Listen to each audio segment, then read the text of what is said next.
Thank you very much, Karen. We are calling our meeting to order for March 1st, 2022. I want to start with the Pledge of Allegiance, and I'd like to ask one of our newer department heads, Dave Kiff, if you wouldn't mind stepping up. And thank you for jumping into the fray with us, sir. And it's good to see you, and we'd love for you to lead us into the Pledge of Allegiance. Please join me in a pledge to our flag. Pledge allegiance to the flag of the United States of America, and to the republic for which it stands, one nation, under God, indivisible, with liberty and justice for all. Thank you, Mr. Kiff, and thank you all. I'm surprised to see people in the chambers today. I was actually talking to somebody yesterday and saying I wasn't expecting to see that, but I believe I know what you all are here for, and I'm excited to get going today. So also great to see some of the others, not just county employees, but doctor in the back, and also Mr. DeWitt. I didn't see you back there until Supervisor Hopkins gave you a shout out, and it's good to see you, sir. A long-standing champion of public access and transparency. I want to honor that. So we have the Pledge of Allegiance. It's a good thing we don't have to go through the roll call because you can see us. We're standing up here. Reminder to everybody, commitment to civility and how we run our board meetings. Para todas las personas que hablan español como primer idioma, hay que hacer clic en la pantalla donde está el globo para traducciones en español. And so we're going to move first into the approval of the agenda. Chair, can I just make a brief statement? We don't usually make statements before the meetings, but I have a family connection, family history with Ukraine. Joe's please, go ahead. Grandparents, as teenagers, emigrated from Ukraine to the United States. As teenagers, never knowing each other, they lived in neighboring villages, spoke not a word of English, and met each other on the streets of New York. Love happened, and they married and had two amazing sons who became part of the American dream, the American success story. Each of those sons, brilliant, went on to earn a PhD in chemistry, participating in the energy industry, in coal and steel and gasification. Sadly, we lost both of them within the last decade, but their legacy lives on. And I'd like to maybe dedicate this meeting to all of the folks in the Ukraine who are suffering. Thank you. Thank you. I want to see if anybody else wants to share any comments. I think you've said it, and I really honor that. We all thank you for making it personal, too. I mean that. We live in crazy days. Thank you very much, and blessings to your family. We're going to move on to the agenda at hand with a somber note of prayers for all those less fortunate than us who are going through hell right now. I'm going to move forward with the approval of the agenda. I want to look to my colleagues. First of all, note that item number 42A has been added to the closed session calendar by addendum. Item 23, the name of the directors have been updated to Supervisor Gorin, Chair Gore, and Major Ding. And I'd like to see, we don't have to go into a roll call, but all those in favor of the approval of the agenda say aye. Aye. All those opposed? The ayes have it. The agenda is approved. Consent calendar, items 1 through 33. Item 23 is exclusive for the directors of the Sonoma Valley County Sanitation District. Public comment on consent calendar items 1 through 33. First of all, I want to look to my colleagues. I see if there's any changes to the consent calendar or pulling anything off. I haven't heard from anybody. So we are good. So I want to go to public comment on the consent calendar. Or I will not want to. Thank you, Chair Gore. How long would you like? Yeah, sir. 2 minutes for Dwayne DeWitt in the back. Come on up, sir. Thank you very much. Yeah, So we have one person in the here in the chambers with us, Dwayne DeWitt. We'll start with you, and then we'll go for anybody else. Yeah, good point.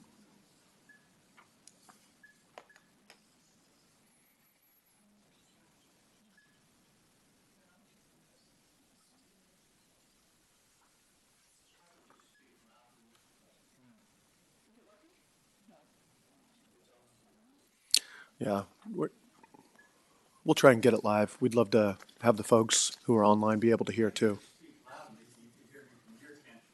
I can. The only thing is we'd like for the folks online and the translation to be able to catch it too. But if it's a problem, we can go ahead.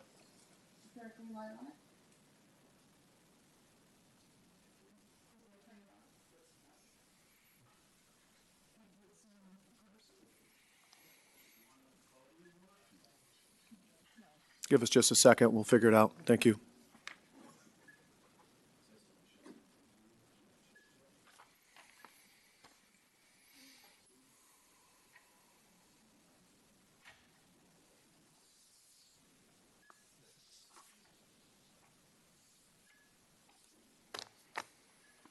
Check, 1, 2. Hello, I'm here. Thank you. There we go.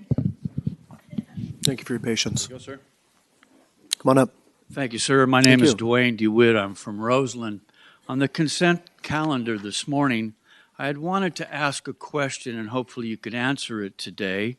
And that is, recently I had confirmed by Supervisor Corsi that my area of Roseland has now been put into District 3 out of District 5. I didn't know that. It was just by chance I happened to see the supervisor. That may be a good thing in one way or another. I'm uncertain at this point, but one thing I wanted to ask about is these community investment fund grants. In the past, many people from my area of Roseland didn't really know how you could get any of that type of thing. And I see on today's calendar that District 1, 2, and 5 are going forward getting some of these funds.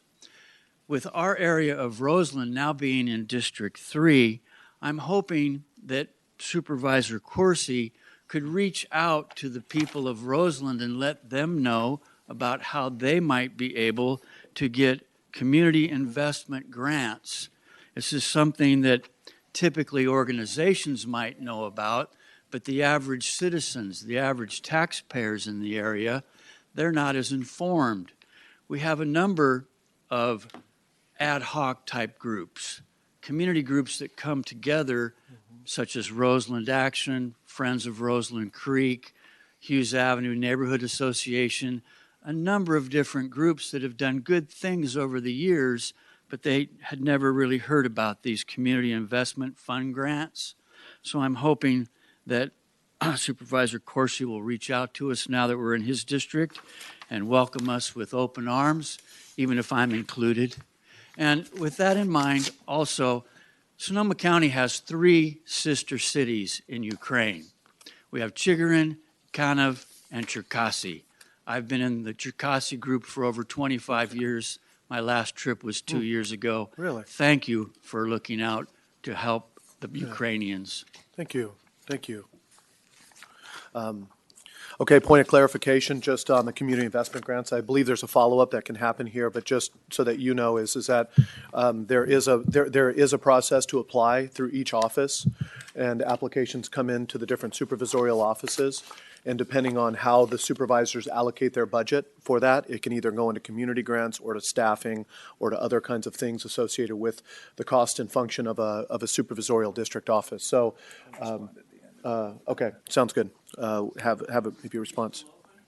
I'm not going to pull it off of consent.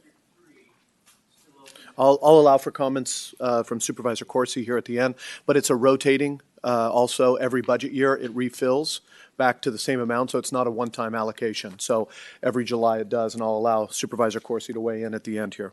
Any other comments on the consent calendar from here in the area? Come on in, sir. And please identify the item you're speaking to. I'm not sure if this is the appropriate time to speak, but I'm here for the public comment section. I'm here to say something about Dr. Mays. Okay, that'll be in a little bit. I thank you for being here, but we're going through items 1 through 33 on the consent calendar. Excuse me, Thank thank you you. so much for being here, sir. Anybody else here in the chambers? No? Okay, online, Karen, Yes, 2 minutes. thank you. And a reminder wish to to make it- anybody who's commenting on consent calendar, please identify the number you're speaking to. This is for items number 1 through 33. If you're here to speak about the county complex or about health services agreements or COVID updates, that'll come later on the regular calendar. Thank you. For those of you who'd like to speak, please raise your hand or press *9 on your phone. Stephanie, when you are prompted, please state your name again and then make your comment. Good morning. Can you hear me? Yes, we can. Thank you. And I'm commenting on consent items 2, 4, and 7. Good morning. My name is Stephanie Picard-Bowen, and I am the Operations and Development Director for Generation Housing, where we advocate for more diverse, and more affordable housing. I want to thank Supervisors Gorin, Hopkins, and Rabbit for financially supporting research necessary to make data and evidence-based housing and housing-related decisions. We appreciate how that shows your dedication to tackling our housing affordability and scarcity crisis. And a thank you to Chair Gore, who along with Congressman Thompson spoke in support of addressing housing at our February 24th State of Housing event. 89% of our over 200 attendees reported they felt inspired about housing at the end of the event. Thank you for all your support in making that happen. The recording of the event is on our YouTube channel, username WeAreGenH, if you want to be inspired too.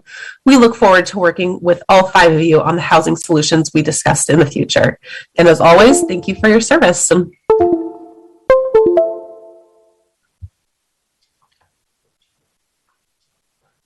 Okay, Thomas, please, when prompted, begin speaking. Good morning. Can you hear me? Yes, we can. Great. Good morning, Chairman Gore and supervisors. Supervisor Gore, and I sympathize with you. My great-grandfather was born in Kharkiv. That is under shelling as we speak. It's a great tragedy of our 21st century. And thank you for dedicating this meeting to that.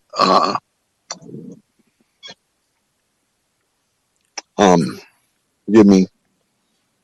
A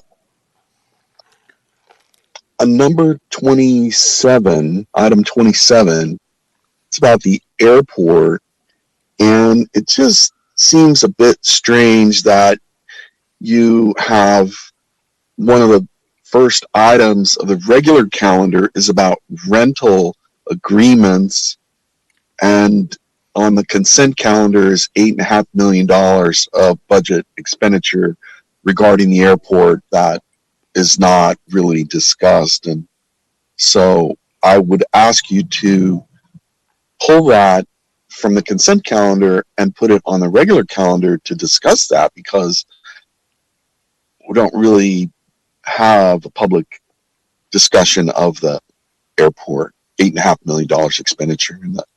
And a second question was about number 10. I believe it's number 10, which is the Great Redwood Trail legal agreement with the successor entity to the North Coast Rail Authority. And I realize that's way up north and things, but I'm not, just a little, I mean, you know, being someone who's been involved in SMART for such a long time, and I'm not really sure what that means. Thank you, Thomas. That completes your time.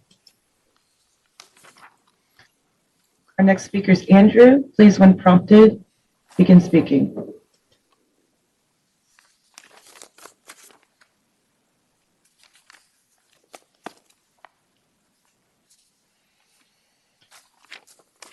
Andrew? I am here, Karen. Thank you. Sorry. Okay. Morning, everybody. This is your Agricultural Commissioner and Sealer of Weights and Measures, Andrew Smith. I am sorry I am not joining my fellow department head comrades to support Tina in the chambers today, but I want to be there in spirit, and I hope everybody's having a great day.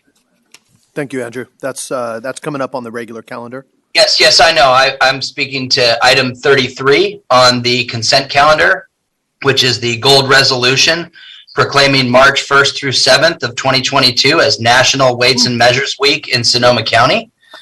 And just wanted to share that the weights and measures laws first established by President John Adams in 1799 to establish standard weights and measures throughout the United States. And this year, we recognize the contributions made by the weights and measures community to sustain equity in the marketplace. Equity in the marketplace takes the effort of many people and institutions. First, there are consumers who buy goods based on measurement and everyday items such as vegetables, beverages, pet food, toilet paper, etc. Consumers are protected from paying too much by our weights and measures system and often alert authorities when something has gone awry. Businesses that buy and sell goods depend on that system as well to protect them. Weights and measures inspectors statewide do a lot of work to maintain equity in the marketplace and provide consumers with a fair basis for value comparison. And I just want to take the opportunity to thank all the weights and measures inspectors throughout the state, and especially those working with our department here in Sonoma County to help protect consumers and businesses alike. And with that, I would like to thank the board for the ability to establish a gold resolution commemorating Weights and Measures Week. Thank you. Whilst we appreciate your comment, we look forward to you also weighing in on the next one. Thank you so much, Andrew. Appreciate you. Chair Gore, that completes the comments. Okay. Supervisor Corsi? Yeah, to Mr. DeWitt's question, yes, my office has been reaching out to groups in Roseland since the redistricting happened in December. If we haven't reached the groups that you're mentioning, please contact our office. We do have funds, and we'll be making some grants soon. Thank you, sir. Excellent. Okay. Thank you very much. So consent calendar, we have the items. I don't hear anything moving off of consent. So we are going to move forward. All items, aside from item number 23, which is for the directors of the Sonoma Valley County Sanitation District, Mayor Ding, myself, and Supervisor Gorin, we'll take these as a consent calendar vote. So all those in favor say aye.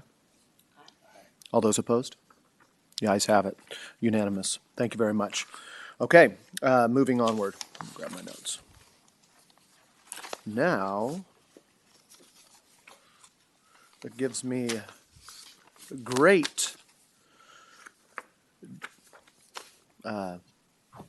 honor, joy to bring this item forward. And so I want to, first of all, thank my colleagues and look at those people who I have here with us in the chambers. We have quite a few department heads. One department head who is not here in the chambers with us is our newest department head, Tina Rivera. This is a pretty good day. This is an awesome day.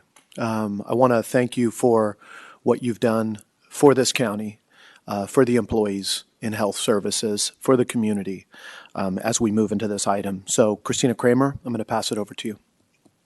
Great. Thank you. Christina Kramer, Human Resources Director for the county, and I am here today to present the Personal Services Agreement for the board's approval, appointing Ms. Tina Rivera as the new Director of Health Services. The term of the 3-year agreement is effective today, March 1st through February 28th, 2025. Ms. Rivera will lead the Department of Health Services and have responsibility for its 480 plus staff and an annual budget of approximately $330 million. She has an illustrious career prior to joining us, where she brings over 20 years of executive level leadership and administration experience. She's been the Interim Director of Health Services since May of 2021. She joined the County of Sonoma in 2028 as the Administrative Services Director for the Human Services Department and she's had successive promotions and increased responsibility since joining the county. She became the Assistant Director of Health Services and also acted as the Assistant Executive Director of the Community Development Commission. And prior to joining the county, she held executive level positions for the state of Louisiana Department of Health and Hospital. The Personal Services Agreement appoints Ms. Rivera as at the G step of the position salary range, which is currently $240,312 annually, and she will be eligible for all other benefits as provided for county department heads in the county salary resolution. So I am pleased to recommend the board approve Ms. Rivera's agreement effective immediately today as the new ongoing Director of Health Services. Thank you, Tina, and congratulations. Excellent. I love it. Christina Kramer, thank you very much. Tina, I want to pass it over to you first. And as I do, I had a conversation with you this morning. What do they say, that old adage, out of the fire and into the flame? I say this with a moment, just kind of pausing of, as you and I talked about this morning, is taking a breath and appreciating you through this simple item on a Board of Supervisors agenda as not something that we are approving for you, but something that you have earned and that you have shown, and you have the battle scars to prove it. So I want to pass it over to you. And as we go into other dramatic events throughout the rest of the day and into the coming months, I just want to honor this little moment we have together and your colleagues here who stand in support of your appointment. Well, I just want to, first of all, just say thank you. Thank you for the support. Thank you to all of my colleagues who are there. I wish I were there with you. I had no idea you were going to be there. And I just want to thank you for your leadership that you have displayed throughout the county. It has been my honor and my pleasure getting to know you and developing meaningful relationships with you, partnering and collaborating with all of you. And I look forward to deepening those relationships, continuing our work together as we meet head on the challenges that face us and whatever initiatives the board throws at us. I just look forward to working through those with you collaboratively. I also want to just thank, our stakeholders and partners who've reached out to me, our community members who've also reached out to me, just expressing their support, their appreciation. I just thank them so much. And just, thank you for standing with me, for working with me. I know that there are still yet a number of challenges that we yet face. But there are also a number of exciting projects and initiatives that we will be continuing to work on. I look forward to that. I look forward to deepening our community relationships and also expanding on those. I look forward to getting out into the community. I have always looked forward to creating relationships that are meaningful. The task that lays ahead is never more important or greater than the power that's behind you. And I say that because it's really all about the teams. It's about the relationships. It's about the collaborations. And I cannot do what I do without the team. I can't do what I do without the staff. I have an incredible staff that works in this department that has been pouring out their life work on a daily basis, moving the needle on all of the challenges that we face. So the things that lay ahead are never greater than the power and the support. I appreciate you, Board of Supervisors, for your support, and County Administrator for your support. And so I just look forward to continuing to work through the challenges that lay ahead, but also the incredible work and the initiatives and the projects that we are continuing to work through to move the needle on those things. So thank you to all of you. I'll pass it back to you, Chair Gore. Thank you so much. Okay, I want to go to some of my colleagues first, or the Board of Supervisors, and then what I'd ask, and I appreciate the suggestion from Supervisor Hopkins, is as we get to the end of this, I'd love if the department heads could come up and join us here, and as we execute this, maybe I'll give the gavel to one of you, Mr. Kiff, if you'd like it. You can have it. Take this thing, put it somewhere, but we will. First of all, I want to go to my colleagues and see if there's any comments. Yeah, sure, absolutely, 100%. So first I'll start, Supervisor Gorin, would you like to start on the end? Just want to say welcome aboard, Tina. Maybe this is your third or fourth position that you're moving into and moving up through the ranks. I am so excited to work with you on health services and continuing to work with you on homeless services. We've come a long way, baby, and we'll continue to go. Thank you. Go ahead, jump in. You know, Tina, I just wanted to say that I am so grateful to have a strong, skilled, knowledgeable leader to helm the Department of Health Services. And I want to say that I think that you are battle-tested, but not battle-worn, which is important because we still have a long way to go here in Sonoma County. You have managed to shepherd this department through one of the toughest times, I think, in the department's history. And you have always done it with grace under pressure and a strong desire to do right, not only by your department, but by your community. So thank you very much for your service. And I am thrilled that we have gotten to have you, and I'm even more thrilled that we get to keep you, and looking forward to seeing you just blossom and lead in this role. Thank you so much. Thank you. Supervisor Corsi? Director Rivera, just plain Director Rivera. Congratulations. I want to sincerely thank you for the hard work that you've done to this point. And even more, I want to thank you for being willing to take on all of the hard work that lies ahead. Look forward to working with you, and let's get started. And Tina, thank you so much. It was great to see you down in Petaluma at the ribbon cutting for the tiny homes down there. And once again, even today, and by your colleagues being here in the audience, that idea of teamwork and the county family working together.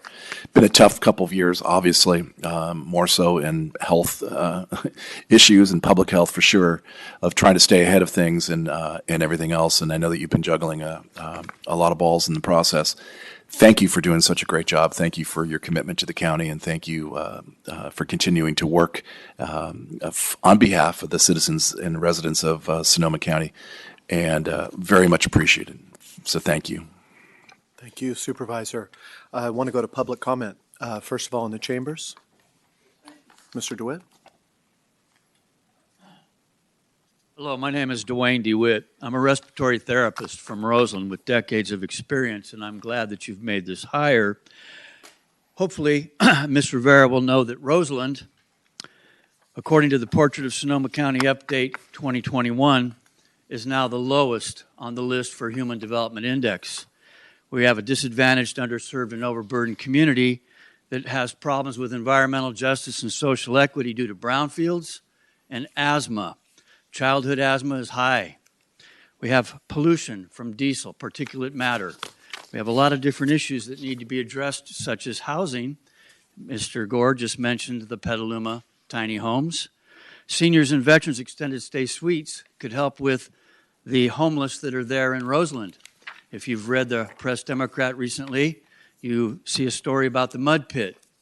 And it's an important thing for you as the Director of Health Services to look into how we could help those homeless, but also the environmental impacts that are happening. And I know the county has a division of health services for environmental issues. So I'm hoping, even though you've probably been almost overwhelmed with the COVID situation, is it's now kind of waning, if you will, that you'll be able to look into these larger issues of the brownfields in Roseland that have essentially hobbled us for close to 50 years. There's still numerous open sites out there.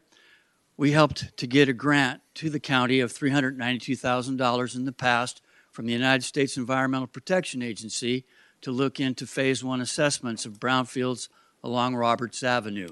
although it's in the city of Santa Rosa, if there's a collaborative effort between you at the county working with city and especially with community groups, true environmental justice groups that have been there, we can make it better. Thank you, Miss, and good luck.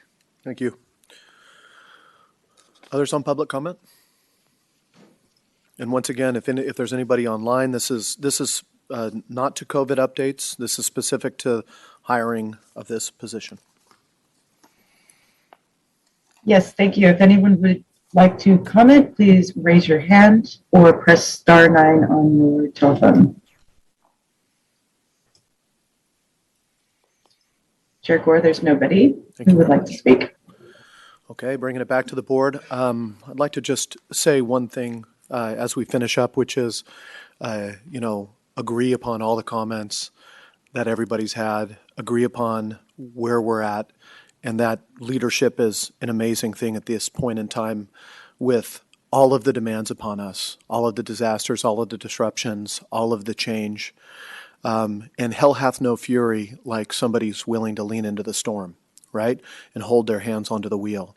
So today we honor you as our new director, not interim, of health services. Also honor all of these individuals who I have a chance and we have a chance to see in person for the first time in a long time with thanks to them. And I'd like to ask them to come up and join us. And so I would love to have you all stand up here. And as we pass this item, just give a round of applause for Director Rivera. And if we can, Karen, or however we do this, is zoom out so the board can the whole chamber, so it's not sitting here looking at me and my ugly mug. And so I want to go to a roll call vote. So come on, guys, come on, everybody, come up behind us or right in there. We can see you. Can you see? There you are. There you are. Okay, so here we go. We're going to do a roll call vote. I'm going to start with District 1. Supervisor Gorin. A big aye. Thank you. Supervisor Hopkins. Enthusiastic aye. Supervisor Rabbit. Aye. Supervisor Corsi. Yes. Department heads. And that's an aye. That's unanimous.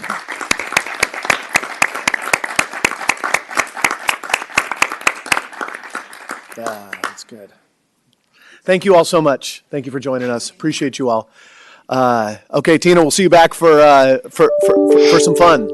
Okay, now, John, can you top that? No, I don't think so. Okay, we're going to move on. That was item number 34. Now we're going to get back to some of our business. I want to thank my colleagues. Supervisor Gorin, I want to thank you again for kicking off our meeting with the right tenor and where we're at with what we need to be focused on. And now we're going to move over to item number 35. John, going to pass it over to you and take us through. And even though it was on the consent calendar item before, I just if there's anything you want to mention about that item, I just wanted to say personally, I gave you a call after I saw that consent calendar item and appreciated your response and the build out that you've had. So just might be a thing to add as an addendum to what you're doing. Okay, so thank you. Take us through. Thank you, Chair Gore and members of the board. I'm here today for your consideration of 4 different items relating to the airport's consolidated rental car facility. We're asking you to accept the independent auditor's report regarding the customer facility charges, ask you to hold a public hearing to consider the adoption of a new alternative customer facility charge for the finance, design, and construction of a multi-user consolidated rental car facility, and adopting a resolution making the findings regarding the same. Adopt a budget resolution in the amount of $600,000 from the Airport Enterprise Consolidated Facility Charge Fund balance. And if those items are approved, then we are asking you to authorize the airport manager to execute an amendment with Conrac Solutions to the existing term sheet for the lease, design, and construction of a multi-user consolidated rental car facility at the airport. I do have a presentation to go through the details of what we're asking for today. And hopefully everything is working. The construction of a consolidated rental car facility is a 4-part project. We are just completing the phase 1 feasibility portion of the project. We partnered, and our rental car companies partnered with Conrack Solutions. They are a firm that specializes in construction, development, and operating of rental car facilities. And out of that process, they have determined that the project is feasible. And we're here today to ask for approval to go into phase 2, which would start the environmental pricing and final design. At the completion of that phase would be phase 3. We'll be coming back to you for the approval of a lease agreement with Conrack Solutions for the facility and seeking authorization for them to start construction. And then finally, at the completion of construction would be the operation of the facility. As we went through the feasibility analysis, we were looking for a program that would have a minimum of a 20-year program life, prioritize the customer service, minimizing walkability or maximizing walkability between the rental car operation and the terminal, and it's adequate to meet the needs of the airport rental car operations for fueling, car wash, light maintenance, and for future-proofing it to adjust in the future for electric vehicle implementation. We also want to minimize the construction impacts to airport operations, balance the project scope with costs and the available revenues collected through the customer facility charges, that it be independently financed with private equity, and it would stay off of the airport or county's balance sheet. The airport and county would not be responsible for that debt.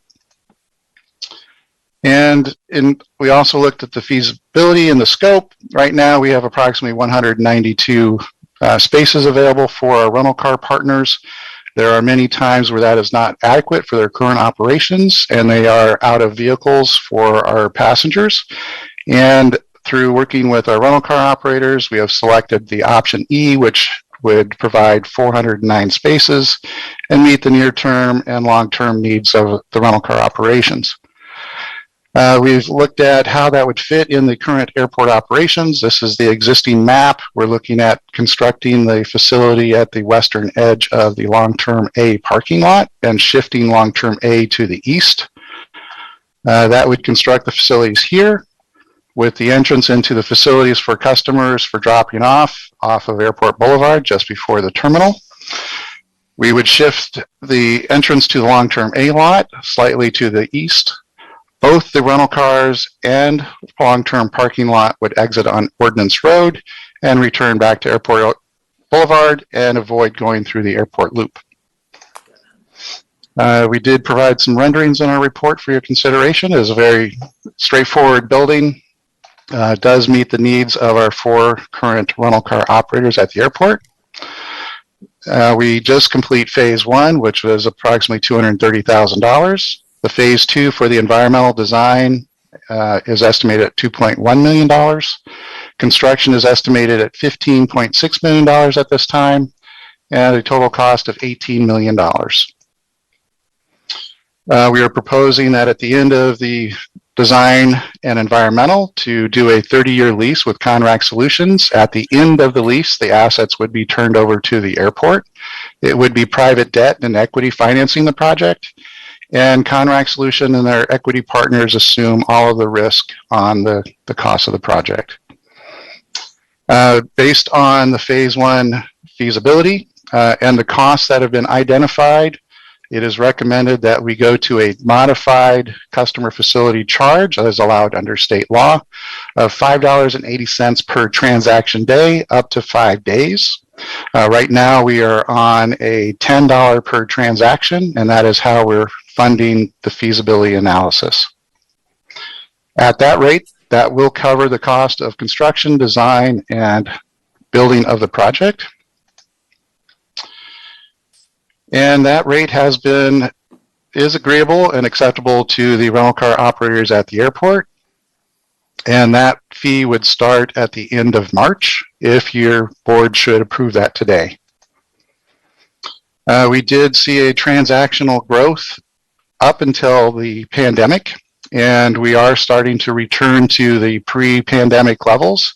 At the end of 2021, we were having months where our rental car activity was greater than it was in 2019. So the Conrack Solutions and our operators are confident that the projections should be adequate for servicing this project. And to adopt the rental car facility charge today, we had to hire an independent auditor to review the costs and examine whether or not that fee is adequate. We are asking your board to conduct a public hearing today to consider those costs. And then after your hearing today, we will need to send that audit report to the appropriate legislative committees for their information, as well as post it on the airport's website. And then the next steps would be to amend the existing term sheet we have with Conrac Solutions. These are slightly out of order.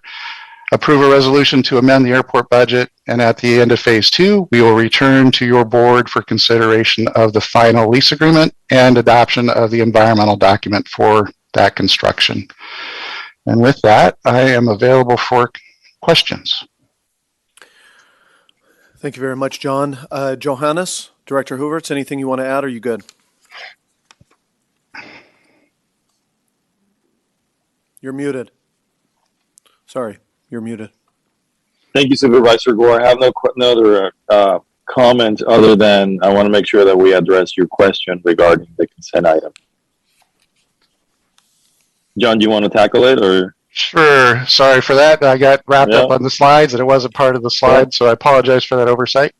For the $8 million that your board approved this morning, when the airport was looking into the improvements for the terminal in 2017 and doing the design in 2018 and early 2019, we were constrained with the amount of funding that was available for us to do the project. There is a limit as to how much money the FAA would put into a terminal building, and the remainder would be needed to be covered by debt with the airport.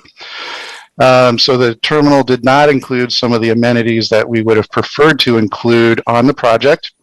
We designed to budget, and with the CARES money and COVID relief funds that the airport has received through the FAA, that has opened an opportunity for the airport to add some enhancements to the terminal project, such as enhanced bag systems. We had put in minimal baggage systems to handle the passenger and outgoing bags. This would allow the airport to have baggage systems that will handle future activity. Designed a covered walkway that would be on the west side of the terminal, so there would be a covered walkway at the nose of the aircraft. It will not go to the aircraft. Enhanced seating, additional artwork, and technology upgrades. The airport will become our own provider for internet services instead of relying on other providers using the county network. Installing skylights in the restrooms. Most of that change is related to the enhancements, roughly $6 million of that. And we also had requests from our airline and other partners for enhancements to their operations. So $1 million of that is related to tenant improvements, which will be covered through their lease payments and rental payments to the airport. And hopefully that answers your question, Supervisor. Yeah, thank you. I just wanted that to be spoken. I appreciate it. Also, the conversation about the CARES Act dollars, where that puts us, and excited to see progress made with you. I see you have a picture there behind you. I know we have some seminal moments coming up that we're going to be doing some groundbreakings and other things that are going on. So appreciate that. So this item does require a public hearing. So what we're going to do first is go to the board for any questions. Then we would open up the public hearing and bring it back. We have 4 items here requiring a 4/5 vote. So any questions? Yes, Supervisor Hopkins. Yeah. So, I know that you are aware that the county is in the process of looking at updating our existing project labor agreement policy. And I would like to just ask about sort of the possible inclusion and incorporation of a project labor agreement into this process. I do recognize that right now our PLA policy does not include the airport, but that is certainly something that we are looking at as we bring back that revision. So I'm just kind of concerned that we have a very substantive project that, high dollar amount overall, and we're kind of getting that out ahead of our opportunity to revise the PLA policy. Supervisor Hopkins, the project is not an airport or county controlled construction project. It is a private developer that is constructing the project on behalf of the rental car operators. And they are required to follow prevailing wage requirements, as they will be using the CFCs for the capital investment. And they have partnered with Q&D Construction, who is doing the terminal construction as their design build partner. Q&D Construction is signatory to several unions, and they have done a great job working with our union partners. And on the terminal project, they have managed to be 75% union labor, and they will bring that same commitment with the rental car facility. But it's not mandated in the current sort of term agreement. Is that correct? That's correct. And although it's being built by a private developer, it is being built on public property, is it not? Correct. And it is also requiring the Board of Supervisors to take action in order to sort of enact this fee on rental car users, correct? They can't do that without our approval. That's correct. So it seems to me that if government has a hand in this and that they require government to take action, that I would certainly support getting actual language in the term agreement to reflect the need to provide union labor and workforce. And that's something that I'll be asking my colleagues about. Another question is, I don't know if you're aware, but also on the board calendar is, looking at investigating a moratorium on gas station construction. I recognize that this plan involves installing a 12,000 gallon fuel tank above ground, as well as service stations. So is that something that we could consider? It sort of seems ironic that if we're looking at banning new gas station constructions, we're going to let one be constructed on public property. At this time, most of the rental car fleet is gas powered, and 3 of our 4 operators are having to go to the Chevron at Airport Boulevard, and it makes it very inefficient for them to detail and maintain the cars and turn those around for customers. Adds additional miles of vehicle use. It would keep that activity here on the airport as an above ground tank. It can be changed out as more electric vehicles come into the fleet and meet the state's goals of 100% EV.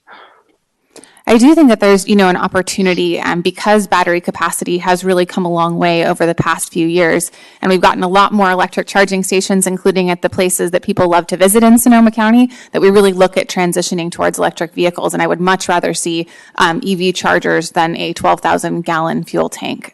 So those are my questions, and I obviously have some comments later. Yeah, thank you. Question?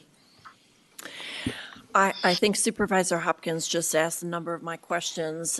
We had this conversation previously about trying to work with the rental car companies to convert at least some of their fleet being offered as electric vehicles. And I would like to continue exploring that. This action before us is really just to construct the facility, but it is an opportunity to move the climate agenda forward potentially as we're looking at infrastructure necessary to support rental cars.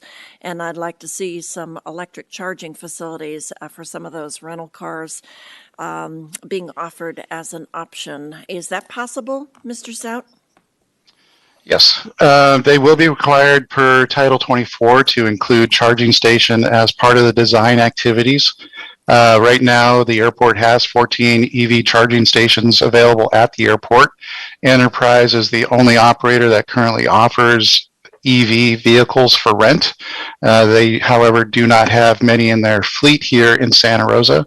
Most of their customer demand has not been there for the electric vehicles at this time due to the battery and charge.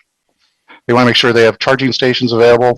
So there is some of that charge fear they have relayed to us. The airport has had charging stations available to our rental car partners that were dedicated to them for the last 7 years. And the rental car operators, due to the lack of demand, have rarely ever used those. We are also working with Forefront Power, our partner that constructed the solar array at the airport. they have offered to work with Conrac Solutions in having the site prepped for solar and the ability to expand as the fleet grows on the EV side.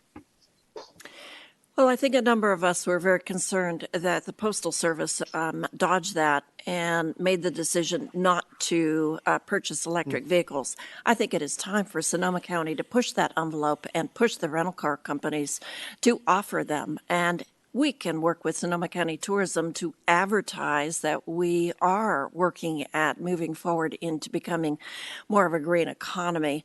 I don't know where to take this conversation, but I think I do have some concerns that we haven't pushed the conversation far enough and the rental car companies far enough, especially when it comes to building in the infrastructure in the station.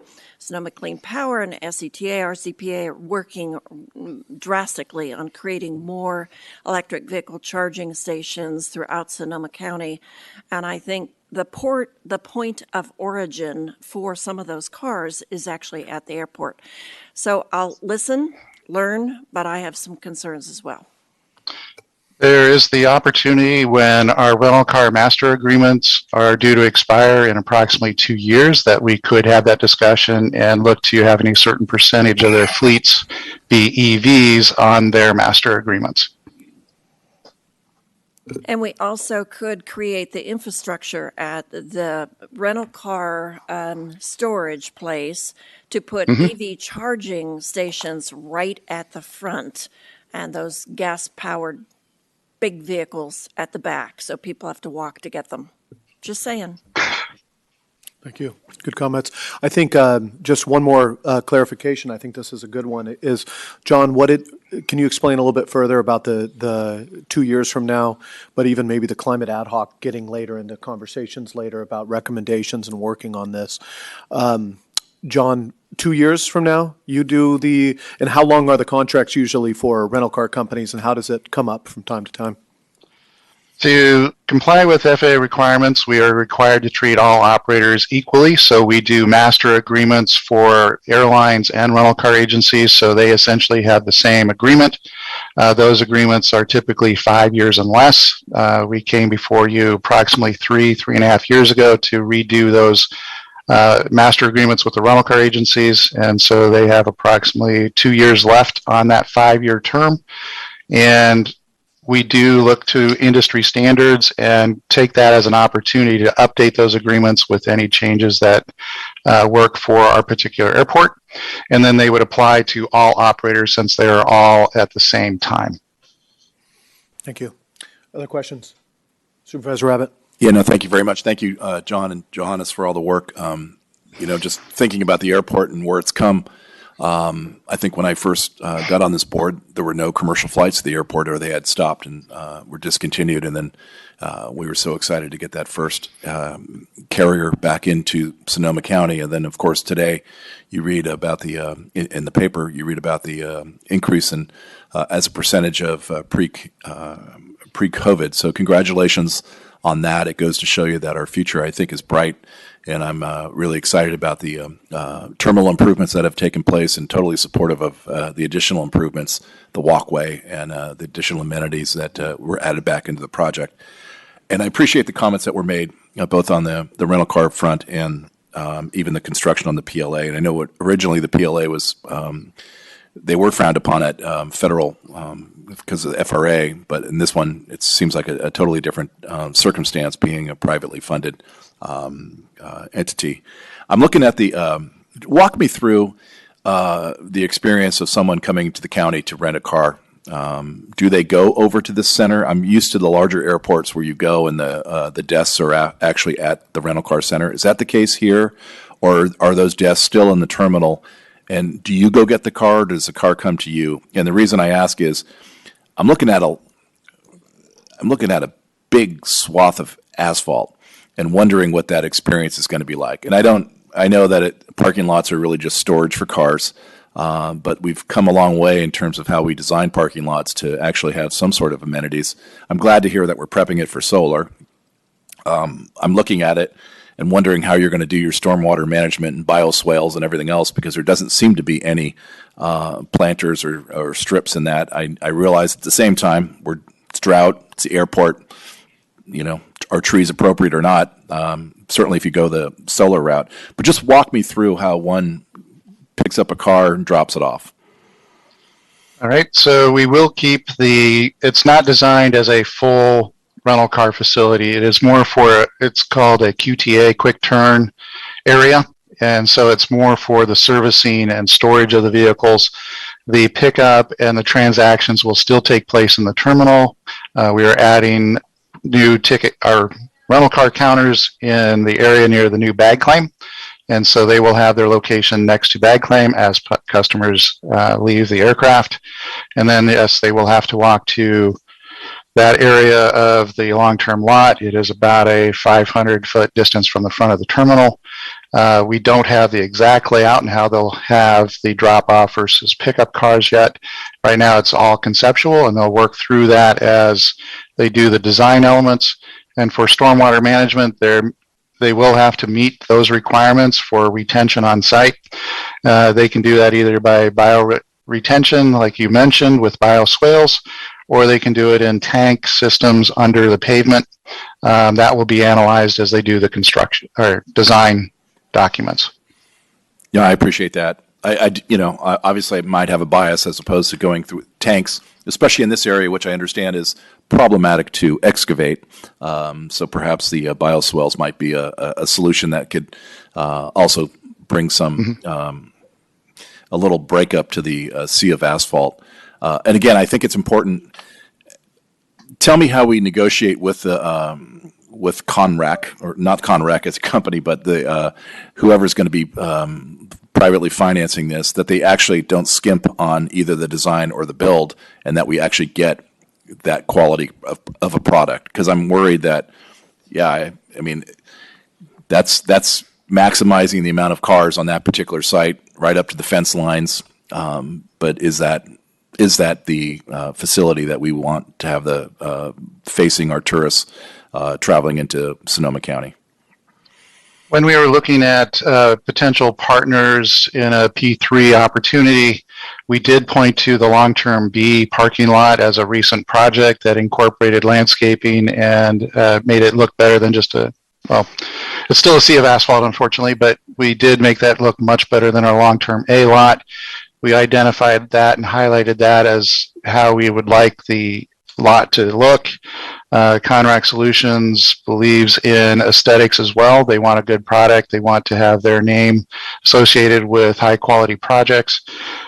We are looking at what landscaping we can do around the perimeter. And as you mentioned, doing solar arrays inside of the lot does preclude a lot of the trees and other green buffers that could be incorporated.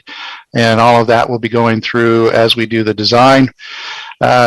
The airport does have building standards that your board has approved, and they will have to comply with those. We will be active in the oversight as they progress through design to make sure it fits in with the newly constructed terminal and our long-term B parking lot and has a cohesive feel to it.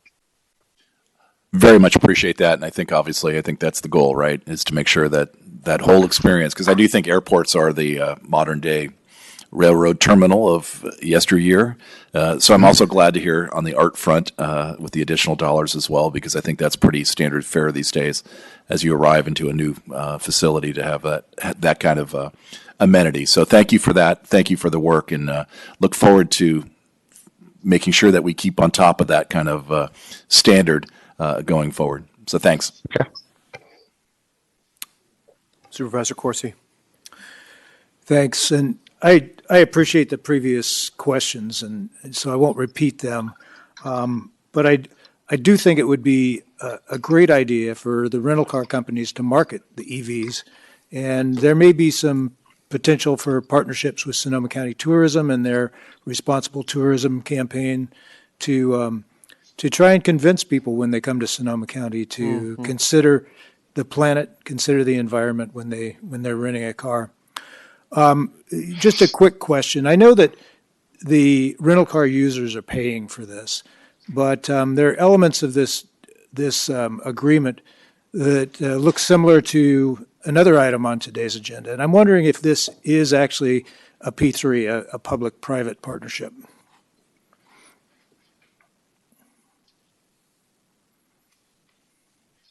I believe it does meet that. It is a DBFOM, design, build, finance, operate, maintain. So it will not be under the Conrac Solutions becomes a tenant of the airport. They will have agreements with each of the rental car agencies for the use and operation of their activities within the rental car facility. We will not be involved in the operations and maintenance of that facility. And at the end of the lease term, like we do with all the other developments on the airport, the buildings revert to the airport ownership. There will not be any financing from the airport other than the pass-through of those fees collected from the users. And is this a 30-year agreement?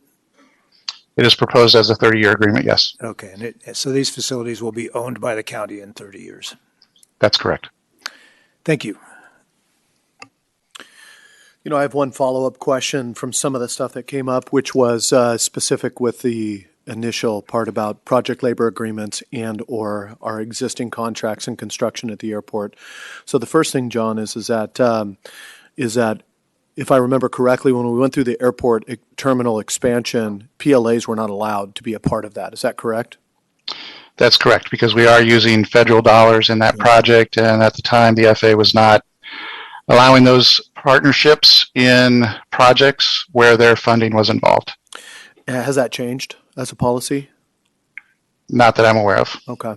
And then the point you made before about what we were able to achieve there with local labor and skilled and trained workforce and other things, Johannes, I don't know, maybe you can weigh in too, is that I've heard a lot of success from building trades and others about the agreement we were able to negotiate with the partners on the airport terminal expansion. And so would this construction, even though it's a private operator, fall under the same auspices, the same idea of what the airport terminal is already operating under, where you talked about 75% labor, other things? Supervisor Gore, absolutely. If you recall, we met with all the trade unions before we started the terminal project. We agree on what type of work they would be able to do. And I think that voluntarily, we probably accomplished more participation from the unions than we would have any other way. I think that they partner with the unions, they partner with the airport, and the project has been very, very successful to this day. We're planning on the same approach for the Conrac, and some of the players will be the same, so we expect to have the same type of cooperation from both the builders and the trade unions. Okay, good. Okay, yeah, more questions? I just wanted to sort of provide a point of clarification. My understanding was that Joe Biden actually passed an executive order on February 4th that actually required the use of PLAs for federal construction projects over $35 million. So that might be something that has a policy that has changed since we first discussed this. I appreciate that. Very good. Okay, want to take this over into, first of all, board questions. We're going to open the public hearing on this item. This does require a public hearing to consider the adoption of a new alternate customer facility charge for the finance, design, and construction of the multi-user consolidated rental car facility, and to adopt a resolution making findings regarding the same. There are A, B, C, D, 4 items for us to go to when this comes back, but I am opening the public hearing. I am going to go to public comment on this item. So first, anybody in the chambers?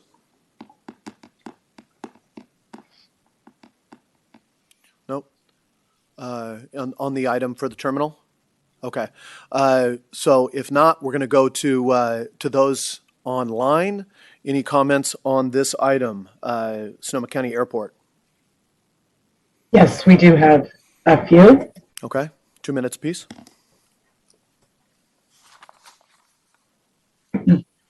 Again, if you'd like to speak on item number 35, please raise your hand or press star 9 on your telephone while in Zoom. Our first commenter is Thomas. Thomas, when prompted, please begin speaking. Can you hear me? Yes, we can. Thank you very much. Thank you, Chairman Gore, for the clarification on the previous consent item. It does sort of make sense that it might have been a consent item based on the funding source, but it was interesting to note what the project entailed and the prior reasoning as well. So thank you very much for that. I appreciate all of the supervisors' concerns about the parking lot. As a civil engineer, I've done extremely many parking lots, many more than I would have liked, and those on airports as well, like for instance Long Beach Airport, Kilroy Airport Center, which actually was, the parking lot was a tarmac for tie downs, even though it was for cars, so it could be either. That one ended up using slag. The contractor substituted, which was illegal, to substitute slag as a which is iron slag as gravel, and that was really unfortunate. Which we did track that, and they made some give back on the cost structure of that.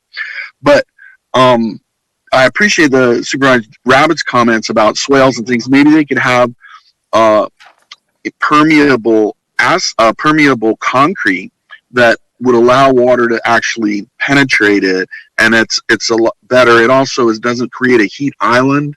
Also, the tanks, above ground tanks, even underground tanks, are usually double lined, so you don't have leakage from the tank, but all of the plumbing always leaks in the fuel servicing, and that can get onto the asphalt and go right through the asphalt, right through permeable.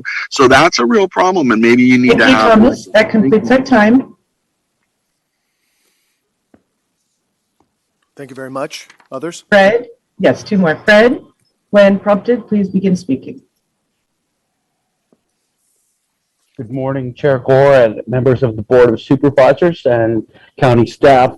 I'd like to support the supervisors' calls for more electric vehicles, and also request or hopefully confirm that all the buildings in question will be required to be pre-wired to take a future need for electrical vehicle chargers. I think that accounting for cross-border air travel greenhouse gas emissions from tourism is already problematic, and I'd encourage the county to claw back all the greenhouse gas reductions out of tourism, air, and car travel that you possibly can. When I look at this in terms of a health metaphor, if our climate is diagnosed with a problem and we need to go on a greenhouse gas diet, the answer now seems to be, well, we don't have enough medicine. You have to keep eating chips.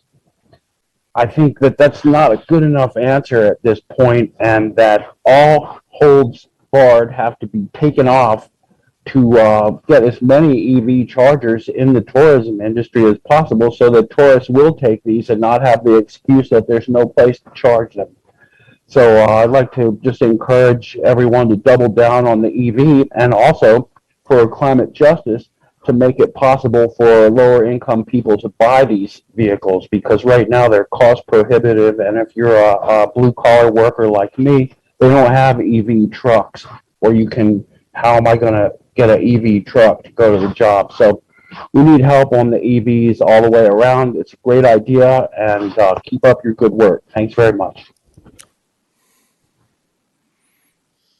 Sherry, when prompted to speak, please go ahead. Okay, can you hear me? Yes, we can.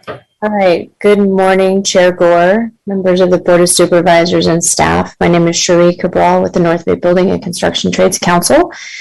And I just wanted to take a quick second to kind of drop an opinion with regard to the workforce utilization on what ostensibly is going to be looking as though it's a P3 partnership project for this, given that it is in excess of $40 million, and as you are looking at potentially something on the agenda tonight, this morning, making a decision that would require you with a 4/5 vote to extend a contract, And I understand we're looking at the design phase for phase 2.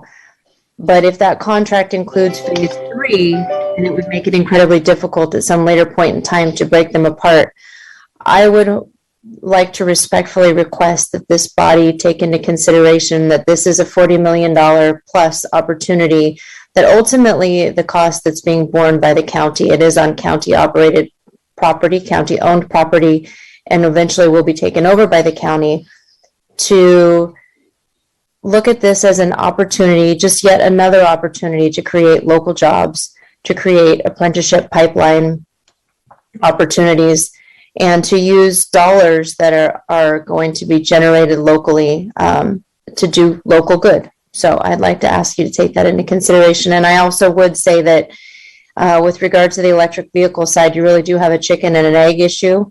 You know, do you put the infrastructure first or do you put the requirement first? I would say you put the infrastructure first. That way, there's no way to wiggle out of the requirement at a later date. So thank you for your consideration. Thank you, Chair Gore. That is all the commenters. Okay, bringing it back to the board. Closing public comment. We're going to close the public hearing, so we're going to come back to the board for deliberations and a vote. So I first want to go around, look around if there's any proposals on the table, if there's anything we're looking for. Colleagues, Supervisor Gorin? Well, I have a question. And then after you, Johannes Huberts, maybe to add some comments. Oh, go ahead, Director. Thank you. Thank you, Supervisor Gore. Just to clarify, the project is $18 million and not $40 million. Yeah, go ahead. So Thank in you. the staff report, it actually had a $47 million number. Can I ask where that comes from? It said that the feasibility analysis estimated that it was $47 million. That was on page 4 of 7 in the agenda packet. Feasibility study predicts the total project cost to be approximately $47 million. So the $18 million is the construction cost to get the project built, including the design elements, and the $40 million number includes the debt financing to cover the cost of debt. Okay, thank you for the clarity. Okay. Anything else from staff? Johannes or John? No, thank you, Supervisor. Okay, thank you. Supervisor Gorin. Well, with the information provided by Supervisor Hopkins regarding the modification of federal availability of funding for federal projects in involving the PLA, that was a bit of a scramble language, but I think my intent was maybe we could get some clarity from County Council on whether or not we even have the ability to talk about a PLA for this project. And I just have some questions about our flexibility in figuring out where we can go and modify the proposal just a little bit or a lot. Okay. Thank you, Supervisor. Others? Supervisor? Yep. Through the chair. So the way this project is being constructed does not meet the definition of a county construction project under our PLA, so we don't believe we have the ability to require the PLA. That being said, you are entering a long-term ground lease, and you can impose conditions through the lease to the extent that is the desire of the majority. And so then what conditions could we impose as part of the ground lease? Because we'd talked about labor provisions, and we'd talked about changing some of the infrastructure being constructed. What can we change with this proposal? Since the ground lease itself will address improvements, you could address how those improvements are constructed. Usually there is a process for putting improvements on county-owned land in our ground leases and for long-term operations, so we could address the labor provisions as part of that. I would defer to Elizabeth Coleman in my office, who has been working on this project, although I don't believe she is available today. But we can certainly find that out. But you can through the ground lease, you've got a lot of flexibility because you are giving them long-term use of our property. And I know we hate to postpone these decisions, but do we have time available to explore different provisions of the contract moving forward? We are requesting your approval of a term sheet, which allows us to negotiate with Conrac Solutions. If that is something your board desires us to negotiate with them and explore the use of a PLA, we can do that as part of that term sheet and work on the lease, because you cannot approve the lease today we do not have a lease document for your consideration today.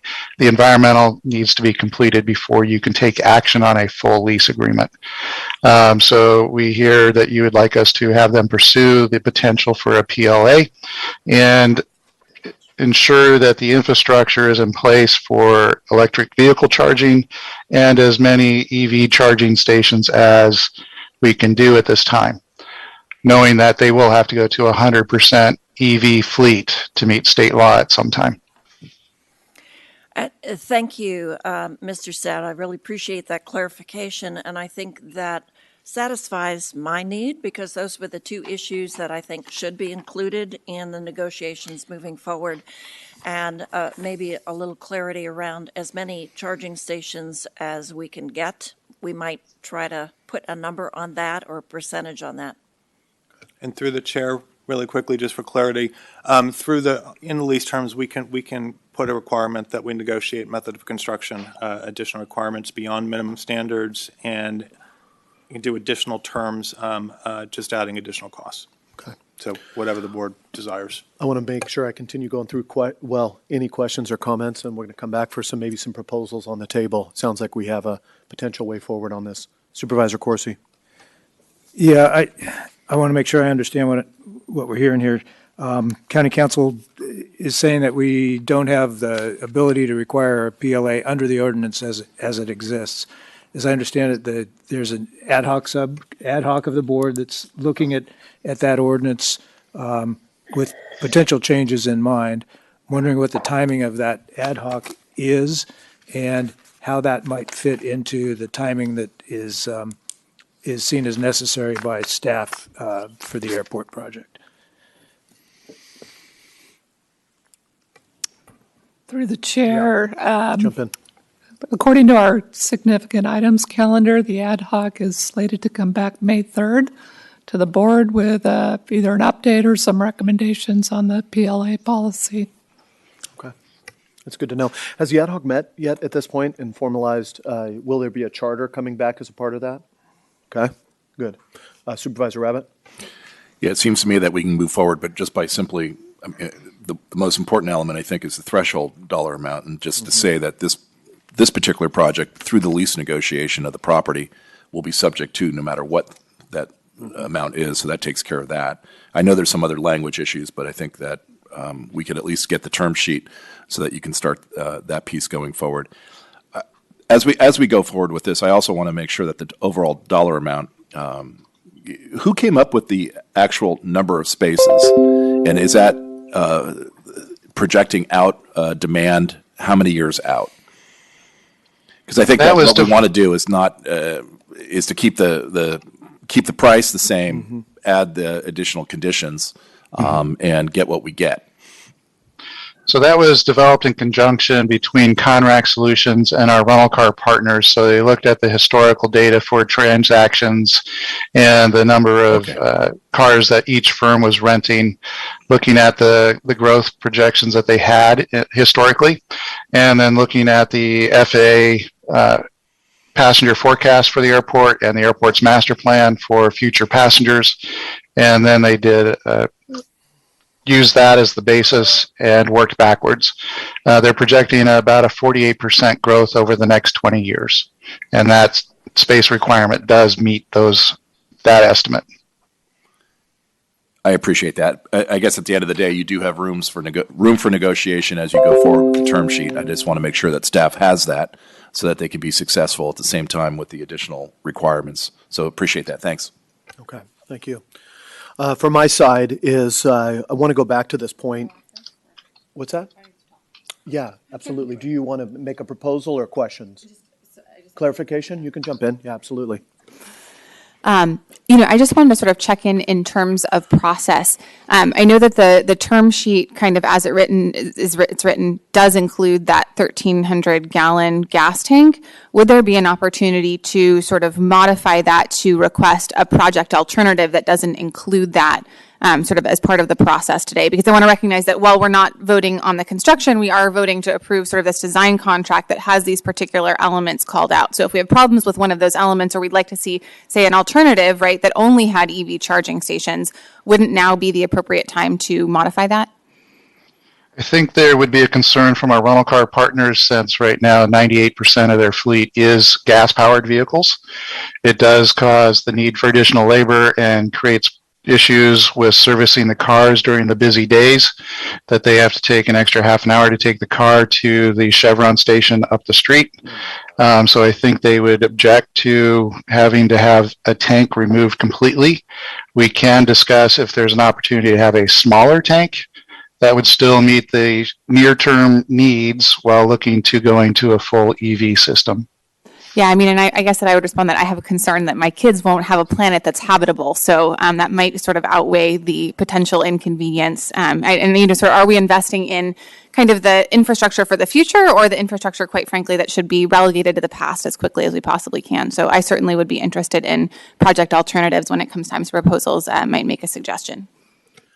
I have one question, which is whatever direction we give today with respect to the term sheet and the other guidance that goes forward in a negotiation, when do you anticipate this coming back to the board for full approval of a contract or a consideration of these different elements as a part of a package deal?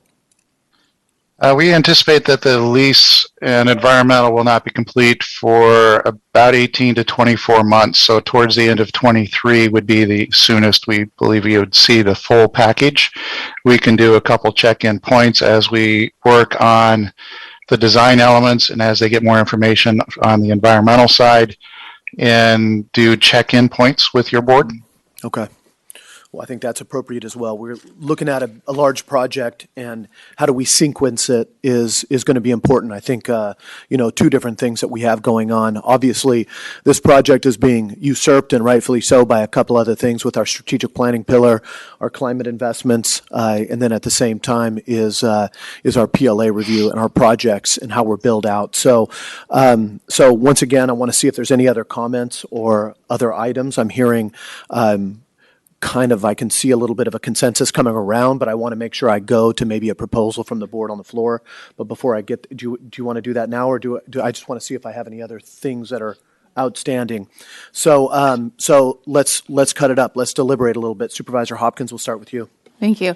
My proposal, I think, would be to sort of work with the two ad hocs that I think have an interest in this project, which would be the project labor agreement ad hoc. And I think that Supervisor Rabbit suggested an excellent way forward to make sure that we are complying with our project labor agreement sort of as we move forward with this. But then also potentially working with the climate ad hoc to talk about, what is the appropriate size of a gas tank and what are the alternatives. And so, I'm just wondering and maybe this is a question for County Council or for you, John, sort of how we approve something today, but also still have that flexibility. I think that, clearly the PLA can be handled with a lease, but my concern is I don't want to lock us into a design that says, yes, we're going to be installing a 1,300 gallon gas tank on public property.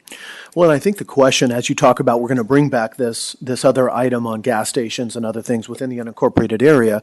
But the other point that we've talked about, and you mentioned it, is what are we investing in, infrastructure past or the future? And this other side of it, which is what's the transition potential? How do we get that really onto paper? And John, you've talked a little bit to that about phasing in towards a 2030. But I think outside of a high level discussion with the board about, above ground tanks at, sitting here on the dais at 25,000 gallons or 13,000 gallons or whatever that does, if there is a need now to negotiate a path forward for infrastructure, we do want to have that opportunity. And if that includes conversations with the rental car companies that lead into 2 years from now when we go through master agreements, that could be a key opportunity as well. So it sounds like there's a lot of a lot of opportunity to bring this forward. But first of all, I just want to get a sense from my colleagues before we try and go to get some clarity from County Council on how we morph A, B, C, and D into the right kind of guidance we get forward. So what I'm hearing, number one, and I'm just looking at my colleagues,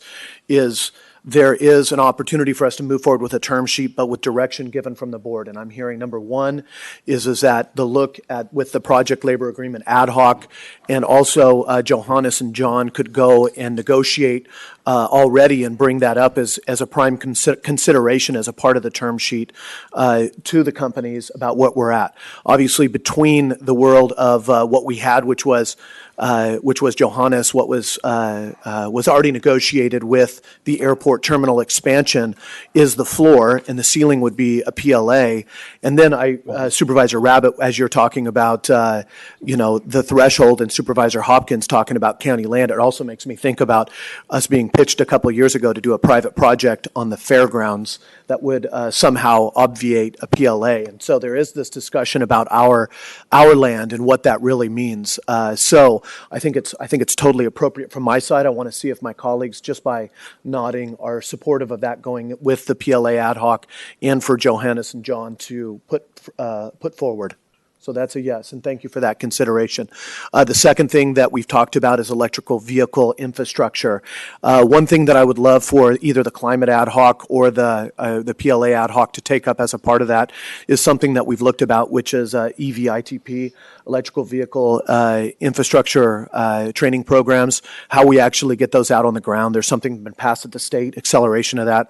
I've worked with some folks about trying to think about bringing that back, but I think there's a couple considerations with the infrastructure and then the workforce that really deploys into that.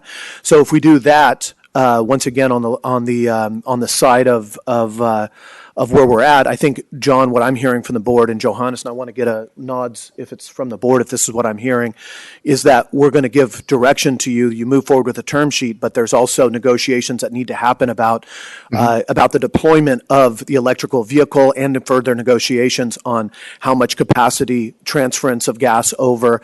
And even, I mean, you're going to have to go into this strong on the front loaded end and say, where can we negotiate to the best, most quick transition over into electrical vehicles on this site.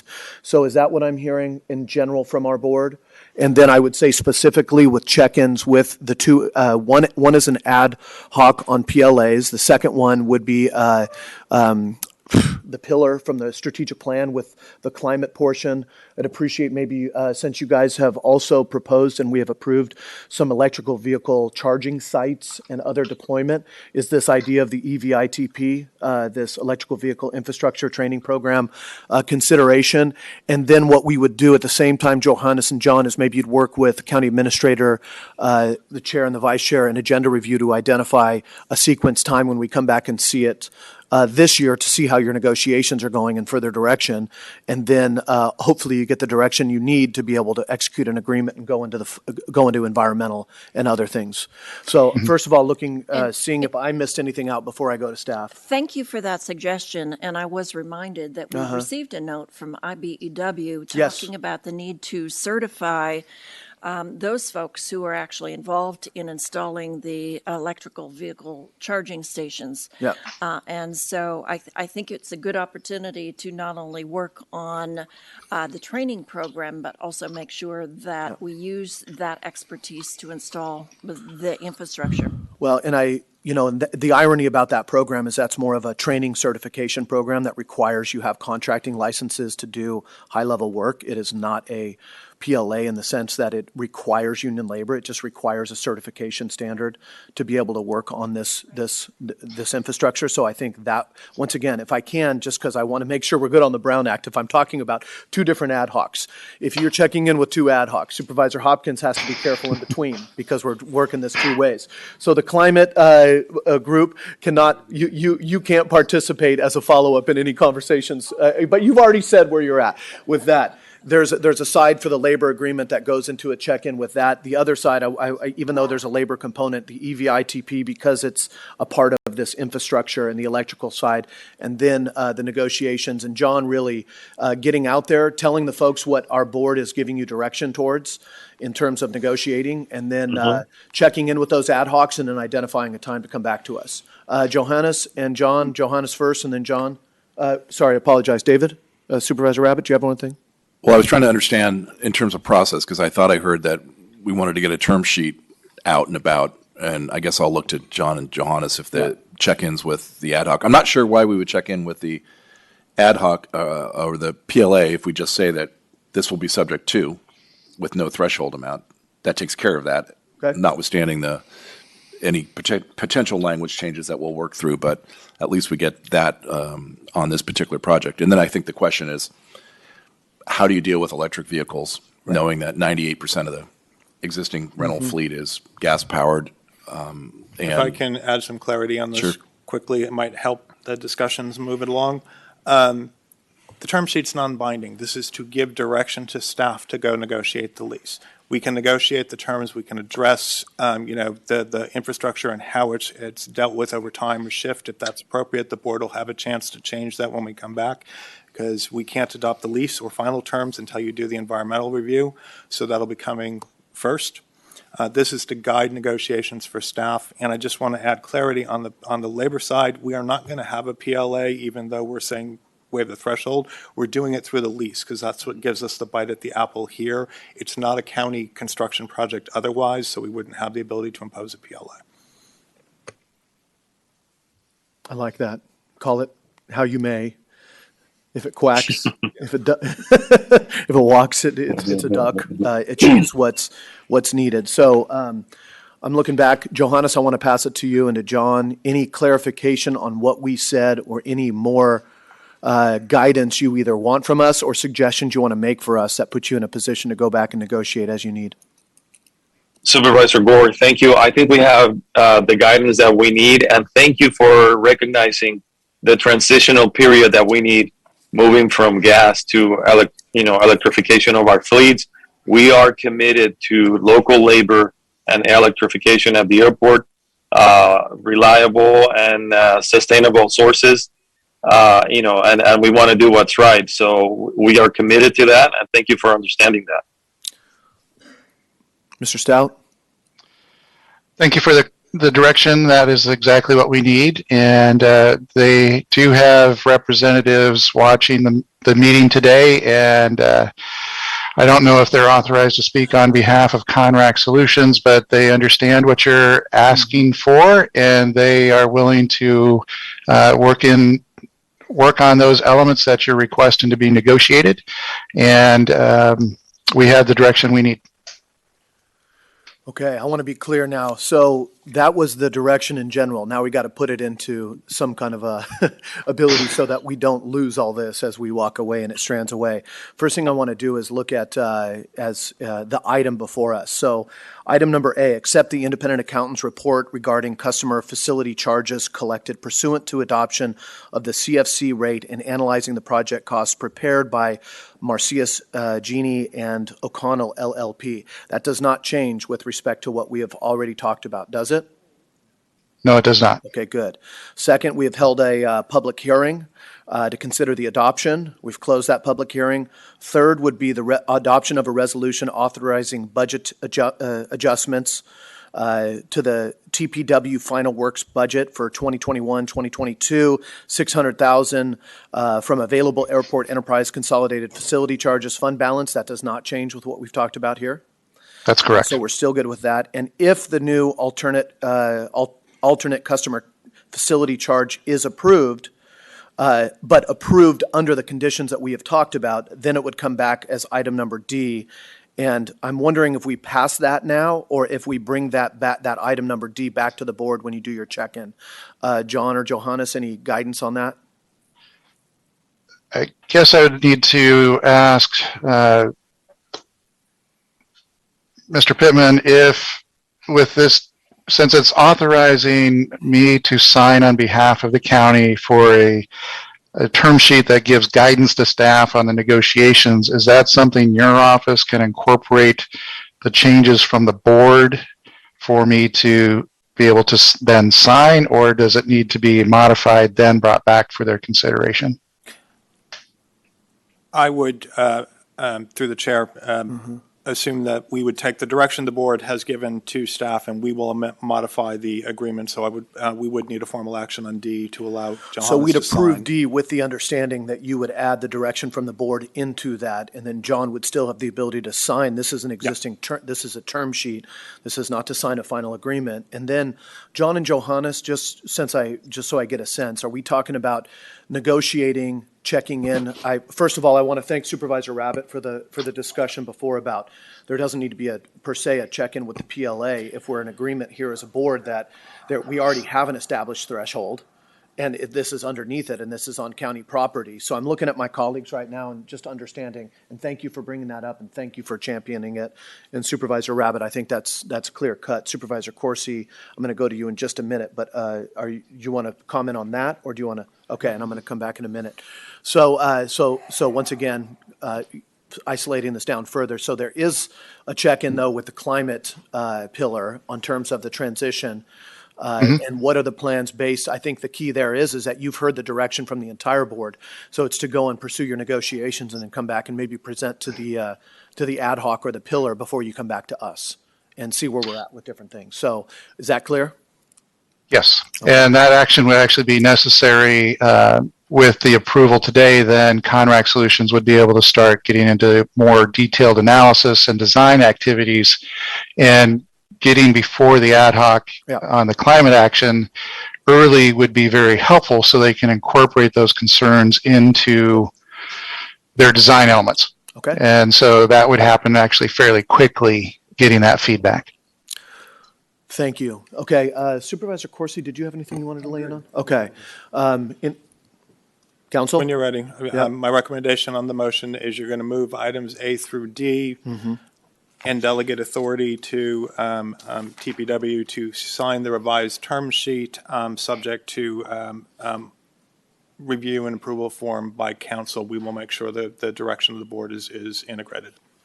So the main thing there is that we would be approving items A through C. We'd approve item D, but not, we'd strike out the to the existing term sheet and add the language that, just for what we're passing here, it's spoken into the public record. I don't need it read out to me, but to the revised term sheet. And what did you say? Say that once more. Subject to?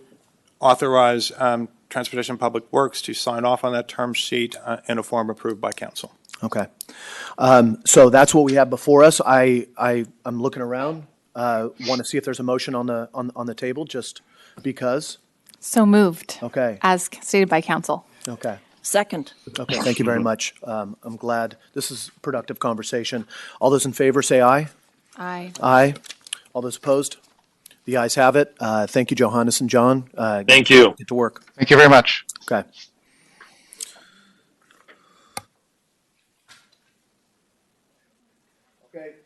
Thank you, everybody. We're going to move on to our next item, but so just for those who are either on line or here with us in the chambers, we're going to take a quick 5-minute bio break, as we call it. We'll be right back. We're first going to pass it over to Director Rivera, and Director Rivera will kick off the item. The plan here today is, obviously there's been some stuff in the media that's been talking about not just a COVID update, but we're going to provide an opportunity for Dr. Mace to speak and make a comment. We're going to offer the board an opportunity to make comments. We're going to probably have a time limited, probably about 20 minutes for public comment on that section. Then we will move over into a COVID update in general and talk about the rest of things and open up public comment at the end of that as well. So that's the plan for us going into this. So colleagues, take a break and stay tuned. Tina will be back in 5 minutes.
Testing. Check, check, check, check. One. There it is.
Okay, we can begin whenever.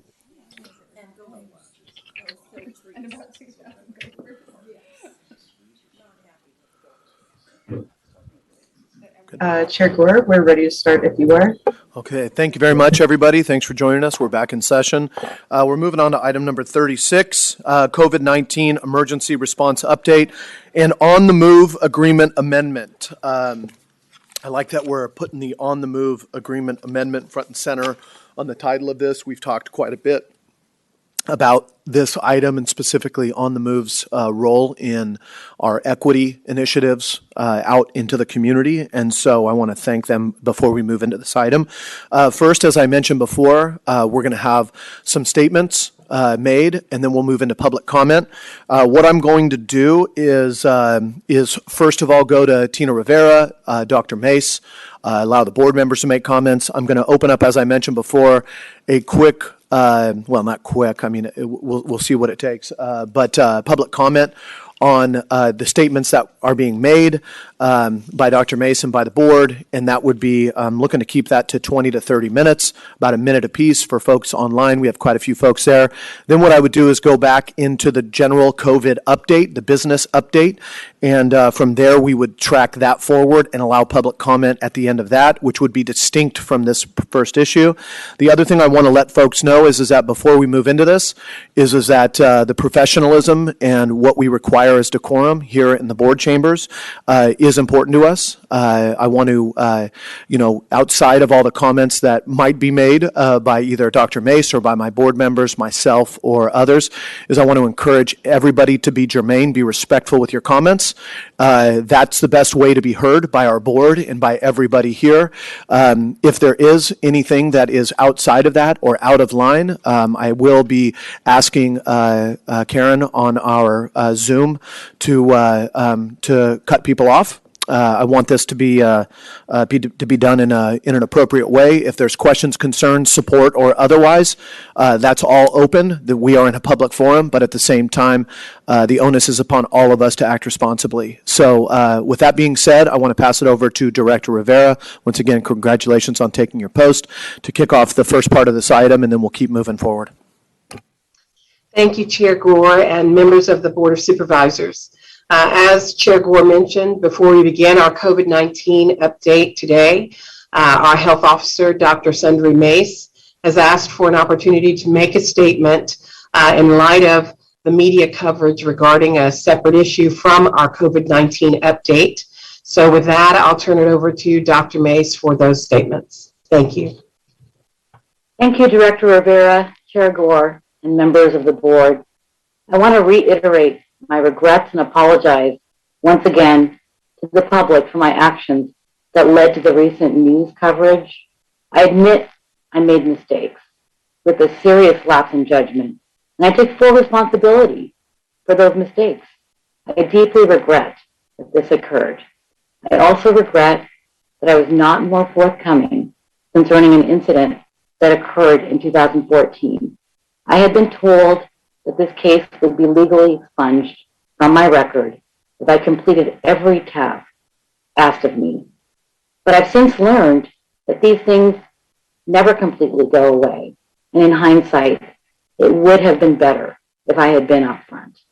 But I want to assure you that I have done all that has been required and more to address these situations, and it will not happen again.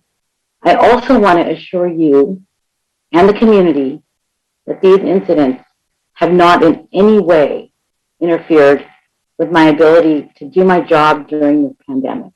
I'm proud of the progress that we have made in partnership with the healthcare community and other community-based groups in limiting COVID transmission, hospitalizations, and especially deaths in our county.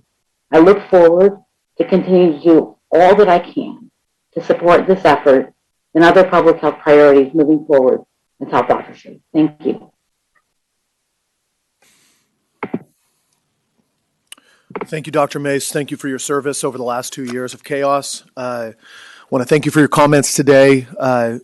One of the things I want to mention as we start this, and I'm going to go to my colleagues. First, I'm going to pass it over in a moment to our county council, is that I have made comments already in the media that said that the appropriate follow-up for me with this is that there's also Tina Rivera, who's the Director of Health Services. You report directly to her, even though you have an appointing authority through the Board of Supervisors.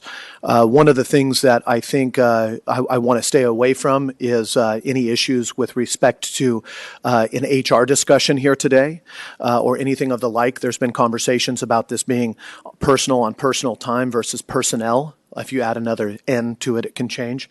But with that being said, Council Pittman, I wanted you to, remind us and state where we're at with respect to the board and the appointing authority, and with Director Rivera and just the reporting structure. I think it's an appropriate base level.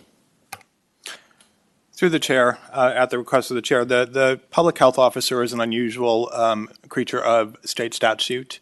By statute, the board is the appointing authority for the public health officer, but by design, the state legislature removes the public health officer from the political process and has them report directly to the director of public health. So unlike most department heads and electeds who are at will, the public health officer position is subject to the civil service rules and does not directly report to the board.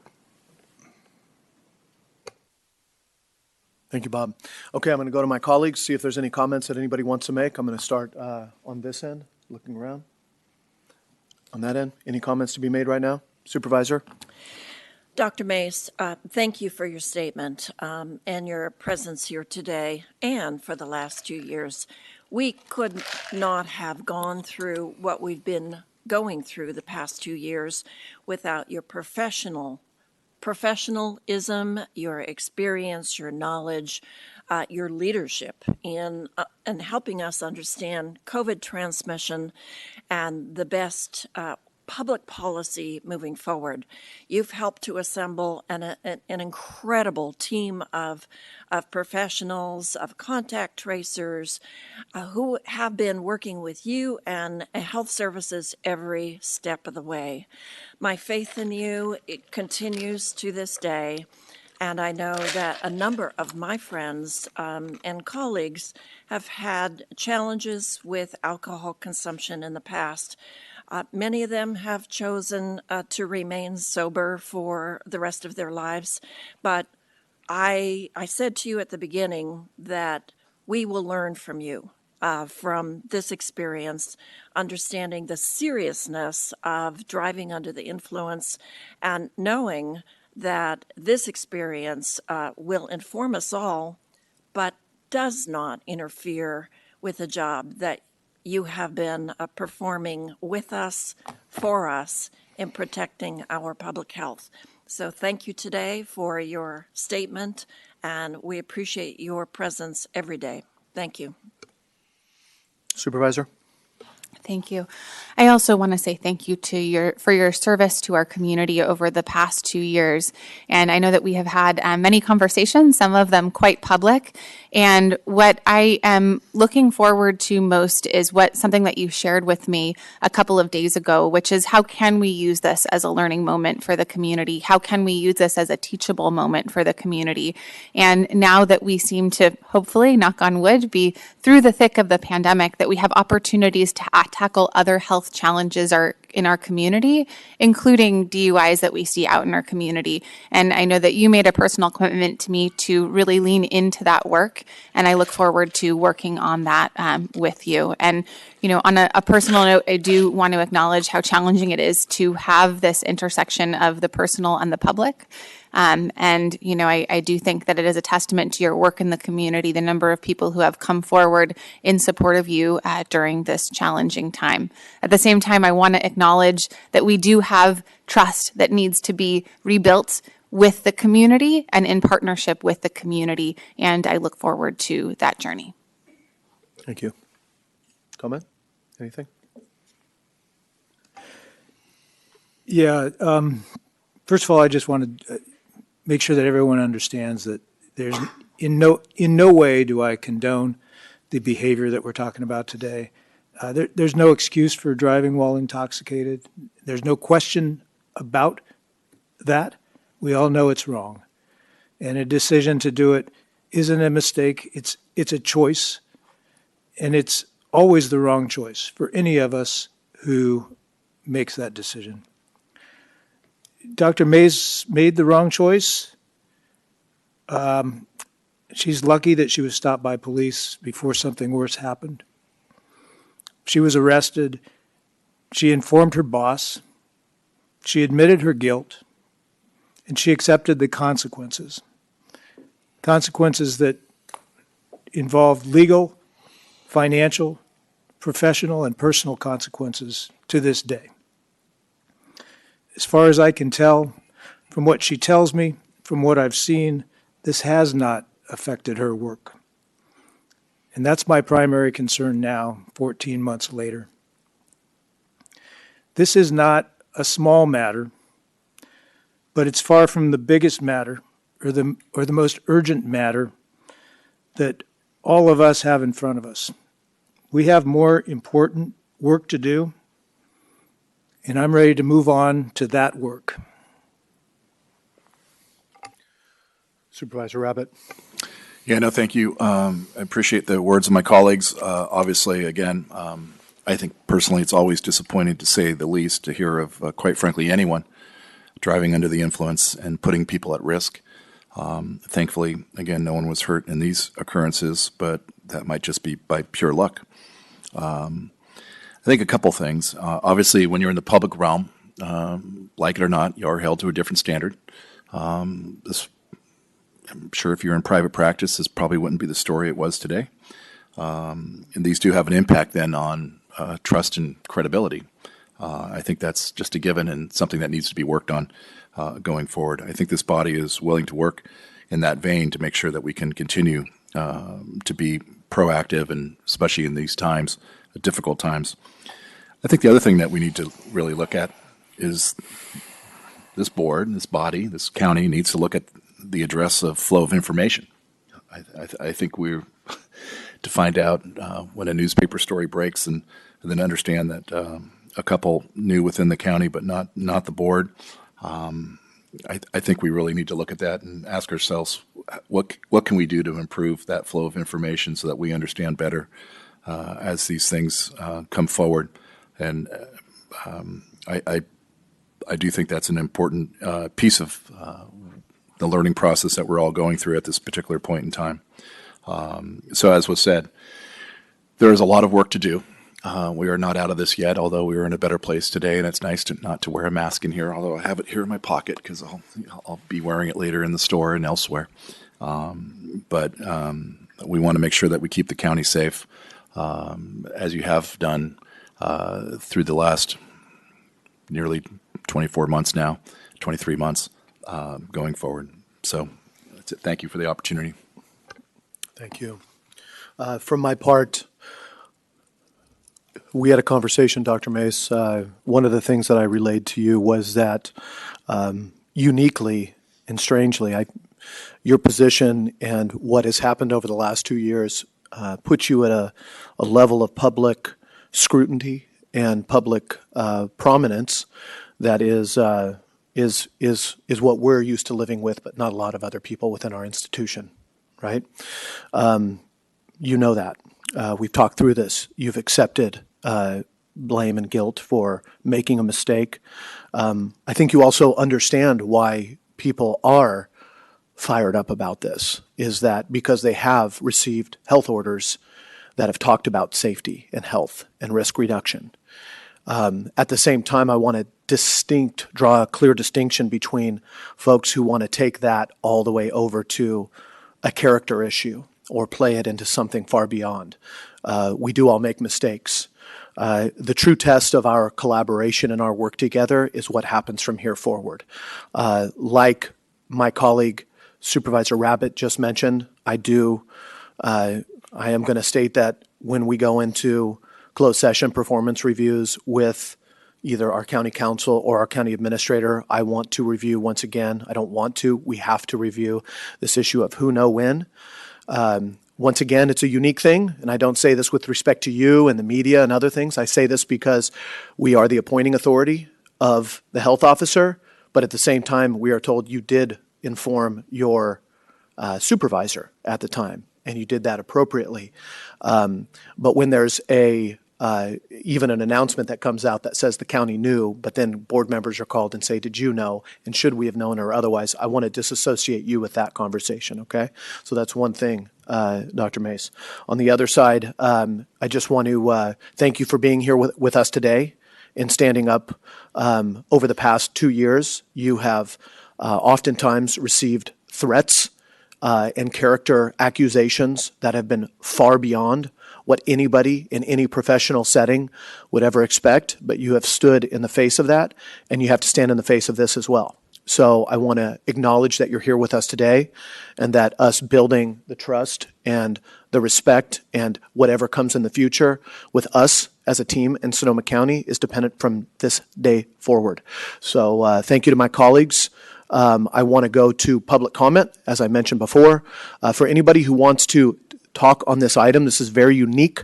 Dr. Mace, I want you to realize that, this is, I'm sorry that this is how it works, but you decided also to make these comments, and that opens it up for public comment. So you're probably going to hear from some people who love you and other people who want to villainize you. And the reality is, I know in public service, is you can't believe in either the accolades or the accusations. The reality is that who you are is right in between those things. And I hope you listen to what folks have to say respectfully. And I hope that folks who share their comments share them respectfully, even if they are impassioned by what's going on today. So I'm going to keep these comments short. These are going to be 1-minute comments. And we are going to go for 20 or 30 minutes. And then at a certain time, I will move us over into the COVID update, and we will get back to business. So we're going to start with those here in the chambers. Come on up, sir. Thank you for your patience and joining us today. Supervisors and County Administrator, my name is Dr. Brian Prostowski, and I'm a Sutter pediatrician and an expert on childhood vaccines.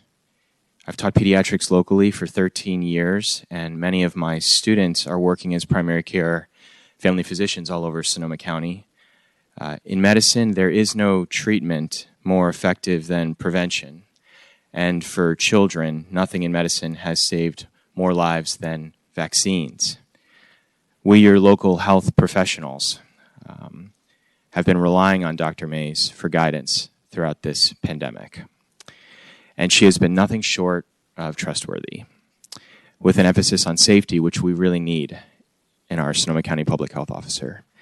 Despite harsh criticisms by those understandably exhausted, both mentally and fiscally, because of the pandemic, Dr. Mays has remained steadfast in her commitment to the health and well-being of our citizens, and I fully support her continuation as our Sonoma County Public Health Officer. Thank you. Thank you. Next up, thank you for joining us today. Thank you, and good morning, everyone. My name is Barbara Babin. I'm a resident of Santa Rosa, a retired elementary school principal, and I have a role as the clerk of the Redwood Forest Friends Meeting, a Quaker congregation. And in my role as that clerk and as a private citizen, I want to really express my appreciation and gratitude for Dr. Mays' leadership and her role in the analysis of the data, the contact tracing, the policies that have been developed, and in communicating all of that to the community.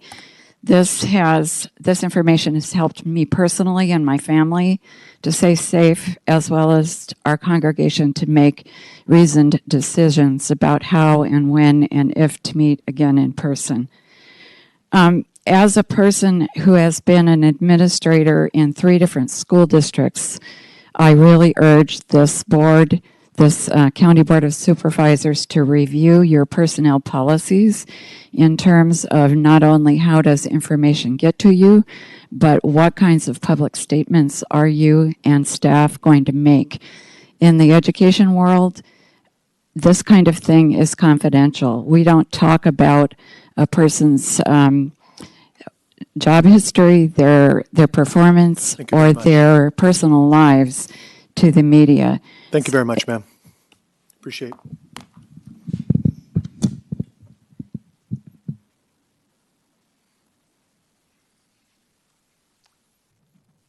Good morning. My name is Kevin Quirk. I'm a retired Sonoma County employee.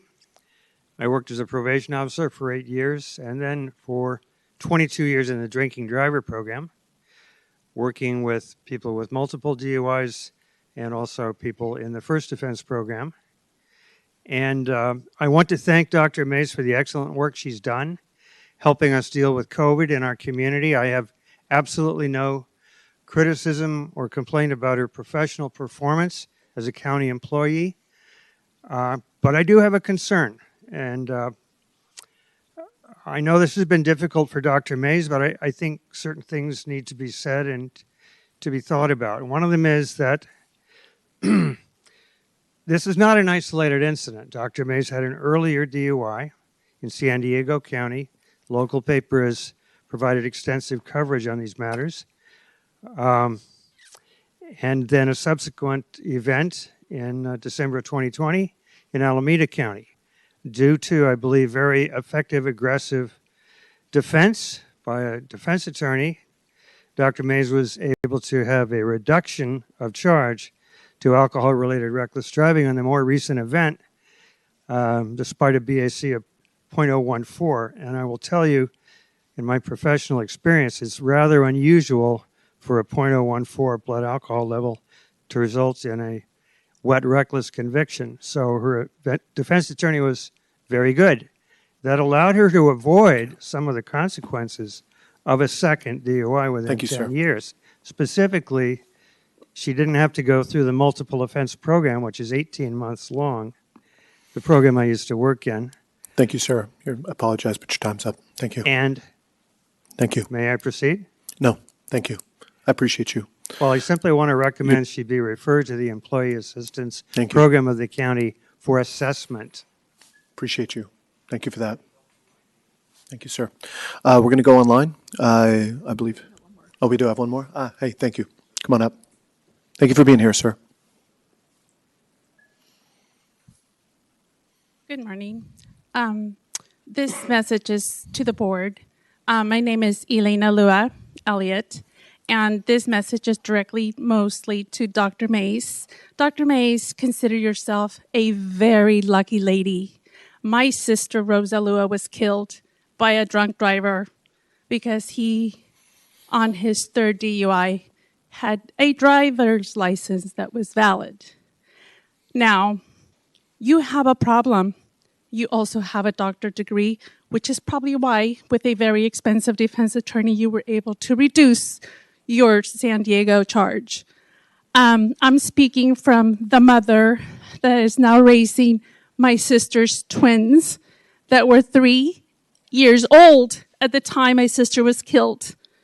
The driver was going 104 miles an hour when he hit her from the rear, causing her, that you probably know best in medical terms, that her heart exploded because it was full of blood, and she had no chance of surviving. I now am raising 4 children. Consider the county, not just Dr. Mays, all of you, at risk because we consider these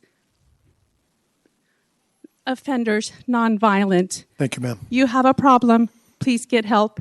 And in order for us to believe in you, I did appreciate that you were a little conservative, though I did appreciate that whole COVID thing. Thank you very much, ma'am. I apologize. I'm going to have to. I know We're it sticking just to our seems public like a comment minute. time. It seems a little ridiculous. This is a really important It topic in is, Sonoma and we County, have. wine country. I know. James Gore. Thank you, ma'am. Please. I appreciate your time. We're going to go to the next. I know it's frustrating, but we do have lots of people that we have to take into account. I respect. I deeply respect everything that you talk about today. That's just. Thank you. Thank you for being here, sir. Please go ahead. Hello, Thank you my for name being is here. Dwayne DeWitt. I'm a respiratory therapist from Roseland. I've never met the doctor who's been in charge of the efforts on the COVID emergency, but I've been quite appreciative of the medical approach that's been taken. I know that at these times, after 2 years, people's approach on many things may be frustrated. They may feel that the good doctor has somehow let us down. I do not believe that is the case because we did not know everything about her private life. Now that some information has come forward about this doctor's private life, I do believe we need to make sure and keep the separation of privacy from professional activity so that you understand everything that's been done so far appears to be, at least from a medical perspective, helpful. I did not realize the time was so short, Thank so you. I'll just say I support this good doctor. No, I've never met her. Maybe in the future I'll get Thank that you, sir. chance. Thank Appreciate you. that. Thank you. Let's go to anybody else in the chambers. We'll go to online comments, Karen. 1 minute each. And a reminder that anybody who wants to or needs to express more other than our agenda, how it is today, we always have items, public comment on items not listed on the agenda. It's currently scheduled for 4 p.m., but probably a little bit later that today. Thank you, Chair Gore. When prompted, please state your full name and begin speaking.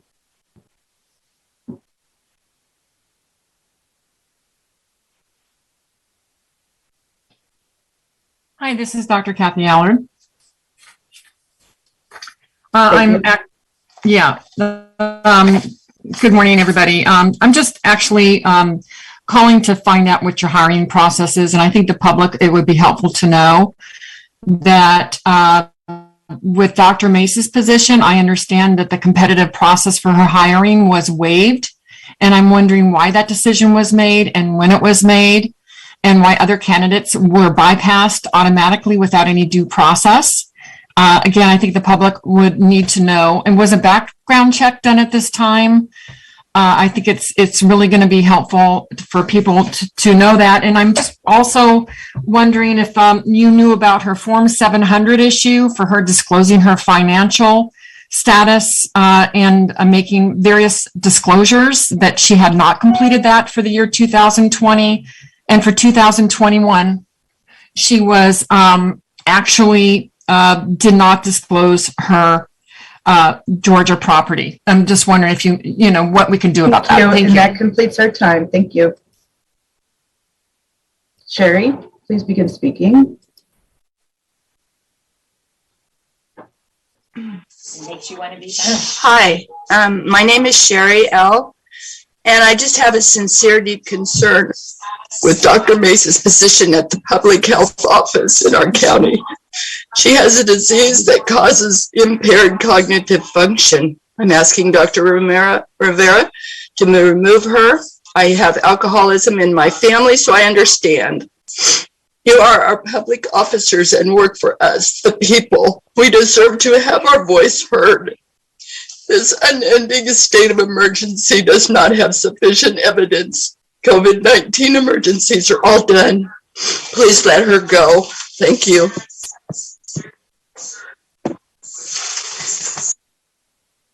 Our next speaker, when prompted, begin your comments.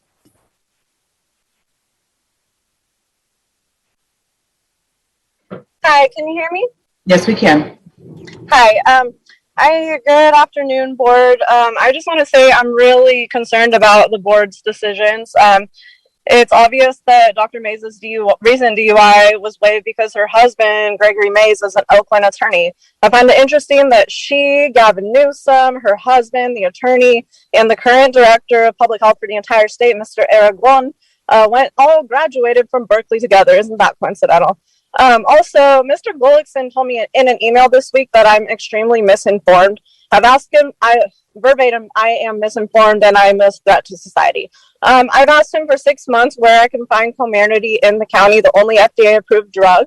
The Federal Register issued a letter on February 17th stating those two products are not yet being manufactured. The FDA will determine that over the next 6 months if they will decide to do so. You illegally fired your employees under Title 21. I'll be airing your dirty laundry outside your meeting at 3 o'clock today. Thank you. Our next speaker, when prompted, please begin. Can you hear me? Yes, we can.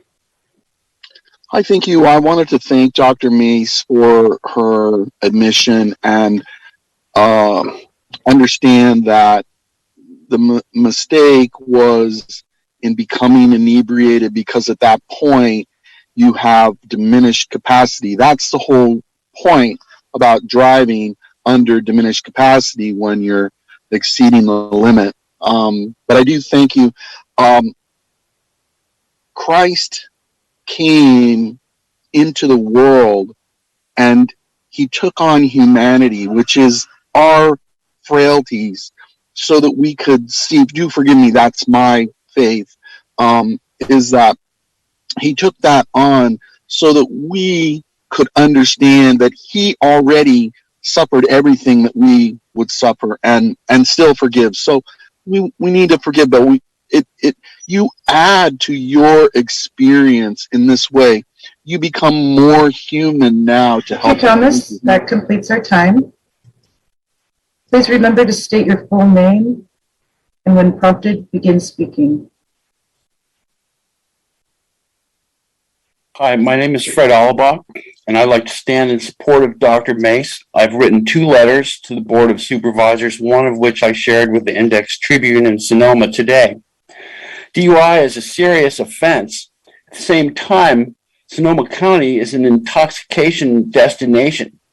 DUI is extremely common here, and I think the county needs to own this or condemn the whole culture and economy, not just one person who has a DUI. I think as part of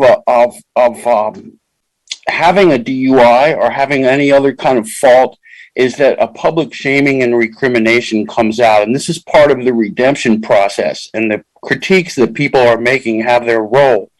And Dr. Mace is obviously sorry, contrite, apologetic, and she deserves our forgiveness.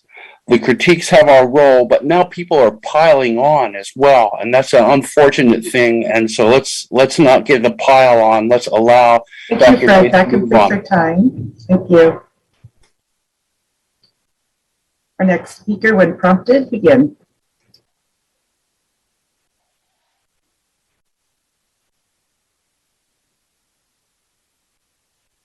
Mark.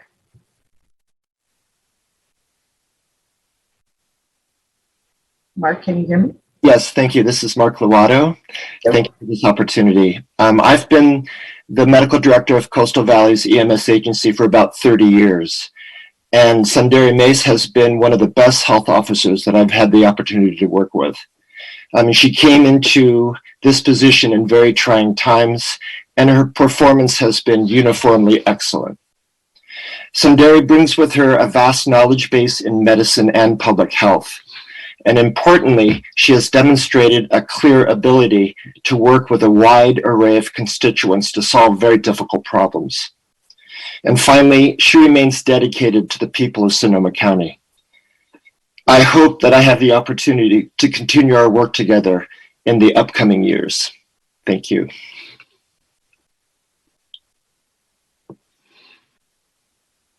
Our next speaker, please state your full name and begin when prompted.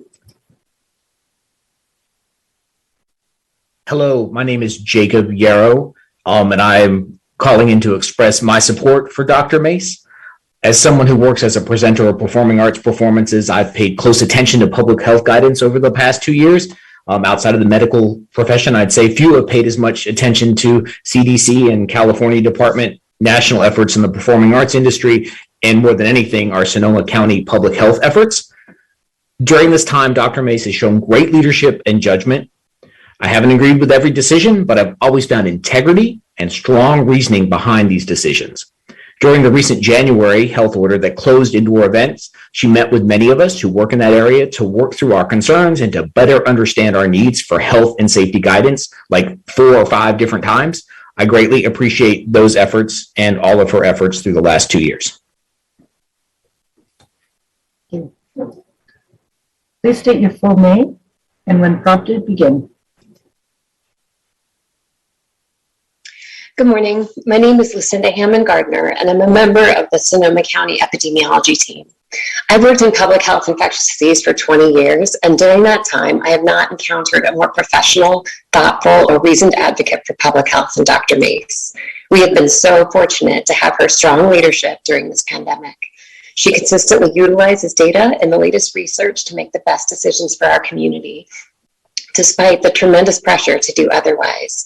We've seen the direct benefits of her approach through decreased transmission of COVID and fewer hospitalizations and deaths among our county residents.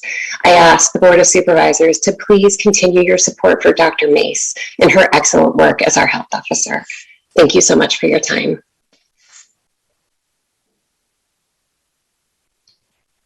Our next commenter, please state your full name and begin when prompted.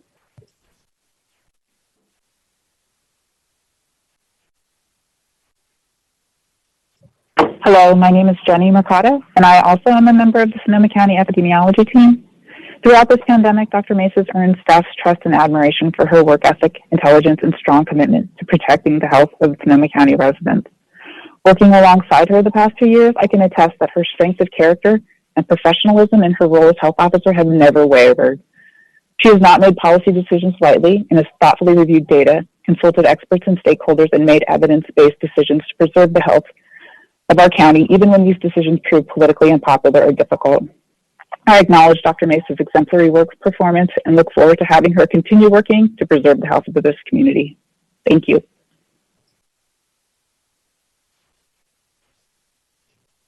Our next commenter, please state your full name and begin when prompted.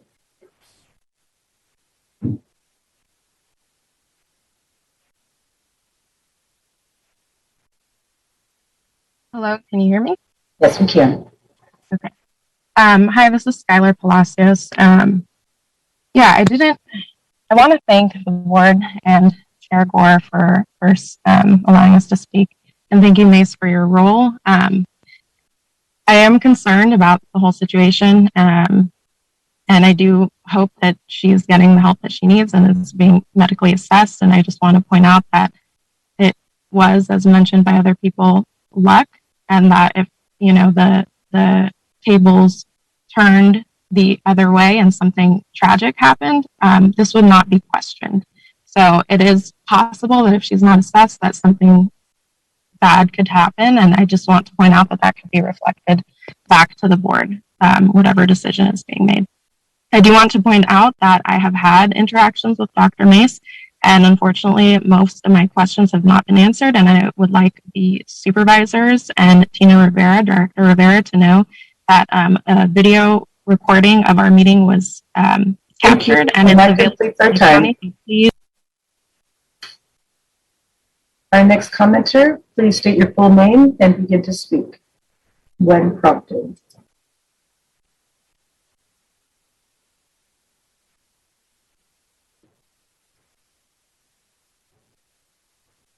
You hear me? Yes, we can. Hello, my name is Doug Branscombe. I've lived in Sonoma County all my life, and I've been grateful for the leadership and protection Dr. Mace has provided for the past 2 years. My wife and I are both in our 70s and have underlying health conditions and are at a particularly high risk for COVID-19. We have felt safer because of Dr. Mace's work and policies. Discussion of her personal life and incidents that occurred over a year ago are irrelevant, inappropriate, and a distraction for the significant work that remains to be done. I ask the Board of Supervisors to please put these conversations to rest and allow Dr. Mace to get back to her job. We are lucky to have her expertise and leadership. Thank you.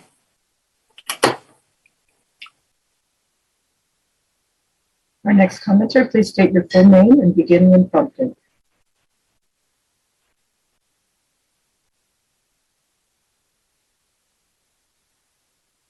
Thank you. My name is Dr. Stephen Harrington, County Superintendent of Schools. I wish to acknowledge Dr. Mace for her commitment and dedication to providing a safe and healthy learning environment for students in our school workplace.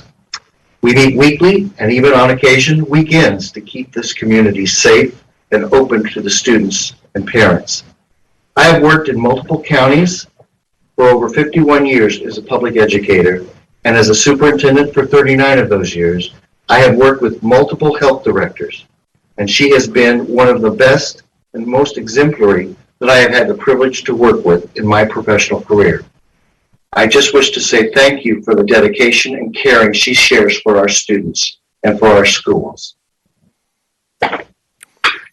Thank you, Karen. Before you go on to the next one, we're gonna do 4 more comments, and then for those who aren't able to speak now, obviously, as I said, we're going to go into the COVID update, have a comment at the end of that, and then also at the end of the day, if anybody wants to call back in.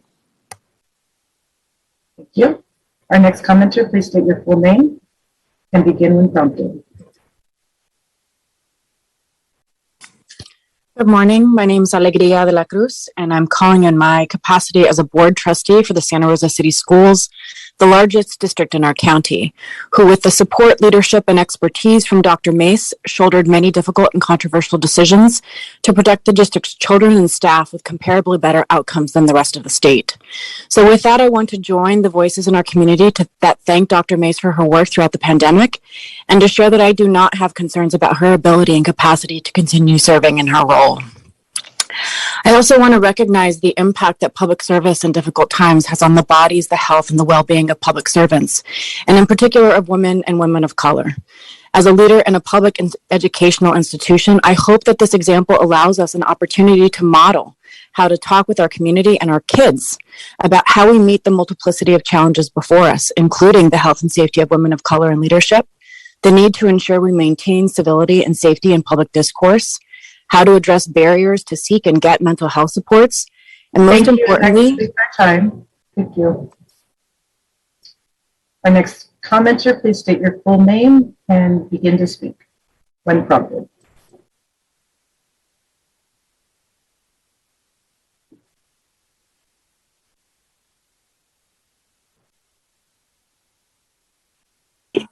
This is Victoria Yanez. Yes, Can you go ahead? Yes, go ahead, please. Yes, I would like to ditto everything Alegria said. My Victoria Yanez, I'm an attorney here in Santa Rosa, mostly retired, but still licensed for over 35 years. And I'm so proud that Dr. Mace is working in her position. And yes, we do have a problem here, but I trust that she will address it far sooner than others who have worked for the county and have been in their position for a long time and nothing ever happened to them. There was a particular judge here in Sonoma County, now retired, who was well known for being drunk on the bench. And this, I'm not saying that we can't have a review and everything, but let's do it, and then let's back Dr. Mace up. Our next commenter, please state your full name and begin when prompted.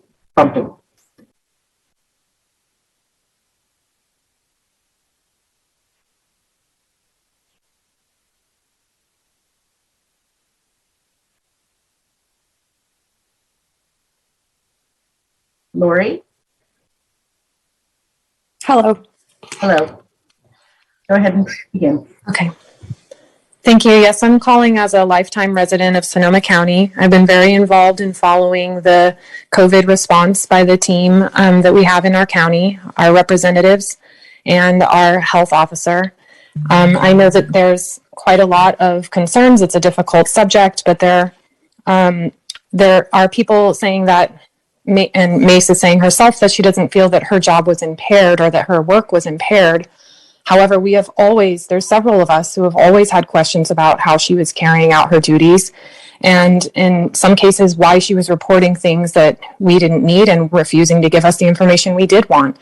We've been trying to investigate serious crimes. We've been looking into why there are reports of maybe the cases, but not the deaths. As soon as the deaths went down, we stopped talking about that and we rose up to discuss the cases. Cases are not emergencies. And we've been asking why the Board of Supervisors won't follow the law and terminate the local health emergency. And instead they've empowered this woman. That completes our time. She's not even from Sonoma. And this will be our last commenter. When prompted, please state your full name and begin to speak.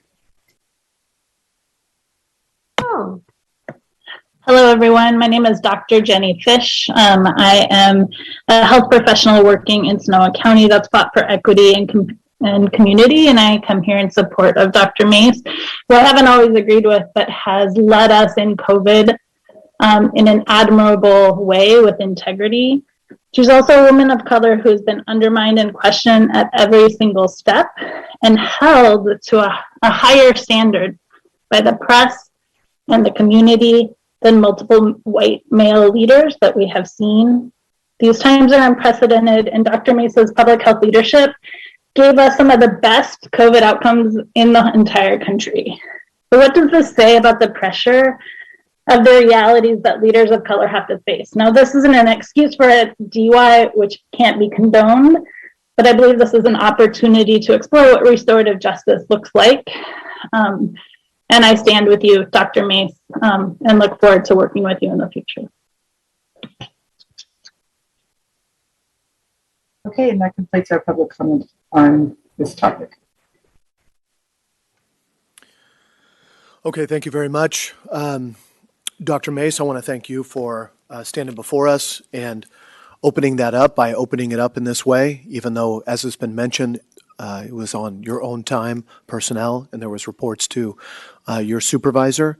At the same time, there's, by you coming before this board, it opened it up for that kind of conversation, which takes courage in and of itself. And as we mentioned before, there's a lot more work to do together. So we're going to start by going back to Director Rivera and Dr. Mace, however you want to lead us into the COVID update, and specifically the other item attached to this, which is the on-the-move contract amendment. And just looking to my board, as one of the conversations I've asked for staff with the on-the-move amendment is something we talked about a couple board meetings ago, which was as we had rapid assistance dollars potentially going out from ARPA, are we going to allocate some of that for emergency financial assistance, or are we going to wait for that to come back for a true NOFA discussion? So I know that's one thing that is teed up for us to deliberate on today outside of the general COVID update. So Tina, I want to pass it over to you. Thank you. Thank you, Chair Gore. We are here to proceed with business. And we're here to provide you with an update with respect to our COVID-19 emergency response. And we have some recommended actions with respect to our on-the-move agreement amendment. And joining me today for that update and discussions on that amendment is Dr. Sundari Mace, our health officer, Dr. Urmila Shinde, our vaccine mission chief, Catherine Pack, our health program manager, and Paul Gullickson, our communications manager. And with that, I'll turn it over to Dr. Sundari Mace, who will begin our formal presentation. Thank you so much, Director Rivera. Thank you to the board for allowing us to present a COVID update today. Let me share my screen.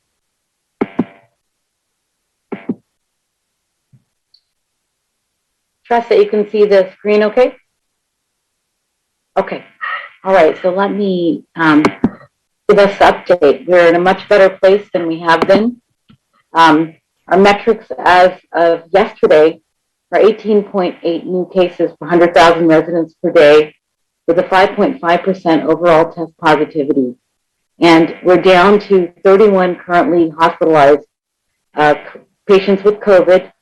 We have unfortunately had 51 people die from COVID-19 since January 1st. And likely that is due to our Omicron surge. But things are going the right direction. And that is really the good news. We did peak at about 250 new cases per 100,000 residents per day.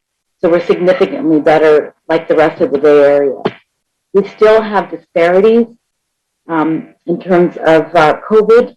American Indian Alaskan Native residents are currently experiencing the highest case rates, followed by our Black African American residents and also Latinx residents, as has been throughout the pandemic. We are currently conducting 477 tests per 100,000 per day. So that is close to about 2,300 or so tests totally countywide per day, but the demand is dropping. We have new testing sites that are expanding rapid test options. There's also antigen testing that people can get at the pharmacy and test at home and report on. But the demand is definitely dropping for testing at this time as our case rates go down. We are encouraging that different organizations sign up with the California Testing Task Force, and the link is here. We do have the Department of Health Services public sites at Andes, Unity Park, Cloverdale, Grange, and there are more sites to come as well. And as I said, if people test at home with an antigen test, they can and should report their test result. And the links are here. These links can be found on SoCoEmergency.org. And our hotline is still up and running. And if anybody has questions for help or resources, they can feel free to call the hotline. We are monitoring COVID-19 variants, but I want to note that not all of our cases are currently genotyped because we still have a very high case volume. Although we're down to 18.8 new cases per day per 100,000, that's significantly higher than where we were last November before the Omicron surge. Samples are genotyped locally at the public health lab, about 64 per week. We also have genotyping by state labs and some by our federal labs. And we are prioritizing samples to increase the likelihood of concerning new variants. So we do prioritize samples from people who have had international travel recently, that are hospitalized or have negative outcomes, large outbreaks, and breakthrough cases that are occurring amongst people who are fully updated with a booster, not just fully vaccinated, but fully updated. And we still see that, although, as I said, you can see here, the surge is much better, and case rates are falling amongst unvaccinated persons, vaccinated persons, and up-to-date individuals with booster. And you can see the difference in case rates, unvaccinated being in the yellow, the fully vaccinated but not boosted being in the gray, and the boosted being in the green. And these trends are very similar. If you look at hospitalizations, especially deaths, having a booster is very protective for becoming a case, being hospitalized, or for negative outcomes such as death. Now I'm going to turn this over to our vaccine chief, Dr. Urmila Shendi, to continue with the presentation. Thank you, Dr. Mace. That last slide shows our local data, which clearly shows the protective effect of vaccines and boosters. I think we can all agree that COVID is going to be with us in some form or another indefinitely. And the data clearly shows that vaccines and boosters provide the best protection that we have. So where are we now with our vaccines and our boosters in general? At the bottom of the slide, we see that 63.5% of our eligible population has now received a booster, and 74% of those who are over the age of 50 have now received their booster doses. We continue to have work to do, of course. When we look at the graph, the bar graph on the left, by HPI quartile, we see that 58% of those in the lowest quartile compared to 69% in the highest quartile have received their boosters. And on the right side, we see the breakdown per race and ethnicity. So for our Black and Native American and Pacific Islander groups, roughly 57 to 58% of these populations have been boosted. And our Latinx population, only 48%. So we will continue to work hard with our community-based organizations and our community health workers to increase protection against COVID in these groups. Next slide, please. Can I have the next slide, please?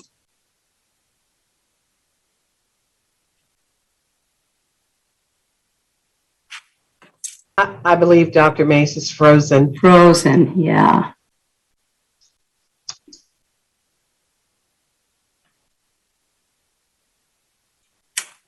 I can see if I'm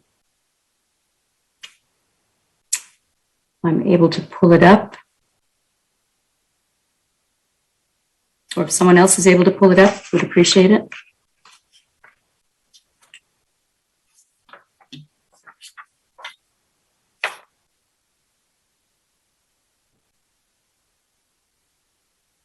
Dr. Shinney, I can pull it up. Okay, thank you, Paul. Thank you. Hold on one sec. Sorry about that.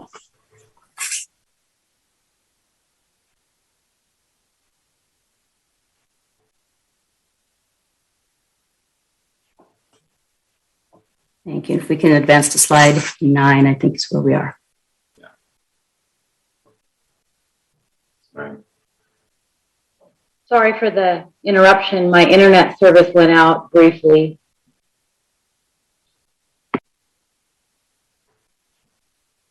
There we go. Thank you. Thank you, Paul. So our county currently has the 10th highest vaccine rate of all 58 counties in California. And that is given that we do not have clinics in which to administer vaccines. So as we can see from the slide, the population, total population that's fully vaccinated is 77%, meaning from birth all the way through age over 100. And that is 10% higher than the vaccine rate for the rest of California.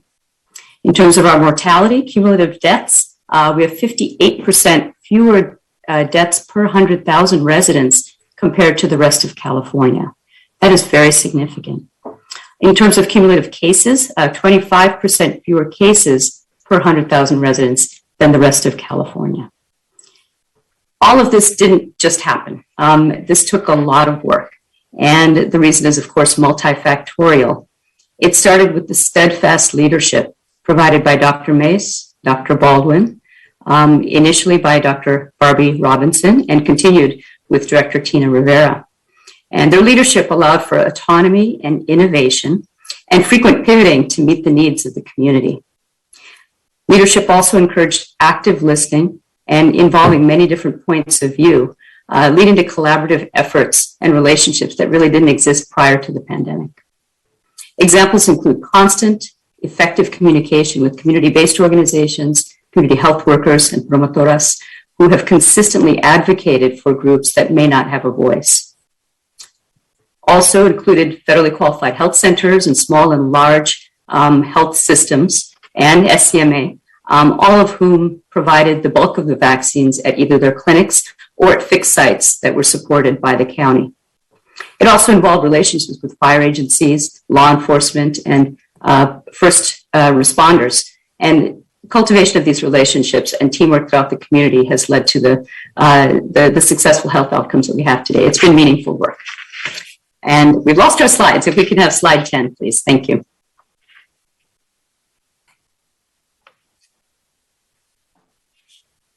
So thank you. Slide. Are we on the right slide? No, if we could go to slide 10, please. Okay. Next one. There we go. So since our last presentation, we've met 2 milestones. We did meet more than 80% of our eligible population as being fully vaccinated. I think we're actually at 81% now. And over 1 million doses have been administered in Sonoma County. We see our breakdown again by age group on the left-hand side. We see that our lower vaccination rates are in our school-aged population. Currently, we're at 37% of our 5 to 11 population fully vaccinated, and 47% have received at least 1 dose.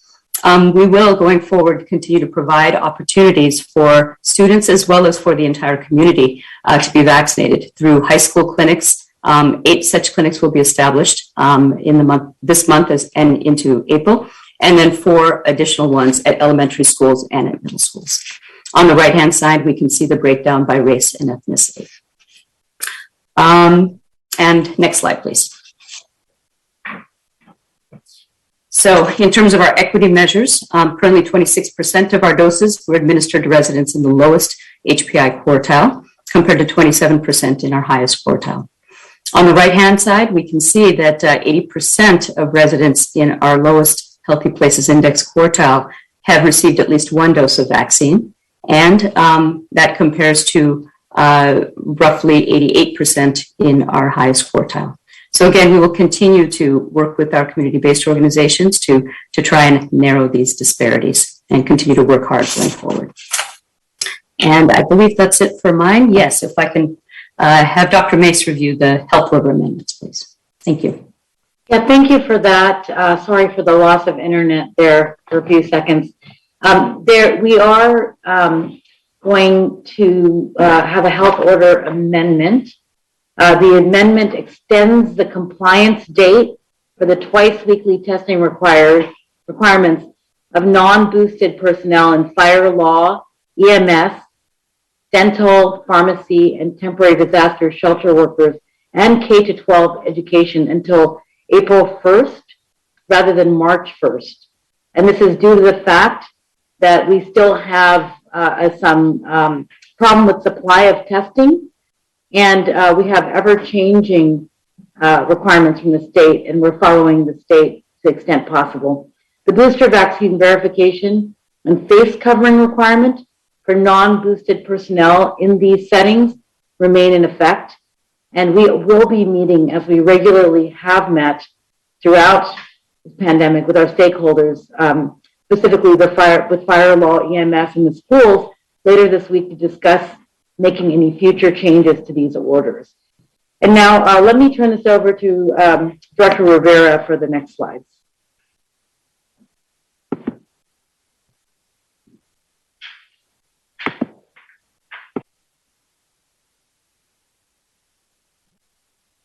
I think you're on mute, Director Rivera. Guess it would help if I came off of mute. That's our coin phrase through this entire pandemic. Are you on mute?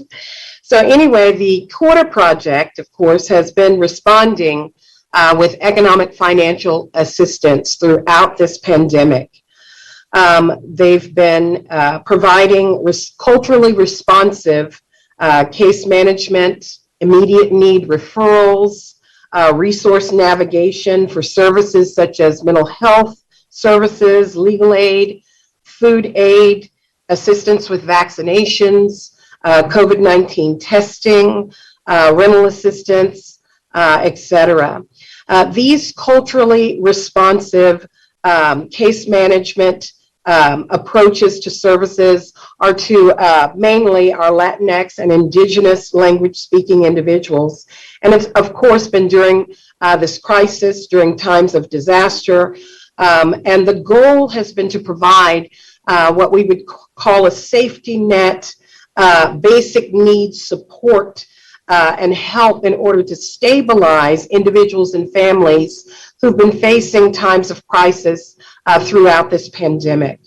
The Quarter Project has allowed us to leverage partnerships, as Dr. Shinde mentioned, with organizations across the county and support our coordinated efforts with outreach and community engagement in a very real, meaningful, and integrated way. It served as an interconnected safety net, if you will, for people of color within our community and within our county, with a focus on these populations and communities. Next slide, please.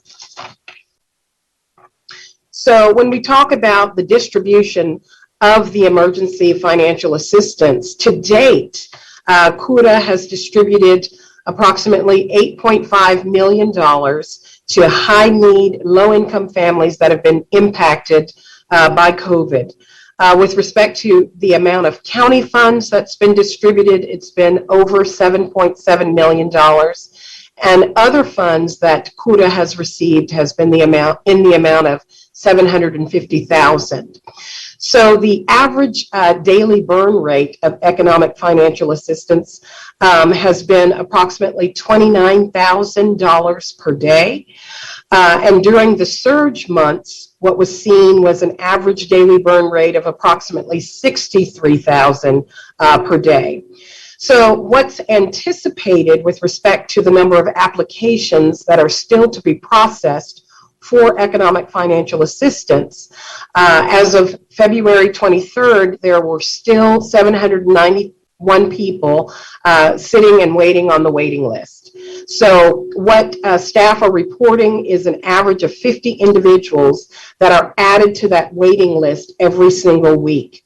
So there is an immediate need for additional economic financial assistance in order for this need to be met.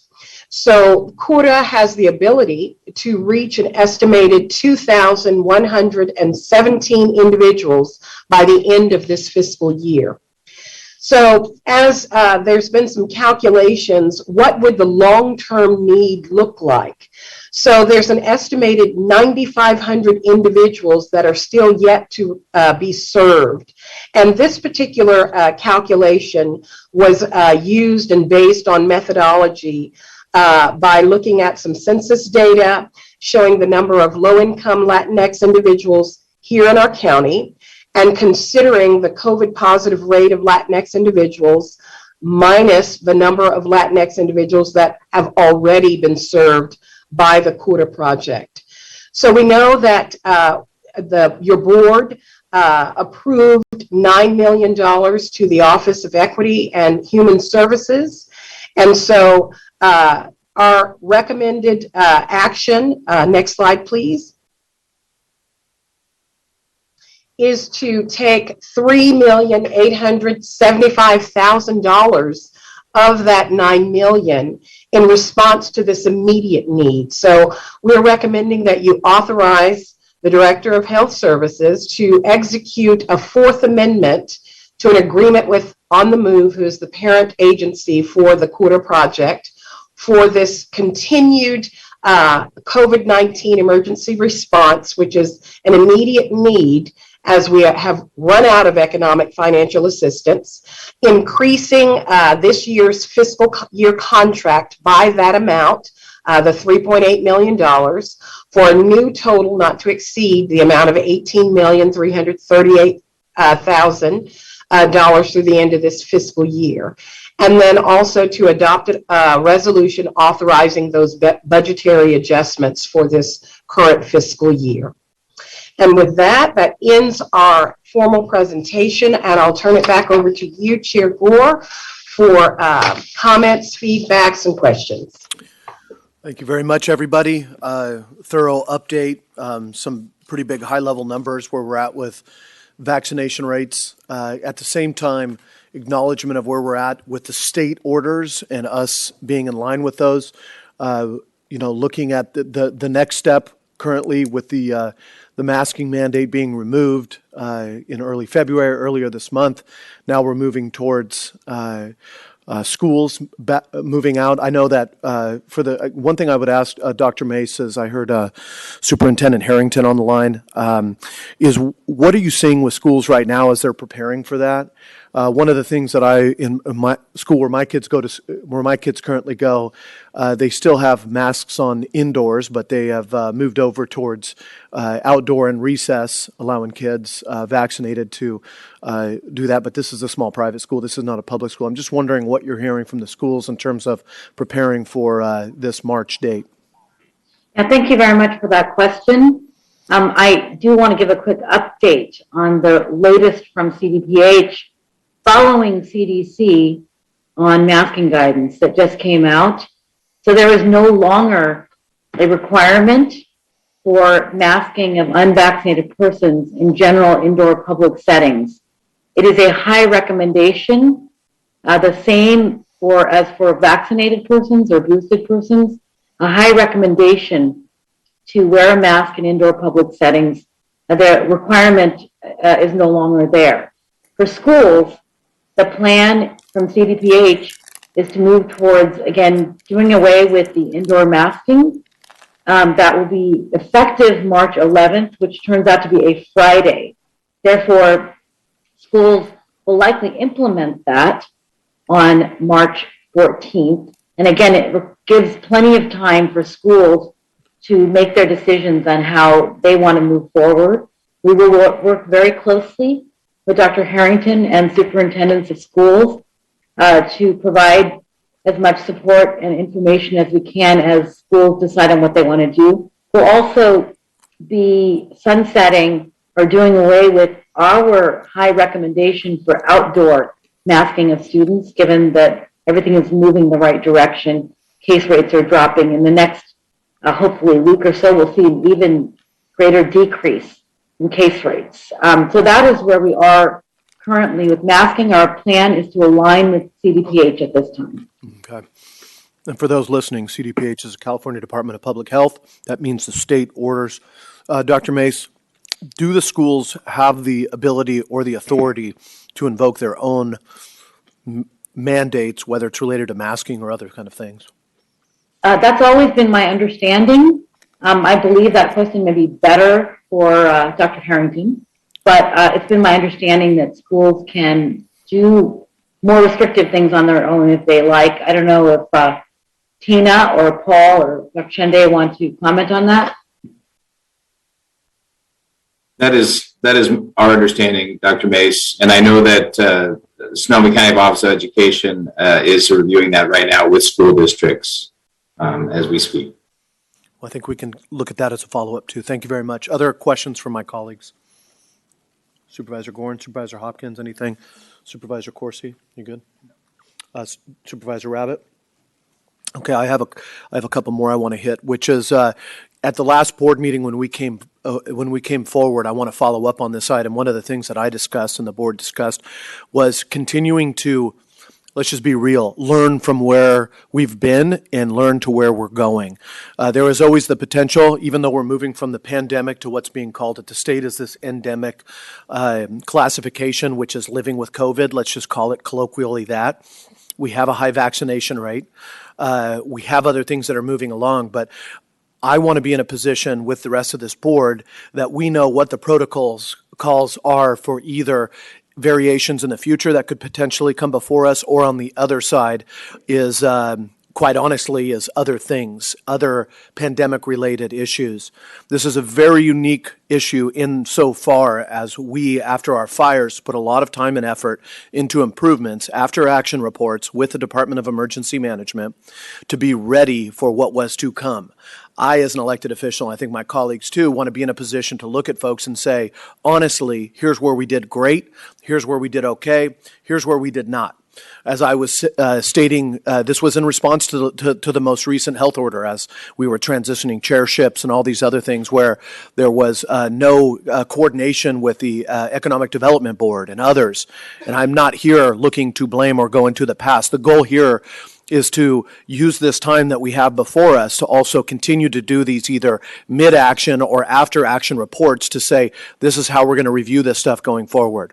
So once again, Dr. Mace, Tina, with respect to the organization and where you're at with, the director and coming in, is I want you to respond, but the request was for you all with the county administrator to work on a process that comes before our board so that if there's ever any conversation outside of something like Ebola, quite honestly, or something so severe that you're going to have to take action as the health officer through the health officer's authority, but anything that requires coordination and other things and a check-in and how we collaborate together is for us to bring those things before the board, for us to talk about options, for us to be able to weigh in together as a team, because it is one team, one fight, no matter what on this stuff.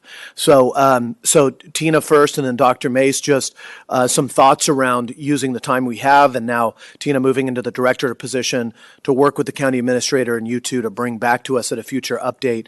Not maybe right now, the solution to that, but the process that you want to go through to have an after-action report that prepares us for the next pandemic. Yes, thank you, Chair Gore. We actually are working on an after-action report currently. We have already contracted with a contractor who has already begun the work of our after-action report for COVID.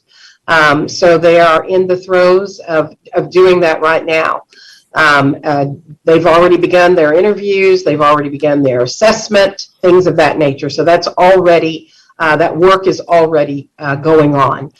With respect to any other disaster pandemic that comes on, we're looking at a process, an appropriate process, checklist, if you will, communication process outside of an emergent situation which requires quick action, just ensuring that we have an appropriate procedure for who needs to be communicated to, what are the appropriate meetings that need to be laid out, who needs, who do we need to gather, things of that nature. We've been doing a lot of work with our disaster preparedness unit, just making sure that we are filling the gaps, staffing up, just ensuring that we're ready, just to ensure that we can address any capacity issues with regard to, hitting that button to call staff to ready. So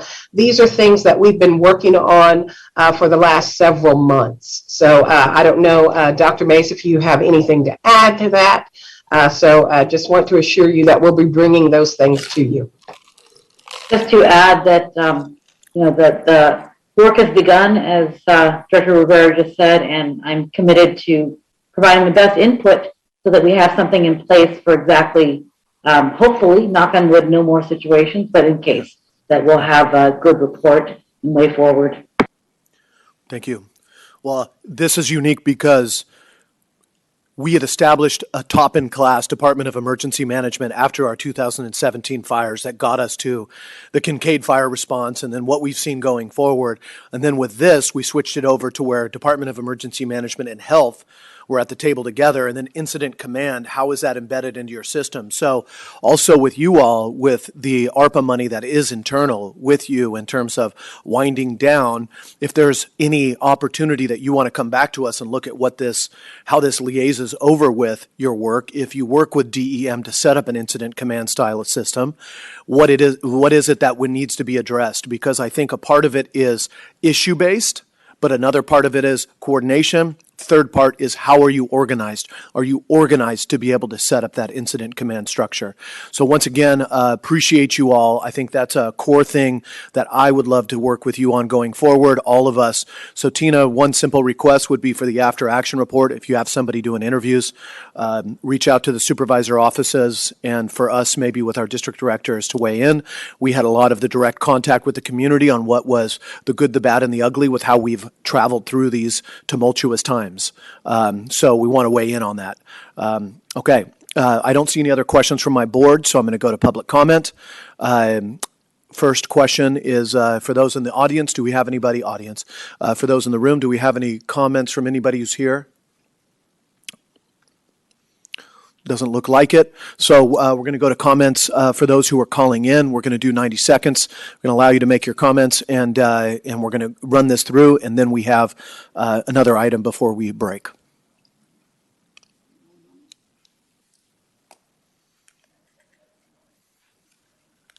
Can you do it?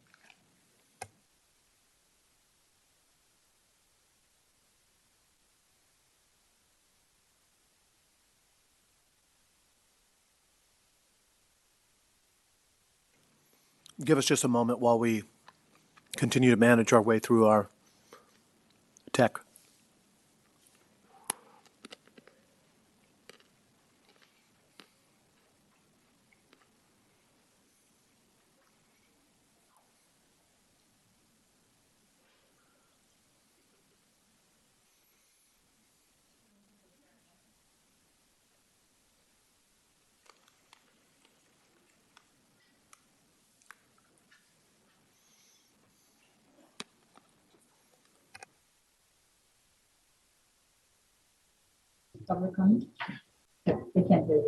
Yes, I'm sorry about that. Sorry for the delay.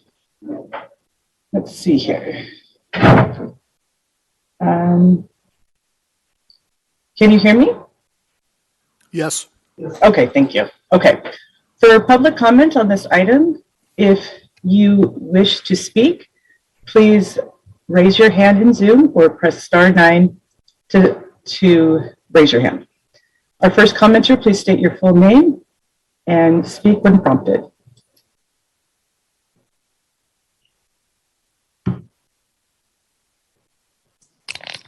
Hello, can you hear me? This is Dr. Panalasi. Yes, we can. My hand was actually raised from previously to comment on Dr. Mays, and I really had just wanted to enter into... I'm sorry, we're not speaking on that item, on that topic right now. We do have public comment at 4 p.m. today if you wish to come back. Well, I just wanted to enter into the record a letter of support from... Yes, again, you can come back at public comment at 4 p.m. today. Again, we're speaking on item 36. If you wish to speak, please raise your hand or dial *9 on your phone. Our next commenter, when prompted, please go ahead and speak.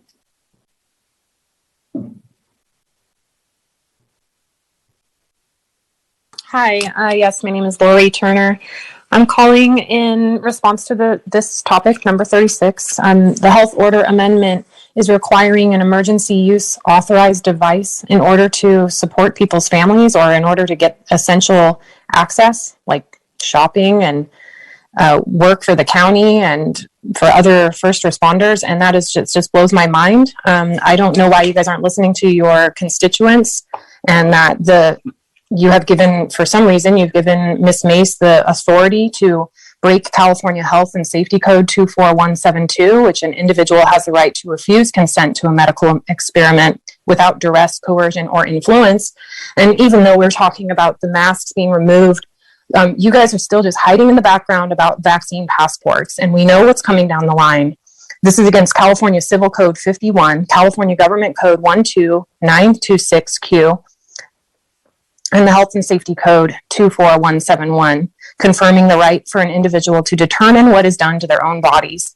You're putting people in this county who have already been under so much stress with the fires and this an emergency, and I cannot imagine what you guys are doing to people to put their jobs on the line and their children on the line when we clearly don't need it. You've got 70% of this county already vaccinated, and we want you to terminate all local health emergencies, pass a resolution denouncing the requirement of any vaccine verification by any business establishment or government agency, and stop giving the incentives for companies who think out there in business that they have to do so. Our next commenter, please state your full name and begin to speak when prompted.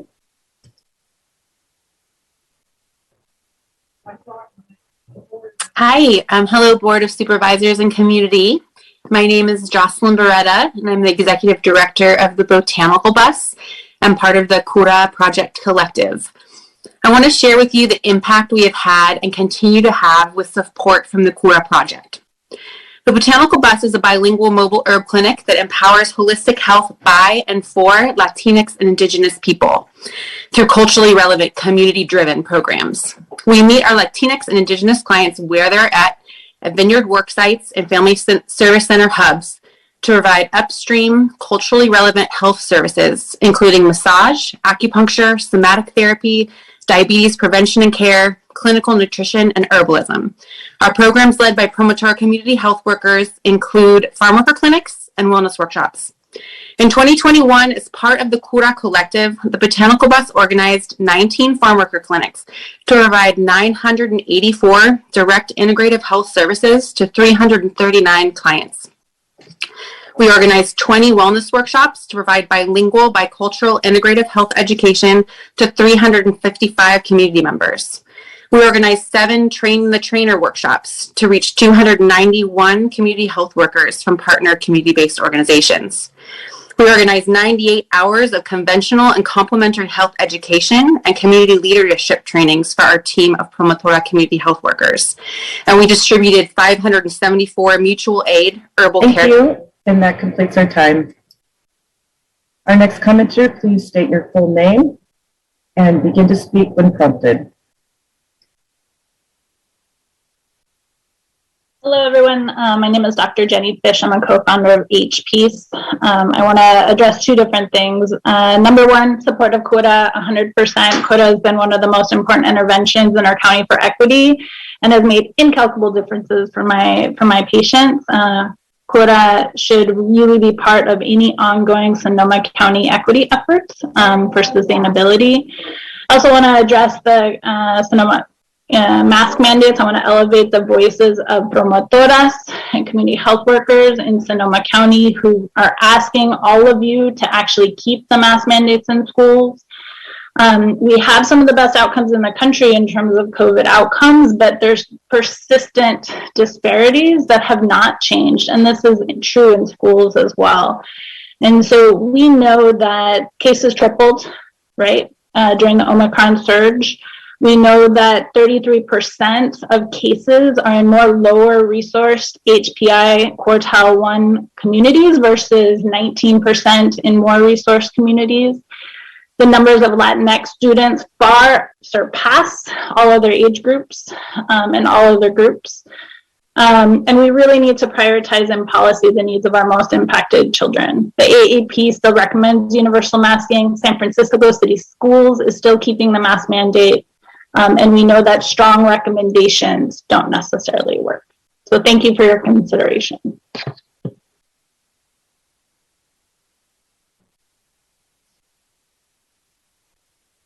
Please, our next commenter, when prompted, begin to speak. State your full name as well. Hello, Board of Supervisors and Community. My name is Amanda Hernandez, and I am the Director of CURA, Community Urgent Response and Aid, a project of On the Move. Since October 2020, CURA has served 22,953 people through emergency financial assistance, vaccine clinic support, educational charlas, resource navigation, food support, and other outreach efforts in order to keep our community healthy, safe, and informed during this pandemic. 80% of those we serve are Spanish speakers, many monolingual Spanish speakers living 65% below the area median income. We continue to see a need in the community for the support CURA and the CURA Collective has been providing. We currently have over 800 families hoping and waiting to receive emergency financial assistance to support them through this difficult time, and the list continues to grow daily.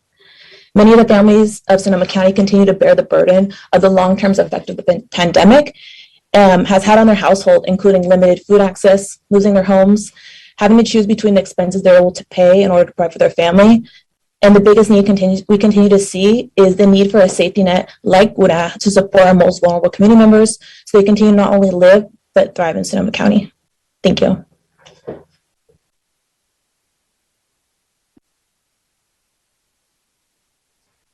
Our next commenter, please state your full name and begin to speak when prompted.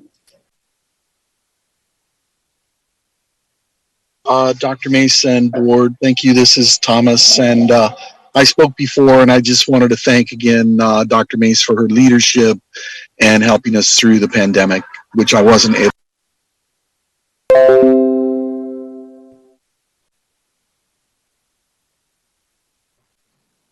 Our next commenter, please begin to speak when prompted. State your full name, please. My name is Greg Edwards, and I wanted to make some comments about where Sonoma County is moving in general with vaccines and vaccine passports, QR coding. I think that this is a certain conflict that the county is creating. It's medical apartheid. There are many people in the county that cannot be vaccinated. There are many people in the county that vaccines would be contraindicated. Remember that these vaccines are still experimental. This is phase 3 of human trials. You are not providing informed consent.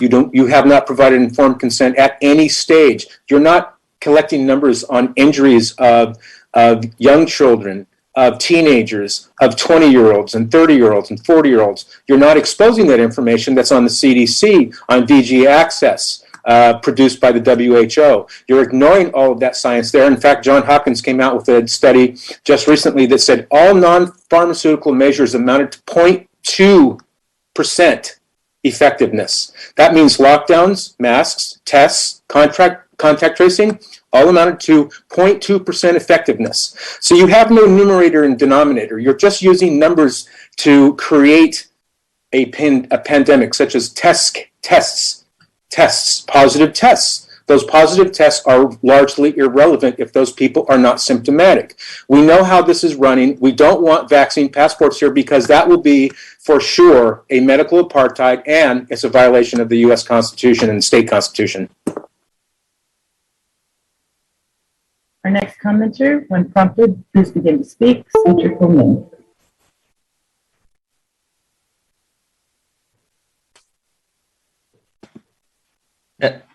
Hello, this is Dan McCoy, can you hear me? Yes, we can. Okay.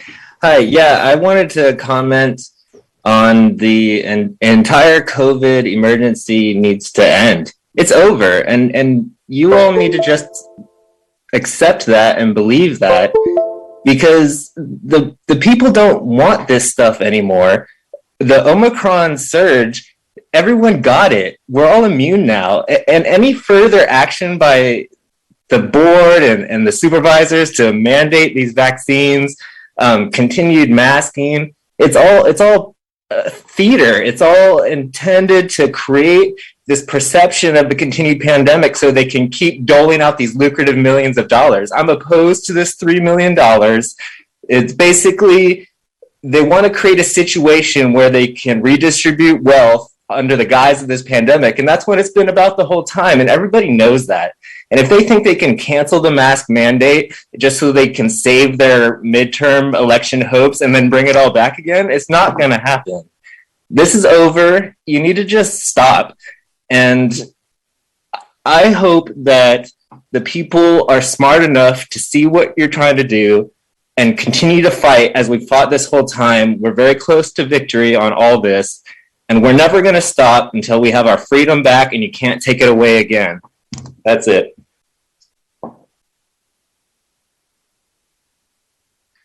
Chair Gore, that is the last commenter.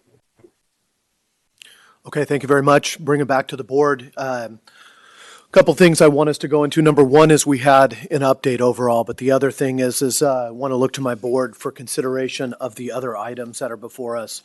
There is a move to, let me pull this up. Item A, receive staff report. Item B, authorize the Director of Health Services or designee to execute Fourth Amendment to an agreement with On the Move. Okay, so this is what we're talking about before us. This is $3.875 million for a total not to exceed of 18.3 that we've put forth through this trying times. Item C would be adopting said resolution to move that funding forward. A reminder that this funding initially as proposed to us, and perhaps Tina or somebody else can, or the county administrator can talk through this, but when we initially went through our ARPA allocations, there was a pot that was going to be identified for rapid assistance.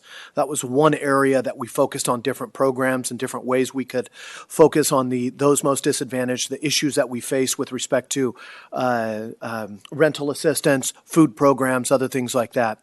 On the other side, there was another pot that was going to be focused on the RFP, the request for proposals going out. That was another big tranche of I believe it was $18 million at the time, to go into community-based organizations with training and other things to build more capacity into this equity work going forward so we don't face the same challenges. We go after the social determinants of health and we invest in community. What I have seen now come back to us is currently $3.875 million to go as a direct assistance into On the Move to get out under the ground.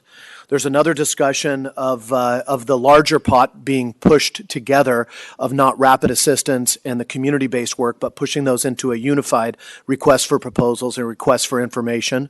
The supervisors should have all gotten that in their inboxes, and I think the community has seen some of that going out. So, and that's being led by Upstream Investments, Office of Equity, and EDB. Do I have that right, County Administrator? Am I hitting those numbers correctly? Can you say that last part again? Because I don't know if I'm familiar with that request, unless you're talking about the notice of funding availability on the ARPA dollars? Yeah, that's what I'm talking about. So yes, the notice of funding availability for I want to say $33 million of ARPA funds went out either early this week or last week. Yeah. Grant proposals are due April 7th. Those grants will come back to the board, I think, May 24th. And in that, we would include the $5 million plus direct financial assistance programs. So whether it's On the Move could put in an application to get that additional $5 million out the door, or other entities.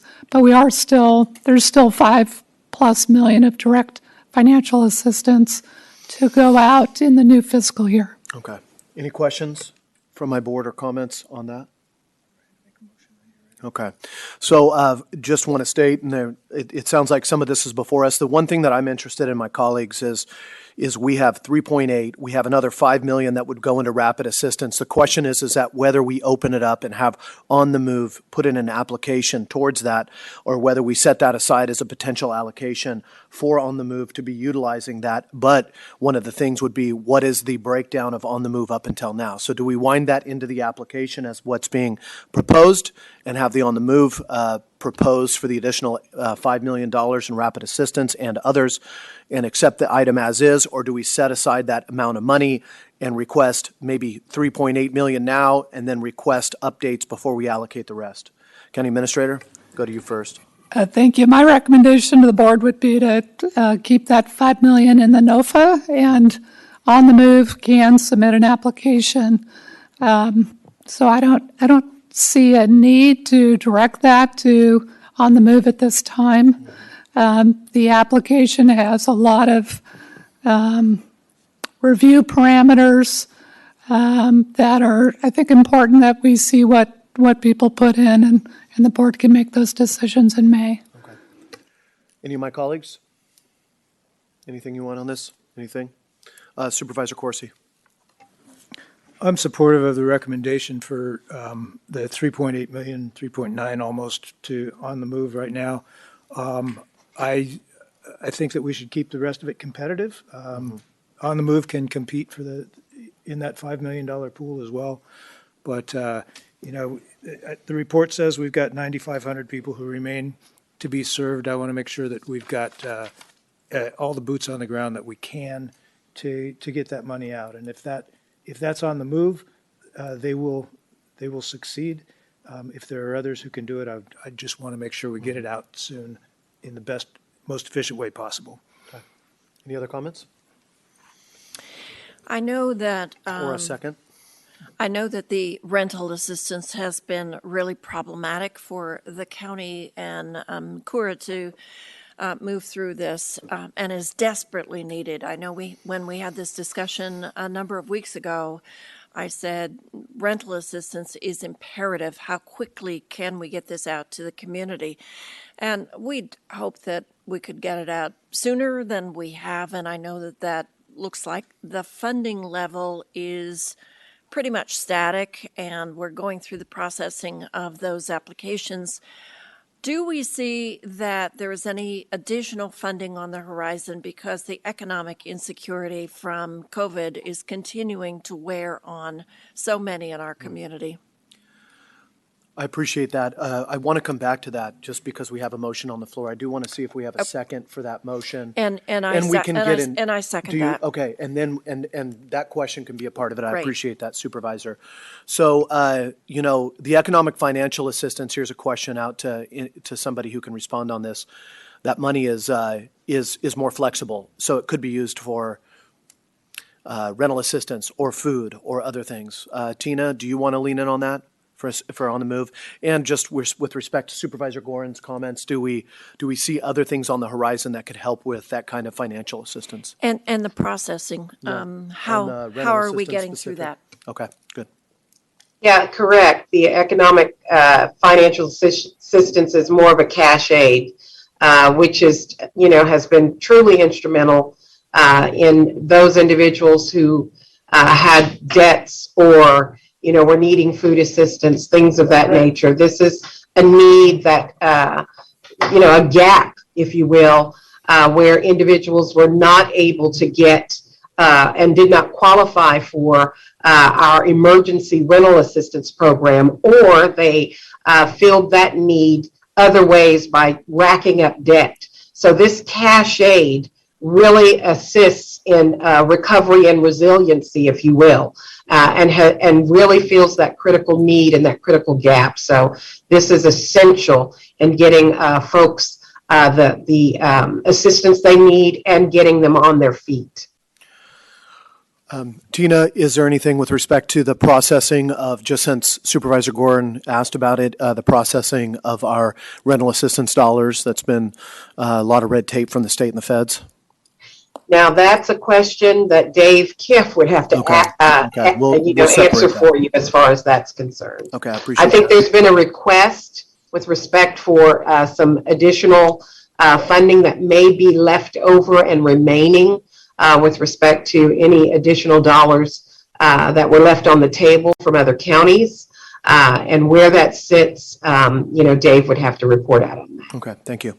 Through the chair, I believe Mr. Kiff is getting on the board meeting, but I believe Director Rivera is correct. But if Karen can elevate Dave Kiff to the conversation.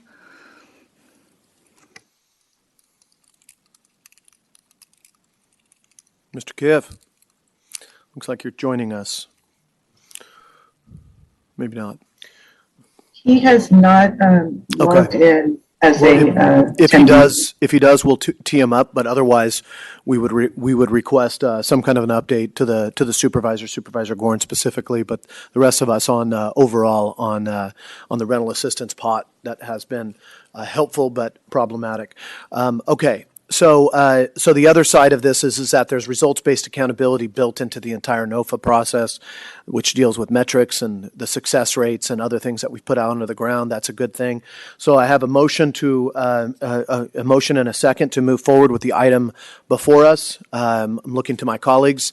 I'm going to go to any amendments on the motion. Seeing none, all those in favor, approved by saying aye. All those opposed? The ayes have it. We're going to move on from this item. I believe we're going to break for closed session and for our lunch and our closed session right now. Come back out and swing the item on deferred maintenance into the Sears building and the entire discussion. Is that correct?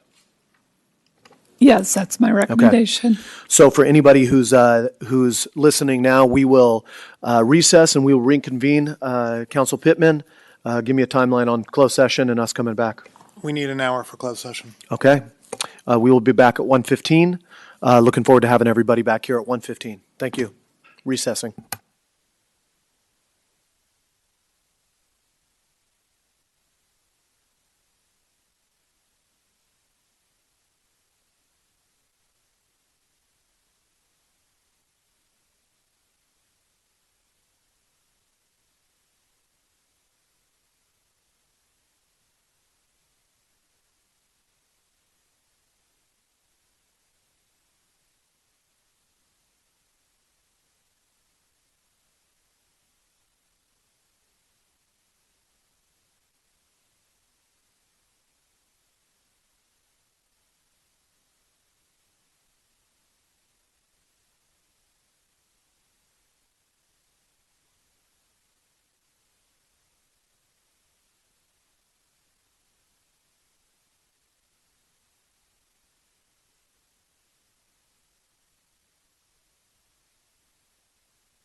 Are we live, Karen?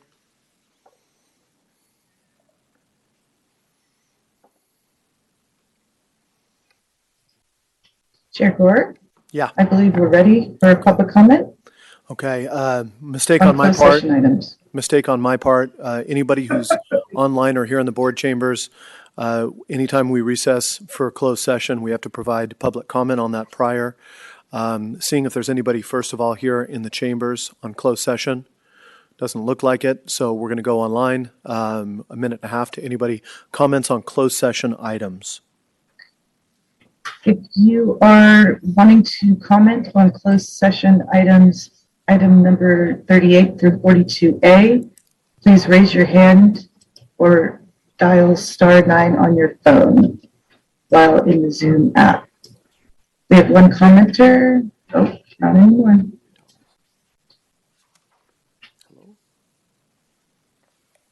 Okay, at this time we have no public comment in Zoom. Okay, back to the board. Deja vu. We're going to recess in a closed session. We'll be back at 1:15. Thank you. Thank you.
Are you able to hear me?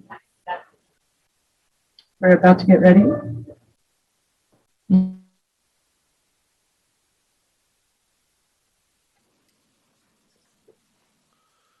I just want to confirm you can hear me.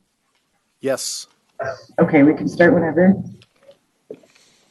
you're ready. Okay, thank you. Reconvening from closed session, I'll pass it over to Council Pittman for a report out from closed session, and we will move after that into item number 37. Thank you, Chair Gore, and I apologize in advance. We have two closed sessions to report out from and fairly lengthy both times. So on February 28th, the Board of Supervisors met in closed session to consider the matters listed as items 43 through 50A on the agenda. On item 43, the Board of Supervisors met in closed session in its capacity as the Board of Supervisors and the Board of Directors of the Community Development Commission to confer with legal counsel on existing litigation in the matter of Vannucci versus County of Sonoma. No reportable action was taken by either board. Direction was given to legal counsel and staff.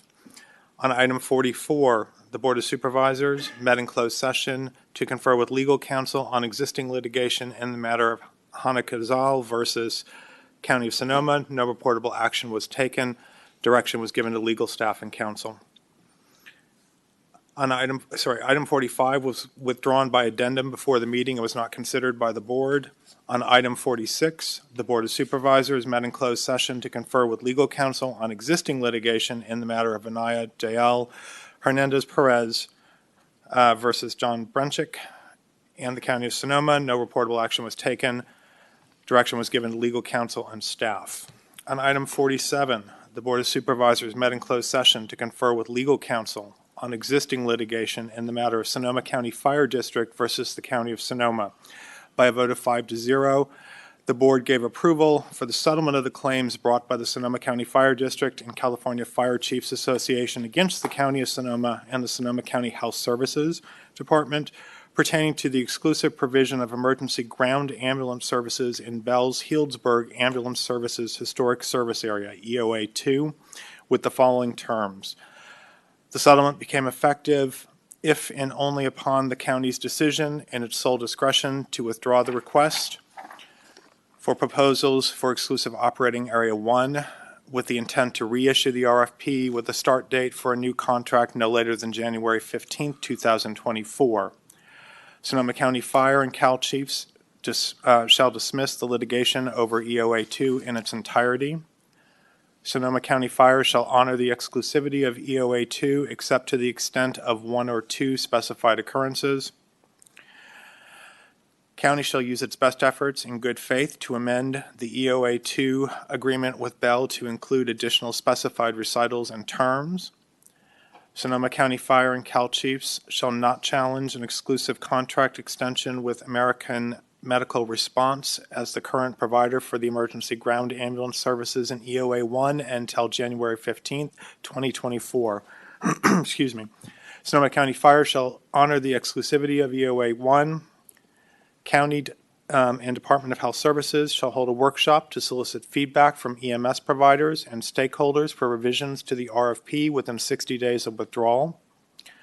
The content of the reissued RFP for EOA 2 is within the county's discretion. The county has made no promises or representations regarding the outcome of the reissued RFP. And Sonoma County Fire shall agree to defend, indemnify, and hold harmless county upon up to a maximum amount of $250,000 for any claims arising from the settlement or withdrawal of the RFP or based on challenges to EOA 1 exclusivity during the contract extension for AMR until January 15, 2024. Direction was also given to the Director of Health Services to execute all documents necessary to effectuate the settlement.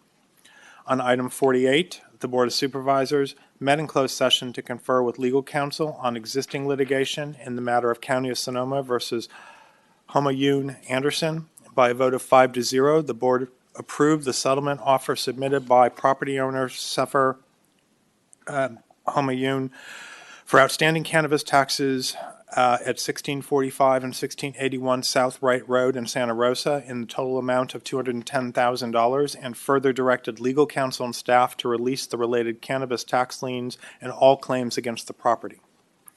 On item 49, the Board of Supervisors met in closed session to confer with legal counsel on anticipated litigation, the significant exposure to litigation in one matter involving delinquent cannabis business taxes on property located at 3600 Wallace Creek Road in Healdsburg.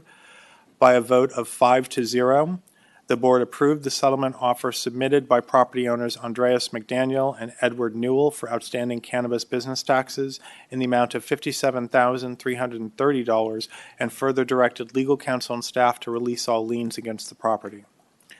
On item 50, the Board of Supervisors met in closed session to confer with its real property negotiators for the long-term lease of county-owned property at 2200 Airport Boulevard, Santa Rosa. Under negotiation were the terms and conditions of the proposed lease. No reportable action was taken by the board. Direction was given to the county's real property negotiators.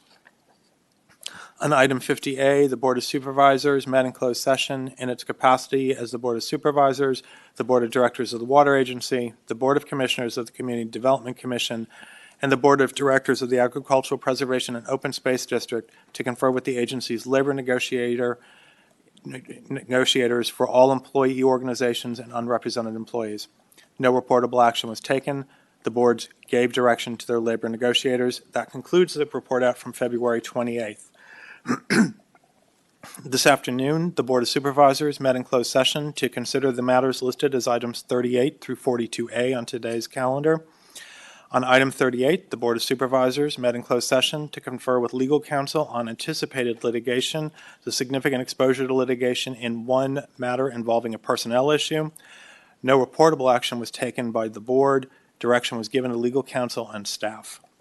On item 39, the Board of Supervisors met in closed session to confer with legal counsel on existing litigation in the matter of Brian Best versus Virgil Smith. No reportable action was taken by the board. Direction was given to legal counsel and staff. On item 45, the Board of Supervisors, on item 40, the Board of Supervisors met in closed session to confer with legal counsel on anticipated litigation, the significant exposure to litigation in 5 potential cases involving claims for property tax refunds from AT&T Corp., Pacific Bell, AT&T Mobility, T-Mobile West LLC, and Sprint Telephony PCS LP. No reportable action was taken by the board. Direction was given to legal counsel and staff. On item 41, the Board of Supervisors met in closed session to confer with legal counsel on existing litigation in the matter of Hannah Cazal versus County of Sonoma. By a vote of 5-0, the board approved the settlement of the lawsuit brought by Hannah Cazal and Matthew Carr against the County of Sonoma and Malaya Claire Connors, whereby Hannah Cazal and Matthew Carr provided a full release of all claims associated with the lawsuit in exchange for $700,000. In item 42, the Board of Supervisors met in closed session to confer with legal counsel on existing litigation in the matter of California Coastkeeper versus County of Sonoma. No reportable action was taken. Direction was given to legal counsel and staff.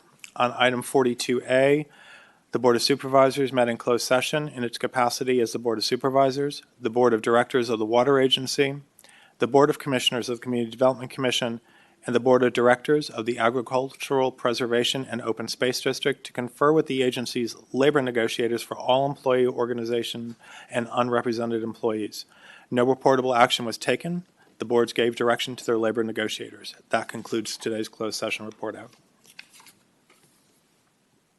Wow. I'm going to ask you to include that report out time into your closed session time in the future.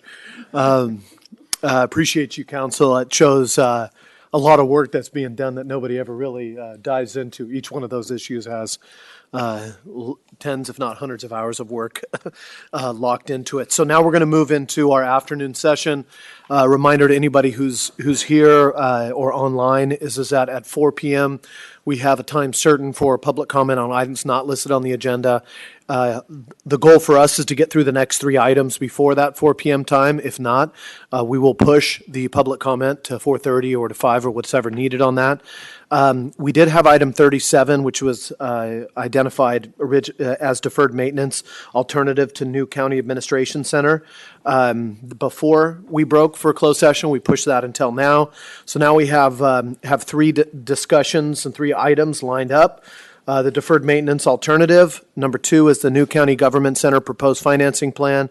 And number 3, I'm not saying these in the numbers they are, 37, 43, and 44 is actually where I'm at. Acquisition of the Sears site in Santa Rosa Plaza. I think it's appropriate because 37 and 30 and 43, those 2 items would really be the ones setting up any kind of decision or discussion on item number 44, which is a potential acquisition requiring a 4/5 vote. So, County Administrator Bratton, you want to jumpstart this item, and then we'll pass it over to Keith Liu, I think, from General Services. Yes, thank you very much. And as the chair mentioned, these next 3 items are all connected. And so I'm going to recommend to the board that we go through all 3 items before we ask the board to affirmatively vote on some of them. This first item does not require a vote. It's informational only, but this item will talk about the option of staying in these buildings and repairing them. And so it also talks about if we replace the buildings, the financing options for replacing them. So at the end of this presentation, I'd encourage the board to ask whatever questions you might have on those 2 options or those 2 topics before we move into the financing plan. So with that, So even though you want to present through them, you do want to get questions and comments from the board Absolutely. on repair or replace as a part of the deferred maintenance effort on 37. I want the board to ask every question ideally, whatever questions you have about staying on this campus, whether it's repairing these buildings or gut and renovate. This presentation deals with the pros and cons of that approach versus replacement. If the board is prepared after this item to say, yes, we see the value of replacing without talking about how much we're replacing or where we're replacing, I think that would be, a great step to take before we get into the financing plan. But if the board wants to reserve that till the end, certainly it's the board's prerogative. Okay. So with that, I'm going to turn it over to Keith, who will introduce, or Johannes, I don't know if you want to start, whoever wants to start. That would be. Thank you, Cheryl. Good afternoon, Chairman Gore and members of the board. I'm Keith Liu, Deputy Director of General Services Department. At the February 8th meeting, your board requested an update on alternatives to acquiring the vacant Sears property for constructing new county facilities in downtown Santa Rosa. Prior reports concluded the alternative on continuing to invest in existing campus facilities was not a good investment due to the age and poor condition of existing buildings. In response, we have asked Project Finance Advisory Limited, or PFAL, to provide a third-party review of the case on deferred maintenance on county-owned properties, specifically at the County Administration Center. PFAL is an independent financial and commercial advisory firm with experience structuring and closing complex, large-scale infrastructure projects, as well as cost-effective project delivery strategies for their clients. They bring a multidisciplinary team of architects, engineers, cost estimators, and facilities consultants to advise the county. PFAL was authorized by your board to provide financial and development advisory services in consideration of a new county government center project. Representing PFAL today is President and Chief Executive Officer Victoria Taylor. Ms. Taylor has over 18 years experience in project finance and is a registered municipal advisor. Ms. Taylor will discuss the concept of addressing deferred maintenance as an alternative to the new County Administration Center. With that, I will turn the floor over to Tori for this presentation. Great, thank you, Keith. We do have a slide deck that my colleague David is sharing here. So thank you very much for the introduction, and Chairman Gore and Supervisors, thanks for the opportunity to speak today. As Keith mentioned, my name is Victoria Taylor, and I'm the President and CEO of PFAL. We're acting as the county's technical advisor for the Government Center project. And for purposes of this presentation, we've been asked to provide an independent and objective assessment of the county's options for its administrative facilities.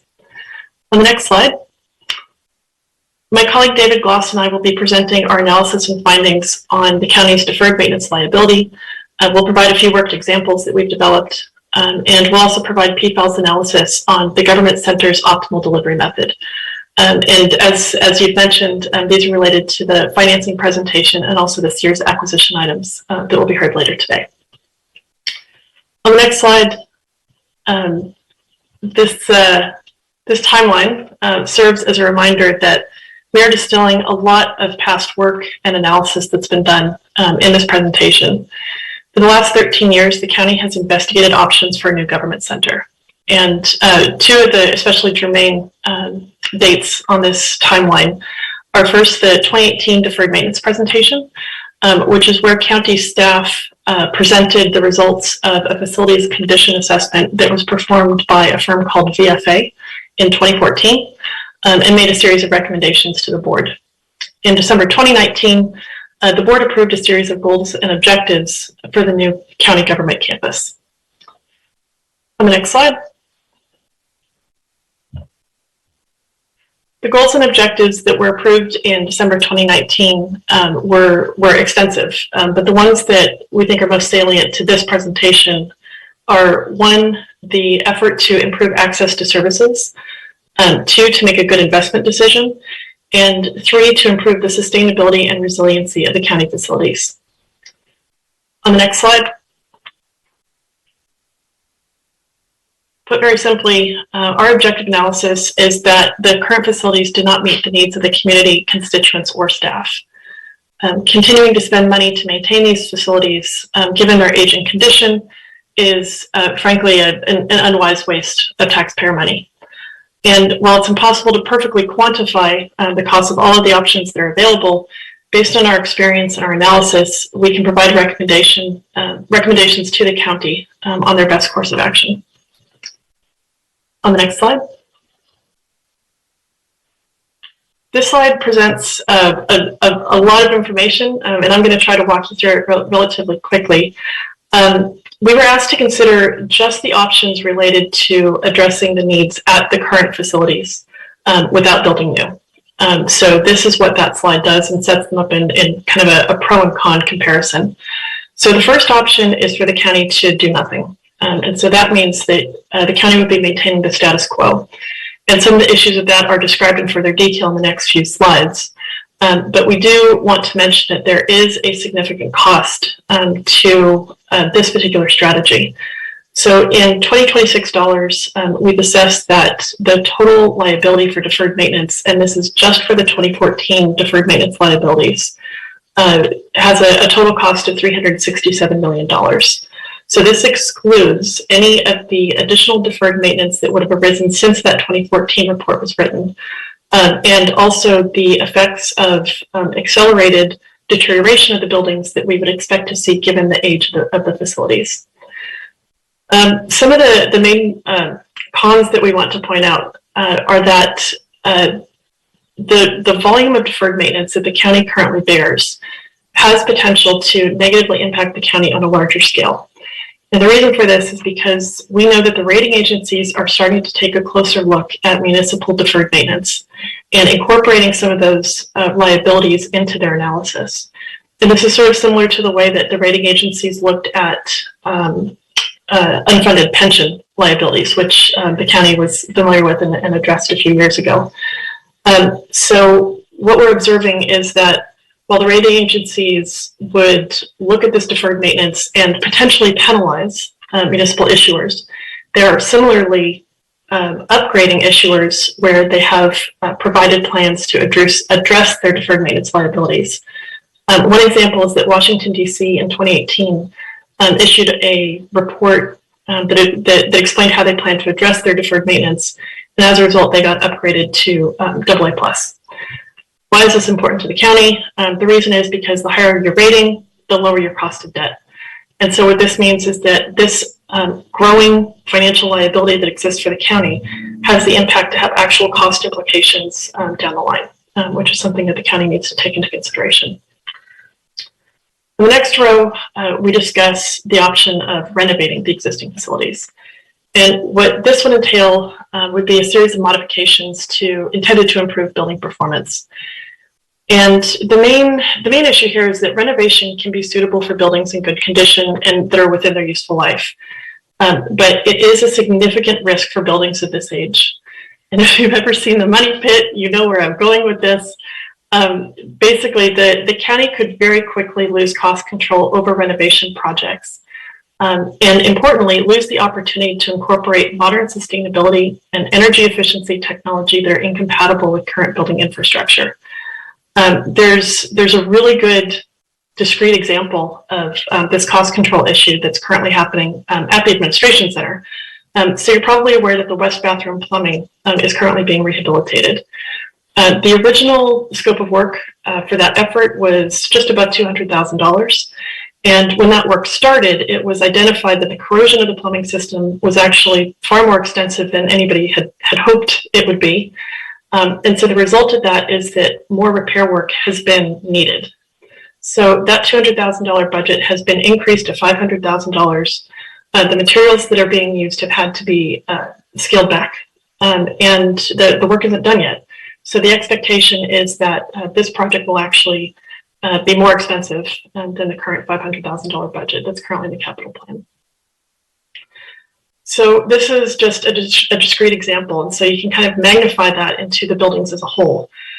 So while the building structural and seismic conditions are unknown because destructive testing has not been undertaken, we know that because of the building's age and layout, there is very likely to be extensive work required to bring the buildings up to structural, seismic, and accessibility codes. This is expensive and extensive work, and therefore anything that is more than a superficial renovation effort is likely going to trigger an extensive or complete rebuild, which is very difficult to pivot to when you've just started to try to do something like relocate a wall. It means that there is there's staff time lost to manage the work. There are budget increases that are required that were not expected. And in the meantime, whole buildings can be out of commission while this work is ongoing. So it has potential to affect the services that are provided by the county. A less costly and more efficient alternative is to rationalize the existing portfolio and to build fewer buildings. So what that means is basically consolidating building functions. And it's just more cost effective to build, operate, and maintain fewer structures than it would be to replace each of the existing buildings on campus. Another drawback to the renovation approach is that it would not address the full extent of the county's deferred maintenance backlog until all of the campus buildings have been overhauled or replaced entirely. So in the meantime, the county's ability to provide services could be impacted, and your deferred maintenance liability will continue to grow and require additional funding in order to be managed. Most importantly, neither of these two options meet the board-approved goals and objectives. So looking about how to improve services, spend money responsibly, and also to achieve sustainability and resiliency goals, it is very, very difficult to get there. It's difficult to picture how you get there exercising these two options. On the next slide. So this is getting into some of the detail of the analysis that we performed on these 2014 deferred maintenance liabilities. So we reviewed staff's May 18 report, and we find its methodology to be sound, but we believe that the cost liabilities are understated. So our assessment is that the county consistently underspends on maintenance by roughly $10 per square foot per year. And this is probably understated also because that would be an appropriate expenditure for a building that is in good condition. So if we just take that $10 per square foot per year, address just the current county campus, that's an underspend of just about $5.6 million in today's dollars. Now, it's not objectionable that that money is not being spent because spending more money on buildings in this condition is simply a poor use of government resources. So we've got a few examples to follow that demonstrate this. On the next slide. The Human Services Building is 26 years beyond its useful life. It provides essential safety net services to some of the most vulnerable members of the Sonoma County community. provides economic assistance benefits, CalFresh, Medi-Cal, Covered California, and general assistance to people who are struggling to earn a decent standard of living in Sonoma County. And you can refer to the 2021 Portrait of Sonoma report for additional evidence of this. The building had a Facilities Condition Index score, or FCI score, of 0.59, and that's on a scale of 0 to 1. And that was in 2014, which means that the building condition was in such critical condition that divestiture was the recommended course of action. In terms of the building function, the building is energy inefficient. It leaks extensively during rainstorms. It has poor air circulation in some areas. And one of the consequences of this is that during COVID, the county had to limit the number of people who could be in the lobby at any one time, which resulted in clients having to wait outside for services. And this is hard on people who have trouble standing, who have, children, and also have a lot of demands and limitations. So it's something to consider in terms of service provision. Next slide, please. The administration building is 34 years beyond its useful life. In 2020, we observed that there's $842,000 in the capital plan that's been allocated to undertake work like rehabbing the plumbing that I mentioned in the bathroom, and also renovating the CIO's lobby security for the safety of the staff. And these are necessary and important expenditures for the health and safety of the staff. However, I want to point out that these issues were not identified in the 2014 VFA report. So what this demonstrates is that urgent repair needs have arisen since that report was drafted. And we also want to mention that $842,000 is money that's being spent on a building that was recommended for divestiture in 2014. On the next slide. This is our last example, but the La Plaza buildings are 15 years past the useful life. They both had an FCI that indicated divestiture in 2014. And one anecdote about this one is that in the winter of 2015, Plaza A's heating stopped working. Staff continued to work through the winter dressed in jackets and scarves, and the HVAC system was not repaired until the following summer. On the next slide. So this goes through some of the quantitative analysis that we've performed, and we can come back during questions because I know we're a bit pressed for time, but what this slide shows is that the longer the county waits to address its deferred maintenance issues, the more expensive the problem becomes. And the reason for this is because of price escalation. Escalation is an all-encompassing predictor of cost increases. It includes inflation, materials costs, and labor's costs. And we have inflated these at 4.5%. On the next slide. We tried to identify how much it would cost to address this 2014 deferred maintenance. And again, we are just talking about the 2014 deferred maintenance and nothing that has arisen in the past 8 years.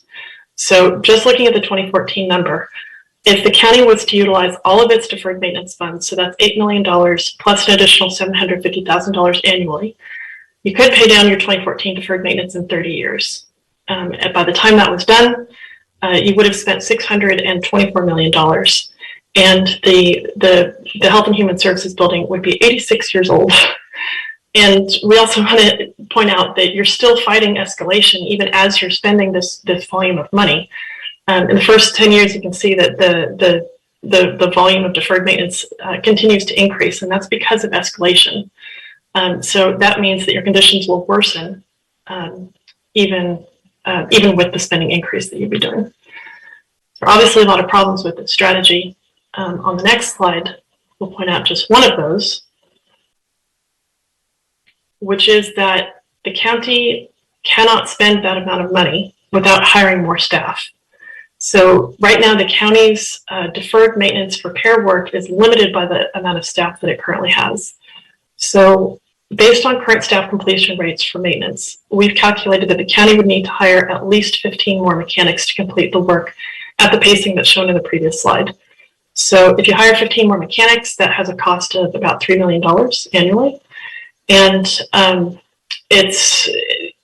think the upshot here is that the 2014 deferred maintenance issue has a lot of additional costs, including hiring more staff, increasing your annual operations and maintenance expenditure, and allocating additional funding to address deferred maintenance, as well as the increasing pace of renewal needs that will have arisen since 2015. So the objective conclusion here is that it's simply not a responsible use of funds to spend money in this way. Next slide. So to recap, your existing facilities will continue to deteriorate.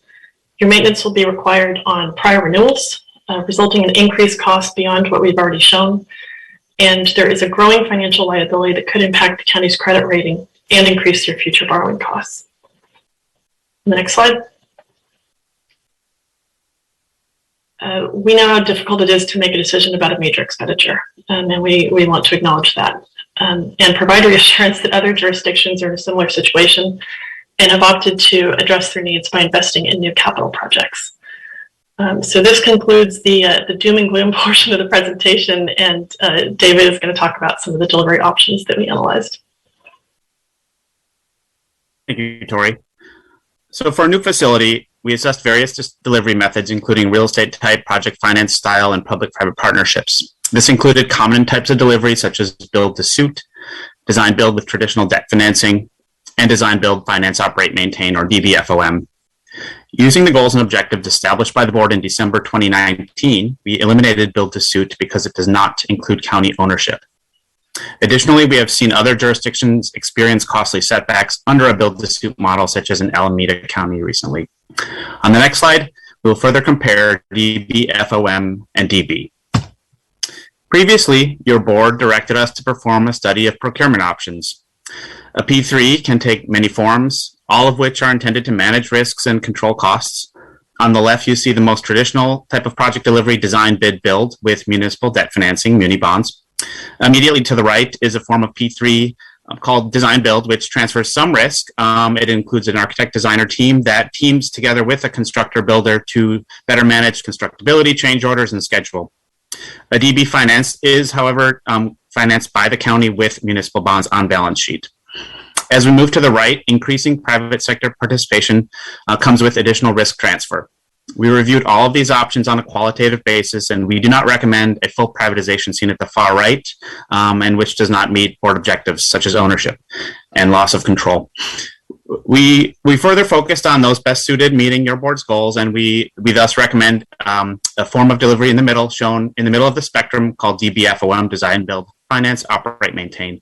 The DBFOM builds on the DB methodology by adding to the developer responsibilities, financing, operations, and maintenance. Like the DB, it aims to eliminate change orders during construction, cost overruns, and schedule delays, but further goes to transfer risk by putting the responsibility of financing and building performance on the private partner. We'll further explain the benefits of adding finance and O&M on the next slide. In January 2021, we shared the results of the value for money study, which was a quantitative analysis that captured the program costs for various different delivery models. The bars shown here represent the total expenditure of all building costs over 30 years. This includes not only the upfront construction costs, but also ongoing maintenance costs and financing costs. On the left, we show the DB net present costs of construction, maintenance, and financing, as well as probability adjusted costs for capital risks and maintenance risks retained by the county. The DB option assumes county pays industry standard O&M costs and does not include any deferred maintenance or reserve funding. Without significant maintenance reserves, the level of maintenance is well beyond the current county expenditures. However, the county will be subject to the risk of kicking the can down the road when deferred maintenance issues arise. So, as we've seen, preventative maintenance that's foregone becomes deferred maintenance, which becomes a significant financial liability over time, and this is the problem that the county is currently facing. On the right, we show the net present costs of the availability payment associated with DBFOM delivery. For the DB, although the costs of construction, maintenance, and financing up to the green bar on the left are less than the availability payments on the right, when we add the costs of retained risks for capital risks and maintenance risks, the total cost of a DBFOM is lower. That is because the DBFOM is required, developer, private partner, is required to maintain the building in good working condition in order to earn its payment.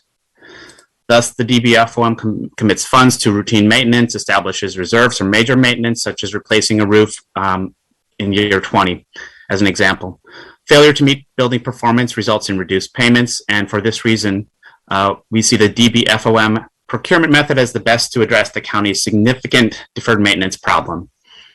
We'll note that this study was performed just over a year ago with a larger program of 490,000 square feet, which is significantly larger than the program we are now considering, and you'll hear more later. P3s are consistently cheaper when considering all project costs, and we view the savings shown here to be conservative. One often cited comparative study by the Canadian Council for Public-Private Partnerships includes a long history of social infrastructure projects. And design build cost savings range from 5 to 12%, and DBFM savings for those projects range from 11 to 18%. And so for that reason, we view our assumptions here to be quite conservative. Reliable building performance and price predictability are two of the strongest reasons to use DBFOM contracting, and we believe that the P3 will save the county money over the life of the project. Recent examples of DBFOM delivery include UC Merced, ongoing procurements by Clackamas County in Oregon and Miami-Dade Courthouse in Florida, as well as the Sonoma County Airport CONRAC projects, which you heard about earlier. Lastly, we want to share again this slide that demonstrates how the DBFOM also meets the qualitative goals of the county. First, the goal of making a good investment decision. We believe a DBFOM better mitigates cost overruns during construction, similar to a DB, but it also does so during operations by avoiding deferred maintenance issues. Second, DBFOM is superior to DB on cost overruns, generally because the developer brings its own equity financing and debt financing, so it has skin in the game, and that's supported by the VFM results you saw in the prior slide. On goal number 3, DBFOM delivery provides the most efficient design that takes into consideration the long-term O&M of the facility. On goal number 4, the county aims to take on debt only beneficial to the community, and here again, the developer raises its own debt financing, which in turn the county only makes payments for if the building performs, similar to a lease revenue bond. Payments are only made to the developer for building performance. And lastly, on goal number 5, the delivery will not result in a monument to local government because it brings the lowest cost solution when considering all costs. And this is done so at an affordability limit set by your board. Only this DBFOM method brings fixed price, cost certain solution for the design build of the building and the operations and maintenance of the building. And so that the county can then focus on its true purpose, which is efficient delivery of county services. We aim to build consensus for this needed project by being responsive to your board's directions to define a project that meets your board's goals and objectives in the current environment, and you will hear more about affordability this afternoon. In conclusion, your deferred maintenance is a growing financial liability. The current facilities are beyond their useful life, and renewal expenditure is no longer a sound investment based on facility condition. The county is underspending on operations and maintenance costs and needs to hire more staff to address the outstanding issues. Renovation is an extremely risky undertaking as a result of building age, potential structural, seismic, and accessibility repairs that need to be made, and also a lack of contractor appetite to take on work of this nature. The county goals cannot be met by maintaining the status quo or renovating existing facilities in our estimation. And based on our analysis, a DBFOM is expected to provide the best opportunity to reduce delivery costs and prevent deferred maintenance liability in your new facilities. That concludes our presentation. We welcome your questions. Thank you very much. Appreciate the presentation. Before we go into questions, County Administrator Bratton, anything you want to add? Just kind of 2 reflections. One, the timeline. If you go back to 2009, we've been working on this problem for a long time. And second, picking up on a theme from this morning, I'd ask the board, do we want to invest in the infrastructure of the future or the infrastructure of the past? And so with that, I'll turn it back to the chair. Well, I think that's a good place to start. We have, obviously, that's one question. Then the next is how much, and then the third is where. But all of those kind of line up together. So, first of all, questions, board members. Any questions on what's before you or more details? You good, Supervisor Gorin? Supervisor Hopkins, you have anything? Okay, Supervisor Corsi. Thank you. Question for folks from PFAL. In the examples that you gave on the current campus, you basically indicated that the 3 buildings are beyond their useful life, and you put that useful life at 30 years. In the P3 that we're considering, we would take ownership of a building that's 30 years old, 30 years from the time we occupy it. Does that mean that we would be taking occupancy of a building that is beyond its useful life? No, it wouldn't. And the reason for that is because the way a traditional concession-based DBFOM is structured is that it contains a series of life cycle and handback requirements that the O&M contractor is obligated to meet, with the idea being that at the end of that 30-year period, you're receiving a facility that is in like new condition. So those handback requirements would be specified within the documents against which the contractors would price. And so those costs would be incorporated into the anticipated expenditures. But the idea is that at the end of that 30-year period, you're receiving a building that is in excellent condition. So we could expect, even if we treated it in the manner that these buildings have been treated, that it would last another, or be useful for another 30 years beyond the time the county takes ownership? It's a reasonable assumption that the useful life would extend far beyond 30 years. We haven't studied this specifically, but I do think that getting towards an additional 30-year life is not unreasonable. Okay, thank you. Thank you. Supervisor Rabbit?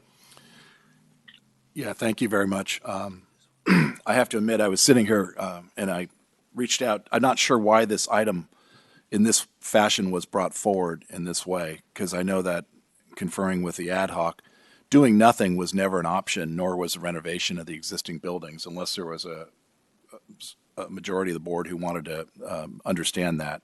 I do appreciate the deferred maintenance, and we've had that problem from day one, and you identified the fact that we hadn't put enough money away, and including today with the buildings that we own or not moving down, and it'd be great to have staff come back with that $10 per square foot number and do a little additional deciphering about that and what we need to do.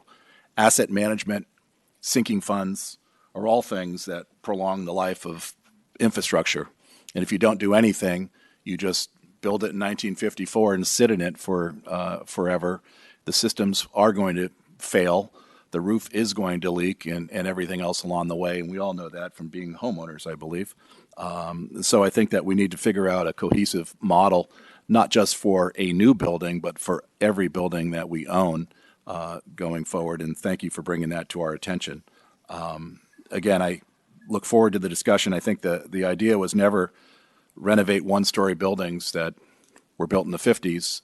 While I think it would be interesting to look into renovating a building that actually functioned or had floor area plates or anything else that might be close to what we would need. Certainly a 1950s one-story building built in an orchard of whatever trees were around here was never an option going forward. So I look forward to the next items where we can talk about the bulk of the issues in front of us today. Thank you, Supervisor Gorin. I appreciate Supervisor Rabbit's comment, and you're right, that has never been really part of our discussion. We knew we had to rebuild here, build new, not necessarily renovate. And however, I think it's important, and I thank PFAL for really quantifying what we're looking at here. We've been talking about a new county center for every year since I've been a supervisor, and it's just a question of when we could bring it forward. It certainly was implicit in the conversation regarding the Chanate campus and the buildings there and how we could sell that campus. It took a little longer than we expected, but here we are.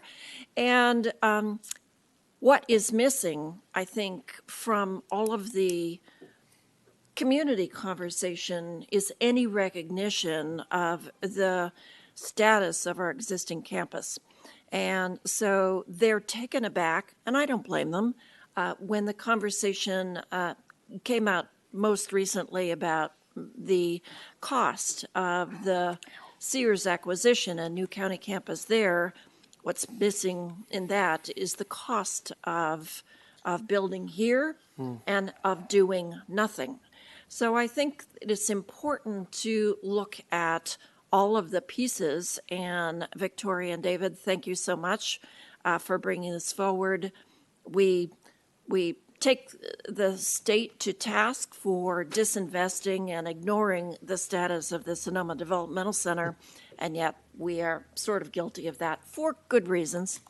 Man, it's been really difficult to find the funds for deferred maintenance on the campus. But anyway, I think it's an important part of the conversation and going forward. Supervisor Hopkins. Thank you. One question that I have was, you had this sort of timeline up, and back in 2014, what was the decision made at that point in time? Because I've definitely heard concerns from the community that, it sounded like you were going to stop taking care of your buildings because you were planning on buying a new one, right? And so essentially the deferred maintenance, allowed the buildings to deteriorate to a point such that they are, really not rehabable, right? And so I'm just kind of wondering what you would say, because that's definitely something that I have heard from the community, and I'm curious what their response is, and I need more information about kind of what took place in 2009 and 2014 before I was on the board. I think you just turned off. Through the chair, I think Keith Liu is prepared to answer that question. Through the chair, in 2009, there were various studies on replacing the county campus, and much of that was validated on the need to replace the county campus through the facilities conditions study that was performed by VFA Associates, as that Tori discussed. So VFA Associates had gone through a majority of the buildings here on the campus and looked at each of the building systems and determined what the useful life was and the amount of maintenance that was reinvested in there. And that's when they came up with the conclusion that there hadn't been sufficient investments up until that point. Subsequent to 2014, in 2018, we did put in write a report on deferred maintenance, which Tori had referenced, and your board was good enough to set aside a deferred maintenance fund for us to begin to address some of these items. Thank you very much. I definitely sort of have heard folks saying, hey, you didn't take care of it, and now you're asking us to buy you a shiny new object, right? And so, I think it's important to note that we did inherit, deferred maintenance from prior years, and that unfortunately the decline has been occurring for quite some time. One follow-up question was that looking at the slide that has the different sort of county buildings and kind of complexes that were highlighted, I think there was San Mateo, Contra Costa, and Orange County. I saw that sort of the cheapest one there was San Mateo, which clocked in at over $1,400 a square foot. And I know that the challenge here is that we have multiple presentations on a similar topic, and I think I'm sort of prefacing what's going to be happening later, but I saw the numbers come in at substantially below that for our estimates of cost to build. And so I'm just wondering kind of about that disparity, because if I see something that's, that high, and then I look at things that are under $1,000 a square foot, I wonder if we're really taking into account the full cost to build. And then my follow-up question was also just looking at the square footage of these buildings. These areas serve a greater population than Sonoma County, and the building footprint is substantially smaller. So I was just wondering, are these part of a constellation of buildings? Are these the primary buildings? I'm just curious about kind of the square footage allocation in other counties. Through the chair, these were projects that were designed in various in the last 10 years and at different times, and they have various different components within their scopes of work. San Mateo's number includes the cost of financing, and Contra Costa includes a rather large solar parking area that's included there, and that project was designed quite a few years earlier, so it included a lot of escalation. And Orange County also included the cost of financing. So it depends on the various scopes that are included in each one of them. Our building is pretty much a straight up office building with the inclusion of an emergency operations center that would be special purpose space. But these buildings do have varying scopes of work. Thank you very much for that. So when we're going to be talking later, we're talking about just sort of the actual construction costs, not the sort of financing over time total. Okay, great. Thank you. I really appreciate that. Thank you, Supervisor. Thank you, Supervisor. Appreciate that. Just for folks who are listening in, I have a few questions, and then we're going to immediately go into the presentation of the next item. We're going to take public comment on both of those together after that time. So the first thing, what I'm hearing from the board, and I'm in agreement, is that the idea of renovating existing buildings has really never been on the table. But I will say that in 2017, when we decided to start putting in general fund money and decided that we weren't going to put it into the renovation of existing buildings because it wasn't worth it based on these, but it was building that up over time, and now we're at 8.9 million, was a good nest egg to get us moving forward towards the financing discussion that's later today. I can't help but think about this within the context of what this board has been saddled with in terms of pension costs, road deferred maintenance, emergency management divisions, and now we're talking about our future home. So I'm happy to see that we've hit some of those other things, but right now we have to talk about what this big investment is. So with that being said, I want to take us a little bit into the next item. I do want to see, though, if the county administrator wants any more guidance or questioning from us, because I'm not going to go to take a straw vote or anything at this time. But what I'm hearing very unanimously is that the idea of renovation, of going back into our existing buildings, is not something I've heard from any supervisor at an interest in. Thank you for that. I think we're ready to move on. Thank you. Mr. Chair? Yeah.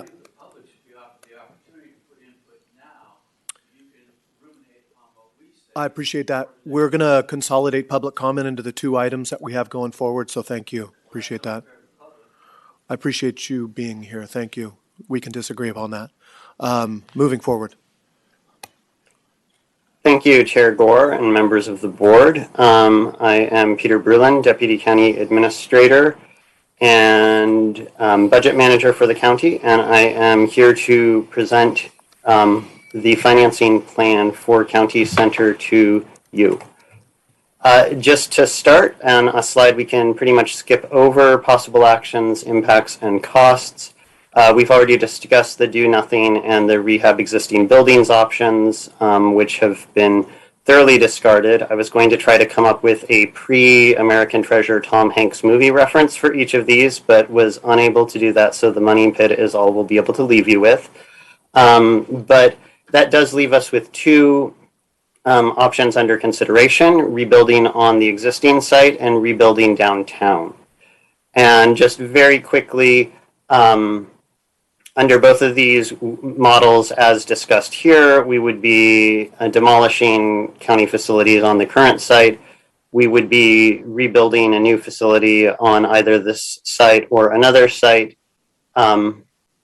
Very quickly, looking at the total costs for rebuilding on the existing site, we would be looking at about a construction cost of around $348 million. This is under what we will call the mid scenario, so about an 1,800 person facility, which we'll discuss more in a second. And that's also elevated to the 2026 numbers, which wasn't necessarily clear in the last presentation, but that's relevant because that's what we estimate as the midpoint of construction, so the most valid cost on the construction. And that would result in about a $38 million annual availability payment under the P3 model, which would include $8.2 million for operations and maintenance costs. Under the rebuild downtown, construction costs would be a little higher, about $393 million. That is based on the more constrained facility and the potential for a high-rise, although that might be something that we could consider looking at how we could build the smaller buildings on either site under some of these models. That's also looking at that 1,800 person approximately model, and that would result in about a $42 million annual availability payment, of which, again, about $8.2 million would be that portion for operations and maintenance. Improved services. So this is just a quick reminder of some of the challenges we're facing. We talked about that. No need to really go into that more. A quick look at the potential site downtown. During the board meeting last January, when the prospect of the Sears site first was coming available, your board directed staff to look further into the possibility for a downtown site. And in July, tentatively selected the Sears site as a favorable site and requested that staff enter into negotiations, which is part of the item you'll hear after this one. But just as a very quick rehab, this would be downtown by the Santa Rosa Mall. It includes a Sears parking lot purchase as well as the site. Want to talk just very quickly about some of the key cost model factors. So we've talked a little bit about location, but there are a number of other factors that drive the costs on this. Obviously, how many employees we have, how many square feet per employee, what our percentage of remote work is that we're anticipating going forward in the future, which could result in a smaller square footage need for some employees, sustainability objectives, and the type of facility. And all of this is part of what our consultants use to help generate that estimated cost per square foot. Just looking quickly, we've laid out 3 potential scenarios. There's what we would call the lower cost scenario, which would be a smaller building. These are all based around that downtown site that was the preferred site selected in July. It would include an initial AP of about $33 million. It would house about 1,300 employees with 170 square foot per person, 50% remote work assumption, which means that about half the staff would be working remotely part of the time. So that doesn't mean 50% of those 1,300 people would never be in the office, but that we would expect the number in the office on any given day to be less than that, because about 50% would be at least partially remote working and would require smaller workspaces as such. And this would involve environmental sustainable designs looking at the LEED Gold level. Staff has put forward a recommended model, and the financing plan you'll see is based around this model, which is looking at a $42 million initial availability payment. This would be a facility for about 1,800 employees.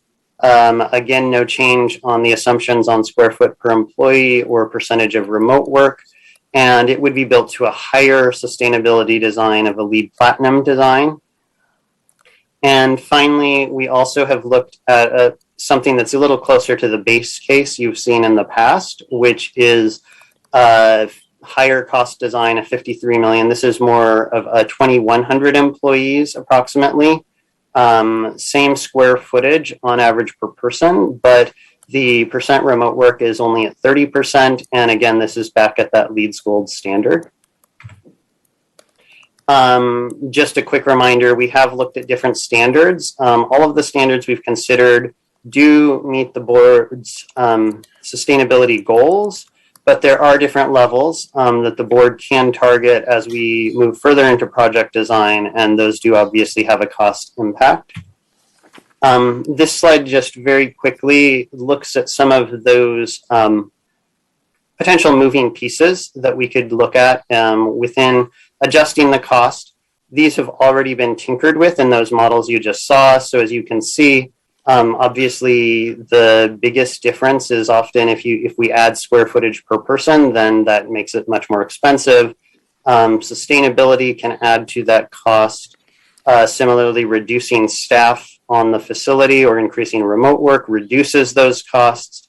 And the last two, the TIFIA and RIF, or the Transportation Infrastructure Finance and Innovation Act, or Railroad Rehabilitation Improvement Financing Act, are different federal funding sources that we might be available for at the that we would be available for at the downtown location, which could impact cost and which are not built into that cost model at this point. But we'll talk a little more about that in a moment.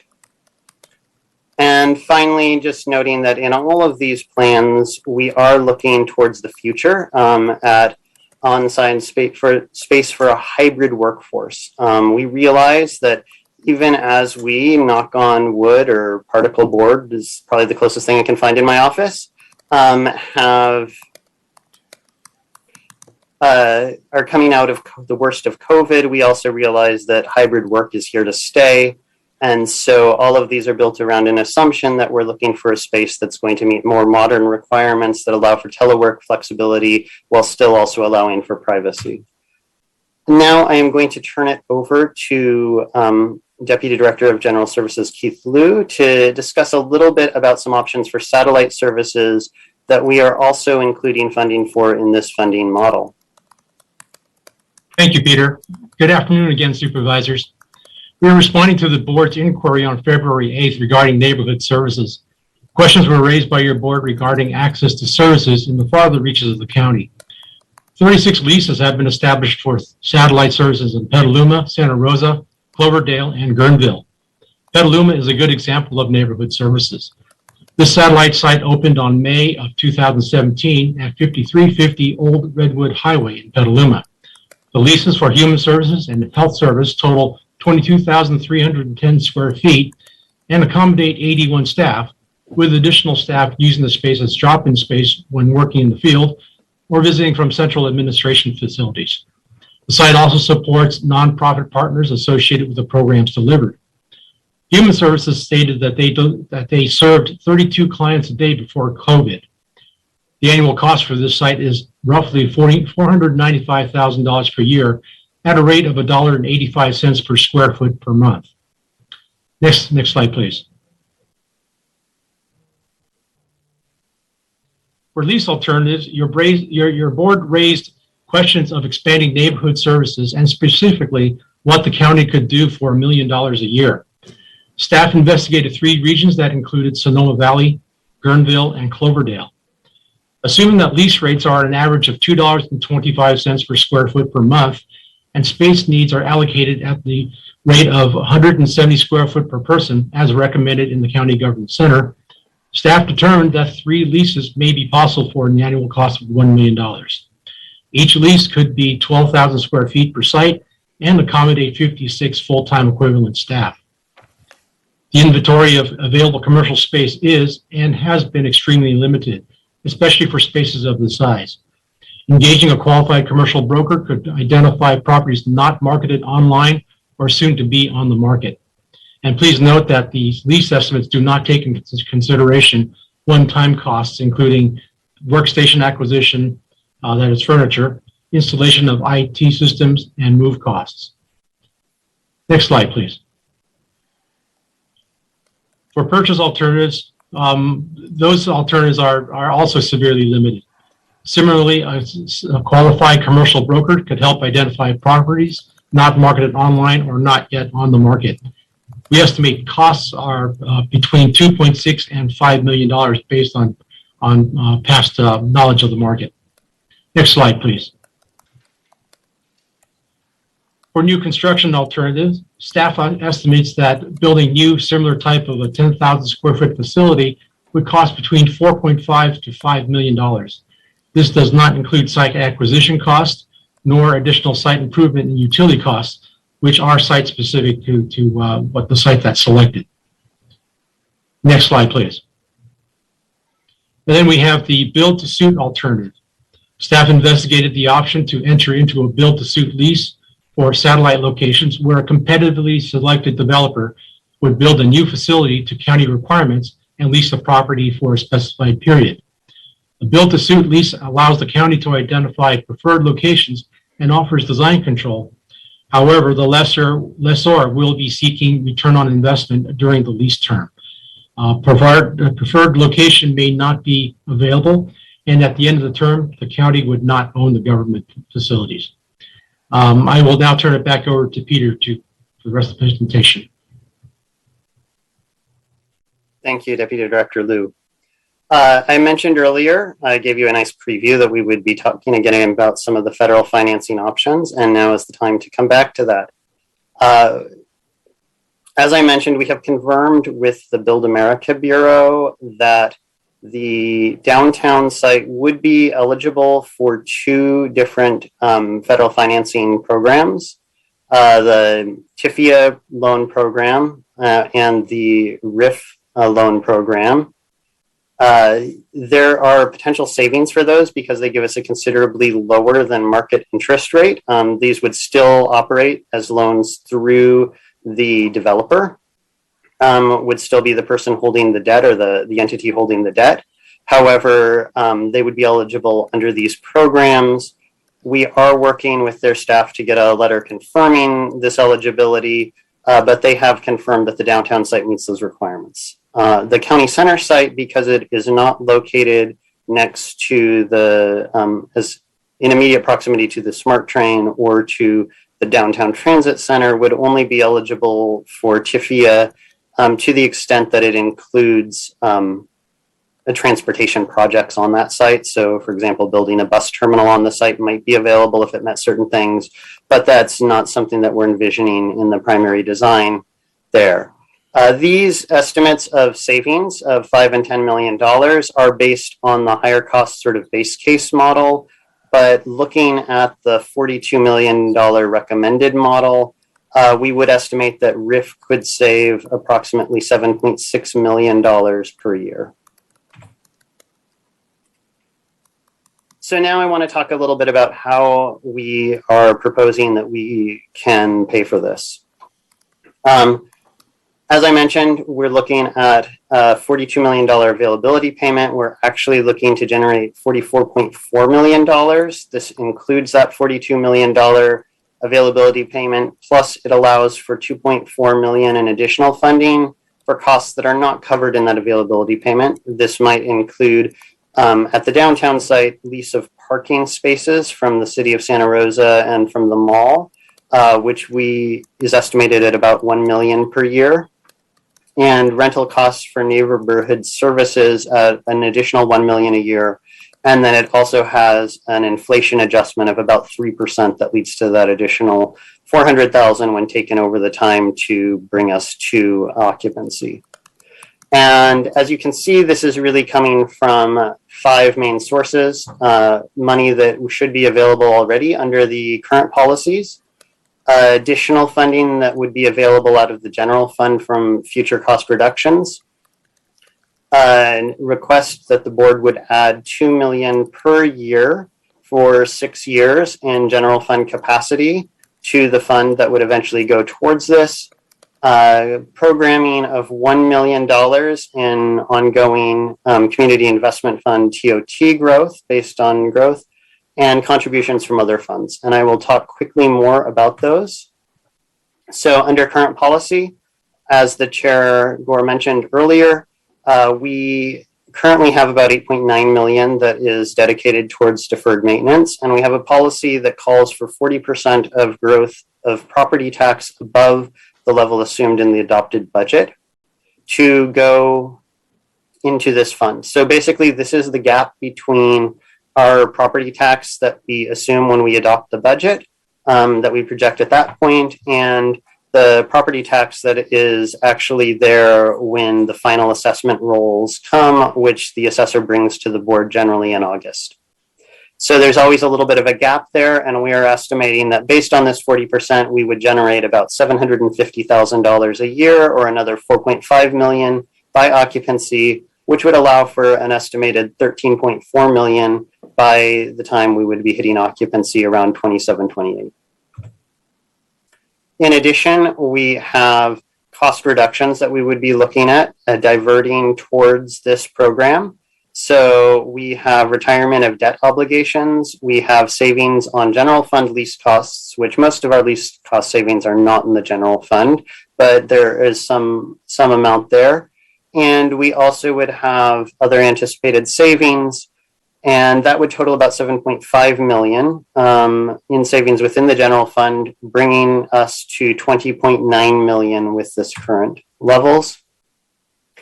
Recommendation for today is that your board direct staff to set aside $2 million in ongoing capacity each year for the next 6 years, beginning with the fiscal year 22-23 budget. This would lead to a total of $12 million by 27-28, and it amounts to about 20% of historical discretionary general fund growth in combination with the $750,000 that I talked about before. So it still does allow for us to maintain growth in existing services and is designed to not have significant impact on our existing services. And it brings us to a total of about 32.9 million.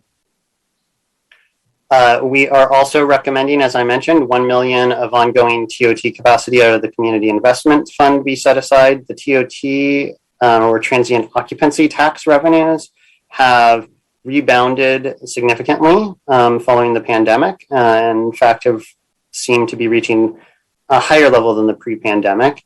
And so we have the capacity to fund all of the programs in the Community Investment Fund at their current policy amounts, and also have some extra capacity. And so we're asking that the board set aside this capacity towards this project, which would bring us to 33.9 million. Finally, we have an additional 10.5 million from other funds that will be available for this project. So depending on the final size configuration on that 1300 to 2100 spectrum, we are guessing that somewhere between a little over 40 and over 60% of the staff in this building will be coming from departments that are generally not general fund departments. There's also space in these buildings that is associated with general fund departments like Permit Sonoma that are significantly funded by fees. However, we are not assuming any increase in fees in order to fund this project. We do also face some limitations, which mean that while 40 to 60% might come from other sources, we're not going to recoup 40 to 60% of the total costs. Some of these are about limitations on sources. For example, some federal sources do not allow for use on construction of new facilities, although they would allow for operations and maintenance components to come out of them. There are also limits on how much money is available. So some of our sources adjust. We essentially are billing our costs back on a program, but in many cases we're getting a fixed amount based on other factors and not able to adjust that. And so finally we have concerns over impact to the public, and so we have looked to set a level that limits any need for cuts to services, would not require cuts to services or otherwise, as I said, raise fees to impact the public. All of this together brings us to a little over 44 million, 44.4 million. Just quickly, we had also discussed a smaller plan, $33 roughly million 1300 FTE plan. And this is just a quick chart to show how that might impact it. Again, that would reduce the amount that we would need to fund out of the general fund, about 1.2 million per year less. However, it would, much of that saving, or 1.2 million as opposed to 2 million per year, would need to be set aside. However, it would also, a significant portion of those savings would accrue to contributions from other funds, because under that model, many of the departments that might be moving here under the others would still have staff remaining in these spaces. And part of where we're able to make that less painful is that a significant chunk of that funding that would be going there is absorbed based on cost savings from reduced leased costs in those departments. Just a couple of slides to put some of this funding in perspective and this model in perspective. So our availability payments, we're targeting a $42 million in 27-28. That's a big number. You've heard about it. We've heard about it. It's certainly a large number, but we are a very large organization. The County of Sonoma's current payroll for its total adopted salary and benefits in the 21-22 budget is almost $800 million. Projecting out to 27-28, we would expect more than $900 million in salary and benefits. So this 42 million would account for less than 1/20th of our projected salary and benefits at that period. Additionally, the county spends more than 60 million a year on healthcare for our employees. We also spend more than 42 million a year on our IT costs. It's important that we invest in these things. It's important that we invest in our employees. It's important that we invest in our IT infrastructure. But it's also important that we invest in making sure that we have safe working conditions and good buildings for our staff and for the public when they come to visit us. So it does put it into some perspective of a large cost, but in a very large organization. I also wanted to just quickly talk about, since this model assumes growth and we talk a little bit about growth here, what we can think about in terms of growth in the future. And looking historically, we see significant variation of growth from year to year. But over the longer term, we see fairly consistently that we get about 4.2% annual growth in our discretionary general fund sources. That's fairly consistent over both a 10-year and a 20-year period, even shorter in the 5-year window where we've suffered a number of disasters, also looking fairly consistent in that time frame. So while we may not see this kind of growth every year, we do expect in the longer term that we will be seeing growth. And we do also, and so we do acknowledge that that should be a factor we look at. And we'd also just note that funding based on bringing in increments of growth rather than just rediverting your existing resources is a common way to fund infrastructure and development projects. Finally, I would look at payments over time in this funding plan. So as we all know, based on that growth, based on the inflation, we see $1 today is not worth the same as $1 next year or $1 36 years from now. And so putting that into a little bit of perspective, that 42 million is 42 million in absolute dollars. One of the advantages of the this model is that we essentially lock that in, that payment in at the start. We would have some negotiated increase in the operations and maintenance component, but most of that is paying the principal and interest on the financing, and so that's a fixed amount.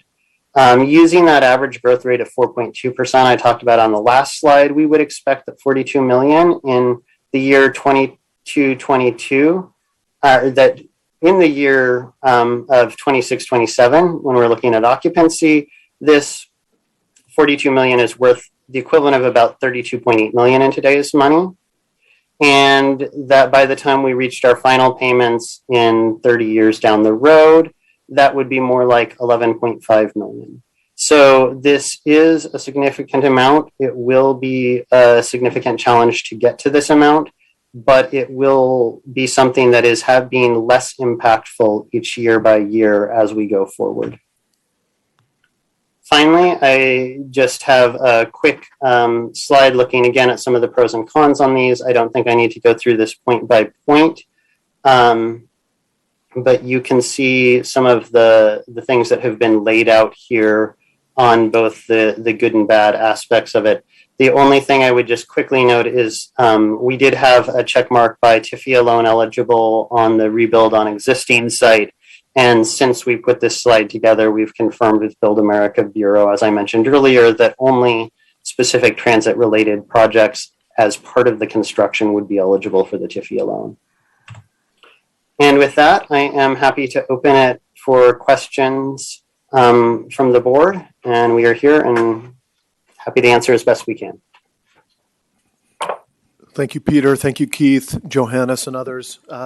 So right now, since we're pushing these two items together, I would like to get to public comment without us diving into deliberations. So the request is to stick to questions. I'll take Supervisor Hopkins' guidance from that from last year, and for us to leave our deliberations until we get to the deliberative stage when we come back so we can get into public comment.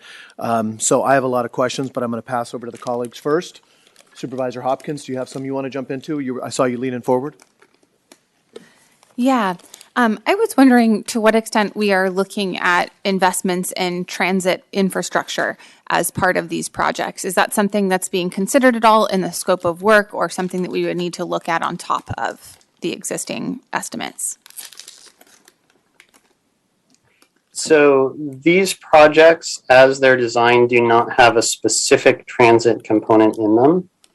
That is something that could be looked at. We certainly have looked at the fact that both locations are near existing transit lines. Obviously, we have our own transit lines here, and the downtown location is just a couple blocks away from both the downtown transit hub as well as the Smart Rail station, which is what makes it eligible for some of that federal loan funding. But there's not a specific item, transportation component in this. Great. Following up on the portion of the funding that is traditionally funded by fees, I just want to talk a little bit about, do you have kind of a compare and contrast between the cost of leasing sort of existing building space and then, what that cost would be in moving to either scenario in terms of, I think that folks often see those fees go up, right? And if that's sort of partly to cover the cost of one of these projects, then that might raise some concerns about impacts to folks who are trying to access our services. So from the standpoint of the financing model, we don't assume any impact on fees. So our assumption is that to the extent that there are higher costs to providing the services, then there might be, for example, on a Permit Sonoma, where, as we've noted, we're not paying for all the deferred maintenance now, so there's not that same level of cost. We are not estimating an impact on the fees, that we would be subsidizing that out of the general fund, essentially that additional bit, and so we would not be passing that cost along. And if I may, through the chair, we purposely built this financing model on the assumption that we were not going to raise fees. When we came in July and give you a high-level financing plan, we did consider fees, but this model before you today removes that and funds it with other funding. I guess one question I have is sort of, is there anything that would prevent a board, say 10 years from now, from going through one of those, rate and fee study that we always do here in Sonoma County to then look at kind of covering some of the cost by fees if there's pressure on other general fund sources? So the fees are set based on applicable costs. And so there's nothing that would stop a future board from doing that if that was their determination.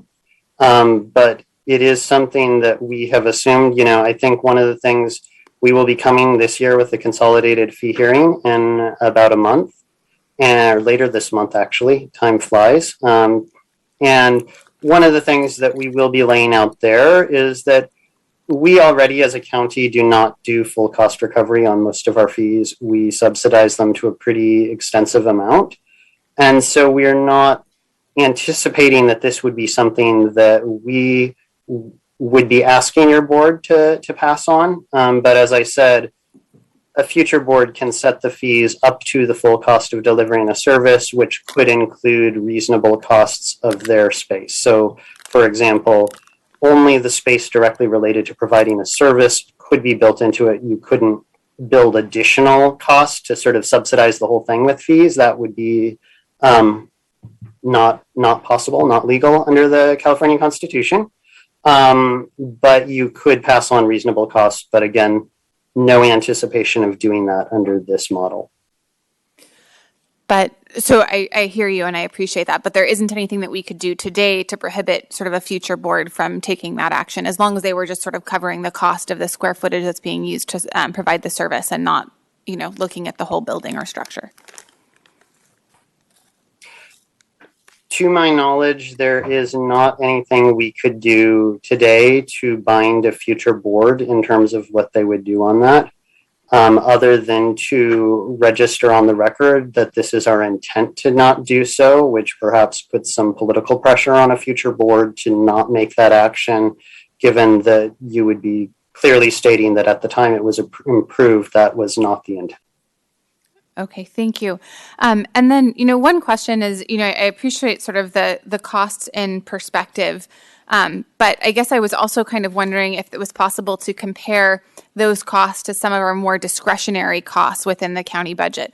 Like we do have to provide salary and benefits to our employees. We do have to have, sort of IT. And so I know I had asked about, roads funding and homelessness and some other things that we have proactively invested in. And I was kind of wondering if there's any, history or information surrounding where the board has, over the past few years looked at discretionary funding. So when we look at where our discretionary funding and our discretionary funding growth goes, First off, I'll say the largest share of our discretionary funding growth goes to supporting rising costs in the services we already provide. And so increases to salary benefits, that sort of thing. And as such, in that case, a big chunk goes proportionally to the departments based on what share of their general fund is already coming out. In terms of some of those discretionary, in the last several years, we have invested significantly in the Department of Emergency Management, as was mentioned earlier, in the creation of the Office of Equity. Your board has invested in those areas. You have also invested funding in increasing services that are provided out of the CAO Board of Supervisors through creation of the Policy Grants and Special Projects team, as well as the Climate Division.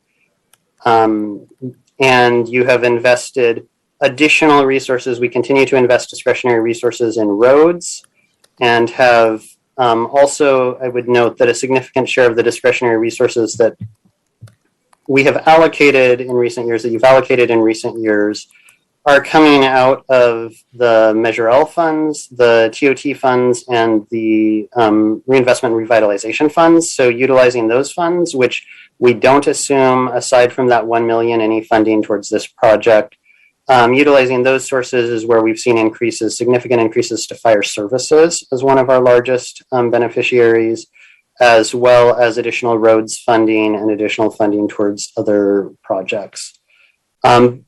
But again, the largest share of sort of year-to-year general fund growth has gone towards increased costs in existing departments.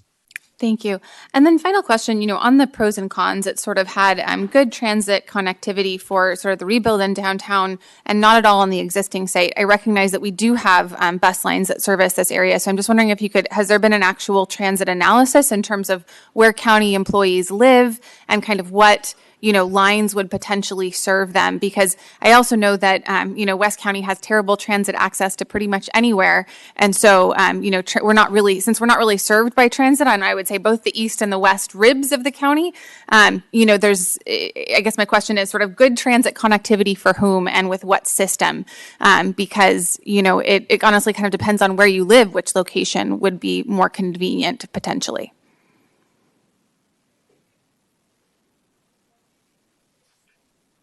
So I am going to defer to Keith on whether there has been, to Deputy Director Liu, on whether there have been studies on that specifically. Thank you, Peter. Through the chair, we have not had specific studies other than having conversations with the Build America Bureau as to what would qualify for these TIFIA and RIFA loans. The downtown site has the advantage of having not only SMART, but also the downtown transit centers. And it is, the SMART station is a little bit closer in proximity to the Sears site than the North Santa Rosa SMART station is to the county government center. And as such, the discussions with the Build America Bureau led them to conclude that the downtown site had some greater advantages in realizing transit opportunities. Okay, but it wasn't sort of a detailed analysis of actually where is our population distribution, where are folks coming from for, to access services, and then what lines are serving what communities. It didn't get to that level. Not at this point, Supervisor. We are connecting with Sonoma County Transit and other transit agencies so that we can inform the application process in the RIFA and TIFIA loans. Okay, thank you.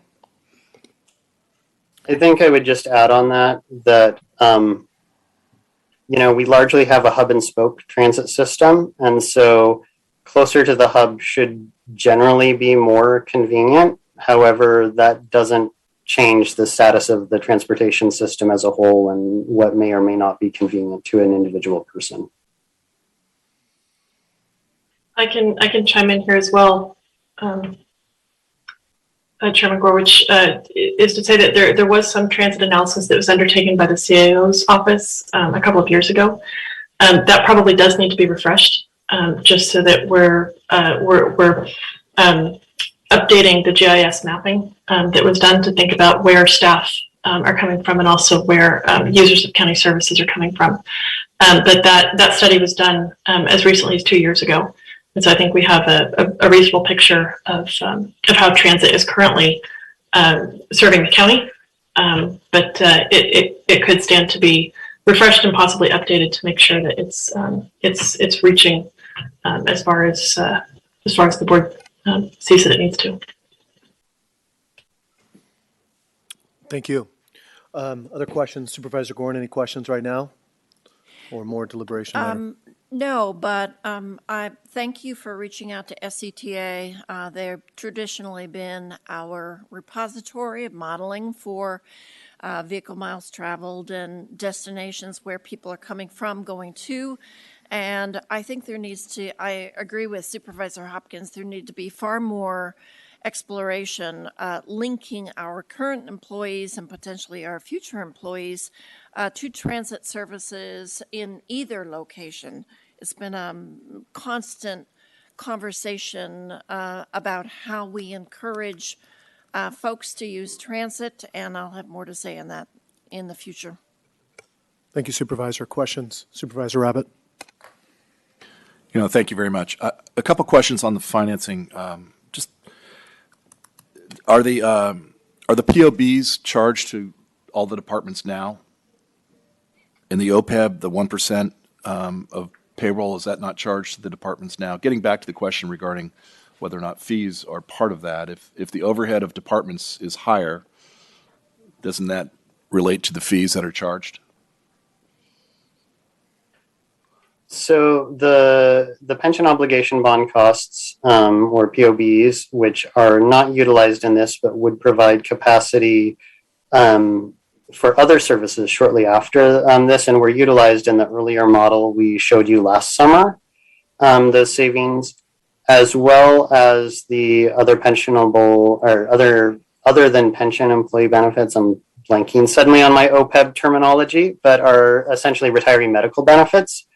Those are currently charged out to all departments on payroll. So yes, to the extent that that is part of the full cost, those can be already built into fees. We are not representing a decrease based on that. We're also not representing an increase. So, that would be a cost that's already available to be baked in, whether it fully is or not, being another question. But it doesn't go away when they expire starting in 2031. So when we look at the share of savings that we would be capturing, so the 2031, when the pension obligation bonds expire, the last of our 2011 pension obligation bonds, those costs would go away. Those are not incorporated into this model, as I mentioned. So those costs would go back. That would potentially result in a decrease to fees. It would certainly result in a decrease to the total cost per employee that a department is recognizing, because that's a cost that would be going away, and absent other changes is not directly offset by anything. So the pension obligation bonds going away in 2030-31, and that time frame would really just be a reduction in costs to departments. Now, for the general fund component that is not fee related, the county, obviously, and your board has the options as to how they want to deal with that, whether they want to capture that portion of the savings or whether they want to pass that on. And what I would say in terms of looking at savings on the retiree medical potential savings, or when we've looked at savings in the past on the pension obligation bonds, we generally account for the fact that not all of the general fund component is coming out of discretionary general fund. So some percentage of our total is, of our total salary and benefits comes out of discretionary general fund. Some of it is paid for by fees, by state and federal funding, by a variety of other sources, even though it's in a department that sits on the general fund. So when we do look at potential savings on something like that, we prorate them to match more the percentage that could really be realized as general fund savings, not to look at the the total amount that might be freed up in theory. The total amount we're paying now, I guess I should say. So did you say we charge as a percentage of payroll? And I get that, you know, there only a certain percentage is general fund as opposed to non-general fund. I'm just going back to the fact that fees may or may not be accounted for in this scenario. I want to understand that further.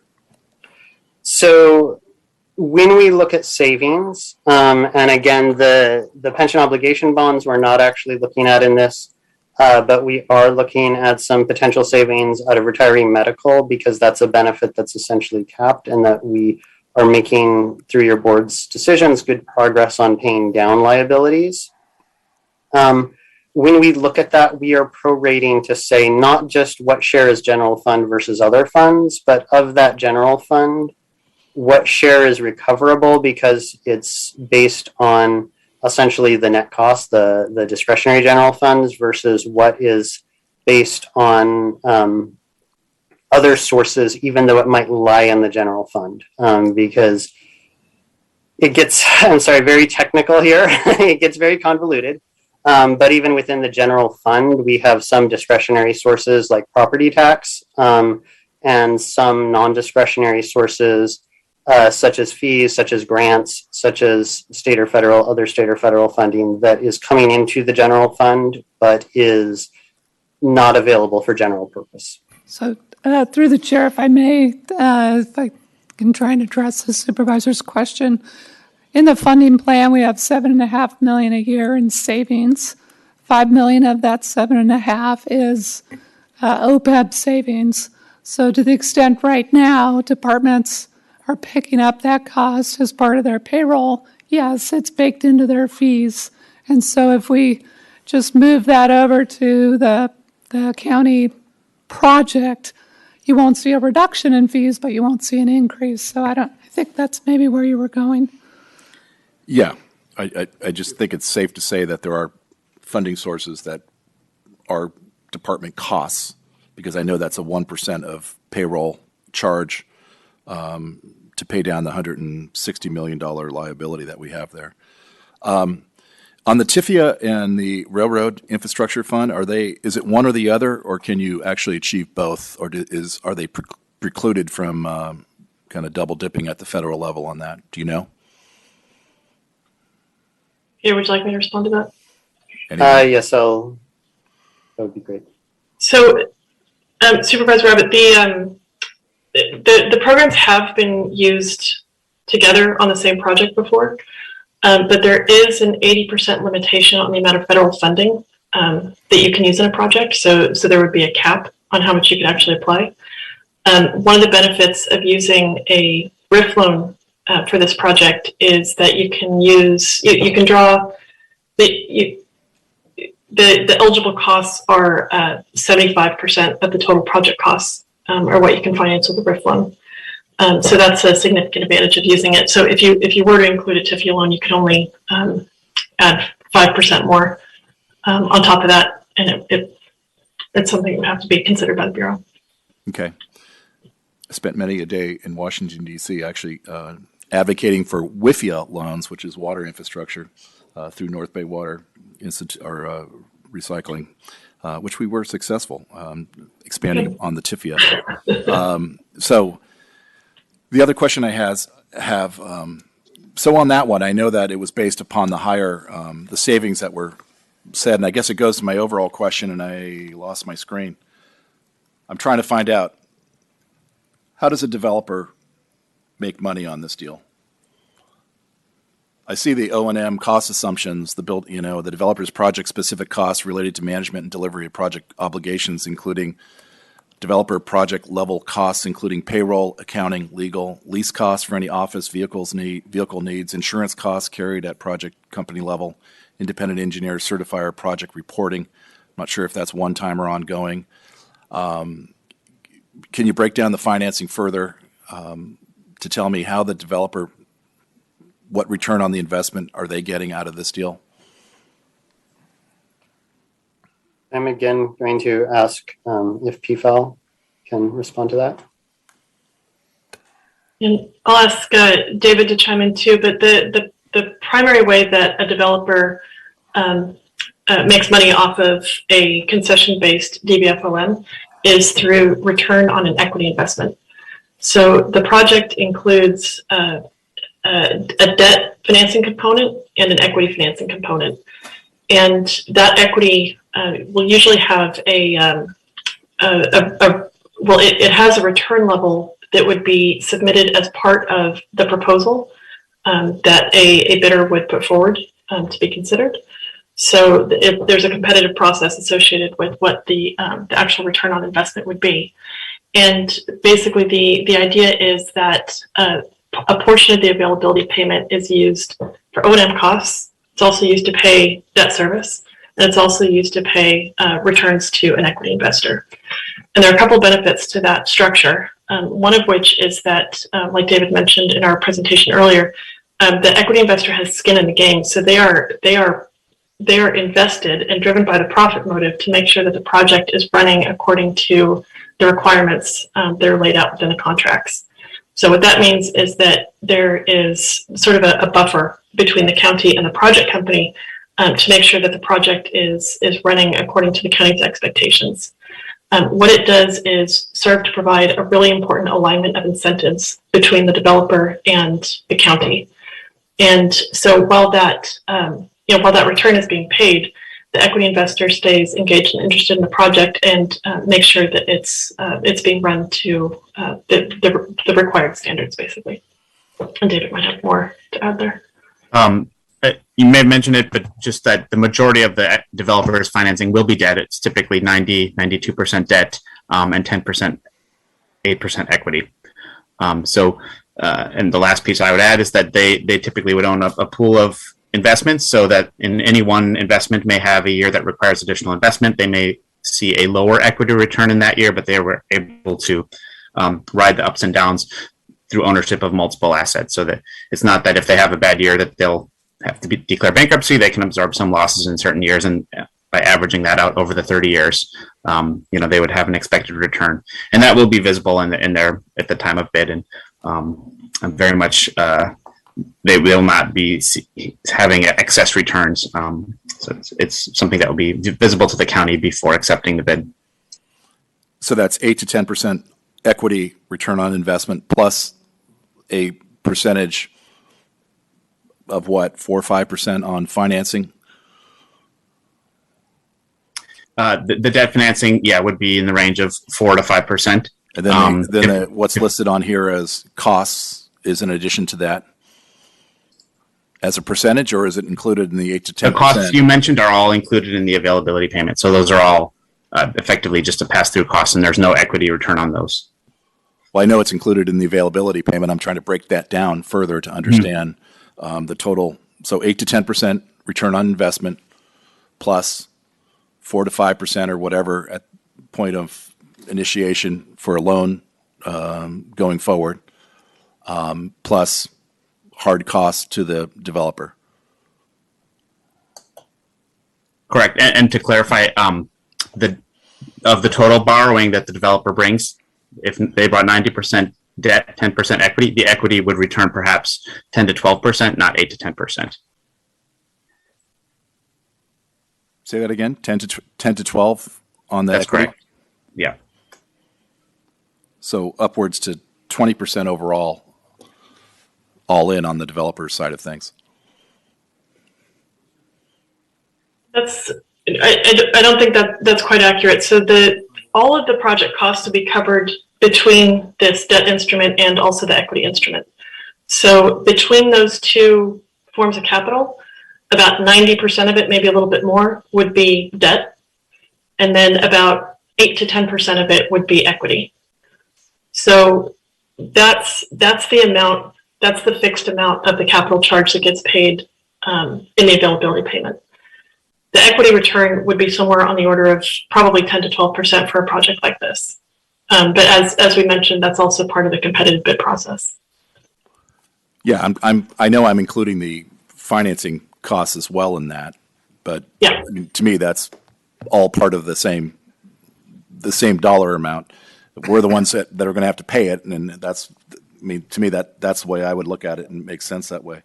I just, again, that's kind of why I asked for spreadsheets earlier on, was to try to get some of this information. And, I think I've always said, give me more information, not less, especially when their dollar figures this high.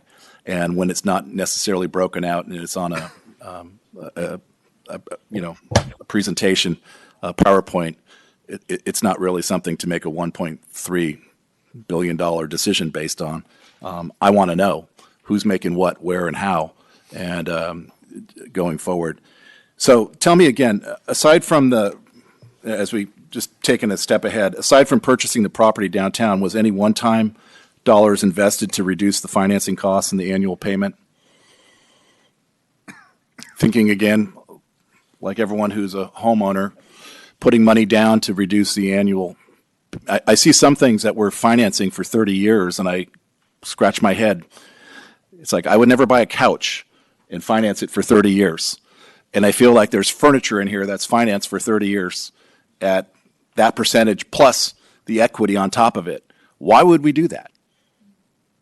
And is the incentive to push the number up high to attract the developers? I know that's part of it. But at the end of the day, it's our dollars, and I want to understand. And if we had, this year especially, and to be honest, looking back, and I might go on a rant here, we were scraping dollars to try to pave roads. And if we got an extra $1 million of ongoing money in a year, it was a major victory. And then all of a sudden, you can find $44 million? It's like, crap, we could have paved all the roads, Johannes, in the last so many years. So I get it. And I'm not saying that we don't need to pull money out of our general fund and other funds to actually go and build the building. We need to do it in a very economical way because I think we have so many other competing needs. And I just want to know where those dollars are going. I don't want to finance couches and chairs for 30 years at whatever it is. If you want to say it's 8 to 10% or upwards towards 20 with all the other fees included, to me that doesn't make sense financially. So I guess I'll leave it at that. Thank you. Supervisor Corsi, questions? Thanks. And I'll follow up on Supervisor Rabbit's question. It was my understanding that it was an option whether furniture is included in the availability payment or not. Can you answer that, please? So there are a number of costs coming on, the sort of upfront costs that could potentially be funded either out of the availability payment or funded with one-time money upfront. Certainly that is one cost that, furnishing is a cost that we potentially could be funding upfront. IT costs we've already built in as funded upfront, not looking at doing that. Move costs, we've looked primarily at funding upfront. So I think that there are some potentially other elements here. And certainly as we would move forward, we would be looking at what funding we have available and how we could make this the most cost effective as we get closer towards that bid, either to maximize the quality of the facility we have or to reduce those costs. Again, I would say that in most areas, we have tried to be reasonably conservative here to make sure that to the extent we err on telling you it's a higher cost and then achieve savings rather than err on giving a lower cost and then having that go up. Do you want to follow up? Not sure if there's anything else you would like to add, Victoria or David. I think you're exactly right there, Peter. And there are a couple different ways that you can think about paying for some of these additional costs, and furniture is actually a really good example, where some governments decide that they want that incorporated into the AP. Some decide to keep it outside, but it's up to you what makes the most sense from a financial perspective, and what's going to be most efficient in terms of delivery, and we can provide that analysis to you. But I think there are several different permutations of the way that the risk will come together, but we have accounted for all of those costs in the model that we've put together. So there's the availability payment that we've provided, which is intended to serve as your guidepost for what an affordability limit would be. And the idea would be that once you know that number, that you go out to the market and say, look, here's what we want, here's what we can afford, give us your best proposal that meets both of those criteria. Okay, you want to follow up at all? Well, it goes back to my question regarding, other than the purchase price, what I see in front of me is the hard cost of the building is less than half the overall cost per square foot. I get that when you throw in all the other stuff, but of the other items that we just discussed, those are all included as of right now. Those are all included in calculating the availability payment. Yes. So that's why I'm saying we need to. Has any work been done to find out what the consequences would be of putting more money down, paying cash for furniture up front or whatever to lower the 30-year mortgage payment? Yeah, and actually that's, and I'm sorry, I'm stepping in to answer the question, but I'll proceed until somebody tells me not to. But one of the ways to reduce the amount of the availability payment is to make a milestone payment, and this is something that we looked at in a couple of different ways. And so the idea is that once specific milestones are met during the construction program, the county can make a payment, and what that does is to serve to reduce the amount of debt that has to be repaid over the long term. So there's that option. There are also additional costs that the county can absorb. One of them that we currently have allocated to the county is the purchase of fixed furniture and equipment. So those are, we can get into the detail of how those different costs have been allocated, but I do just want to reiterate, I mean, this can be carved up in lots of different ways, but the milestone payment is one very effective method that can be used to reduce the amount of the payment that's required over the long term. Thank you. And go ahead. I actually want to ask a follow-up to another one of Supervisor Rabbitt's comments or questions. And at what point, if and when we decide to enter a P3 agreement, whether it's here or somewhere else, at what point do we see that that spreadsheet that we can, that before we sign anything, that we know what all those numbers are down the years, across the columns and up the rows? Bidders will submit financial models with their bids, and those financial models will have been used to develop what their bid price is, and their bid price is effectively their availability payment. And so that is a financial model that would get evaluated. And also most bidders will go through a process where they get their financial models audited by a third party. So that information that would be provided to the county is something that would be reviewed as part of the bid review process. And all of that information, so all of the assumptions around debt pricing, the associated commitments for that debt pricing that are attached to the proposal, the equity return requirements, and also any other elements around construction prices and other ancillary costs, all of that would be incorporated into the financial model. The model would then take the calculations and spit out the availability payment that they're bidding. And that's something that that would be reviewed as part of the procurement process. Thank you. One more issue I want you to dive a little deeper into, and that's the RIF and the TIFIA loans. It looks like, on the $42 million a year availability payment, the report says that RIF could lower that annual payment by $7.6 million. That takes the payment down to the level of what it would cost to do the 1,300. We could do an 1,800 FTE building for what the cost is estimated at for a 1,300 FTE building at this point. Alternatively, we could lower the cost it lowers the cost by that much a year. TIFIA on top of that could reduce it by as much as $10 million. I'm doing the back of the envelope here. I wasn't clear when you answered the question. Can we put TIFIA and RIF together? It's something that we need to investigate. It hasn't been part of our discussions with the Bureau so far. So what we have been discussing with them is the idea of including a RIF loan. And the RIF loan can be used for up to 75% of your eligible project costs. So what that means is that the remaining 25% would have to be paid with traditional long-term debt and also with equity. And the bidders would basically try to balance out those amounts so that the weighted average cost of capital is as low as possible. That's their objective when they put these proposals together.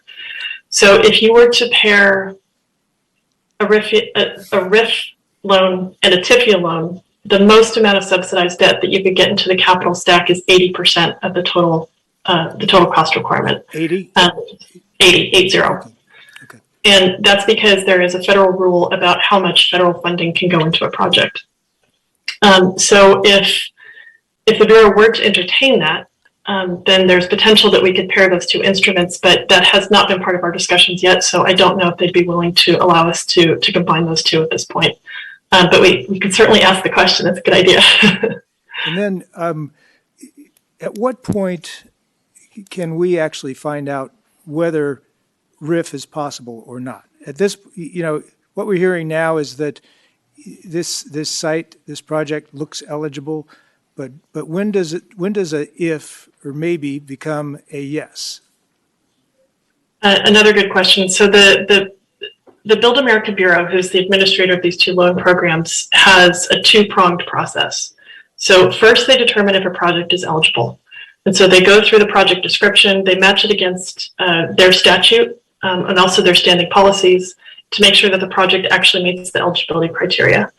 Once that's done, they run a credit process. And so what that means is that, like a bank, they're going through and doing the credit assessment to make sure that the project itself is creditworthy and making sure that the loan can actually be repaid under the terms that have been requested. So that credit process is dependent on a couple of things. So one will be who's paying the availability payment. And in this case, it's Sonoma County. They're very comfortable with Sonoma County. They're also very comfortable with these availability payment structures. It's something that they're very familiar with and have done in the past.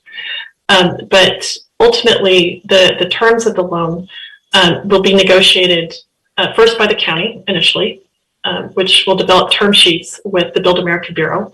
And those term sheets will be given to the bidders to use to include in their proposals. So the upshot here is that the credit process is extended and doesn't conclude until their final credit approvals have been received, which typically would be about a month to 2 months prior to financial close. And what year are we talking about in that scenario? I think the fastest they've ever done a loan is about 7 months. But the fact that they have already confirmed eligibility for the project under this new policy that encourages transit-oriented development is very significant and cannot be understated because it is a new policy for them. And they are in the process of producing a letter that will be produced for the county to review to confirm the eligibility of the project.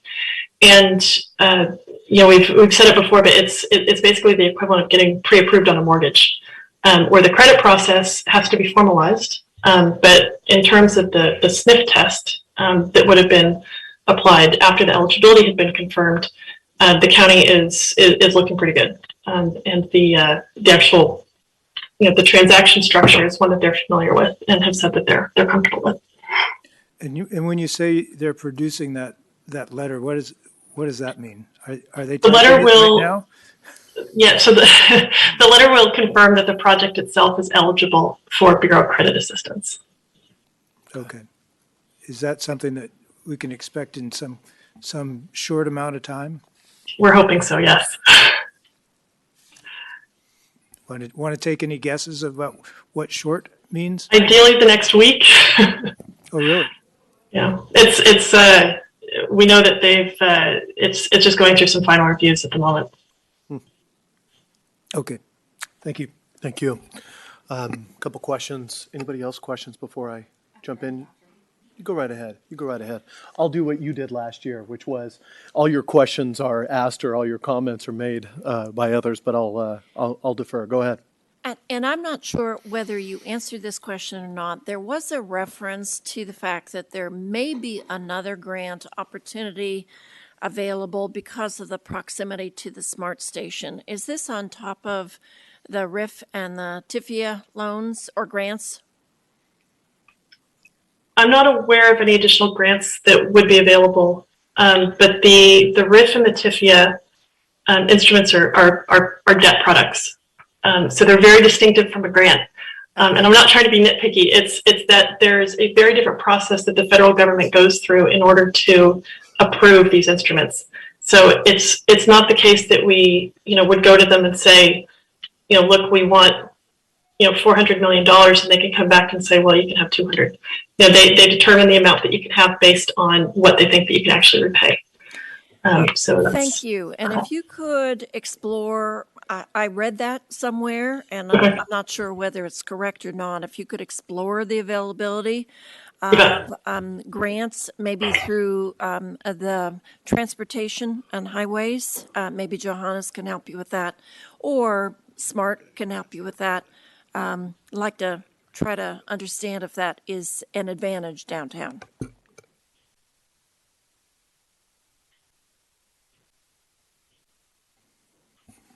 Thank you. Supervisor Hopkins. Thanks. Open-ended question. There's been a lot of buzz around the Fed possibly changing rates this month, and I'm just curious what impact that, if any, would have on this project.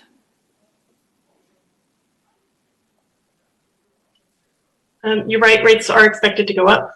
The debt instruments that we currently have assumed in the financial model are all based on U.S. Treasuries. So right now we're assuming that the long-term debt would take the form of privately placed taxable bonds, which price above U.S. Treasuries. And similarly, both the TIFIA and the RIF loan programs price over Treasuries. So while the tax-exempt markets are expected to increase, there are a lot of different factors that go into long-term Treasury rates. And, I think it's fair to say that we need to keep an eye on them just because there's a lot of volatility in the market at the moment. But we're hoping that those can stay reasonably low, given what we're anticipating is going to be a strong, flight to quality with all the turmoil in the market at the moment. And I would just add that we have included a buffer for expected interest rates of 50 basis points or 0.5% annually. Follow-up question, just sort of big picture. We've talked a lot about this sort of equity internal rate of return. And when I read that, I sort of mentally translate it to guaranteed profit, right? Like this person that we're going to be working with is going to have guaranteed profit off of the backs of taxpayers. And so, when I sort of think about this P3 or DBFOM model, right, it's sort of like an all-inclusive vacation. And if I were sort of running an all-inclusive resort, right, I'd be pouring cheap tequila and charging them for Patron, right, sort of in terms of overhead. And so I'm just wondering, what controls are there really to control costs once you enter into this kind of a relationship, where they are able to guarantee their own profit and also still charge you, whatever they determine to be market rate for a project. And, costs can go up through the course of a project being developed. I'm just kind of wondering, is this the only model out there? And are there alternatives like competitive bidding? Yeah, well, this is competitive bidding. But once you're locked in, right, you're sort of, I don't know. It's competitive bidding, I guess, for the whole sort of enchilada as opposed to, kind of a more specific project. Yeah, that's right. So one thing to clarify, I think, is that the equity return is actually, it's not guaranteed. The equity return gets reduced if the availability payment gets reduced. So what that means is that if there are deductions for performance, because the O&M provider didn't, perform a service that you were expecting, then you reduce the amount of payment. And the idea is that pain gets shared between the O&M provider and the equity provider. So the idea is that the equity provider is there to stay on top of the O&M provider and make sure that everything is being performed according to a specific standard, and they get compensated for that service. So that's it. They're basically providing an insurance policy to make sure that your project is being operated to the standard that you want. So rather than sort of us managing a contract, we're paying someone else to sort of manage the contract for us? That's right. Yeah, and that's actually a pretty standard function in current contracting practice. Mm-hmm. Except the benefit of this particular structure is that the equity investor is motivated by the profit motive, and that's a good thing, because you want them to be engaged and keeping a watchful eye on the performance of the project and making sure that all of the performance requirements are being met the way that the county expects. Thank you. Got a couple questions of my own, some specific and some more contextual, but I think I also want to acknowledge that the reason that we're so hot to trot here today and why it's such a big decision is really not because of our financing discussion and decision making, but more so because we have a next item, which is a sale, a property that is on the market that is accelerating this conversation. And so I think, in comments, or even though that item comes up next, we have to understand that and contextualize it. Once again, because obviously you're talking about one site being totally appropriate for the RRIF, the RIF loans, the other one potentially being appropriate for TIFIA, but not getting, it doesn't sound like from what you're saying, up to that 10% of the whole 10%, well, 80% of the aggregate of where we're at with respect to how much we pull down on the annual payments. I think that's one of the things that we should look at also at the board when we come to the end of this discussion, is also what are the core tenants? Do we really want to maximize the TIFIA and the RRIF money? Where are we at with respect to transit improvements and other things? So I think that's a good place. So one thing that has not been discussed up until now is the actual the campus itself. The campus site, Peter. A couple things. One is that the allocation that folks have been talking about with the next item with $20 million. The campus site itself is worth how much? Do we know when we look at our area? Have we had appraisals done in the past about what our 70 acres? Obviously, we're looking at 7.4 acres in a different place, but have we done that work in the past? Or Keith? We have done that work in the past, and I'm just trying to pull up I can be into the what next that item. number is. You don't have to answer that now if you don't have it. I can also ask some of these questions, go to public comment, and come back to them, because I don't want you to have everything at once. The other thing is I see a lot of discussion and built into this item that talks about demo, but it assumes, the assumption is that demo has already taken place on both areas. Is the demo internalized into the overall cost of the campus rebuild or the Sears site rebuild? So I will defer to Keith, but I do believe that the Sears site demo is built into the sale price. That is correct, Peter. The site acquisition for Sears, as you'll hear later on, includes the demolition of the existing building, the existing store building, and the existing automotive center. The garage will remain intact, and they'll be requested to return the site in a compacted condition where we can drive commercial vehicles on.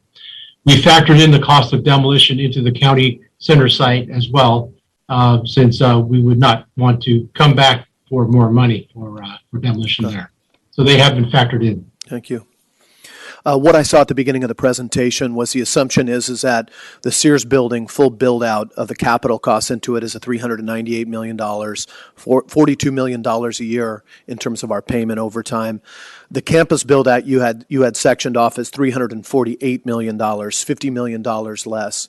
And we went through that on the deferred maintenance, but then into this presentation, I just want to confirm that that's the assumption built into that is that we would build the entire needs of the county within our existing site. With the P3 model, was that $348 million of a projection? Was that a high level of what we would do to cover the deferred maintenance, or was it based on the new scoping of an entire structure in a building? So the cost of rebuild on a county site is based on a new building. So that's based on building new building or buildings up here, rather than down at the Sears site. And the primary difference there, I believe, is that is related to the site, that we would be more likely to need to build a high rise on the Sears site because of the constrained location, a smaller location.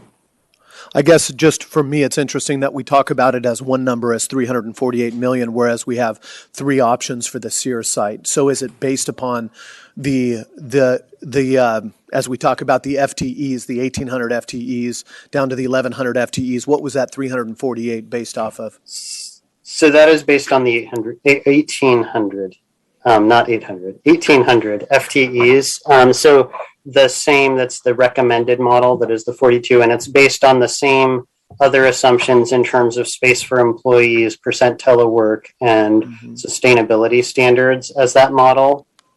So it could scale, obviously, similar to the other if it were to go larger or smaller. Okay. But we wanted to give the most representative of what staff's recommended model is and how that would impact it, rather than giving something that's not as much of an apples to apples. Okay. Peter, one of the questions I had was, of the $8 million that we're banking right now towards this, as opposed to doing deferred maintenance on our existing structure, you've talked about the growth of that going up to $13.4 million with our policy of 40% of general fund growth going into that. But where are we at with a fund balance of what we've already pocketed on that, that money that we've been setting aside since 2017?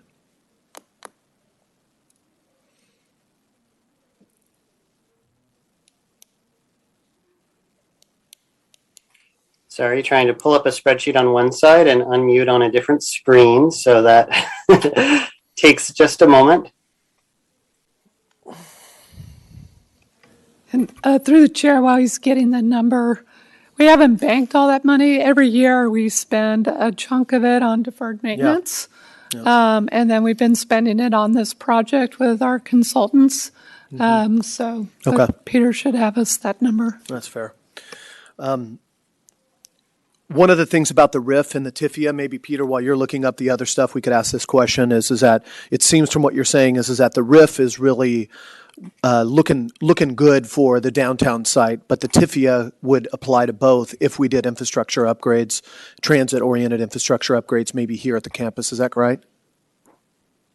That might be a misunderstanding. The TIFIA loan is only available for specific transit improvements at the current county campus. Okay, can you dive into that a little bit more? Because Yeah. on the sheet that we looked at, it was assuming that if we did the new Sears building, it said that as much as if we were doing the high option of $55 million, it was $10 million in reduced per year, but it also had the TIFIA for that Sears site, which seems... Yeah, for the Sears site, the Sears site is eligible for both RIF and TIFIA financing. Okay. So we tested both the TIFIA and RIF options in the capital stack for the financing for those. Okay. Okay. So the point there is that TIFIA and RIF for the downtown site, TIFIA, but only towards the transit upgrades of the existing county campus if we were to get that. That's right. And they'd be very specific transit upgrades. Okay. Okay. Very specific. Okay. That's good. And you do not, even though you've talked about eligibility and you've said it's better, the Sears site is definitely eligible, but we'll see about eligibility once they dive into it. The current campus is not eligible, or we would look into that more? The current site is only eligible for very narrow transit improvements. Okay. So it would be eligible for TIFIA credit assistance. One of the interesting things about this is if you think about it in terms of how people move on options like this is that they purchase options on properties sometimes while they do due diligence to come back and to see if they can get those savings embedded into their number. Because obviously, if you're talking about $15 million a year in savings from those two areas on a Sears building, that takes a $55 million down to $40 million. If you're talking about it for the $42 million project with 7.6 and then TIF maybe on top of that, you're talking about a project that's more in line with the projection for the campus redevelopment, which even less than that, which is at 38 million a year. So I think one of the things for us as a board as we come back to this is to talk about sequencing, because once again, the reason that we're having this discussion, that it's a heated discussion, is because we're looking at a property specific in downtown that has these things tagged to it. This would be a much more elongated conversation if otherwise. So I want to take the opportunity to go to public comment, then come back to our board and look at how we're going to sequence this. Yes, Peter? Through the chair, I just wanted to respond to a couple of your earlier questions. So first, on the question of what the value of the current campus is, we did go out a few years ago for a broker's opinion on this. That's now a couple years old, and it was valued between a low of 29 and a high of 41. That's undeveloped as, but I think with demolished buildings. So that is that value. We also have, in terms of the fund balance currently accrued, we began this fiscal year with a fund balance of about 3.7 million in the deferred maintenance fund. As County Administrator Bratton noted, we have been spending money out of this on continued deferred maintenance work as well as some on this project during the period. So, Thank you, Peter. Another question from Supervisor Corsi. Peter, I just wanted to ask, what is the assumption about the number of acres available for redevelopment if we're off of this campus? I know that the 70 acres has been tossed around. I think it's probably significantly less than that. Do you know what the number is? I'd like to take that question, Supervisor, if you please. The entire campus going up, including the main adult detention facility, is approximately 80 acres, and that includes parts of County Center Drive, which we own, and the La Plaza Building and Professional Drive. It also takes out the parcel that was sold to the state for the courthouse. So that was approximately 80 acres. The remaining portion of the site that which we would intend on keeping for the main adult detention facility, the sheriff's facility, or sheriff's office, and the central mechanical plant is approximately 40 acres. And so the remaining portion that is south of the agriculture building and the main adult detention facility is approximately 32 acres.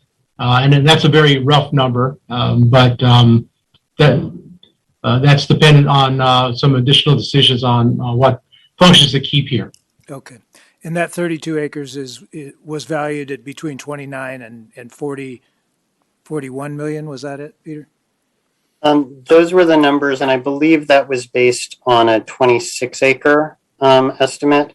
Okay. So I'd have to go back to the details of the maps. I think we'd have to look at to figure out exactly what the difference between those two was, but that was based on a 26 acres. So. Thank you. Good. Okay, public comment on this item. This item is specific to the county complex, so both the deferred maintenance item and the financing discussion here. And first of all, I'd ask Karen online to ask, first of all, anybody who's online who wants to make a comment, please raise your hand on the Zoom function so we can get a sense for how many folks are there, so we can line up for this. Okay. Okay, good. We're going to do 2 minutes apiece for these comments, and we will start with those in the chamber. So first, are we ready? Okay, good. And once again, this is on the county complex, either the financing plan or this. Next up, we would come to the Sears building as a different item. Thank you.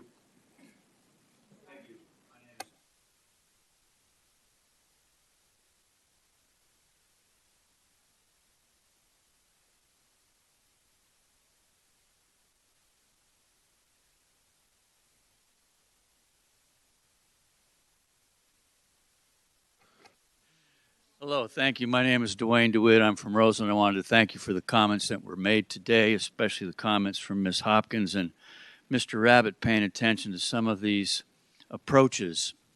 I believe that the existing state and federal buildings downtown have many vacancies even before COVID. I went in there often. Before this meeting, I went to the city halls of Oakland and San Francisco, buildings that have lasted many, many decades, 100 years down in Oakland. I'm quite concerned about how this is being handled, but I know I can't really change it. So I just want to make sure that you keep two things in mind. One is that very, very few county employees use public transit. They do not use the buses. Most of them drive. It's really important that you don't do Todd fraud, that you go out there and say, we're going to do a project and it's going to be based on transit-oriented development, and then no one really uses transit. This has been happening all over Sonoma County with all kinds of other projects, especially housing. How about you take Ms. Hopkins' approach, you do the satellites, and you try to get 50% remote workers in the future. Did you know that Facebook is making that plan, that 50% of their workers will be remote in the future? Earlier today, it was said this is going to be a straight-up office building, and that's basically all it is, one office building with this current plan the way you have it. I believe it's not cost-effective to the taxpayers, and I believe we'd be better off with the satellite plans, having offices throughout the county, helping in at least the 4 east, west, north, south portions of the county, and that by going forward with this approach, you'll save us money and you'll save maintenance costs. Apparently that's been the whole problem. You haven't wanted to do maintenance on the buildings you had, so now we're at this. Thank you for your time.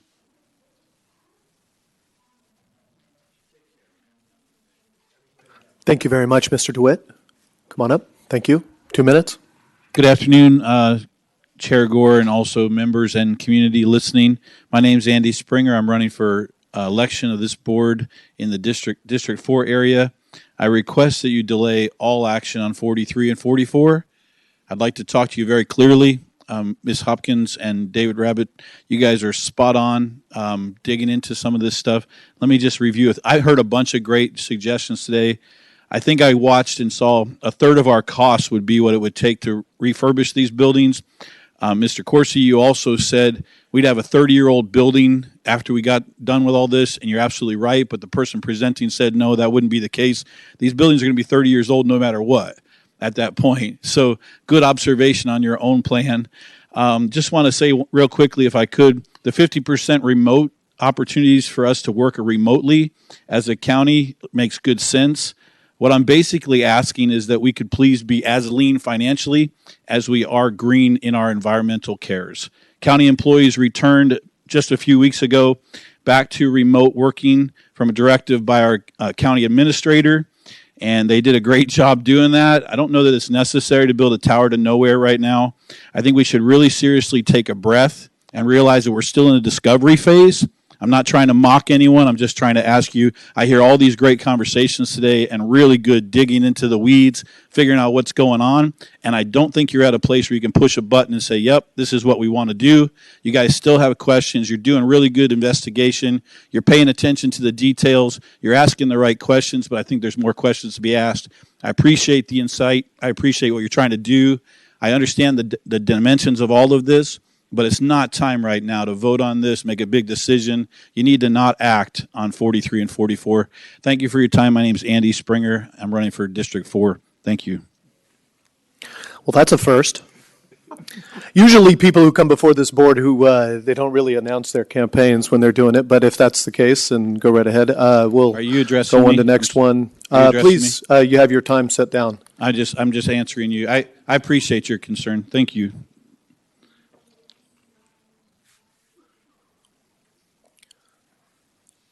Thomas, it's good to see you in person. We can My hear you. countenance, We can hear you. Glad to be here in person.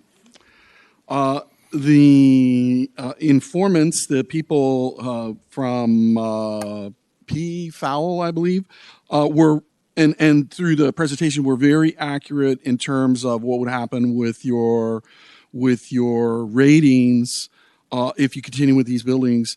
Because in 2005, it was required that GASB use FASB accounting to cover all your depreciation and all your expenses. So on regular accounting that would show the deferred maintenance and that comes because you're not a profit making company. It's a negative, which is a loss, right? So that would show as a loss, and then so your rating doesn't work out too good on that.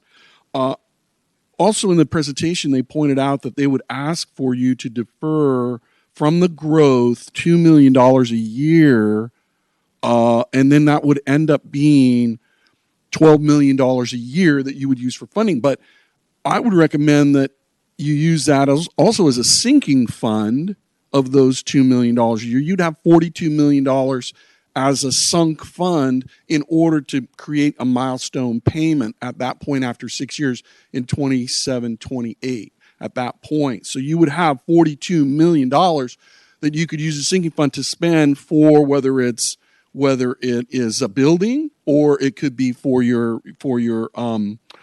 furniture or any of those types of things that you would need. I also recommend, I like the way that this building is now going to be owned by you as opposed to the builder, because then there's no residual value to them.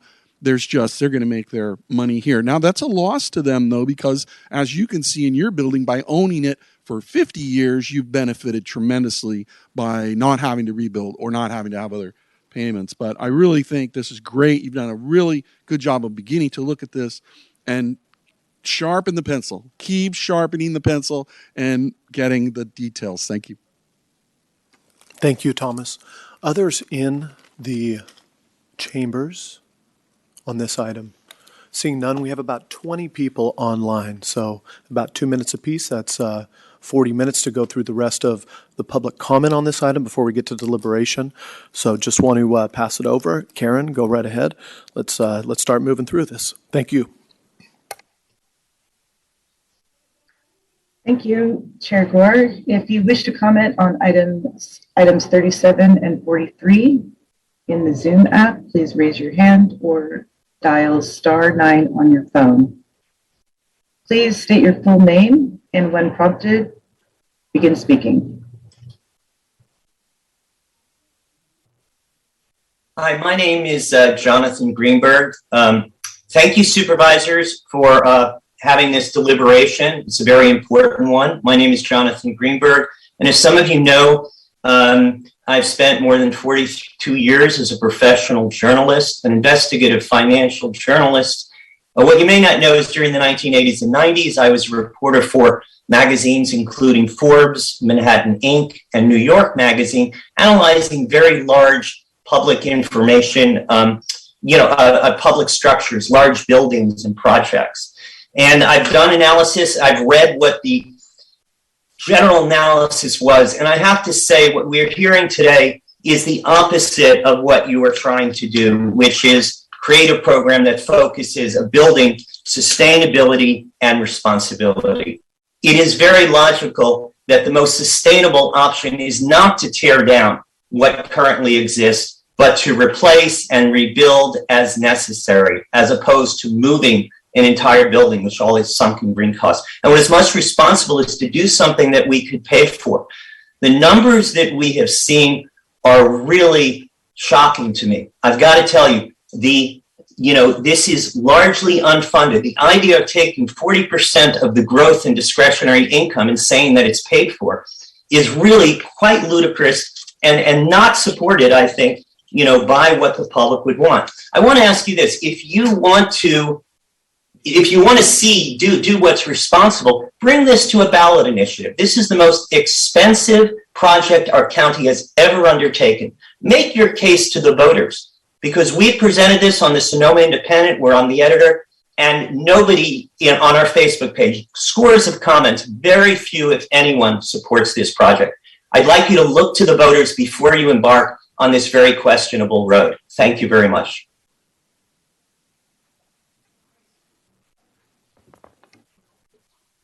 The next commenter, when prompted, please speak your full name and begin speaking.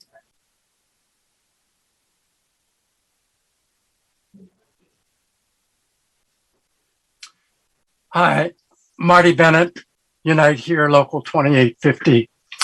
I strongly urge the board to approve the new county offices at the downtown Sears site. This project could become a model that will promote the vision for equitable, transit-oriented development along the 101 corridor, first articulated by architect and planner Peter Calthorpe in a 1997 report, and then championed by many labor and environmental leaders in this community. This vision in Calthorpe's report would then inspire and inform the development of the SMART train and approval of the 2008 SMART sales tax. Calthorpe's vision posits city-centered and mixed-use infill development nearby mass transit hubs, accessible by foot and by bike. Such transit-oriented development includes good jobs that pay living wages and higher density housing, with a substantial amount designated affordable and workforce housing. The project checks all the boxes for equitable transit-oriented development, and it will increase ridership on both the nearby SMART train and Sonoma County transit buses. It will be a stimulus for the local economy and create good, high-paying construction and permanent jobs, and it will maintain free parking for current county employees without adding to parking downtown. Overall, the project will have a significant impact on the climate crisis by decreasing dependence on the auto by retail, restaurant, and county workers employed downtown. Finally, retail is moving online. The downtown county office project could be a prelude to the redevelopment of the entire Santa Rosa Mall, with a prospect of replacing bad jobs in retail with good jobs and building more high-density housing downtown. Thank you so much. Next commenter, please, when prompted, speak your full name and begin speaking. My name is Tom Robertson. I'm a real estate developer and I own a building in the downtown which is leased to the county. I strongly advocate the downtown site, largely for environmental reasons, but also for simply greater accessibility for the public to their local government. One thing as a developer I can remark on is that you can do some phasing with a high-rise building. You don't have to fill every floor immediately, and you could stretch it out over several years. I had a project where it took 4 years before we had done all the tenant improvement work. So some of the costs can be deferred, which softens the upfront blow, so to speak. I think the federal government is telling you what you ought to do, which is to have a transit-oriented county center. In my view, it was a real mistake to move the county government out of the downtown. Finally, I haven't seen, other than the comment or the question about what the current county site sales price would be, I haven't seen any analysis of if housing were built there, how much more tax revenue would come in the form of property taxes. Downtown, you would have higher sales taxes without question, with that many people coming in, and that means higher property taxes. So there are financial advantages, but the federal subsidies, the subsidized loans, are a tremendous advantage, along with the fact that you can scale this project to what money you feel you have available. We don't have that advantage in the private sector. That's a terrific advantage, and I hope that you take advantage of it and go with a single tower in the downtown. Thank you very much.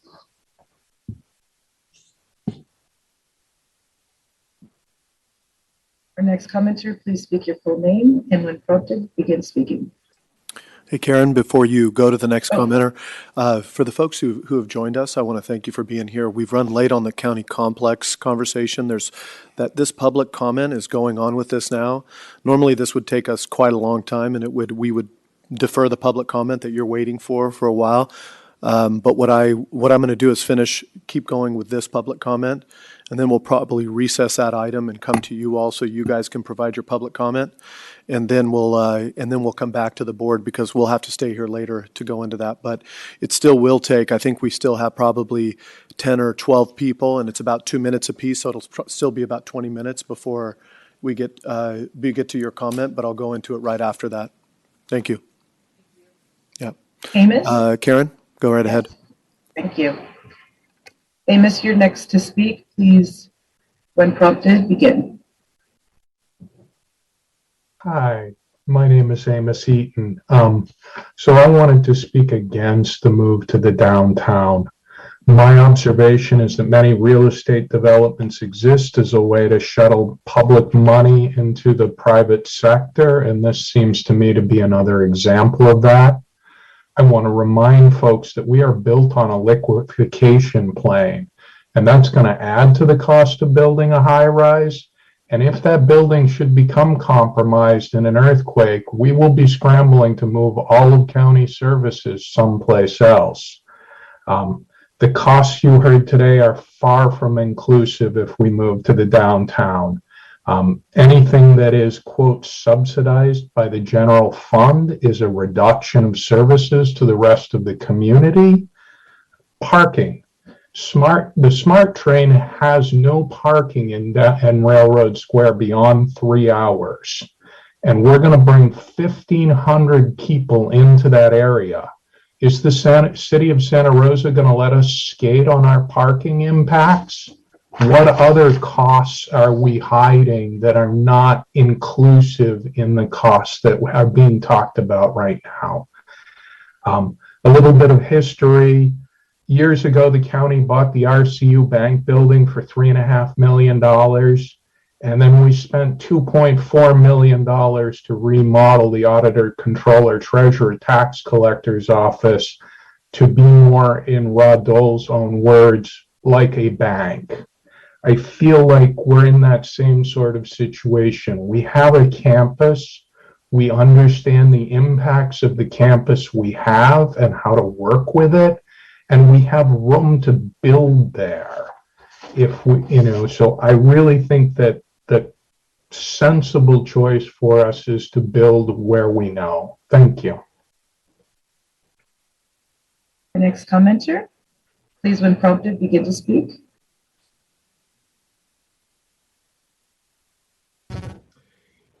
Yeah, good afternoon, Sean DeFosse. Have just a bunch of questions and then maybe a comment at the end if I get time. So I'm just going to rattle them off. Cost analysis to build at the Sears site. You have a bunch here, but how firm are those numbers? Can these numbers go up due to increases in building materials and whatnot? Parking costs for the entire 30-year period. I haven't seen anything about parking other than we may be able to do this, we may be able to do that. What happens if the private partner goes bankrupt or wants to sell the building or his contract? How many other counties are doing DPFOMs? How many other counties have done these kinds of projects? What is to be done with the current county center if it's moved? I heard housing. I don't think you're going to find a lot of people that want to live next to a jail where you're going to have rapists, child molesters being released on a daily basis. What about the traffic on 101 and Highway 12 due to the new county building? The current backup at commute time, because I've been on it several times, goes almost back to Stony Point Road currently. You know it's going to be if you put 1,000 county employees downtown? Who's going to provide security at this new building downtown? Operations center, you're talking about moving it downtown and away from the sheriff's office and sheriff dispatch. I don't know if that's a good idea or not. And if you don't get a bid that makes your thing and you have to go back, how are you going to cover those costs? I was a county employee for over 32 years, and I'm going to tell you, county employees aren't going to use SMART, not in the numbers you want. They're going to drive like they always have. And it would seem like housing would be better if you want to stimulate the economy downtown. Employees aren't going to stick around. They're going to come in and they're going to go home. So you're not going to realize anything for the city. Thank you.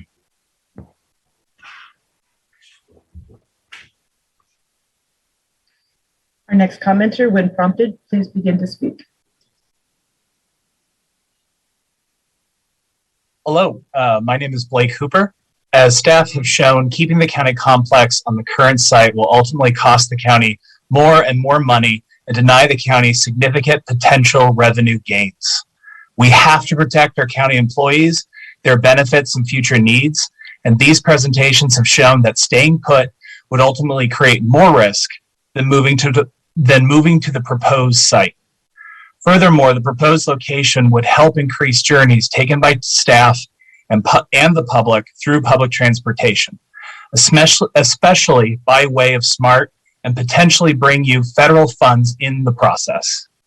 And if you've had to take the bus to the county complex, you know that more often than not, our routes run through downtown Santa Rosa before reaching the county complex itself. There's a reason only 4 to 5% of county employees use public transit to get to work. There's a reason it's so hard for people who need county services to actually get to the complex with public transit. This project is about the future of Sonoma County. We will have people in need of county services across the county who would benefit from a transit-oriented location. And I would hope that we would want to see future employees being able to easily use our public transit to get to work, regardless of where they live in the county. And outside of the costs, moving away from the current location will not only open up the site for needed housing, but also potential significant revenue gains. I support the labor community and I support this project. I hope the board will look towards the future of this county and the long-term value of this change. This isn't a couch, and not taking action leaves us with millions in deferred maintenance costs. This is a county complex. Thank you. Our next commenter, when prompted, please begin to speak. Good afternoon. My name is Colin Papard, and I represent Fengate Asset Management, one of North America's most active civic P3 project developers.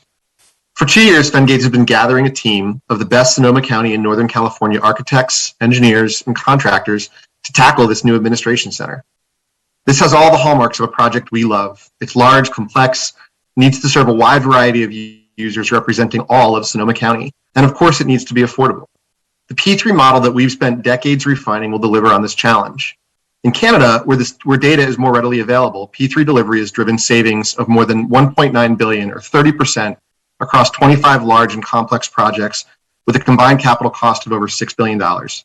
Anecdotal reports from California P3s like the Long Beach Civic Center and UC Merced 2020 indicate similar benefits. And Fengate has third-party reports for our projects, our 40 projects across North America showing similar results, which is driven by a rigorous approach to integrating long-term maintenance, which we're happy to walk through with the county at the appropriate time and manner. Across these projects, our weighted cost of capital, including debt and equity, tends towards 6% or less, which also includes the cost of risk that we are happy to assume on behalf of the county to manage the project for the long term. The P3 model allows the county to have the certainty that its administration center will always be well maintained and meet all of its operating requirements, and importantly, that your financial commitments will never exceed what is agreed on day one. We have deductions if we don't perform, and that's the price that we get paid. There's tremendous interest in this project from many talented firms, which will drive competition to maximize innovation and value for the county. We're incredibly excited about the team that we've put together to present the people of Sonoma and its leadership with our ideas for this landmark facility and to show what's possible through P3 innovation. Thank you. Our next commenter, when prompted, please begin to speak.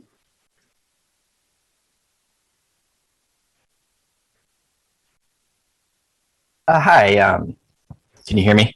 Yes, we can. Great. My name's Tim Ryan, and I wanted to speak today to urge you guys to stay at the current county site and to build there and to think of creative solutions to, come up with a cost-effective solution to stay at that site and, build something both cost-effective and it will meet your needs there. I'm a reporter for the SonomaIndependent.org, and we've written a story about this article. Certainly all of the feedback we've gotten following that story, probably 95% of it has been the public thinking that you should stay at the current county site. I'm not sure how many of the supervisors have, either formally or informally polled their constituents, or if you've polled county staff. But I think that would be a good thing to do to see, what does the county staff think? I know I saw on Supervisor Rabbit had mentioned that the Salesforce building in San Francisco, which is the tallest building, the second tallest building west of the Mississippi, that cost $1 billion to build. So what's going on there? this is a county project. We need to be, cost effective. And what can we use that 40 million a year for? We talk about insurance and employment services, but how about homeless services? El Molino closed in West County. The high school closed over just a couple of $1 million. So, we have these big costs, but we're also have a lot of smaller costs that this money could be going towards. So yeah, I would suggest seeing what people want and following that and staying at the current site. Thank you. Our next commenter, when prompted, please begin to speak. Hello, thank you everybody for commenting on this item, and then for also the good discussion that happened. My name is Maria Porter, and I'm for staying at the current site. After looking at the project and the amount of money that this project is going to take to not only fund it to get it started, but also the yearly costs, it just doesn't look like a good investment. I also agree that if you are going to move forward with using so much funds, that you poll the public to see if they're in agreement and to really get their buy-in. I don't see bigger corporations using this model, which tells me that it's not a good idea. Also, a lot of companies have moved to the online platform. And then, and as we've seen with coronavirus, that many times there's an outbreak and that you have to work from home. And how are so many people working in one building kind of a good idea when we know that coronavirus isn't going away and that we may have to deal with it again or every winter. Over 1 million people have moved out of California, and negative 34% of people are moving to Sonoma County. Many businesses have closed, and the future looks really dim for Sonoma County. I think we should account for that. So I urge the board to keep looking and uncovering information to see what will bring our county forward. But I don't think this is it. Thank you. Our next commenter, when prompted, please begin to speak.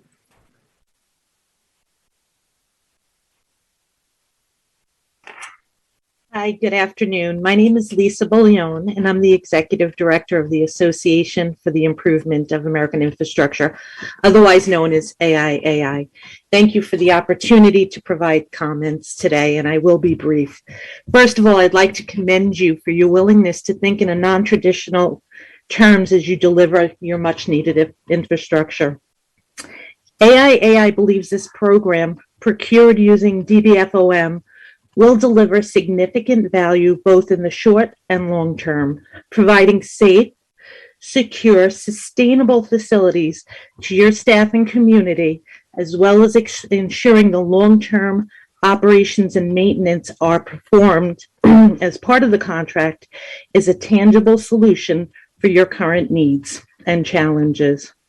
As a leading trade association focused on education, development, and implementation of best practices for public-private partnerships, P3s, we maintain that properly structured P3s provide definitive value to taxpayers through a pay-for-performance model and life cycle maintenance of the assets. And while we acknowledge P3s are not always a suitable solution for every municipal project, when approached with an outcome-driven methodology and key criteria in place, the positive impact of P3 procurements to the communities they serve can be tremendous. We believe that the county has led a focused effort to obtain, respond to, incorporate the needs and concerns that surround this facility, and that P3 is a viable solution for your program. By using the public-private partnership approach, you'll be able to lock in significant value through the long-term nature of the project. Deferred maintenance is a growing and costly issue across the country, and it needs to be addressed. Thank you. That does conclude our time. Our next commenter, please state your full name and when prompted, begin to speak.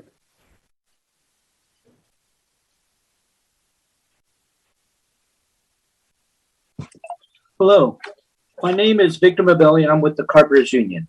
Thank you, supervisors, for looking into this purchase of the Sears building. We are in favor of this. This is prime downtown location for local government offices. This is anchored with downtown bus lines and the SMART train. Also, the use of the parking structure. The building of this will provide local jobs for many trades, and once built, it will provide support for the downtown economy of shops and restaurants. Thank you again, supervisors, for looking into this, and please support this project. Thank you. Our next commenter, please, when prompted, begin to speak.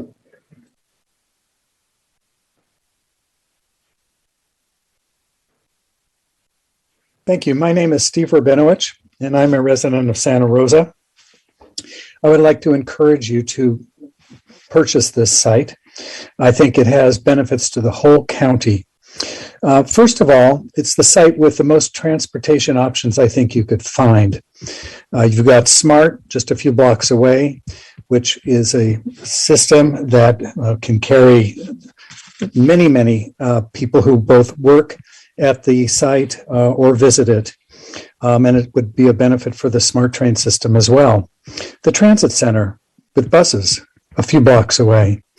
Bike paths, it's a regional bike path crossing. You've got the Joe Rodota Trail, which hooks right into this area. You've got the West County Trail, which goes out to Willowside Road. You have the SMART Bike Trail, north-south. This is a crossroads, provides all kinds of transportation options, as well as being very close to the freeway. So I think it is extremely important for our transportation future, benefiting both staff and visitors. I also would like to say that it is near the state and federal buildings, as you know, City Hall, and other services. So there's really, it could be both a governmental center and a business center and a residential center as well. You know, it does take one site and makes it into a commercial type building, but it also will create demand for other residential development in the downtown. And there are several sites that are in downtown that could accommodate substantial residential development. So I think it could provide a stimulus for future development within the downtown and get us more towards reducing vehicle miles traveled and help us achieve our climate change goals for transit-oriented development. Thank you very much. Our next commenter, please state your full name and when prompted, begin to speak. Hello, my name is Kevin Maximin. Thank you for your time, Sonoma County Supervisors. I'm a union carpenter, and I would love to build your project for my community. Sounds like a great building.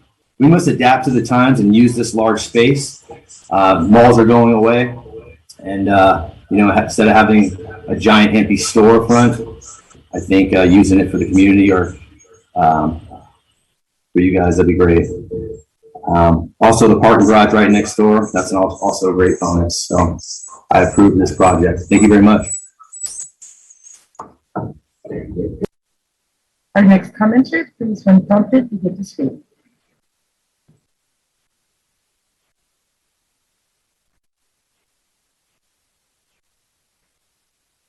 Good afternoon. My name's Stuart Marks. I'm a Senior Vice President with Plenary, and we're an infrastructure developer and investor using the P3 DBFOM model. I wanted to applaud the Board of Supervisors for the fantastic discussion and the healthy inquiry. It's a major project, and it deserves exactly that. I wanted to make 3 quick points. Firstly, just to emphasize a point that's been made earlier by speakers as well as by the presenters from PFAL about the cost savings associated with the DBFOM P3 model. When you look at all of the total costs associated with the project, Plenary's delivered successfully over 50 projects using this model in North America, including a recent project at the University of California Merced campus, a very similar project for the City of Long Beach for their new Civic Center project, as well as a new courthouse for the County of Miami. And that promise has been delivered on all those projects. Secondly, I really wanted to commend county staff and some of the presenters today from PFEL for the high quality and level of analysis that they've done, including that was summarized in the staff report today. We really don't often see that level of analysis done, and we really would encourage other counties looking at a similar project to follow county staff's example on this. Lastly, as was suggested by my colleague from Fengate earlier, at Plenary, we've been following this project for at least the past 5 years, including participating in the market soundings that have been undertaken and following all the reports and presentations discussed at the Board of Supervisors. And we're very interested in the project, and we know that there's fantastic interest throughout the P3 development community. Thank you for my time. Our next commenter is a phone-in commenter. When prompted, please unmute and begin to speak.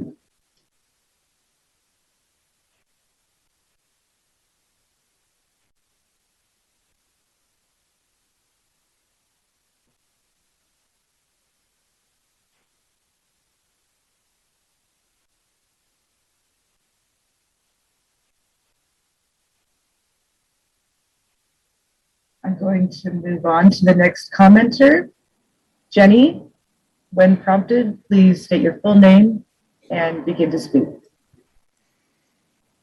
Yes, hello. Thank you so much for this very helpful presentation and discussion. I was looking forward to really understanding the costs of the various scenarios, and I found it extremely helpful to learn how much the costs of deferred maintenance and also the real risks of renovating are.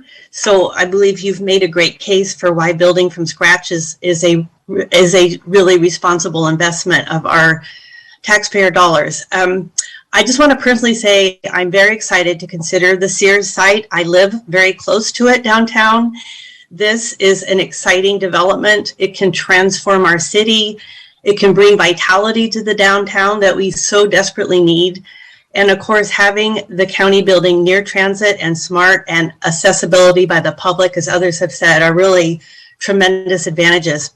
Whatever decision you make, I just want to really urge you to consider policies and practices that will motivate people to not drive, who will take transit and bicycle, and reduce the need for parking, which I know is a concern to so many people.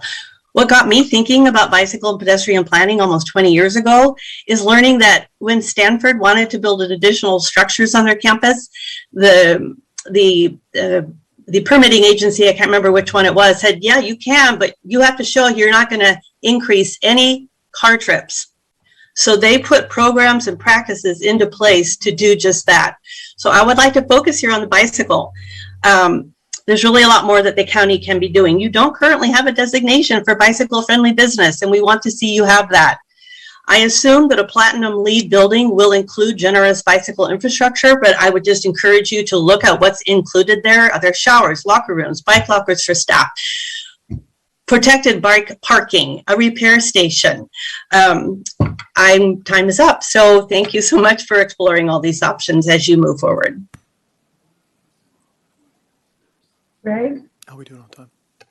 Please, when prompted, unmute and begin to speak. Hi, my name is Gregory Edwards, and I wanted to make some comments about this structure. Having been in construction for much of my life, I know that there are a lot of surprises that come up. I mean, the dollar amounts of $50 million, $48 million being proposed very likely will double or triple by the time this building starts and ends. To make suggestions that anybody in the county is going to ride a bike, take a bus, or take SMART. I mean, SMART's probably the biggest possibility, but none of you are you're all gonna drive. It's always seems to me to be almost a running joke that it's other people who need to stop driving their cars. Downtown is routinely, or has routinely been, very crowded, at least on the freeway exits. They're not designed for that many people to exit and enter. Even if 50% of the county were not there, on a daily basis because of remote, like Zoom. It would still increase that downtown traffic amazingly. Parking is expensive downtown. It's one of the most expensive places to park that I've been to. Most of the cities that you go to don't even charge parking after 6 o'clock, but Santa Rosa does. It seems to me like it's another avenue to simply raise taxes, collect taxes. These things just have a way of going in that direction. And additionally, I absolutely agree with the caller. There were a couple of callers back that this should be put to the vote of the people. Absolutely. And that's where I stand. And Mr. Gore, you are in my district. I support Andy Springer. Thank you.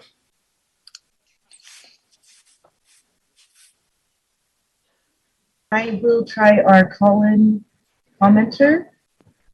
When prompted, please state your full name and begin to speak.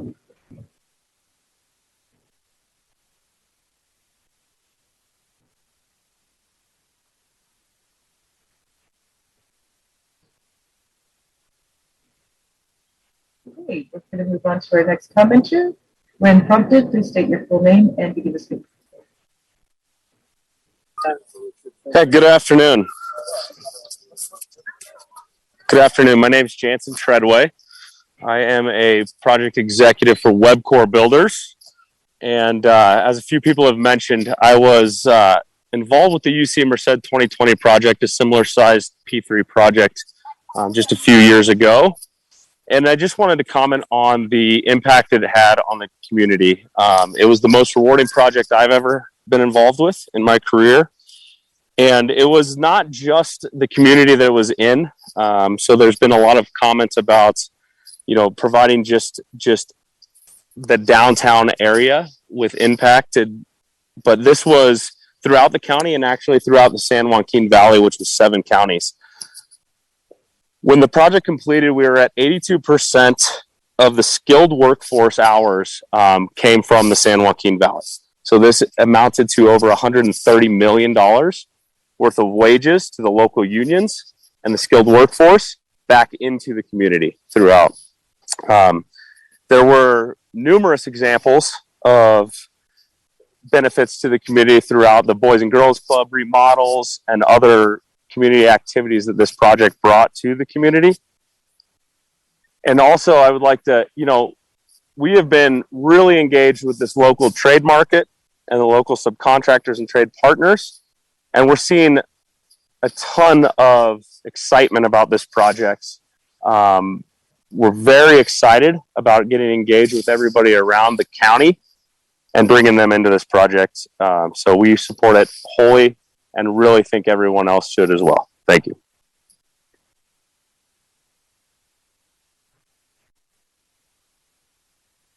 Our next commenter, when prompted, please state your full name and begin to speak.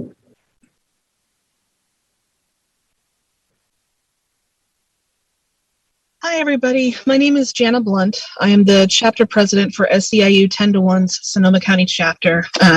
I was unable to make most of this item because I was on site at employment and training talking to members about this downtown move. I don't know if it's been mentioned yet, but we held a survey for the workforce and received over 500 votes. And the support percentage of supporters is at currently 8.5% of the workforce support this move. The workforce was not consulted prior to these decisions, and I feel like they've already been made. Even the consultant that was hired recommended staying on site at our current location, where the trade unions and carpenters would still benefit from an incremental rebuild. It just wouldn't be a giant silver phallus downtown, plugging up the traffic, insufficient parking, and the infrastructure for our public transit is not anywhere close to where it would need to be to accommodate all of us. Meanwhile, we are also still fighting department heads on common sense telework practices, so I'm not sure why they would be ready then when they're not ready now. The issue is that you can do everything and more that you state you're going to be doing downtown at our current site, and densely packed affordable housing downtown would not only revitalize the downtown businesses, but also wouldn't cause a giant bottleneck twice a day due to different ages and different families living down there, being there present at night and on the weekends, and helping prop up the businesses downtown. It just shouldn't be done on the backs of the workforce, and it shouldn't be done with the County of Sonoma's dime. Thank you for your time. Our next commenter, please state your full name and begin to speak when prompted.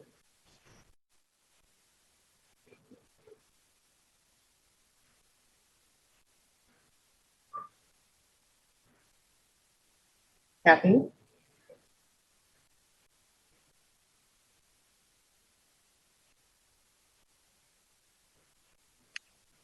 Are you calling for Kathy Henning? Yes, please. Yes. Hi. Please go ahead and speak. I am speaking on behalf of Liberty Valley neighbors and hoping that Supervisor Rabbit will prevail and save us from having these commercial cannabis projects close to our homes. Ma'am, thank you for calling in. We're going to, we're on the item, which is the county complex. After this, we're going to go to public comment on items not on the agenda, and you could raise your hand and weigh in at that time. Thank you. Our next commenter, please state your full name and begin to speak when prompted.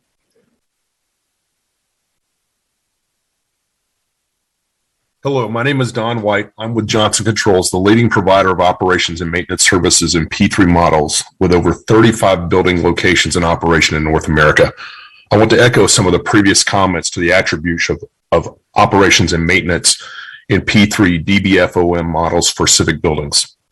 First of all, there have been numerous studies performed that confirm performing operations and maintenance in P3 models is a better alternative than the usual business as usual model for the life of a building. As Ms. Taylor said, deferred maintenance is effectively eliminated as life cycle capital is structured into the availability payment. While the building may be 30 years old at the end of the term, the building will be handed back in a prescribed functional facility condition with zero deferred maintenance with many, many years of beneficial use remaining.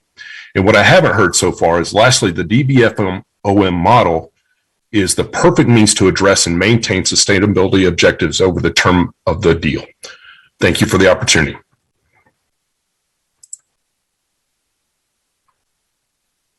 Our next commenter, please state your full name and begin to speak when prompted.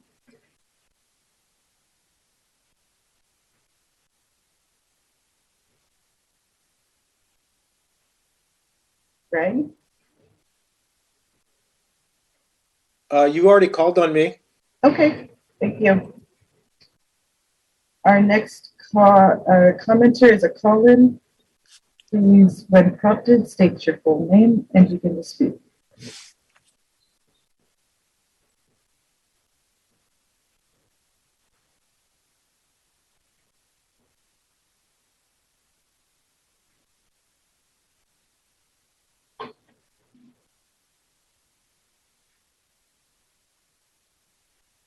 We're going to move on. Julie, you're our next commenter. When prompted, please state your full name and begin to speak. Yes, hi, this is Julie Cooney. I'm a homeowner in Santa Rosa, and I think it's pretty obvious that, well, thank you very much for this opportunity to talk. It just seems like everybody in favor of the project is either a developer or a construction worker.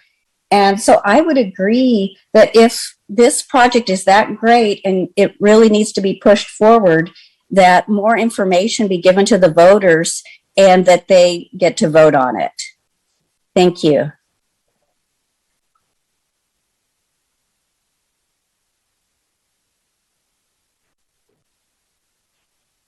Our next commenter is Steve. Steve, state your full name and when prompted, begin to speak.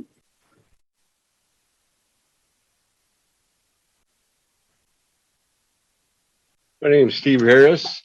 I am with the Sonoma County. I've been in Sonoma County since 1964 and also a member of the Carpenters Union and Local 751 here in Santa Rosa for 35 years. I think this project, if moving forward, would create more local jobs and especially for local men and women in the trades who travel to the Bay Area to get up early in the morning and to beat the traffic in and get parking. This would also put local workers closer to home so they could spend more time with their families. For these reasons, I am in favor of the staff's recommendation to purchase the old Sears building. And again, thank you for letting me speak.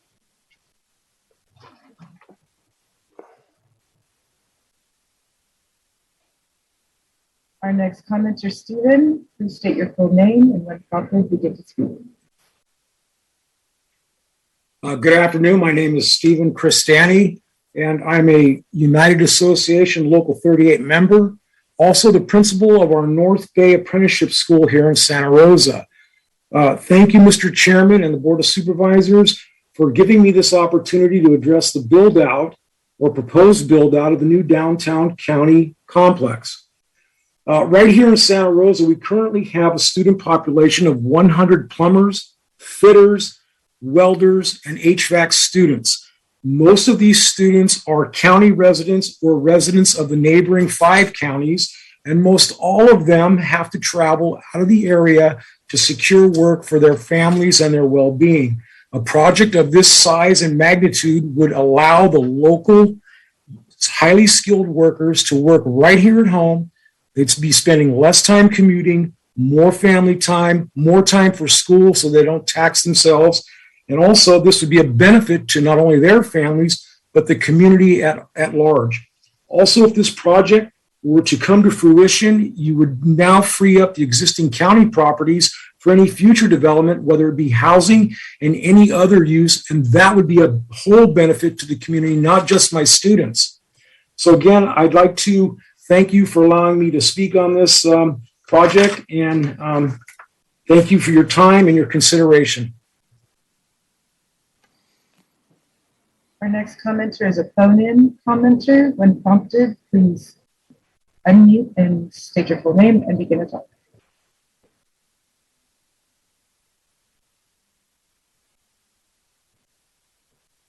Hi. My name is Donald Giannini, and I'm totally against this whole complex building. I think that guy that was on there before was totally wrong about freeing up. Those people are still going to go the same direction. Hey, is it going? Yes. Okay, yeah. They're going to be going to the cities working. This ain't going to create the whole people that are behind this project is definitely builders. Anybody profiting from this project. Regular people. I've lived in this county all my life, and I really believe that you guys should stay where you're at and leave those commercial buildings to, I don't know, a business that would rent it, and like Sears or whatever. Matter of fact, bring back Sears. Thanks for letting me speak. Goodbye. Now what do you do? Hit start. Our next commenter is a phone-in commenter.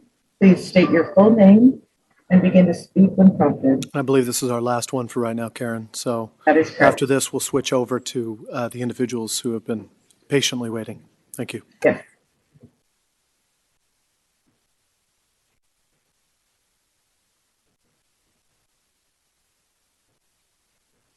This is Mary Morrison with the 9/11 Truth Campaign. Okay. I believe that's our last comment for items 37 and 43. Okay, thank you very much. Even though we just took public comment on items, 2 of the items that are respect to the county complex, thank you all for being here. We're gonna defer. We're gonna recess or set down those 2 items until a little bit later.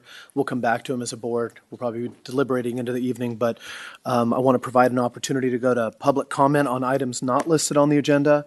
And thank you all for joining us here today. And so the way, first of all, welcome. The way that this works is that we usually provide a couple minutes for each person. We'll be using the microphone up there. You have a chance to speak your piece. And obviously we have, a code of civility and management that we do, but I want you all to be able to state what you need to state. And so the goal is for us to be able to do this and be real with each other. So 2 minutes apiece. We're going to start with the individuals here in our board chambers. And so I see about 20 people, so we'll probably be here for about 40 minutes with those of you. If you want to stay, you can stay. If not, after you speak, you can go, and then we'll go to the individuals online after that, and then we'll get back to our agenda items afterwards. And if you can, come up and state your name, and also you'll see up here on the side, if you haven't been here before, that there's a green light that goes up on this thing, and once it goes to about red, then your 2 minutes are up, and I appreciate your time. Thank you, sir. First, is this on? Is it working? Try it out. Okay. First of all, I want to say how great it is to meet with you in person again. Yeah. It's been very frustrating for the public not to meet with you in person. Agreed. And even more importantly, we all can see your faces. And thank you for that as well. It's wonderful to be able to look you in the eye and see your whole face. I am here. I've written my supervisor, Ms. Hopkins, because there's one thing that's going on right now.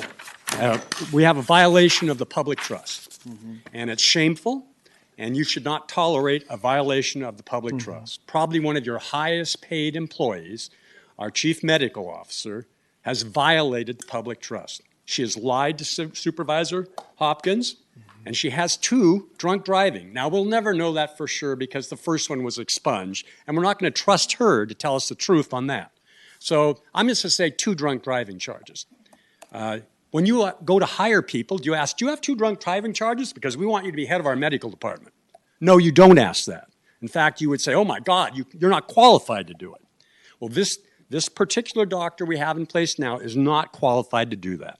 She has lost the public trust, and you have to stand up for that. You have to tell her, no, I'm sorry, thank you for your service, but the public doesn't trust you anymore.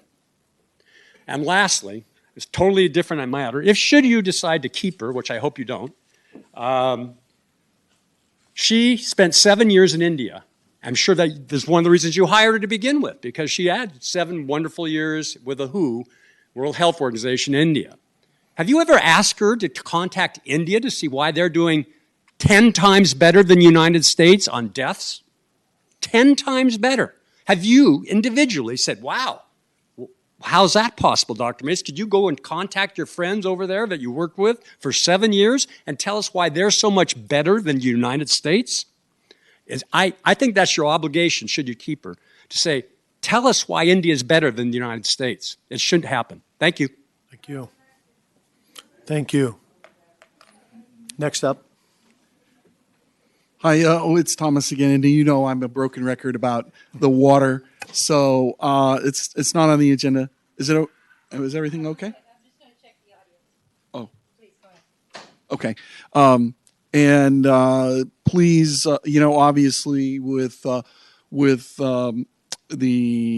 lake, I can't think of a Scotts Dam and so on up there. You got to preserve that. I don't know exactly what's happening because, of course, the FERC permit was abandoned, on the diversion. So, but there is a lot more information coming out about what's happening, particularly with this type of Mediterranean climate, where we have heavy rains in the winter and dry summers. They expect to have more of each. So if you're wet, you're going to get wetter, and if you're dry, you're going to get drier. Well, we're wet in the winter, and we're going to get a lot more wet. So we're going to have a lot more flooding. And in the summers, we're going to get dry, and we're going to be a lot more dry.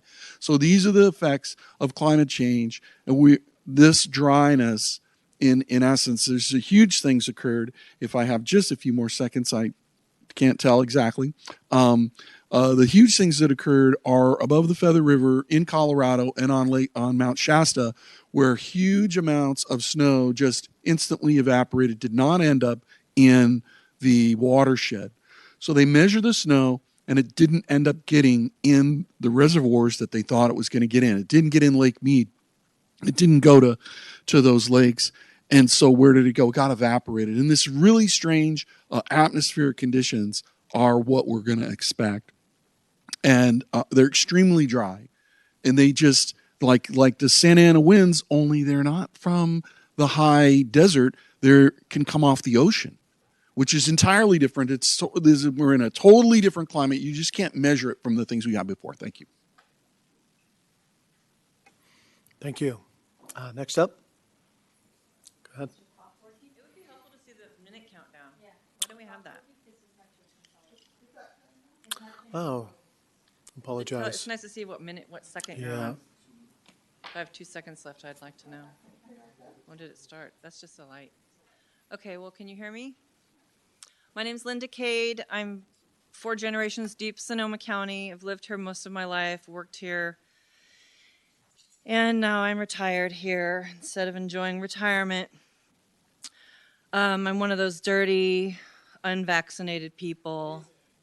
And I don't like being told I have to force vaccinate, or I keep running into people who are injured from their vaccinations, and they're not even vaccines, but they're that testing, transhuman, whatever. But I caught wind of Agenda 21, whatever they're calling it now, 2030, back in 2006. And I don't know who all is privy to it, but I feel like Sundari Mace is like a plant from that agenda. And so she just showed up here in March of 2020. We didn't know about her drunk driving or her problems, but she's mandated us to mask. And as a freeborn American citizen, it's my job to stand up and say, no, we can't be masked. We have to fight for our rights. We don't have to mask our children in school. This needs to stop. It's dangerous. It's injuring children. Vaccines are injuring children, which is why I'm on this committee now, because I can't just let it stop. I don't want somebody to force vaccinate me. Thank God I don't have to work. Thank God I didn't have to take a vaccine that's going to injure me, like my daughter did and my granddaughter did and everybody I know practically. I don't want to see more injured people. I'm a health coach. I became disabled when I was in financial services, and I recovered myself. And I'm not taking the vaccine, and I don't think anybody should be forced to. And if Sundari Mace has to stay up here and tell us fake numbers, 51 people in all of Sonoma County have died, probably with comorbidities, we don't need the vaccine. COVID is over.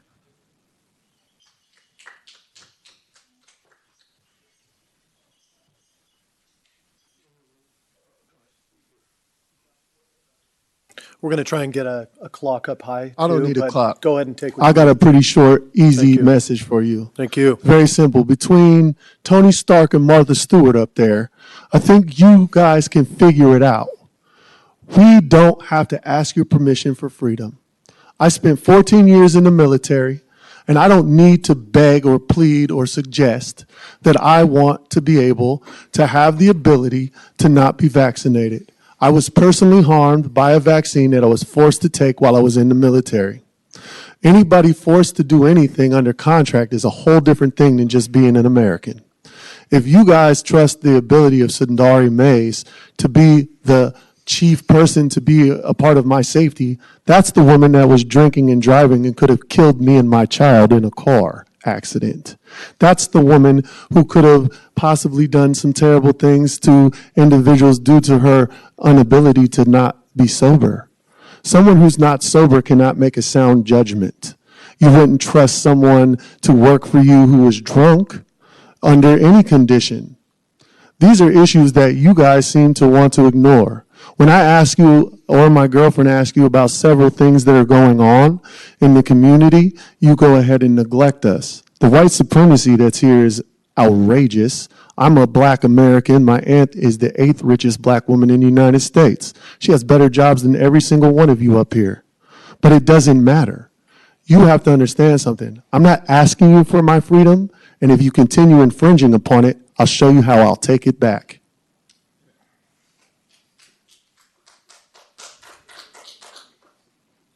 Come on up, sir. No? One sec.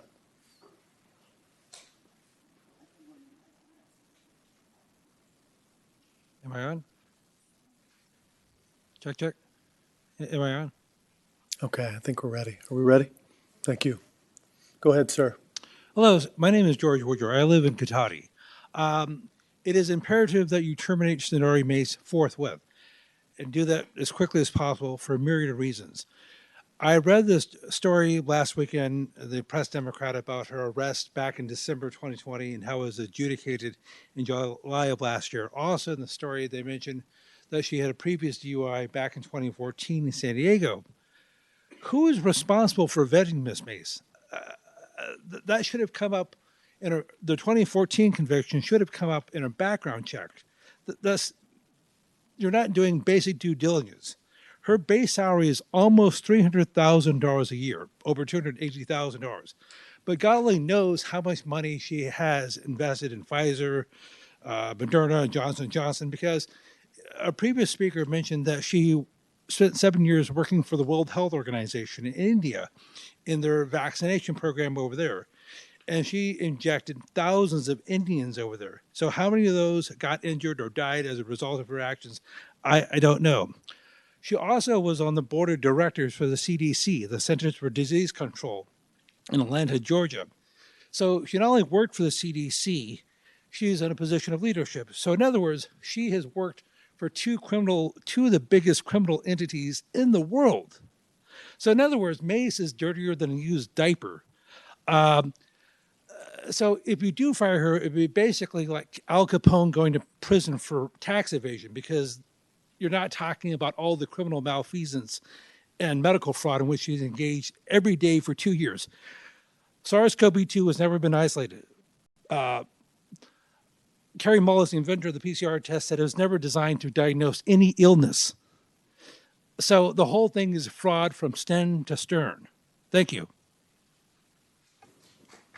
Thank you, sir. Thank you, ma'am. Hi there, my name is Lisa Clark, and I'm deeply concerned in regards to the pooled investments in the pharmaceutical companies that make these vaccines in Sonoma County. And the correlation with those pooled investments of Sonoma County and some of the strictest mandates that we have in the state of California. I also think that because of Sundari Mays, who needs to go, I agree she needs to be removed from her position. She needs to go back to wherever she came from, and that the fact that she came from the WHO is not acceptable for us that are trying to fight for our freedoms here in this county. The children need to be unmasked. We need to leave the children alone.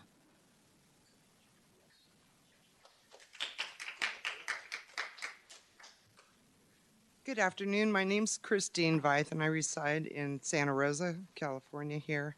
And aside from Sundari Mace's past here with the DUIs, my concern is she has spent her entire career college studying tuberculosis. I mean, that has been her whole goal. And even in her thesis, college thesis, she has said she's preparing for a pandemic. So I feel that she took her knowledge of tuberculosis and just applied it to COVID. You know, tuberculosis is extremely transmissible, airborne, and, you know, without further say, I just thought it was a very rather lazy way for her to take her past tuberculosis experience and just apply it to COVID. You know, without that. And I do know that she does advise Gavin Newsom as well. So I have to wonder, did she shut down the whole state? And, you know, we all have our indiscretions here, but this driving under the influence. When I first saw her on the Zoom meetings that come through public, and I can watch it on my phone, I thought she had a speech impediment, but apparently not. So that is what I have to say on that subject. And right now you're speaking about moving these county buildings here and there. Right now, how many employees are even working, you know, in person? How many are at home? What percentage is at home? So why are we changing buildings? Right now, all the people working on foot, you could fit into this room, the entire county. I've called county offices and state offices today, leave a voicemail, we're working from home due to this pandemic. It's still, you know, like it's fresh. It's not. It's over with. COVID's been here before when the earth was made. I mean, it was here. So you just cannot go on forever and ever with these Thank you. COVIDs and restrict us. So, excuse me. Thank you, Time's ma'am. up. Thank you. Thank you. Next up.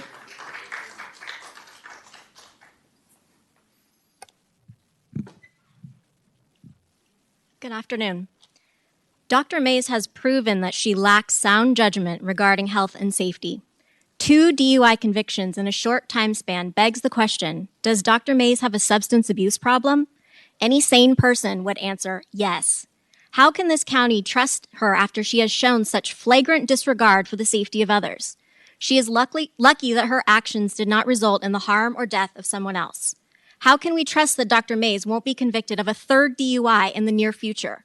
It is irresponsible of this board to endorse her. Taxpayers deserve a county health officer who values good health, honors public safety, and respects the law. Dr. Mays is earning a top salary, yet she's been allowed to snub the rules. She is unfit for the job and needs to be terminated. If this board does not take action, county citizens will be forced to unseat each of you, replacing those seats with individuals who are fiscally responsible and use good judgment. Thank you.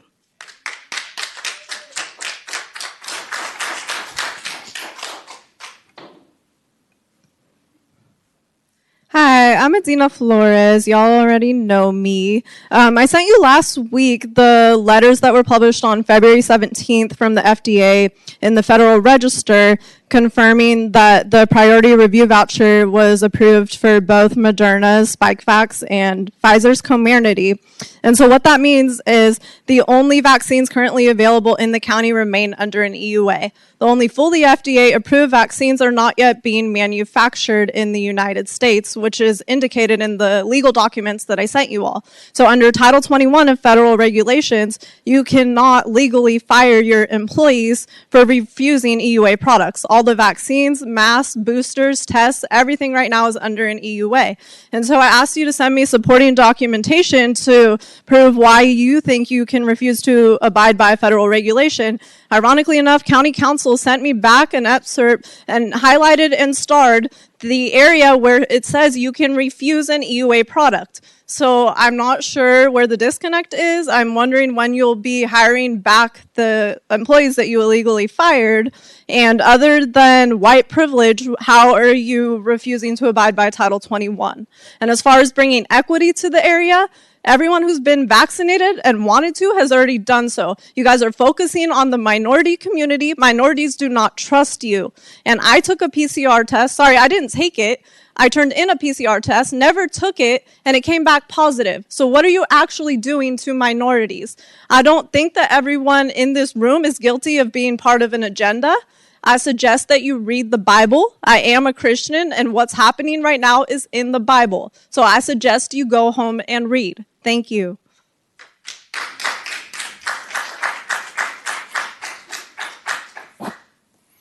Any other comments? Thank you. I think one of the things that came up was there was a comment about that one of my colleagues mentioned to me about go back where you came from. I understood that to be the World Health Organization and others, but I also want to understand, and I'm giving you guys your time. You have a lot of frustration that you want to voice to us, and so. But I also want to keep us straight because I think we're going to see each other a lot in the coming weeks, and I appreciate your time. I appreciate you being here. So what I'd like to do now is go to online, unless there's anybody else. For the deputies or anybody else, is there anybody else out ready here to share comments? Thank you very much. So we will go to the comments online, and then once we do that, we'll probably come back to our county complex discussions later this evening. So let's move ahead. Same time for individuals who are calling in. And for anybody who was here earlier, if you look at the board meeting when we did do the COVID update, there was a statement made by Dr. Mace. There were statements made by the Board of Supervisors and a back and forth that dealt with a lot of these things. And you can find that online, the recording of it online as a follow-up if you weren't able to see that as well. Thank you. Thank you. Okay. Thank you, Chair Gore. If anybody wishes to speak on items or topics not on the agenda, please raise your hand in Zoom or press star 9 on your telephone. Currently in line is Joseph, Anna, B, and Viva. Joseph, when prompted, please state your full name and begin to speak.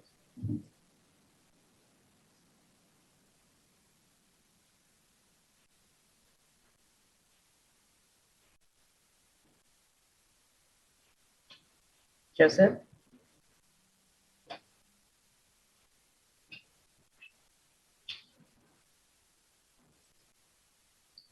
Okay, Anna, please state your full name and begin to speak when prompted.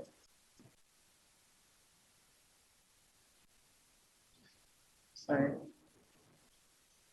Hi, this is Anna Ransom. I've lived in Grayton for about 35 years, and I'm making comment on the future cannabis ordinance, and I'll be brief.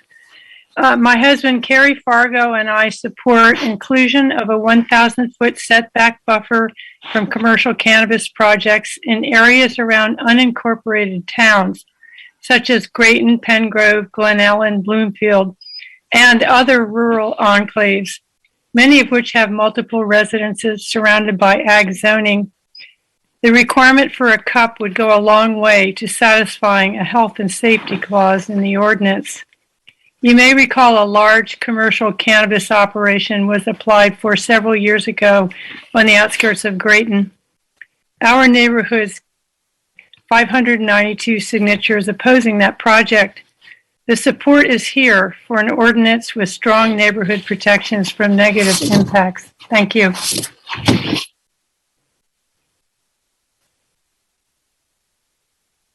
Our next commenter, please state your full name and begin to speak when prompted.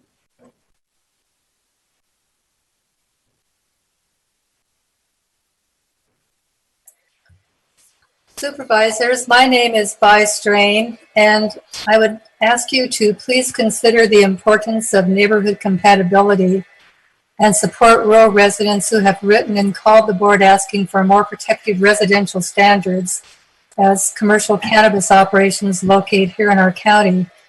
There are many good places for commercial cannabis to be cultivated in the county, and there are also many benefits to county programs that the revenue from commercial cannabis can bring. Establishing a minimum 1,000-foot setback from rural towns to commercial cannabis cultivation will ease the pathway towards locating and permitting successful cannabis operations. It could also provide us existing rural residents with confidence the board is listening and will address the issues we have raised. The minimum 1,000-foot setback is imperative to the health and safety of our rural residents. The current setback of 100 feet from our property lines and 300 feet from our homes is inadequate protection from the impacts of commercial cannabis. Impacts such as odor, noise, safety from crime, fire, and traffic on residential substandard streets are just a few of the most concerning impacts on adjoining rural residents. Distance between these incompatible uses in too close proximity to each other is necessary to mitigate these impacts. Ministerial permits are especially problematic as there has been insufficient environmental analysis and there is no public input. Please adopt an emergency moratorium on ministerial permits adjacent to rural towns and change the ordinance to include a minimum 1,000-foot setback. We encourage you to support our request and thank you in advance for your positive support.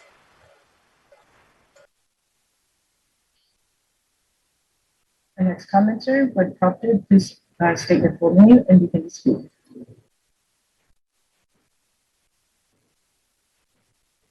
Hello, my name is Viva Edelson, and in Bloomfield, we started a petition asking for 1,000-foot setback buffer zones between rural enclaves of Sonoma County and commercial cannabis. And as of today, we have 325 signatures. We would really love for the board to take up the ordinance and change it to provide health and safety for rural residents by providing a minimum 1,000-foot setback buffer zone. Thank you so much.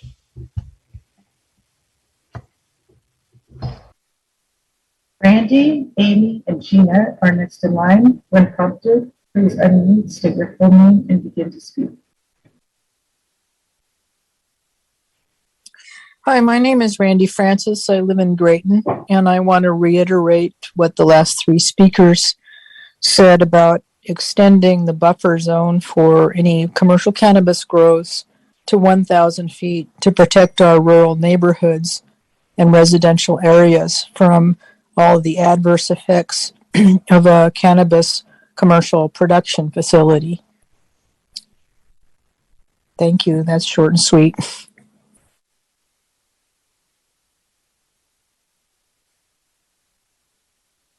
Our next commenter, please state your full name and when prompted, begin to speak. Hi, my name is Amy Winters, and I would like to address two items today, one on the agenda and one regarding Dr. Mace. On agenda item number 36, I don't understand how it is justifiable to increase funds by nearly $4 million for COVID-19 emergency responses when this board addressed earlier today that this demand is dropping, and the subject matter COVID-19 response update is not even on the Board of Supervisors calendar after the month of May. How do you know that the virus will be gone by June? Because that's when your government funding runs out? In addition to Dr. Mace, her repeated DUIs with minimal consequences, along with the fact that she implements mandates that she does not have to abide by for a county that she doesn't even live in, shows her lack of competence, self-awareness, and respect for the social equity with her rules for thee but not for me mindset. What part of her getting away with breaking the law that the rest of us have to obey aligns with the county's equity agenda? Thank you. Fuck you.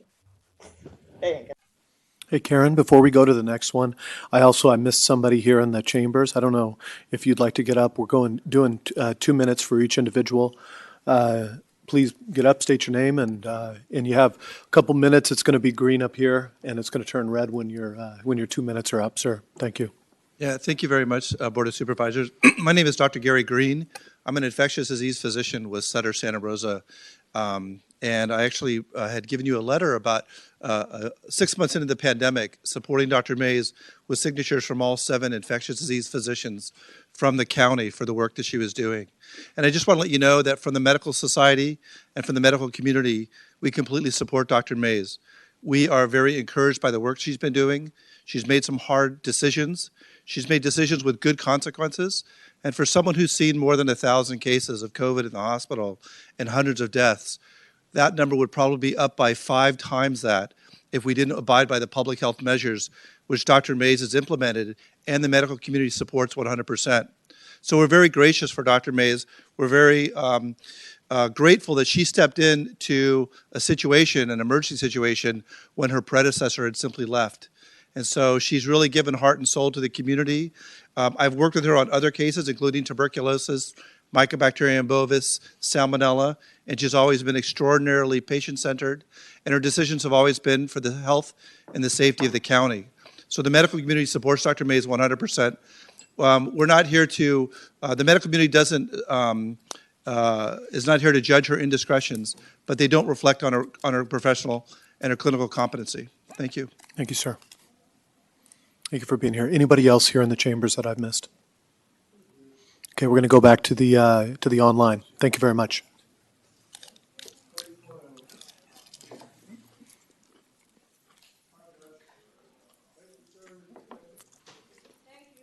Our next commenter, Gina, when prompted, please state your full name and begin to speak. Hi, and thank you for the opportunity to speak today. I'm here to ask that you prioritize the health and safety of rural residents by changing the commercial cannabis ordinance to require a minimum 1,000-foot setback buffer zone between rural enclaves and commercial cannabis operations, within which conditional use permits are required. Thank you very much. Our next commenter is a phone-in commenter. When prompted, please unmute and begin to speak.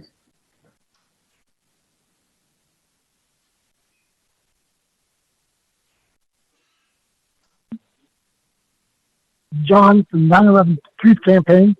Hey, our constitutionalist, Sonoma County Sheriff Mark Essex, helped lead and abuse people stop our bankruptcy and possible American recovery as communist China slaves. Help save America again from the communist China evil.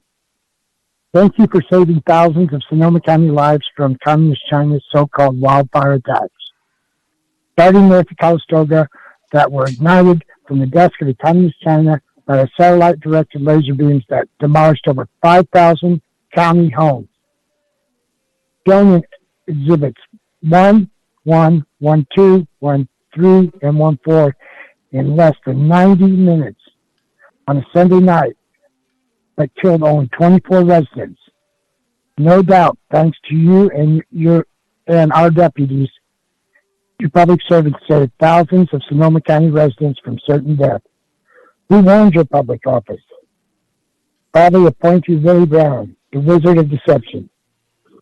Please run for re-election and save we, the betrayed and deceived Sonoma County people again from unprovoked danger by communist China's foreign agents, like Ms. Willie and our pedo President Joe Biden.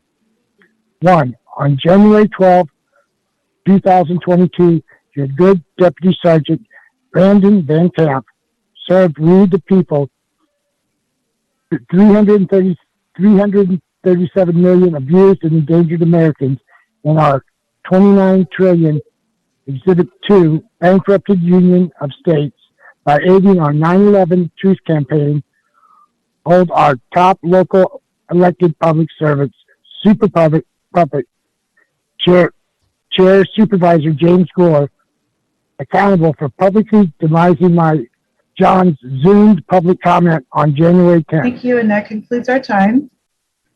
Our next is a phone-in commenter. Please, when prompted, state your full name and begin to speak.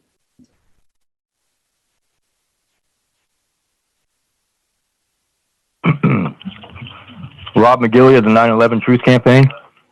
On January 12, 2022, your good Deputy Duty Sergeant Brandon Van Camp served we the 337 million abused and endangered Americans in our 29,079 trillion Exhibit 2 bankrupted Union of States by aiding our 9/11 Truth Campaign, hold our top local elected public servant, Super Puppet Chair James Gore, accountable for publicly dismissing John's Zoomed public comment on January 10th, that all of the mischief and treason that has arrived in our country by an open border for what 3 million people who don't belong here as racist. His public dismissal of John's public comment gave aid and comfort to smugglers of cheap labor, fentanyl, and other illegal drugs, and human traffickers of thousands of migrant children transported from our open southern border in chartered planes in the middle of the night to closed military bases all over the USA to harvest adrenochrome. 2. John's witnessed and recorded public comment had absolutely nothing to do with racism and everything to do with communist China's breaking down our bankrupted USA with the aid of 2 bought-off American lawyers, Wiz Willie, the Grand Intimidator, a 30-year for hire California State Assemblyman with 15 years as boss Democrat, who is our phantom California governor and now is our phantom U.S. president, and 37 years for hire U.S. Senator, then VP Joe Biden, a pedophile who is now our for hire pedo president, aided by VP Kamala Harris and Wiz Willie's girlfriend, quoting Tucker Carlson. Pretty bright and charming Kamala is. Pedo President Joe's babysitter in the White House for boss Dem Wiz Willie. Tucker. Thank you, and that completes Wiz our time. Willie. Our next is a phone-in commenter. Please, when prompted, state your full name and begin to speak.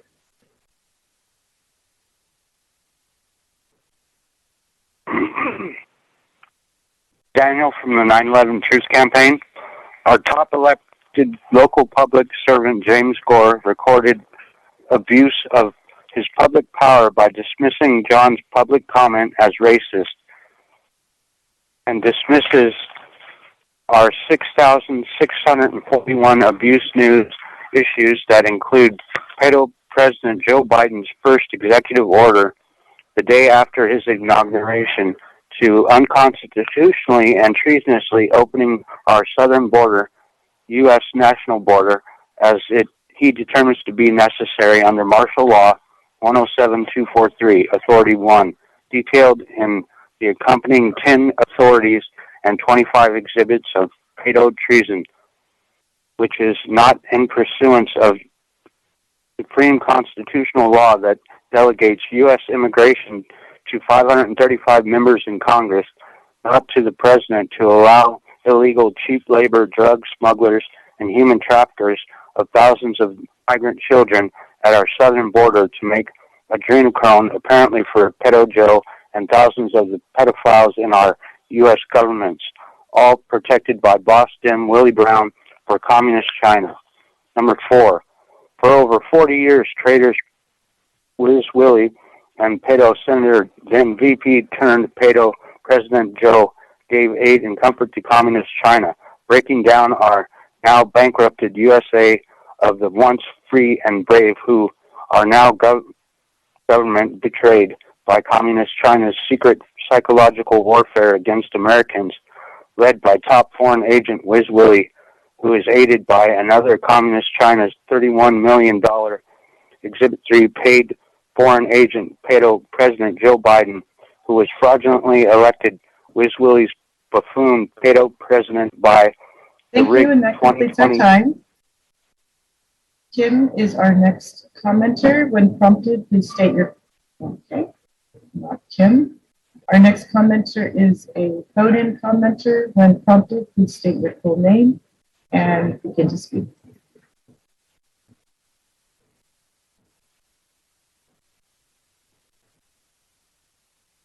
This is Mary Morrison, and I was cut off for the last item that I tried to speak on. So does that mean I get 4 minutes? Anyway, the last item you were speaking on was not obviously the public disapproval was overwhelming. By the way, about that your proposed building of the new administration building. I remember the consultant actually did take a survey of the employees of the county employees, and 69%, I believe, did not want to move from the current location. Now, with all of that in consideration and overwhelming public disapproval, you'd better not approve this, because we're in the middle of an inflation of like 30% at least. It's unheard of. Your coffers are obviously full from COVID money, the $250 million PG&E settlement, and COVID stimulus money. There's no reason to build a 18-story building along with a 4-story building unless somebody's going to benefit from it. Obviously, those supervisors over the public, and you're going to have to divert funds to do it. You shouldn't be having secret meetings, because I haven't heard of any employer that is excluded from their employees' meetings. The public employees, they work for the people. The public, you work for the people, and I don't care if it's a personnel review, a job review. Those people are also under oath, are working for the county, working for the public. These are public positions. You sacrifice you have no privacy apparently when you're a public figure. You work for the public. That's it. So there shouldn't be any public meetings ever. And you shouldn't be spending the money just because the coffers are full only to benefit your personal pockets, obviously. Thank you, and that concludes our time. Diane, Tito, and Marcy are next in line. When prompted, please state your full name and begin to speak.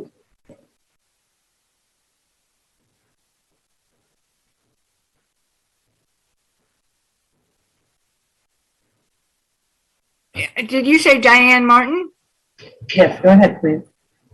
My name is Diane Martin. I live in Grayton, and I'm speaking in behalf of advocating 1,000-foot buffers from commercial cannabis operations in rural enclaves such as Grayton. Thank you very much.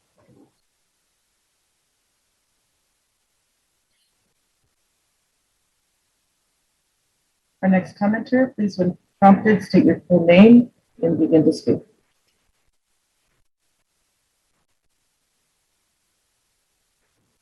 Yes, hello. Yes, go ahead. My name is Tito Perez, and I live in Sonoma. I just wanted to comment that I'm a parent of have kids, and this mandate has gone beyond more than what it should have. It's not about the science anymore. I think enough of us have said it, but I think we were being ignored. It's all politics, and I hope that the people will find you guys accountable for what everything's been going on. I'm just tired of the hypocrisy that goes on with schools. Teachers are telling their kids to mask up. I go into office, and then they don't have their mask on. I call them out on it. I've taken videos. I've taken pictures of it, and that needs to stop. But I just want to let you guys know that we are awake, and to the Latinos get involved, because we need to stop being tools to the Democrat Party, especially. We need to speak up, get involved, and say no more to this, because we're not tools. I'm a Hispanic, I'm from Nicaragua, and I'm tired of this. And I just want to let you guys know that. That's it. Our next commenter, please, when prompted, state your full name and begin to speak.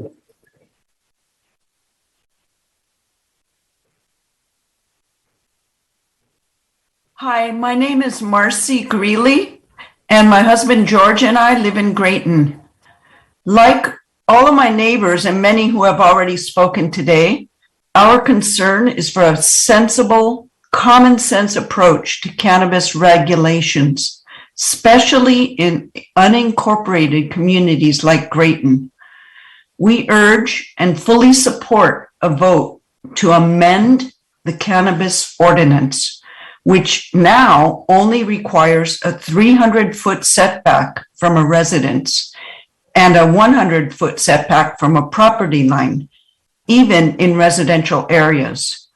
These are often granted under ministerial permits, which my understanding is they require no notice to neighbors or any opportunity for community input. Please, please, please amend the existing cannabis ordinance. Put the health and safety of our rural residents first by providing the minimum 1,000-foot setback buffer within which then a conditional use permit would be required. The minimum 1,000-foot buffer will protect rural areas such as Grayton, where I live, from the many well-documented commercial cannabis negative impacts, such as excessive noise, odors, lighting, environmental incompatibility, and attracting crime. Thank you very much for your time and consideration.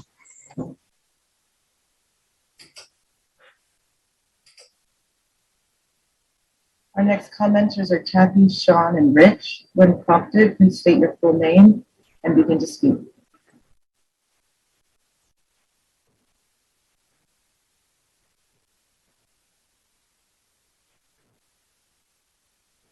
Are you speaking to Kathy Henning? Go ahead, please. Okay. I'm trying to hold back the tears. I moved here from Wyoming. My husband and I put our life savings in our place. My husband, as a result of all the work he did in building our place, is 90% disabled. Our whole neighborhood is so in favor of the 1,000-foot setback. Next to us, we're on 1401 Pepper Road. Cartels from New York, they've never set foot in Sonoma County. They got a ministerial permit and put up all these greenhouses.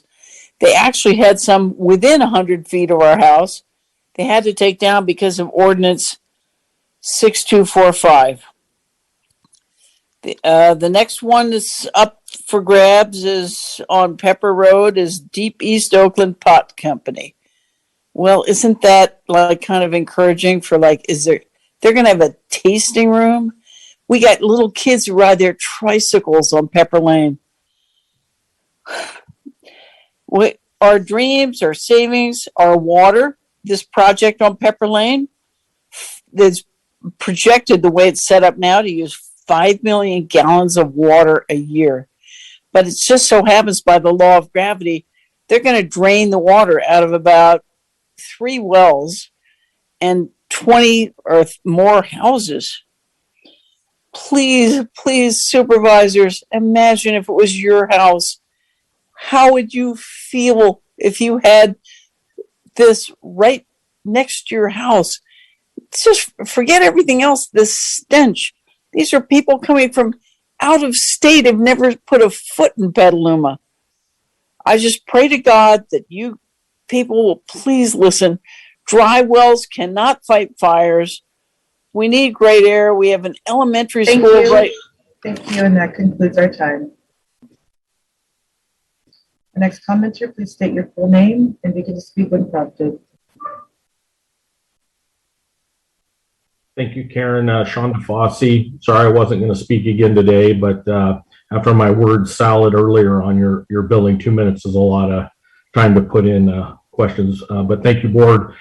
I just want to speak in favor or in support of Dr. Mays. You know, she's done a good job in a really lousy situation that she did not create. Most of those mandates she did not create. She was simply implementing them. She's, you know, took point. She took the heat. She's taking the heat. Her personal life, yes, it does bleed over to some extent to the county. Perhaps the most recent DUI, but certainly one when she wasn't even an employee, shouldn't even be brought up. And I think it's unfortunate that the Press Democrat did basically a hatchet job on her in the name of transparency, running 2 articles on the front page. At least one was above the fold on this doctor. And I'm sorry to see it. If she does have an issue, I hope she does address it.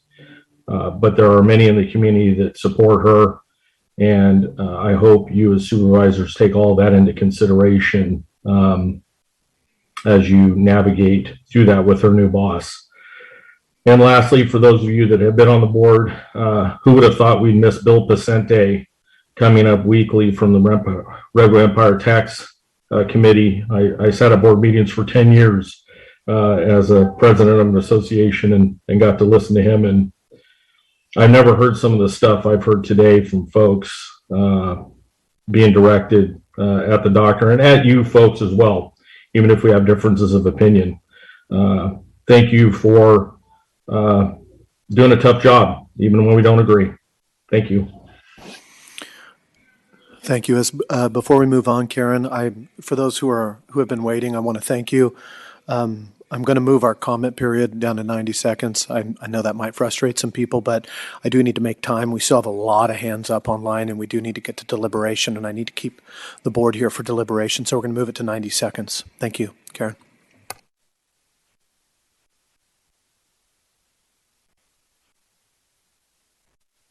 Okay, our next commenters are Rich, Greg, and then a phone-in commenter.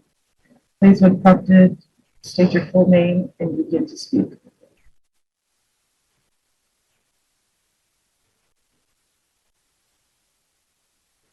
Yeah, is that me? Rich Wolf? Yes.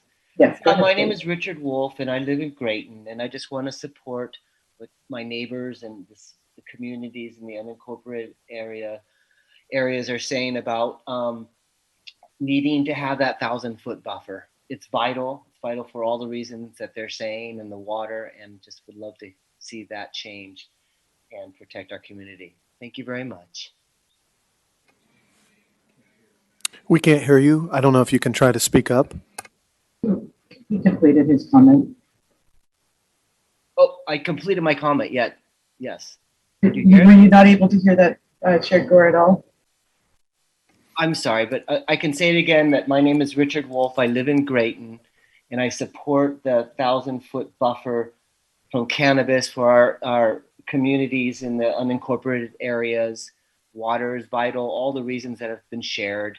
I hope you embrace our needs for protection. Thank you very much.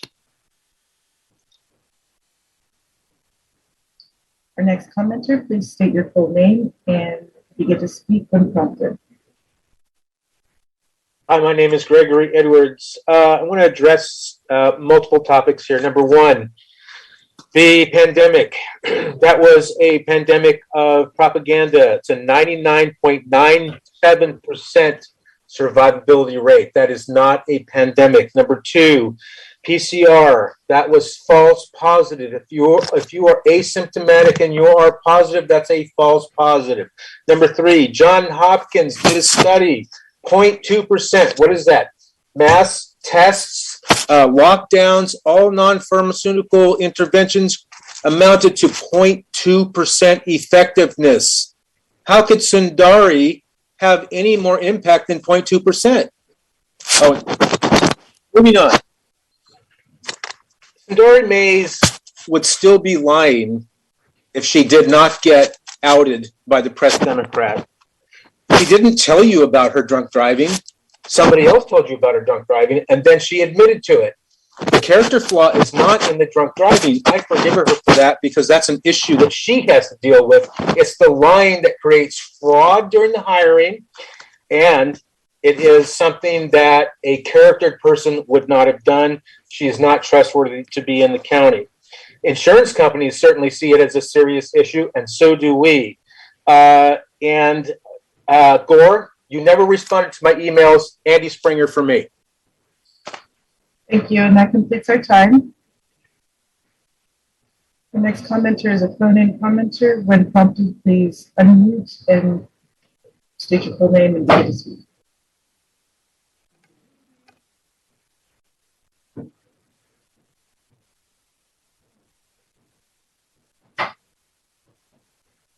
Again, we have a phone-in commenter. Please, when prompted. Hello.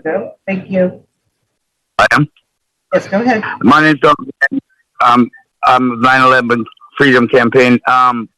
For over 40 years, traders Wiz Willie and pedo Senator, then VP turned pedo President Joe gave aid and comfort to communist China, breaking down our now bankrupted USA of the once free and brave, who are now government betrayed by communist China's secret psychological warfare against Americans, led by top foreign agent Wiz Willie, who is aided by another communist China, $31 million, Exhibit 3, paid foreign agent, pedo President Joe Biden, who was fraudulently elected Wiz Willie's buffoon pedo president by the rigged 2020 U.S. elections. All of this criminality is protected by our Board of Supervisors Chair, James Gore, diminishing John and our democracy-saving public comments as racist. John's remark gives aid and comfort to communist China in violation of California Penal Code 37, Authority 2, which is being investigated in County of Sonoma Sheriff's Department, treason case 220112-008. Thanks to Duty Sergeant. That completes our time. That was. Our next commenters are Bill, Lori, and Joseph. When prompted, please state your full name and begin to speak. Hi, this is Bill Karwitz from Sebastopol. I'd like to comment on the cannabis ordinance. As we know, it's going through the EIR CEQA process right now. We understand that's going to take 2 to 3 years to complete. As some of the other callers mentioned, I think in the meantime, it would be good to have a proposal for a 1,000-foot setback from rural residential housing.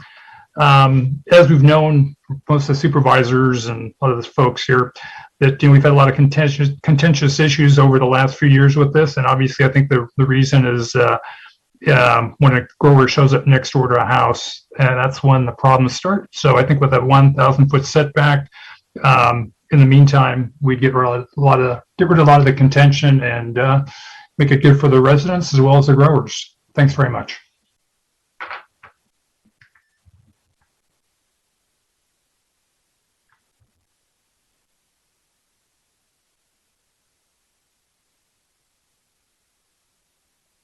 Our next, our next commenter, please, when prompted, state your full name and begin to speak. This is Lori Turner. Thank you for the time. I'll try to squeeze what I have to say in shortly. Of course, there's a million laws I could bring up that are being violated by this board and by our health officer, but I think I'll just go a little human here since you guys are having a hard time respecting humans lately. Why don't you pay attention to the fact that most of the defense that I'm hearing from the people in the community and the medical community and at this board who like to speak in defense of Mace because maybe her feelings are being hurt or her personal business is being publicized. I am appalled that you can even consider the hypocrisy makes me sick, actually. I'm like, the hypocrisy and the irony that you're saying that her endangering the public or acting in a way that is proven to harm others, while she in fact made it mandatory for others to be personally affected, ousted, fired, experimented upon for the health and safety and the comfort of others. And so if she is uncomfortable by being pointed at or considered a danger to the public, well, gee, I wonder how it feels. Do you think that all of the people that are harmed or embarrassed or devalued or left to suffer should actually stop their complaints in order to protect her feelings after these 2 years where this board refused to listen to the calls of its people? You all are some kind of strange. By the way, you're in so much violations, I can't even list them here. But one important one is coercing or forcing a person to take any vaccines. Violation of your oath. Our next commenter, please state your full name and when prompted, begin to speak.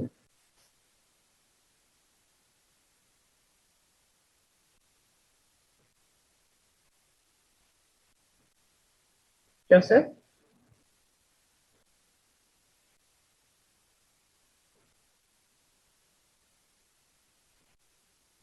There we go. I'm Joseph Perry, a 49-year resident of Pine Grove. I'm a member of Save Our Sonoma Neighborhoods. I urge the Board of Supervisors to enact the 1,000-foot setback buffer zone between rural enclaves of Sonoma County and commercial cannabis operations.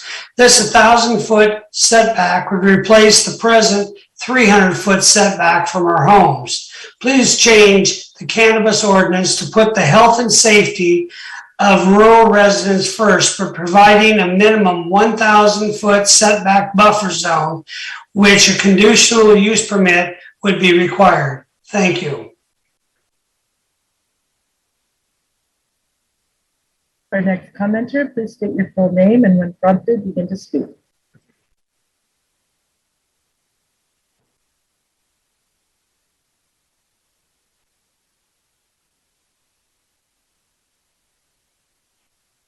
Julia? Hello. I hope you can hear me. My name is Julia Rubin. I'm a member of the Sonoma County epidemiology team. I've worked closely with Dr. Mays during the COVID-19 response. Over these past 2 years, she has volunteered far more of her time and energy to protecting the health of this community than is strictly required by the position. She is passionate about her job. She does not take her role lightly, and she's committed to following science and best practices in all of her decision making. We could not ask for a better or more knowledgeable health officer. The Board of Supervisors has heard today from a vocal minority in the community who has criticized Dr. Mays' past personal choices, but I ask you to please remain focused on what matters, Dr. Mays' excellent professional track record and her service to our community. Thank you.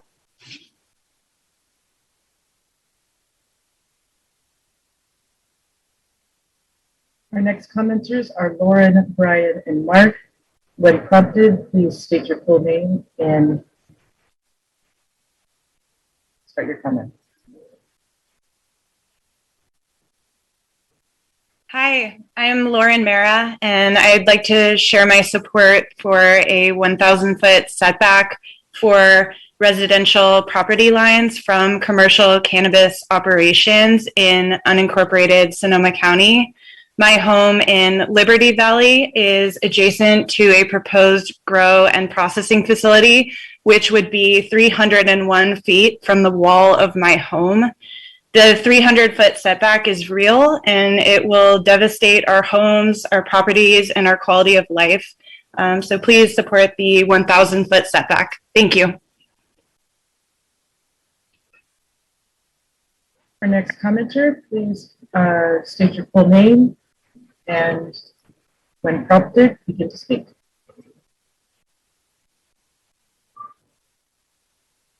Hi, haven't we had some time behind the internet today? I just want to say all the callers on the cannabis ordinance, the 1,000 feet, are all just amazing, eloquent, spot on, and refreshing to hear, actually. My name is Brian Lamoureux. I live in Liberty Valley, Petaluma.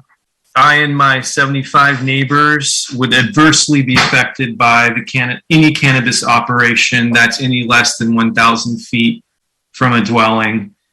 I or my wife walk our newborn daughter in a stroller, my 5-year-old daughter on her bike. We're those people going down Pepper Lane every day, down to the neighbor's property to see the goats. It would destroy our quality of life to have a cannabis operation within 1,000 feet of the road or a house. It would. I can't even put it into words, but I would be very concerned about safety and our property values, and I support and agree with all the other callers that on this issue. Thank you. Next commenter, please state your full name and when prompted, begin to speak. Hi, this is Mark Labato. I live in West County, and I want to add my voice in support of Dr. Mace. This is a pandemic. We haven't seen one in 100 years, so none of us are familiar of really the best ways to handle this. So what is really incredible is that Dr. Mace came into the first days of the pandemic, was able to organize a large and effective team of multidisciplinary team that was able to confront the dangers that the community was put in front of them. The response was quick and effective. It was multifaceted. It included the community, helped reach out to sectors of the community that have been underserved and ignored for years in their health needs. It brought together people who are not necessarily usually associated with working with public health, and those relationships are going to be sustained beyond COVID. It encouraged the community to take responsibility for itself, protect each other, and come together for masking and implementing the mandates that were needed. On the other hand, we have Sheriff Mark Essex, who said he wasn't going to implement and enforce these type of legal mandates. So on one hand, we have a public official who says that he's going to choose which laws he wants to. That does complete our time. Thank you. Our next commenter, when prompted, please state your full name. Actually, I wanted to make a comment. If you have spoken already during this public comment section, you're not allowed to speak again. We only do one comment per person. So for our next commenter, again, when prompted, please state your full name and begin to speak.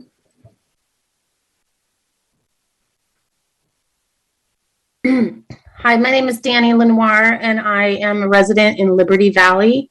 And I also am putting in my support for the 1,000-foot setback to be added to the current cannabis ordinance. We're all very concerned about our property values, our safety, and our quality of life. Please consider adding it to the ordinance. Thank you.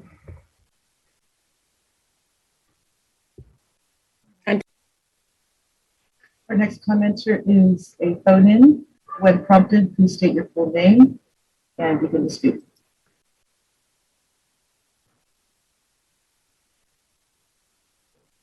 Hello, Hello, this is Roseanne Schneider, and I will be reading from Abuse News number 6641 by John Jankel in the 9/11 Truth Campaign. I think this is an example of political persecution. For over a year, His Dishonor, Judge DeMaio, has prevented and hindered 16 co-petitioners from exercising our Constitution for the United States First Amendment authority for guaranteed rights peaceably to assemble and to petition the government for redress of grievances. Since December 11, 2020, Exhibit 5.1, His Honor has refused to provide us 16 co-petitioners a due process of constitutional law to petition government for redress of grievances in our petition for extraordinary relief in the nature of prohibition, prohibiting 5-time documented traitor Joe Biden from holding any office under the USA, Exhibit 5. His Dishonor are bound by oath of office authority 3 to provide due process of law as a public servant. On December 11, 2020, refused to assign 16 petitioners a court case number because of a 10-year fraudulent, vexatious litigant determination of John Jankel by Honorable Dean A. Beaupre, assigned Exhibit 6, when John has never been a litigant. Our next commenter, when prompted, please state your full name and begin to speak.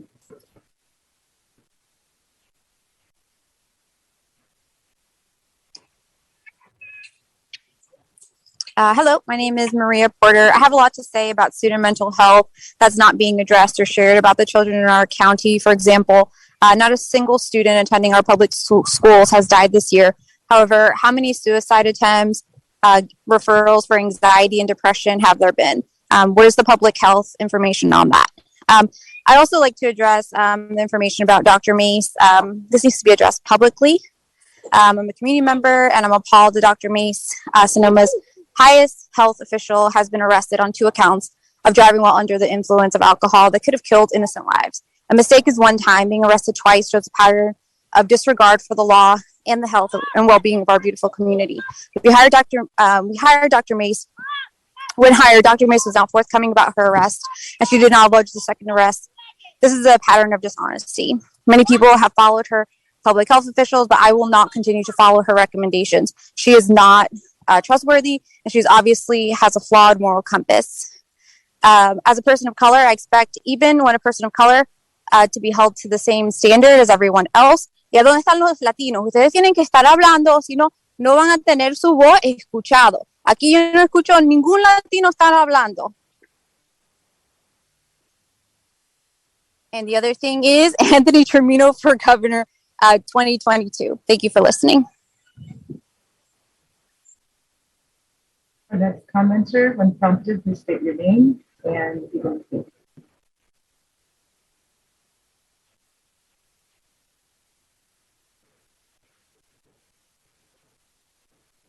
Kim? Hello, hi. My name is Kim Caldway. I'm a physician assistant and public health professional with 37 years in Sonoma County. It has been my privilege to have worked for the health department for over 20 years, responding to the 2009 H1N1 pandemic, multiple wildfires, cold and heat emergencies, and now the COVID pandemic. Responding to a health emergency requires dispassionate review of the facts, transparent communication, and, frankly, nerves of steel. I'm speaking in support of Dr. Sundari Mace. Over 200 individuals, including over 100 health professionals, faith leaders, educators, and county employees have signed a letter of support which was sent to you, the supervisors, county administrator, and Department of Health Services director. Quickly reading from our letter. As our public health officer, Dr. Mace has worked tirelessly for the well-being of Sonoma County. She has demonstrated the utmost integrity and sound decision-making with the goal of keeping our community safe during an unprecedented time. Dr. Mace has led the county in a positive direction, increasing testing percentages and vaccination rates, addressing health inequity, and increasing transparency and accountability. Do you know that Sonoma County's death rate is lower than California, which in itself is one of the lowest death rates in the country? We urge the board, the county administrator, and director of the Department of Health Services to continue to support Dr. Mace. Thank you for your time.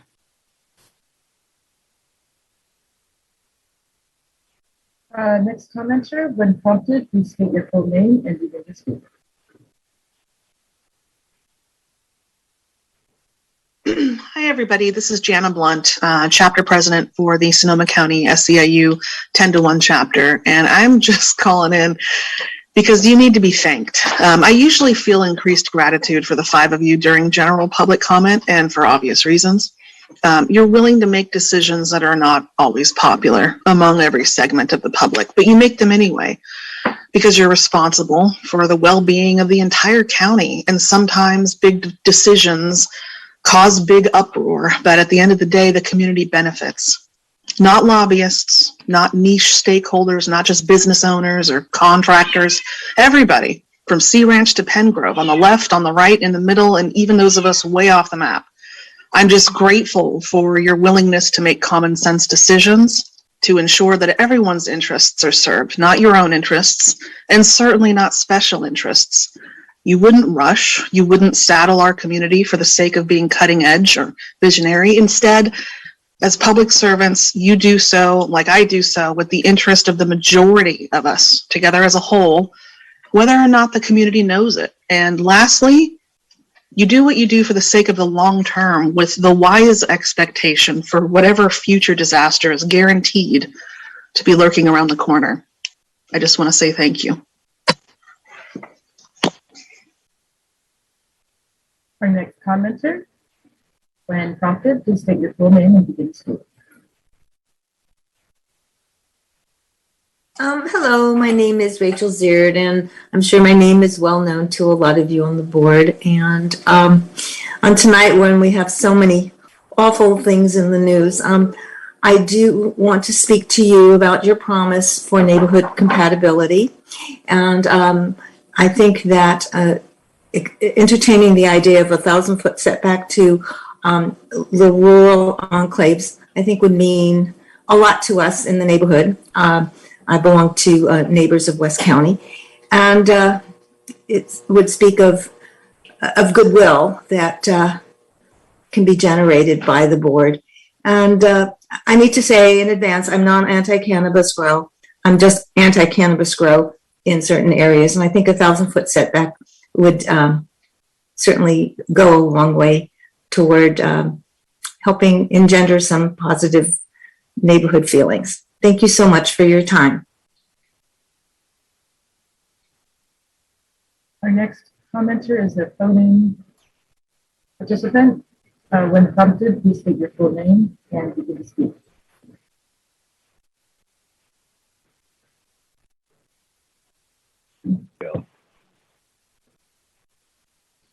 Yes, go ahead, please.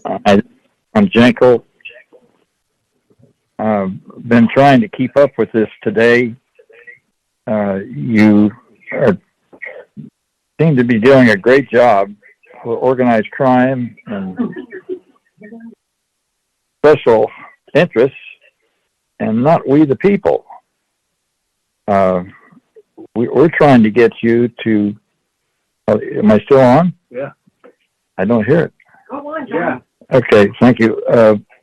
We're trying to get this Board of Supervisors to realize, Mr. Gore, that when I talked about this 2-3 weeks ago, and you said my remark was racist. I've never talked racist in my life. All I've ever done is try to get due process of law for we the people. And you, sir, want to belittle me all the time. And it's terrible. You giggle when I make these comments. And I now have a treason charge against you.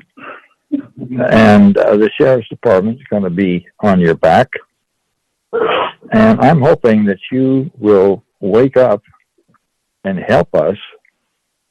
And we have a problem with the presiding judge who's not giving us due process of law to get rid of Thank Mr. you, Biden. and that does conclude our time. Thank you. Our next commenters are Jacob and Andrea. Please, when prompted, state your full name and begin to speak.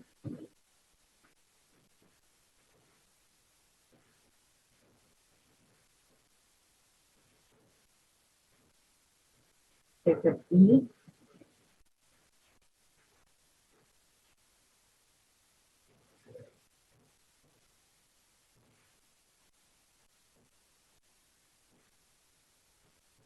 Jacob, are you able to unmute? So we're going to go ahead and move on then.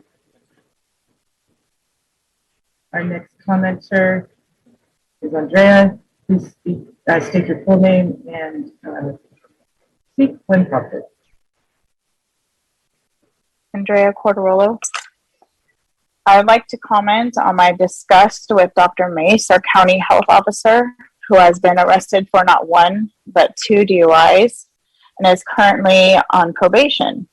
Not to mention, she lied about her second DUI to Linda Hopkins. As a public health officer, she is held to a higher standard. Does the Board of Supervisors support lying as that higher standard? Where I come from, it's if you lie, it's goodbye. This should not be swept under the rug as if it didn't happen. And remember, while Dr. Mace was telling our county to shelter in place, she made a poor choice, putting other lives in danger by driving under the influence for a second time with almost twice the legal limit. I am asking to put your personal emotions aside that you may have for Dr. Mace and find another replacement who Sonoma County can trust. One that doesn't lie and apologize only because she was caught. This is absolutely not okay, and our Board of Supervisors should be replacing her immediately. How can we trust her medical decisions for our county will be truthful? Why should I take any of her health decisions seriously when she has lied to the citizens of Sonoma County? We can do better. Thank you for your time. Our next commenter is a phone-in participant. Please, when prompted, unmute, state your full name, and begin to speak.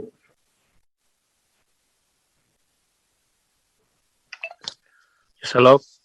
My name is Roberto, and I'm calling. I'm just wanted to just inform people to get involved this year coming up, and remember what everything that Gavin Newsom has done has been nonsense, and we need to put a stop to this. And one of the reasons I'll be voting for Anthony Trimino this year. Get involved, people, as much as you can.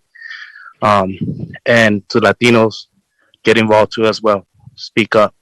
And let's not let Democrat people decide our daily lives. Let's make a decision and control over the things we need and better for our family. That's it. Next commenter is a phone-in commenter. Please, when prompted, unmute, state your name, and begin to speak.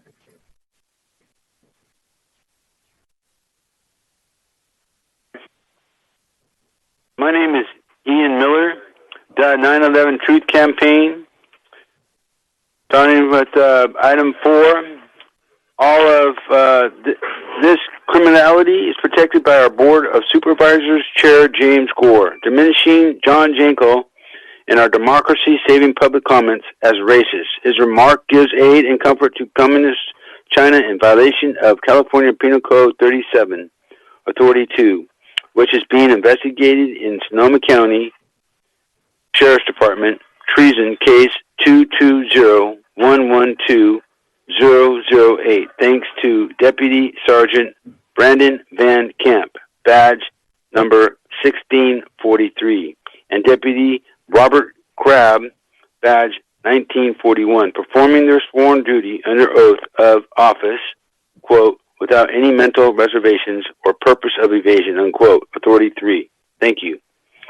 Item number 5. The investigation and pending arrest of public servant James Gore for his treasonous abuse of this elect position and authority to diminish my democracy and life-saving public comment must be openly investigated, or Communist China's top foreign agent, Willie Brown, might be his authority. We will drop our charge of treason against our elected public servant, James Gore. Thank you, and that concludes our time. Our next commenter, please state your name and start to speak when prompted. There we go. Yes, I just want to finish off what what an earlier commenter was started to do before he ran out of time, which was just bring up the important contrast between Dr. Mays's work and the way Sheriff Essick approached his job. And pardon me.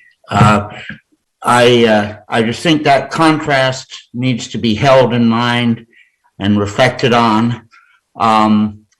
Personally, I'm not sure if it's possible to calculate the number of lives that Sheriff Essick actually foreshortened.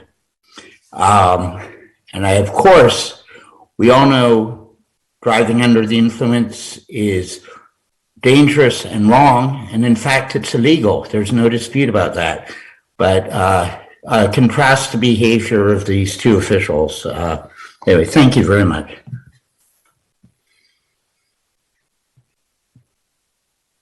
The next commenter, when prompted, please state your full name and begin to speak.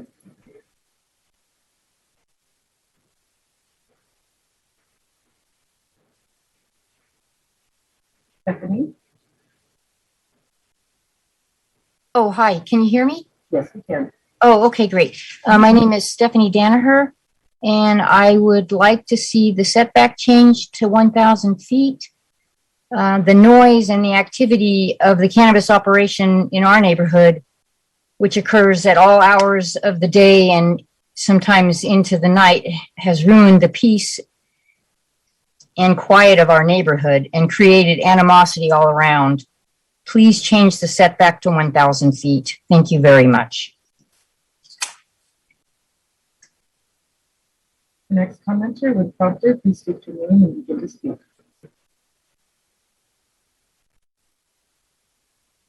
Hi, can you hear me? Yes, we can.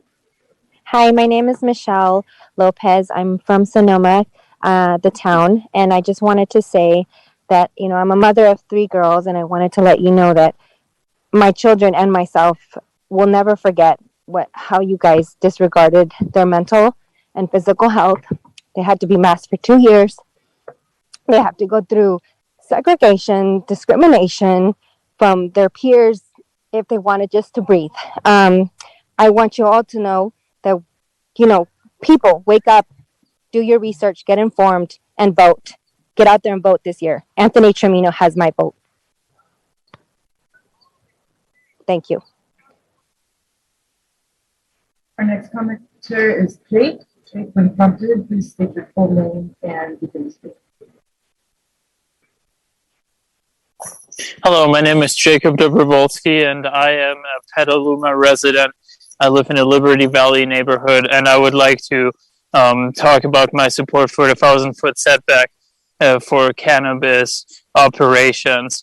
We live right next to one proposed ones, and a 1,000-foot setback is really essential to keep the neighborhood peace and just to help everybody with their property values as well as all the other issues going on.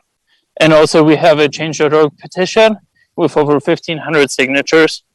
So there's great public support to have this kind of 1,000-foot setback. So please consider adding this to the agenda and voting on it to increase the setback from cannabis to 1,000 feet. Thank you.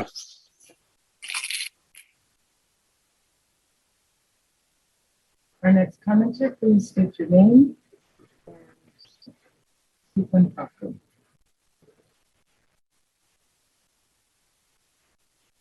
Hi there, this is Dr. Kathy Allen again. I commented earlier today.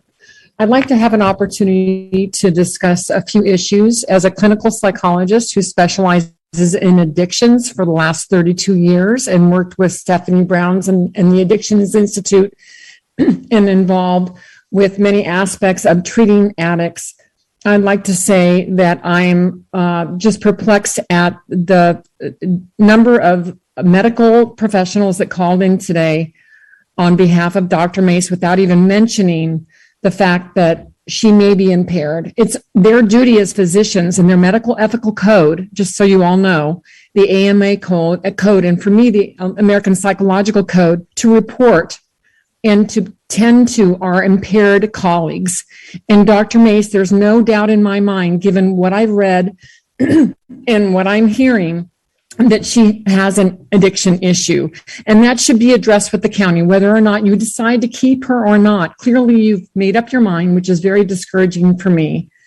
But it's clear she has a flagrant disregard for the law and exemplifies characterological problems that are embedded and aren't going to go away unless you guys deal with it. I hope you do, and I appreciate you listening.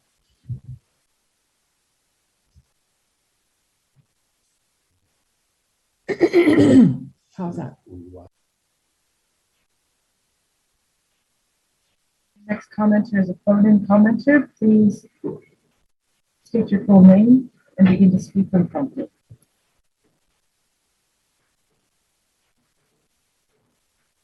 Rich Hannon, 9/11 Truth Campaign. The investigation and pending arrest of public servant James Gore for his treasonous abuse of his elected position and authority to diminish John's democracy and life-saving public comment must be openly investigated, or Communist China's top foreign agent, Wiz Willie Brown, might be his attorney. Number 6.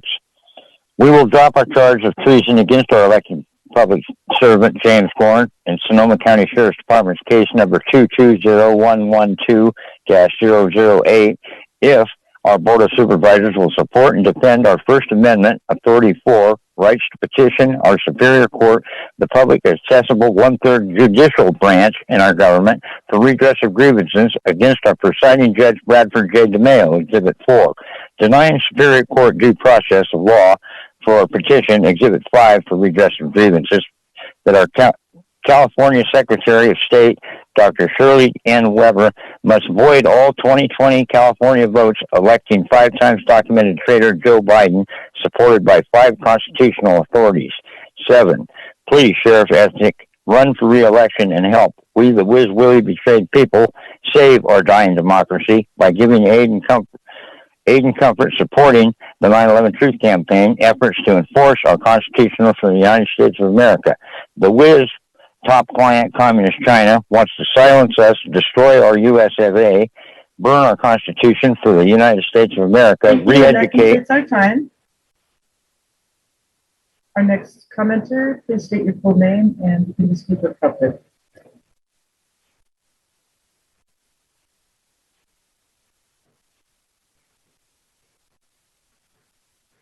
Unsilent cow. I've already spoken. Okay, thank you.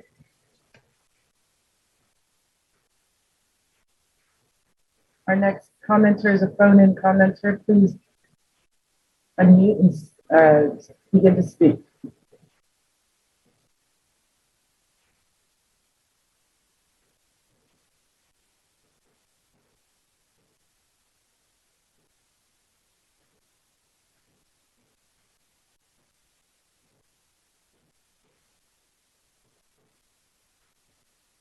I'm going to go ahead and move on.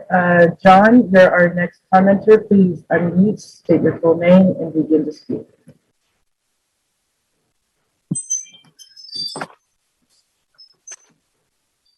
Hello, board. Can you hear me? Yes, we can.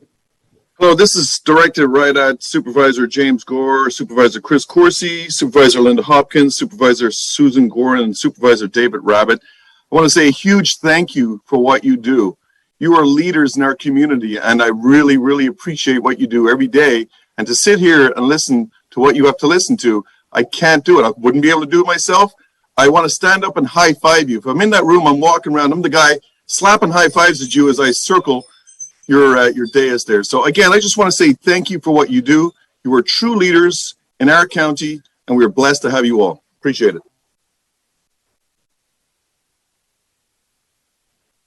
Our next commenter, please, when prompted, begin to speak and state your full name.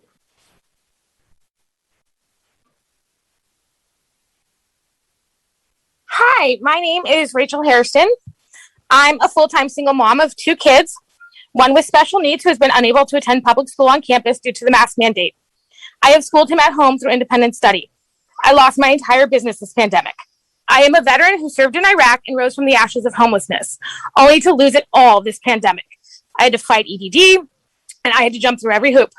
And yet I still managed to follow every single rule. I avoided beaches, trails, hiking trails. I avoided playgrounds. I lived in 700 square feet with no yard. I had a complete mental breakdown. I had to reach out for help, and there was none that existed. I had to fight CPS to keep custody of my kids. I didn't have to drink and drive. I went through everything humanly possible, and I did not have to drink and drive. I make a choice every day to not consume the alcohol. I honored every life by not putting other lives at risk, either by DUIs or by spreading COVID. We have isolated and we have done everything humanly possible. I cannot even tell you how much trust I have lost in Dr. Mace. I was in Asia for the SARS outbreak. I understood what she was doing, but I will never, ever, from this day forward, ever listen to her ever again. Thank you.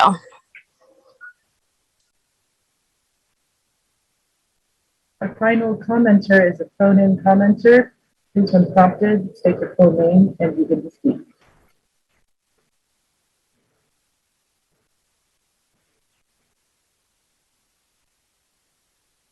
Hello, can you hear me?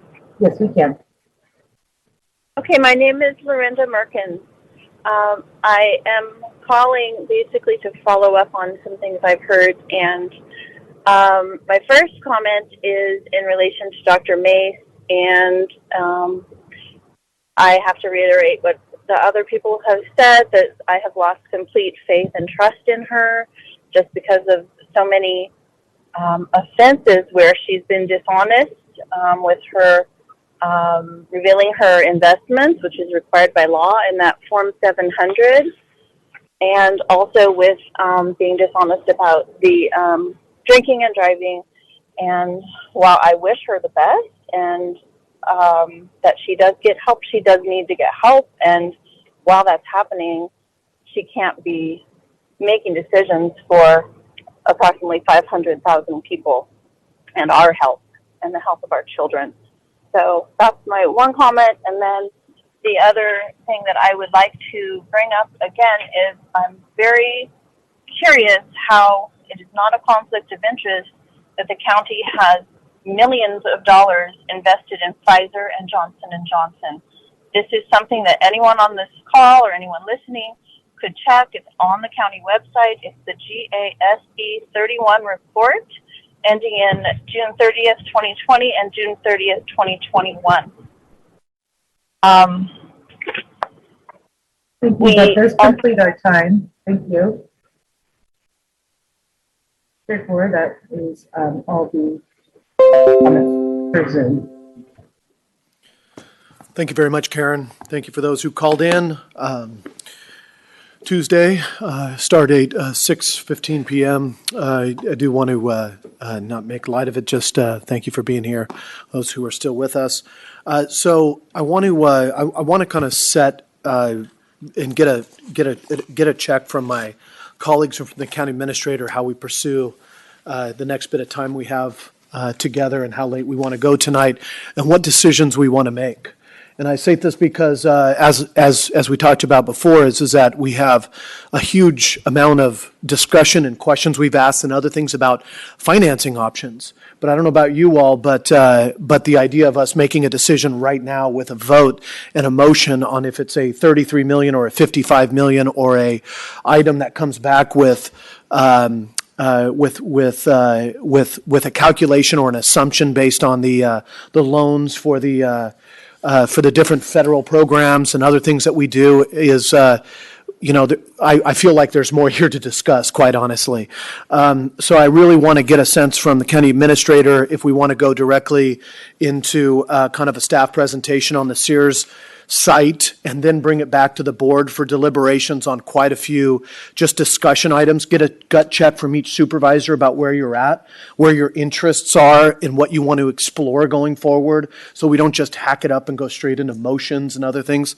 That's just kind of what I'm looking for. So looking at my colleagues and just kind of getting some nods if that's okay to take the last item, the Sears item, kind of come back to our board, take all three all three items that have been presented, and for me to look at each board member and just get a gut check about where you're at, where your comfort level is on what's been presented, and maybe some opportunities for what we can decide upon either tonight and then what we want to bring back to this board. For me, the one big thing is that for the reason, the only thing that's a time constraint for us is our level of comfort or risk with executing either a deal or waiting or doing some kind of option in the middle with the Sears location. That's the only thing that is a time sensitive, and we all have a decision on how time sensitive that is. So, County Administrator Bratton, I want to pass it over to you. Anything on that, and then it looks like we're good with this. So I'd ask Keith and others after County Administrator to jump in on the Sears site location and as a part of this, and then for us to come back and check in with the board members. So thank you for that, and I may recommend to the board that we waive the presentation on Sears because you saw it on February 8th. Mm-hmm. So unless you want to see it again, and we're happy to present it again, but we could just go into questions on Sears or, all three items. Is that okay? Anybody need a presentation? Okay. So with that being said, I think what I want to do, we went out to public comment. I want to bring this back to the board, and I want to check in with each individual and have you talk not only about through the issues, but what you see as us in terms of our decision-making process, and maybe what we want to bring back and what you need to make the best decision. My goal is for us not to be in a position to take divisive 3-2 votes on one of the biggest investments we can possibly make when there's still more on the table. Supervisor Gorn, I'll start with you. Thank you for weighing in. Well, we've had a number of controversial things on our agenda today and a lot of public comment on probably many different things. But you're right, this is the most important decision that we have today and probably in the future. And I worry that we are tired. We're not thinking clearly. Maybe I will just speak for myself. It's okay. I'll join you in that. And we do have some questions on some serious financial implications, at least for the downtown building site. So if you want to do a gut check on where I am, I'll just say very, very briefly. Originally, I was absolutely in support of building a county campus on this site. It served us well. So many employees want to stay on the site. Mm-hmm. And yet, have to congratulate CAO Bratton because she said, open your mind. Mm-hmm. Open your mind to possibilities. Think about the future. And Cheryl, congratulations, I did. Former mayor, person who went downtown every day in the city hall, experienced all the traffic. And I have to admit, the joy of being in an urban area. As a young woman, I worked in downtown Pittsburgh. I took public transportation to my job. As a young married, I lived in Cambridge, took public transportation to my job in downtown Boston. And I live such a suburban environment, in a suburban environment now, and I love the energy and the enthusiasm of people and restaurants and buildings and activity. And also recognizing I've been working darn hard on climate change, and I've switched my position. Well, I think if we're serious about climate change, we absolutely need to make the best decision to move the county center downtown right next to the transit hub. We've been discussing free transit fares for county residents. Let's make it as easy as possible for our future workforce to get to that location. SMART, I served on SMART momentarily. How do we build ridership? How do we support SMART? How do we support the buildings that will be constructed around the SMART stations? Absolutely. This location at Sears is the only choice to make. Is it more expensive? I don't know, because we do have an opportunity here at the county to sell and partner in developing housing and services and employment on this site. We are unclear about some of the financing mechanisms, loans, grants from the federal government that might defray the cost. And I would say, as a recent home builder, whatever great projections you, Peter, and General Services have put forward is a crapshoot because I tried to stay within a budget. It wasn't possible, but I made decisions along the way that could have resulted in decreased costs. And I think we do have the opportunity to build something that is truly spectacular within a reasonable budget, and that would be a vote for the future. But we still have a lot of questions to do. So there's my gut check for you, and flip that vote. And Well, I'm gonna do this and just kind of go through everybody in a very respectful way. And so what I hear is a preference for the Sears location, but as you talked about, is a lot more. The two things you mentioned were what we do with this site, the county location, and then what's the tie-in with, I guess, the ones we're looking at are RIF and TIFIA. And so those are just two things that I'm setting down and because potentially some highway funding, transit funding for infrastructure close to a smart site, a train site. I don't know. That was a possibility raised. Let's research it. Okay. Supervisor Hopkins, are you ready, or do you want me to go to somebody else first? And would I just say, Absolutely, whatever you, wherever you want to take this. absolutely, I remain supportive of regional service centers. I've been working on this for 5, 6, 7 years. And this is a way to move services closer to the folks and decrease the cost and the size of any building downtown. So before I move on, just a sense from you in terms of this point about, especially we've had staff present on the Sears building before about, are you interested in making a formal decision about the Sears site or others tonight, or are you okay with the risk of us tying that into learning more and more presentations about where we're at with these other financing models? I'm supportive of making that decision tonight, but if there are some really important questions out there, then I think we should take our time to work through some of those important financial considerations. Okay. You want questions? You can do whether you want questions or lead that straight into some comments. Go for it. Great. I was wondering if we had sort of total lease costs for other sites. And I was really sort of hoping to compare that, with sort of the 30-year term of, the project cost as well, to be able to see sort of like what's the comparable for leasing space.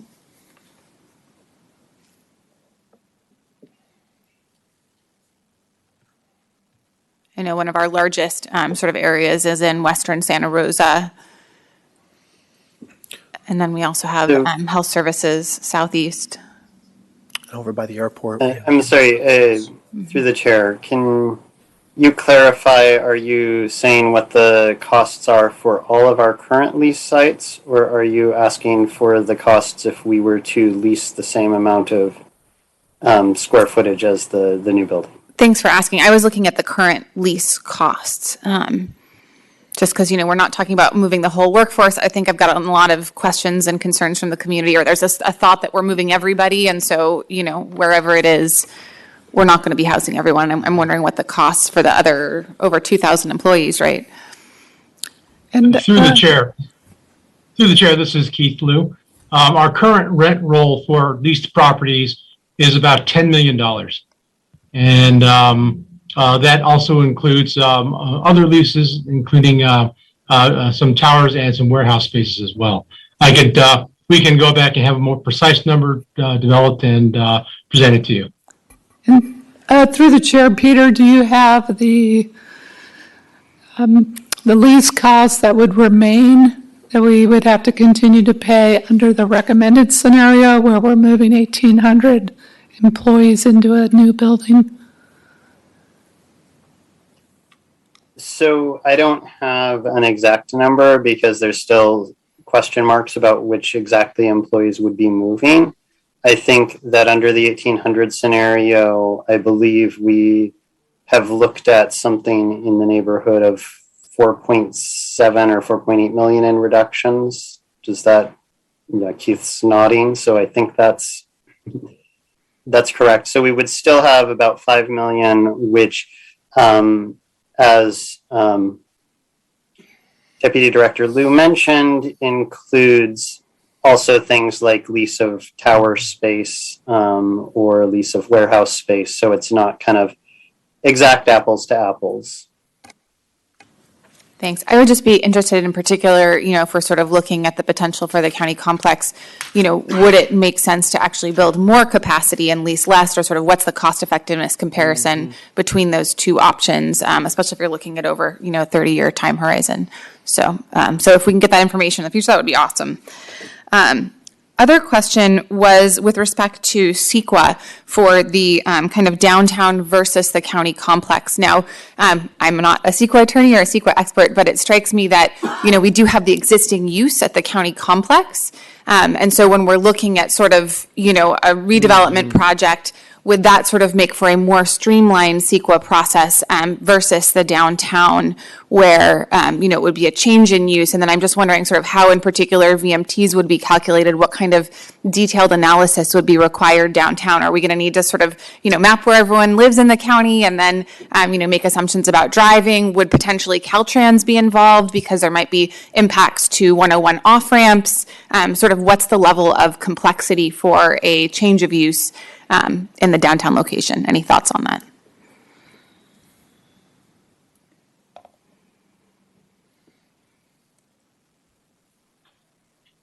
Everyone's really excited to answer that question. I feel like we need Jennifer Klein from County Council, right? It's my understanding that we would be doing an environmental impact report regardless of which location we select, based on other impacts and other projections on what we would do with the campus.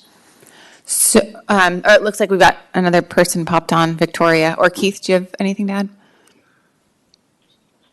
add? Supervisor, through the chair. I'm sorry, I don't have a precise answer since our CEQA representatives are not with us at this point, but the last conversation I had with them indicated that there was a lot of research already done with the downtown specific plan for the downtown site. And so there would be a lot of relevant information from there that we would be utilizing. For the County Administration Center, we would have to do a detailed evaluation of environmental impacts. And the precise scope of that, I'm not able to answer at this point, but I can get back to you with an answer. Yeah, I was just trying to sort of get at the relative complexity, because typically when you're not kind of fundamentally changing a use, right, the project is sort of more streamlined because the impacts are already there, right, in terms of the pre-existing condition of the project. But anyways, I'm just curious if at some point we have more information on that. Would love to hear it. And then, I have been a consistent advocate for satellite service centers throughout this whole process. And I do know that there's USDA funding available for rural communities for which we would qualify. And I'm just wondering if any potential, funding sources have been investigated, because I do maintain the position that $1 million is inadequate simply because in a lot of our rural communities, there's no space to lease. We are going to have to sort of build to suit if that is what we, if we're really committed to this. And I think that especially, in East and West County, there's just not a lot of locations that would be appropriate. And so it's more likely that we'll be able to acquire a lot and then build. I also found it interesting that the costs for building the satellite service center came in so much lower in terms of the estimate compared to, a larger building, and was kind of curious if we really have a sense of what the costs would be. Supervisor, the costs that were provided for new construction were based on similar building types of just the building only. Since we did not have any specific sites to identified, we could not include any specific site development costs, including utilities, grading, drainage, and any special foundation requirements. And so it was a very basic building only kind of comparison. We have also only looked at at sites that are available online, and we could delve deeper into available sites by engaging a commercial broker that will help us look at properties that are not marketed online, and also properties that are not yet on the market. And so there's a deeper dive that we can make if directed. And I appreciate that, but respectfully, I have been looking for properties in West County for 5 years, and I do talk a lot to realtors, and there's very few opportunities for the type of building. So I can't speak for the other districts, but I really do believe that build to suit is the only way forward out in West County. So those are my questions. Okay, thank you. Supervisor, just a couple check-in points is one that you've been consistent on since the beginning is the satellite service centers, right? And I'm interested in if you have any beyond being interested in it, any proposals, any ideas. I mean, we have the money that we've set aside for the three years, potentially the $800,000 of this mobile area, but at the same time, we've pursued properties in West County, as I think West County being, I mean, personally, the largest unincorporated community, the second being District 1 out in East County. And then there's already a location in Petaluma. And then, we have locations and other mobile things that we're comfortable with pursuing for the next couple of years up in Cloverdale. So I'm interested in, this satellite service center I've heard consistently from you is that you don't want to move forward with other options unless that is fully vetted and embedded into it.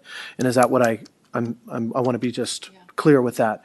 So we're not, I guess, so the question is do you want to move forward tonight with, the only hardline thing that we have right now to discuss that's a time limit, time sensitive thing is the Sears location. Would you like more time to discuss the financing and the satellite centers and what we ultimately decide upon? I mean, I've been consistent in terms of sort of asking for a real plan for satellite service centers, and I feel like it's been kind of an afterthought the whole time in terms of, we need to identify a location. We need to really look at what is the cost, not just for a bare bones building, but to actually develop a building and to put those 30-year mortgaged couches inside of it. So that's something that is important to me. Okay.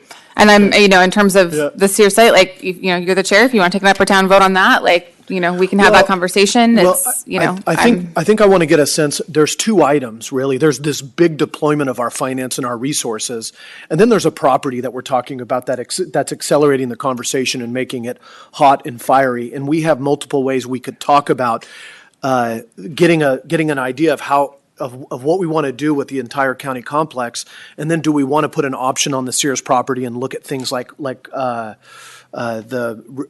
TIFIA and RIF and other things as contingencies or others on a property or not. That's kind of where I'm leading towards is that we can have I'm wondering if there's a way for us to leave options open to look at some of these leveraging and these finance things so that we don't have to decide on everything right now, but we leave our options open. And ultimately, if the board decides that we don't have the votes to make some kind of a offer with contingencies or an option to buy the Sears that's dependent upon a final vote or other things, I'm open to wherever we're at with the board, but that's what I'm trying to get to. Supervisor Corsi, Rabbit, anybody want to jump in? Okay. Thanks. Taking away your hammer? Okay. I don't think it's any secret that I favor the Sears site downtown. Nothing that I've heard today changes that for me. I do want to say a couple things about it, though.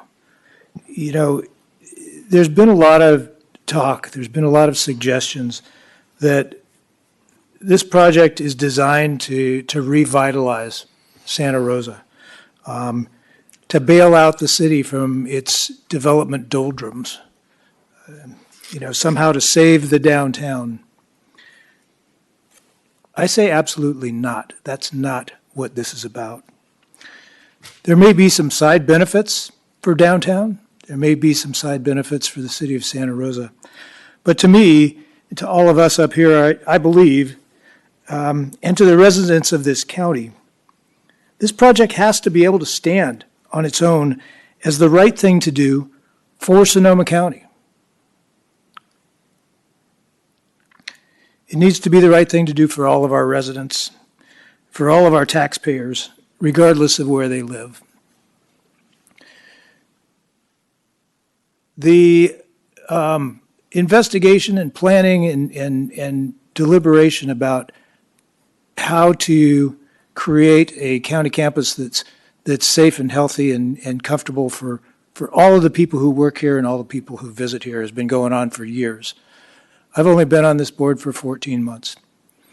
In that 14 months, I, along with Supervisor Rabbit, have worked with staff and with our consultants on taking a pretty deep dive into this. And I think that, the information that's been presented today is an indication of the real rigor that staff has put into putting together this financial plan to the point where it is put together, to the investigation of which property is the better place to do this job. And, for most, if not all of us who've been involved in this, at one time or another, have made the decision that the Sears site is the preferable site, the best available site that we have to us right now. The question has been, how much is it going to cost, and can we afford it? I don't think we're there yet. I don't hear that from my colleagues. I also don't believe that if we have to have every question answered before we make a decision, I don't believe we'll ever get to a decision. Because a lot of these questions that we have aren't going to be answered until we make a decision about which direction we're going. The financial plan shows how we can get to $44.4 million a year. That doesn't mean that we have to get to $44.4 million a year, but it shows us how we can get there. I appreciate the diligence that's gone into that.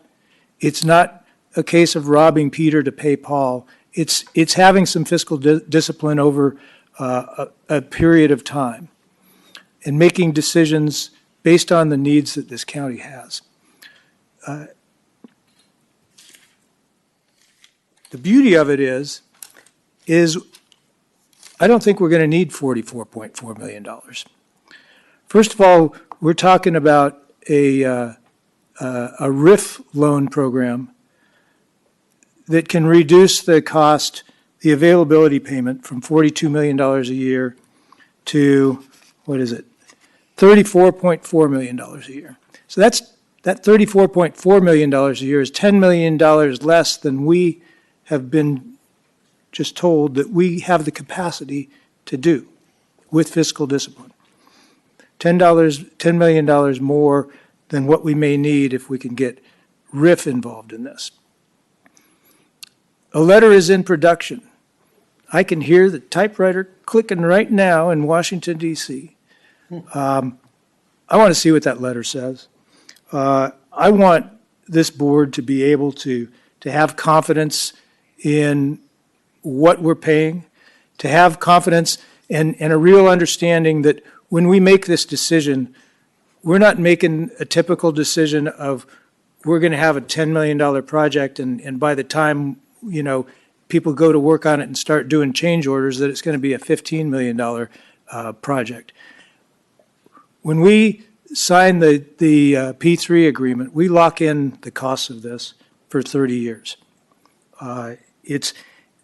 We take away that risk, somebody else takes it on. And yes, we pay for that, but I think we want that surety. So I believe that the Sears site, that this project is the right thing to do for Sonoma County. I'm not going to go into all my reasons. We've talked about them. Appreciate Supervisor Gorin talking about some of them earlier this evening. We're not doing this with frills. This is a necessary piece of infrastructure for our community. It's something that will benefit everyone in Sonoma County. It's not about Santa Rosa. It's not about District 3. It's not about any one of us. It's about doing the right thing for the people who live here, the people who pay taxes here, the people who need the services that we provide. So if this needs to be delayed, then it needs to be delayed. I want us to all to get on the same page here. I'm absolutely in favor of satellite services. I hope we don't have to have the exact sites and the exact costs of each building decided before we make a decision on this. Because as we're always told, delay equals additional costs. So every time we put this off, we're going to be paying more. I'm not pounding the table to make a decision right now, but I would like to get there sooner rather than later. Thanks. Thank you. I do want to ask staff, I believe that I just got a ping. Peter, is there something, as we're traveling down this rabbit hole, I'm going to go to Supervisor Rabbit, but anything you want to mention with respect to the Sears acquisition, the site, or what's being proposed at this time?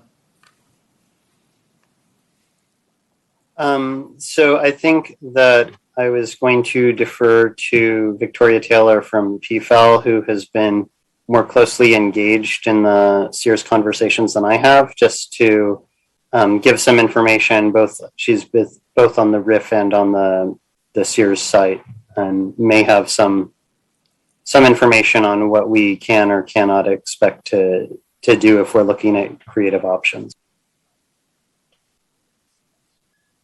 Thanks, Peter. If I can go ahead and respond, I think it's correct that there is this opportunity at the Sears site to pull in this RIF loan that has potential to create a lot of cost savings. I think the thing that we're all going to have to make peace with is that we're going to have to get comfortable with not having 100% certainty about that loan being available for us. So I think that there are some ways that we can work around that in terms of how we describe the project to the market.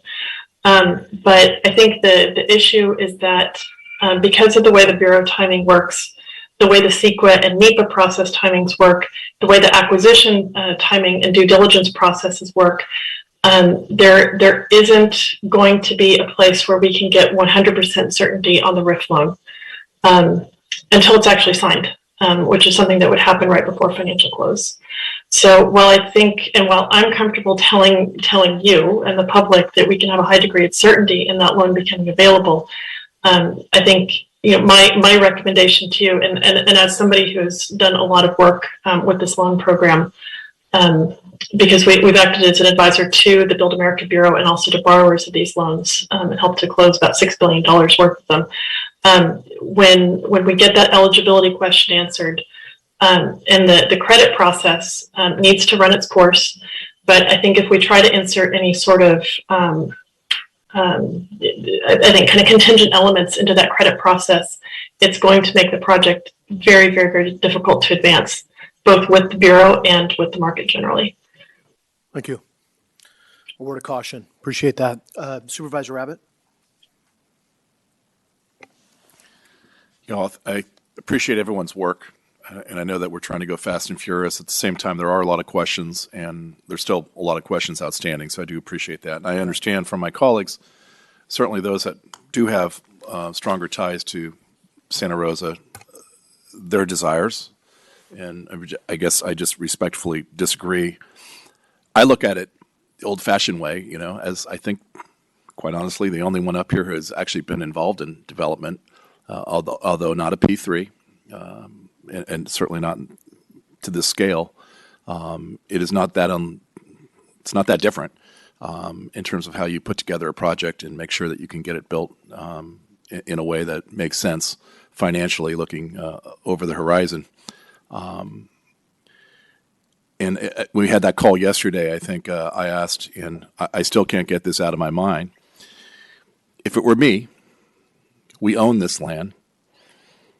We have a pretty big sized parking lot right across the street that you can fence off and start building as soon as possible. A 7-story building, which would be the optimum steel size build, steel frame building, 30,000 square foot plates, 12-foot floor to floor, as Jerry mentioned yesterday. And that would be a cheaper alternative than what's before us.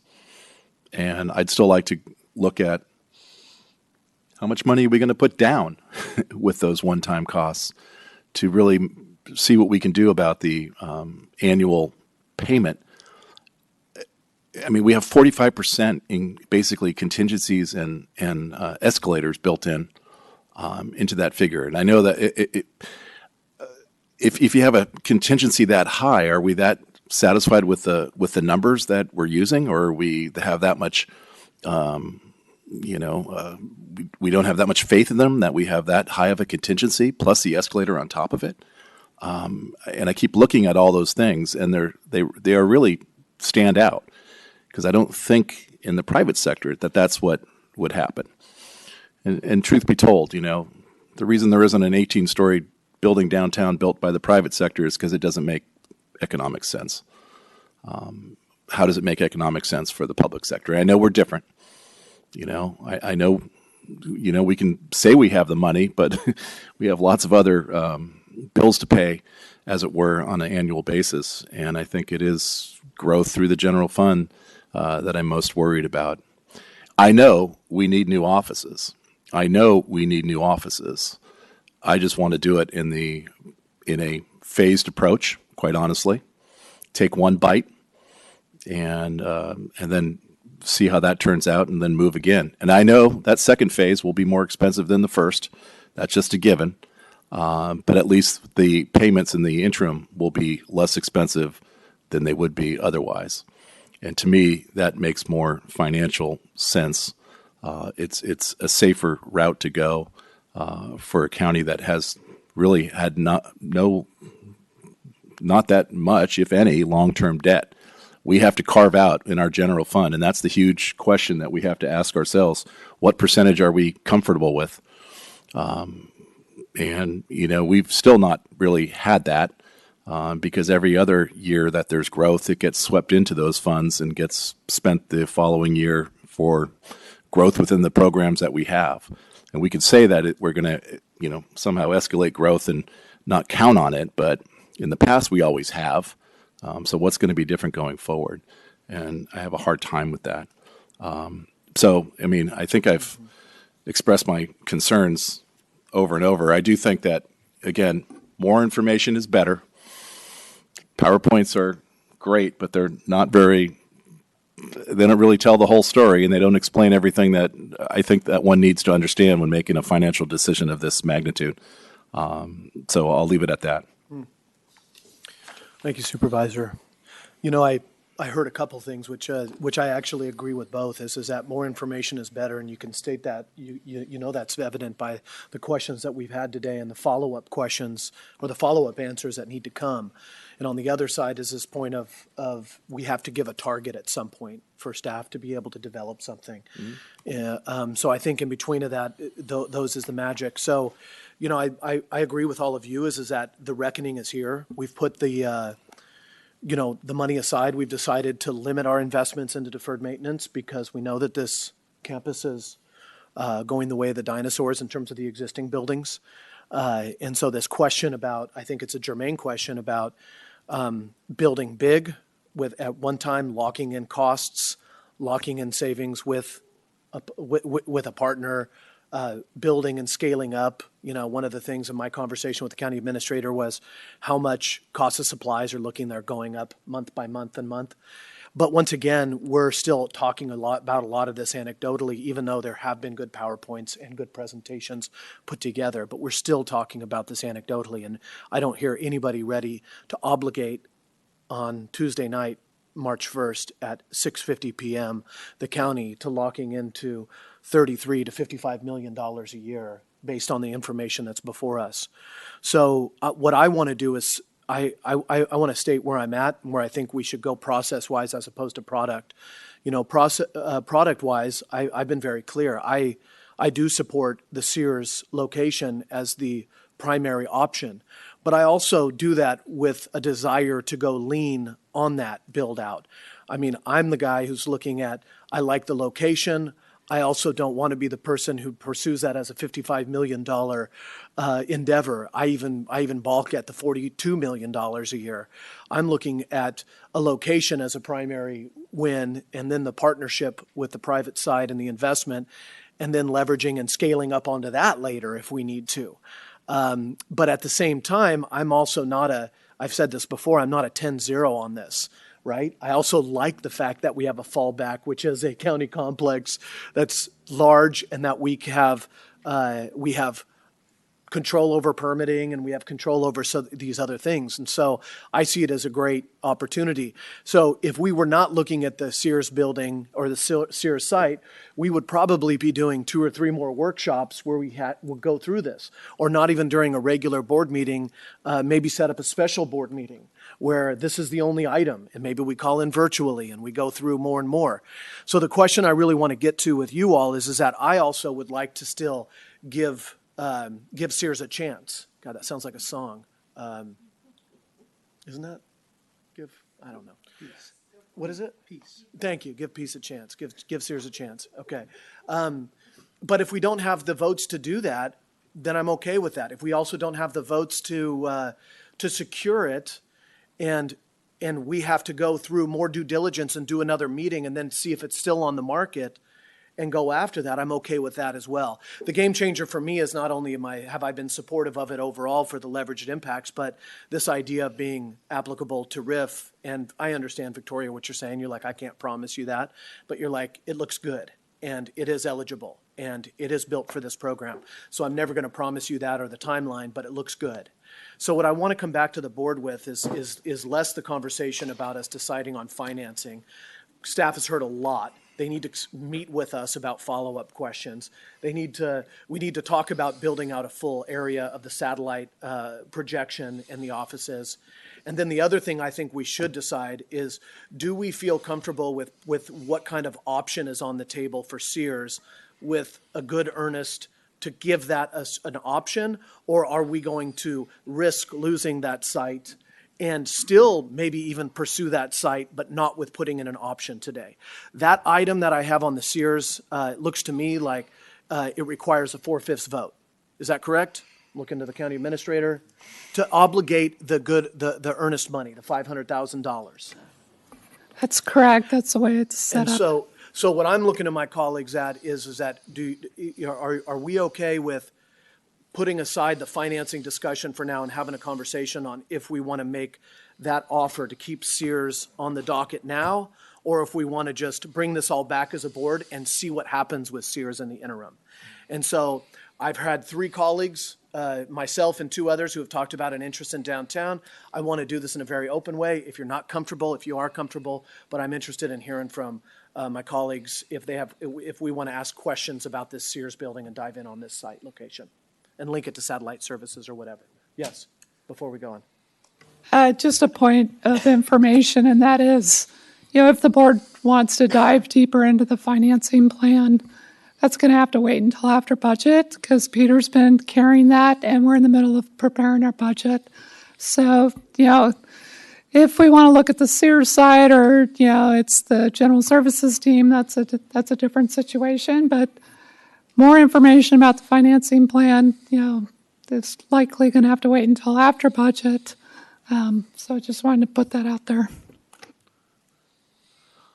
I respect that, and we'll have to figure out where that goes. I totally understand where you're coming from. We're impacted, we're doing this, but at the same time, if we decide we want to look at the Sears option and we want to go back to this, we're going to have to figure out if we devote a time of the special board meeting or if we do something else and when the sequence comes up, and that has to align with the opportunity. So I understand where you're coming from on that. You're protecting not only your staff, but our direction to staff up until now as a board. And obviously, if anything comes off or comes on, we have to pull something off, and we're not willing to do that at this point. So I hear you. Supervisor Corsi. Just a question for County Administrator Bratton. Waiting until after budget is basically, it changes the financing plan, correct? We don't have the ability. You're asking for on this item, item 43, for us to give direction to staff about getting the updates to financial policies into the 22-23 budget. If we don't do that tonight, is what you're saying is we won't have that until next year's budget? No, we can still tee that up for a board decision during budget hearings. At least, the first 2 million, the 1 million of TOT. So we're not preventing ourselves from taking that first step. Okay. It's just if we want a lot more detailed information about the financing plan, Yeah, that's where we have. I got what you're saying. Thank you. That's fair. Supervisor Hopkins, I saw you leaning in. I don't know if you have anything you want to lean in with or responses to what I'm saying. Just trying to get us to somewhere, especially with this Sears discussion as opposed to the wider one. Sure. I can sort of share my thoughts on the Sears site. And I will be clear, I'm not ready to vote to move forward with acquiring the Sears site tonight. A couple things happened during the course of this board meeting. One was that a man shot and killed his own father in the community of Monario. Can't imagine the immeasurable grief of his mother right now, who community members are reaching out to. The other was that actually just above Monario, the ridge top caught on fire, and there was a 10-acre wildfire that they just finally got a line around it. And so they've been tracking those things as this board meeting transpired. And I say this because I think it's relevant. I've only been in politics for 5 years, but I have never come to a vote where I've seen such a huge disparity between the opinions of the political bubble and the opinions of everyday residents. When I go and I talk to folks out in cafes, out in coffee shops, I haven't found a single West County resident who supports us acquiring the Sears site and moving downtown. And that's the reality. And I have been lobbied very hard, mostly by well-off white guys who have called me and texted me in support of that move. It strikes me as a let them eat cake moment where we've got a homeless encampment called the Mud Pit in Roseland, which is the largest now encampment on private property, just a couple of years after we had the largest encampment on public property in the Joe Rodota Trail. We have folks who are afraid of being shot in their own neighborhoods after having to shelter in place for several hours in Monario today. We have folks who are afraid that their houses are going to burn down. And so I feel like we're in an era of we have to focus on what we need to have, what is not as what is nice to have, and I kind of talk about this with my kids, right? Like what's a need versus what's a want, and how do you sort of put those and how do you kind of look at it? And so I just feel like at the end of the day, buildings don't serve people, people serve people. And it's really telling that nearly 92% of our workforce opposes this move. That's the sort of lifeblood of our community. And that's also who ultimately provides the critical services that our community needs. And so I'm not sure that equity looks like putting all of our eggs in a building basket as opposed to all of our eggs in an equity and programming basket. So cost is going to be really, really important to me when we have this conversation, because we're talking about mortgaging our future for the next 30 years. And I really appreciate all the work that staff has done, and I recognize the creativity and the efforts, but I also know that every $1 million a year that is not allocated to a building is $1 million we can use to fight homelessness or to, make sure that we can recruit and retain our county employees. And so, that's just sort of my perspective. The other thing that I do want to say about transit, right? Like I actually just pulled up my phone and I was curious, like, hey, if I want to take a bus home, right? How long would it take?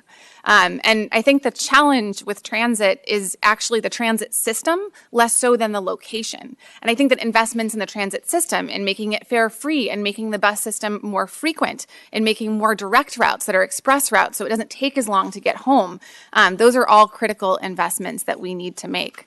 If we can drive down the cost on the Sears site and we think that we could do something that would be the same cost as here, if those things are equal, absolutely, let's jump downtown. But if they're not, to me, it just seems more prudent to stay here. And I think I've never been accused in my life of being a fiscal conservative. So I want to be clear. I want to spend the money. I just want to spend it on people and programs because I think that, there's an opportunity cost. Every dollar that we spend on a building is a dollar that we're not spending on people, that we're not spending on those, emergency needs. So that's my 2 cents. And I'm channeling my inner Monario tonight. I appreciate that. And so what I'm hearing is right now not moving forward on the item, which is number 44, I'm going back to this, which it requires a 4/5, and I'm fine with that because of the allocation of dollars appropriate with it. I've heard you also express an interest for the continued conversation around satellite services. With respect to building out or doing deferred maintenance on our existing buildings, or if we're not looking to do an option to purchase the Sears building right now, are you still open to looking at the Sears building, even if it's out there on the market, if we don't put a bid on it? I just say that because we're still, like, I want to make sure we know what we're putting a nail in the coffin tonight or not, because I'm supportive of bringing back all these options, even if we're not putting a bid on a property right now. I'm totally open to that. And for me, it's really about like cost containment. Are there ways of sort of actually containing costs meaningfully?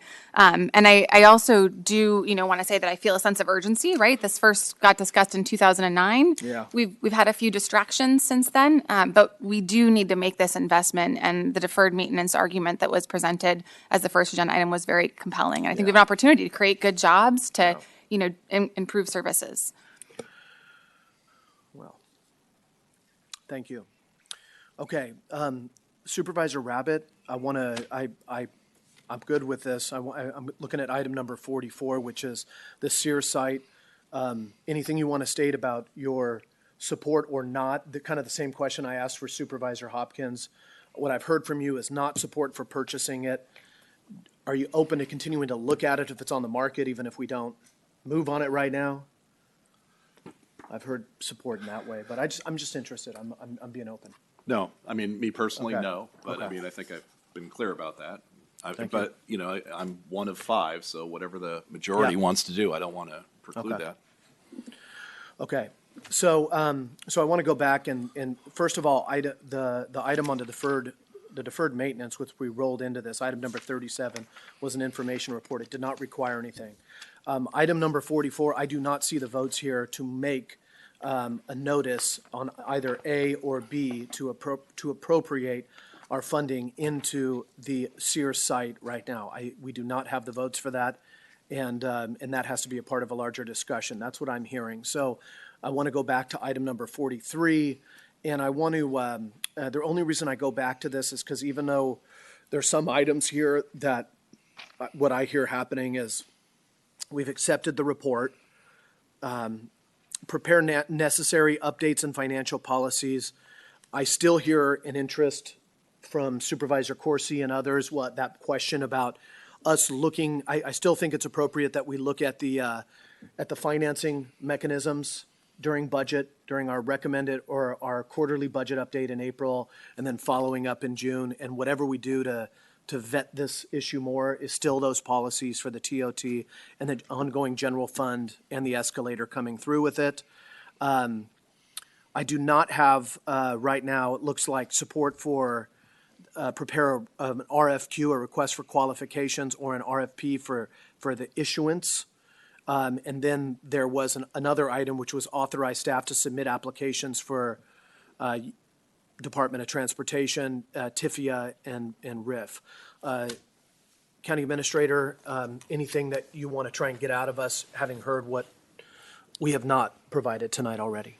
Sure, thank you for that. And I would ask the board, is the board comfortable with directing my office for preparing the upcoming budget, assuming an additional $2 million, not the $2 million aggregate for 6 years, but the first $2 million, and then the $1 million of TOT, because I think that would be helpful. We know that we need that much, whether we, stay here and deal with our deferred maintenance, or we replace in phases.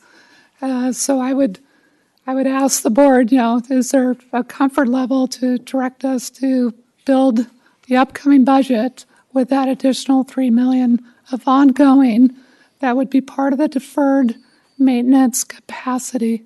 So it'd take us from 8.9 to 11.9. So it's a baby step. I think we have to take it any way we go. 8 plus 3. And so I would just ask the board to consider that.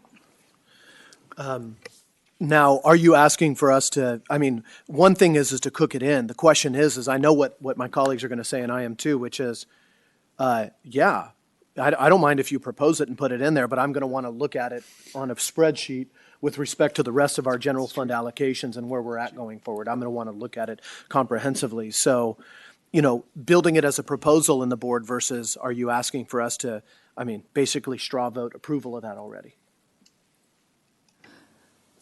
Well, you have approval over the final budget, so you always have that ability to move things around. So what I would be asking today is we bake those into the recommended budget that gets published, and then the board would have the opportunity to, you know, pull it back out or you know, slice and dice it. Okay. Not looking for a large comment from me or others, but just a gut check on that.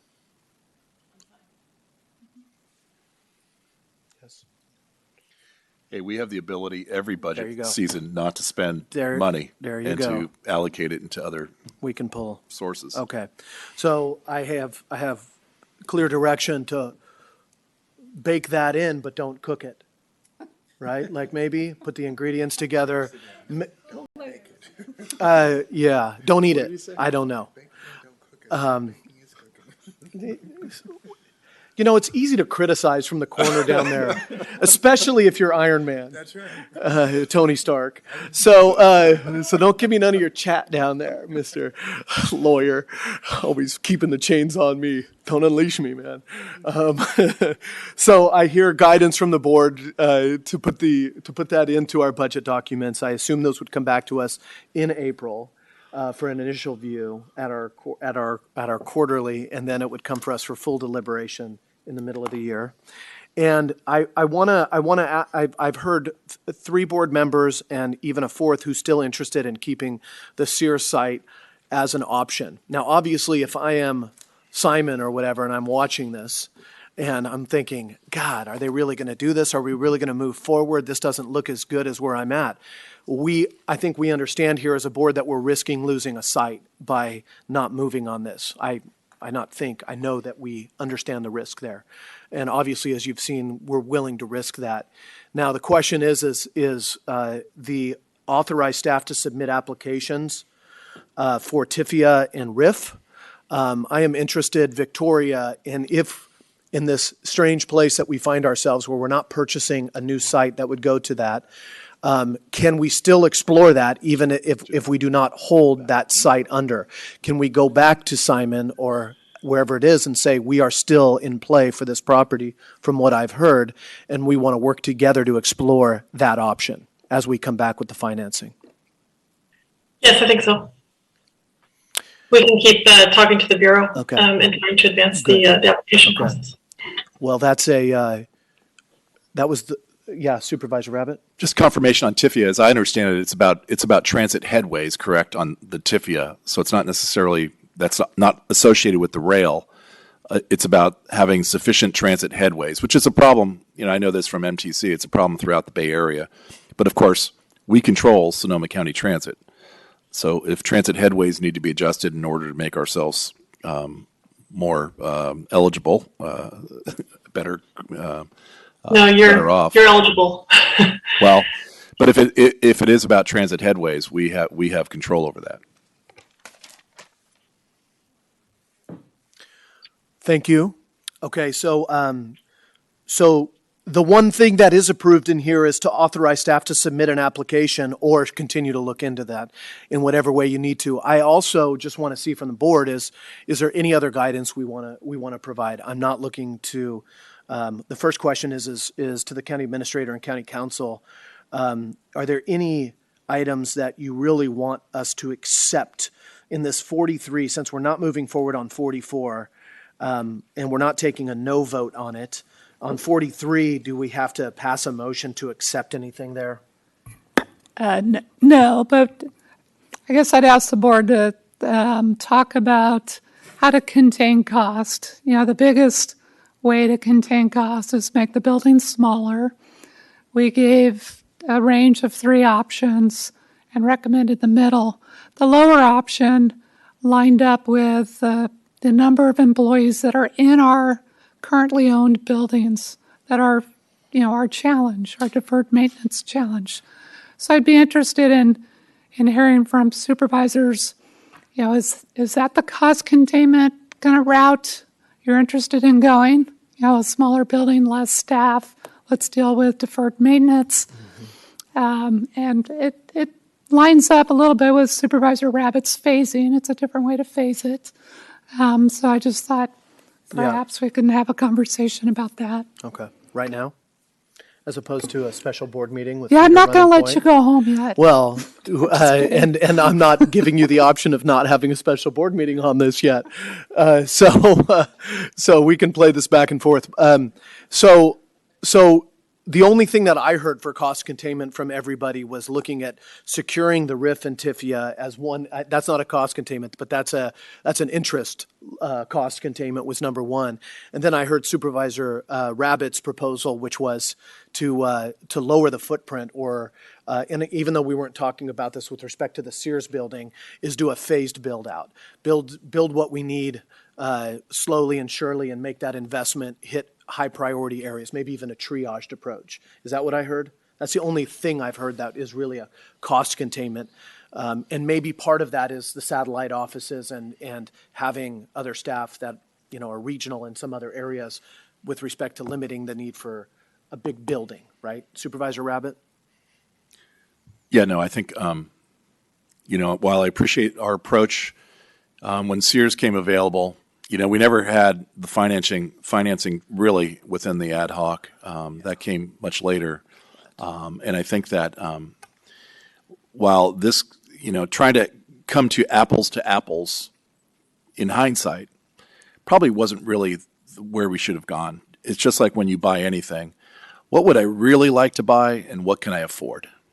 And it doesn't have to be apples to apples, because all you're doing is increasing one to kind of equalize the comparison. Just like you don't need to build a parking structure here for some years. You land bank it until it's ready until the prices come up and it makes sense to move in that direction. So things like that. I mean, I just want to lower the overall annual payment to a level that is, and have that conversation about what that really is all about, and how we can afford that, and the ramifications to that. And I think that not spending the $21 million to buy the Sears site is the first step. Do it on land you already own. Right there, you've saved $21 million. And I think that the savings on this site is still a lot more than what has been within the report, personally. One thing I want to have us be able to bring back as well with that budget item in April is also the money that we have set aside for the purchase of the Sears site. That was, I believe it was $4.5 million transferred over from the demo fees that we did not obligate for Sinead, number one. And then I believe the other one is $15.1 million in year-end available fund balance from this past year. So now that's a significant amount of one-time money. So that should come back as a part of the same discussion about ongoing money and about what we're willing to obligate. And I appreciate also that you bring back up what I missed that you talked about before, which cost containment in terms of, is there one-time funds to pay down interest? Also, in the idea of phasing in, is there other ways that we'd want to, as Victoria talked about it, milestone payments or other things that are integrated in? Supervisor Hopkins.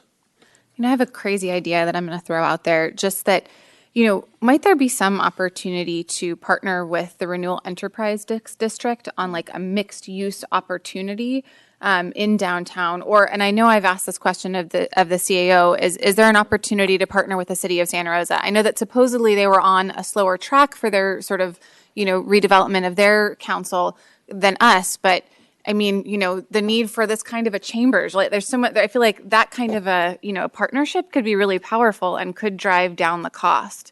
I also, have received the letter in support from the city of Santa Rosa, but I was just wondering if there are, potentially more financial incentives when it comes to parking or other ways of driving down the cost. So, could it be housing and some office space, or could there, is there a way of generating revenue? Is there another agency that we could partner with? Well, I think you come up with, obviously, I don't know if anybody else wants to comment on that, but these are the things that haven't been fully vetted because we've been under a timeline to look at a property to be able to build out. So I want to take that as guidance to those on this call for follow-up and also other individuals. Anything, Supervisor Corsi, on that? Yeah. I think that we have to be prepared to not have a property to work on in downtown Santa Rosa if we're not going forward with this serious thing right now. I think a question that I would like us to answer is whether we really still want to pursue a P3, even if it's here on this campus, because it's my understanding that if we're going to do a phased type of approach, one building at a time with the money that we can raise at the time, that doesn't work for a P3. On the other hand, we can decide what we want to spend on an annual basis and find out what we can get for that. And, that might be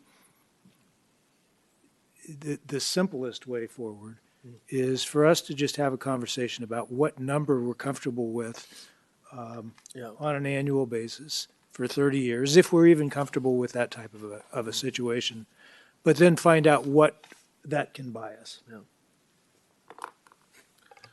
I don't know about others. I'm still very interested in pursuing the P3 model, even if it was on our own location, because I wouldn't want to build out all of the other.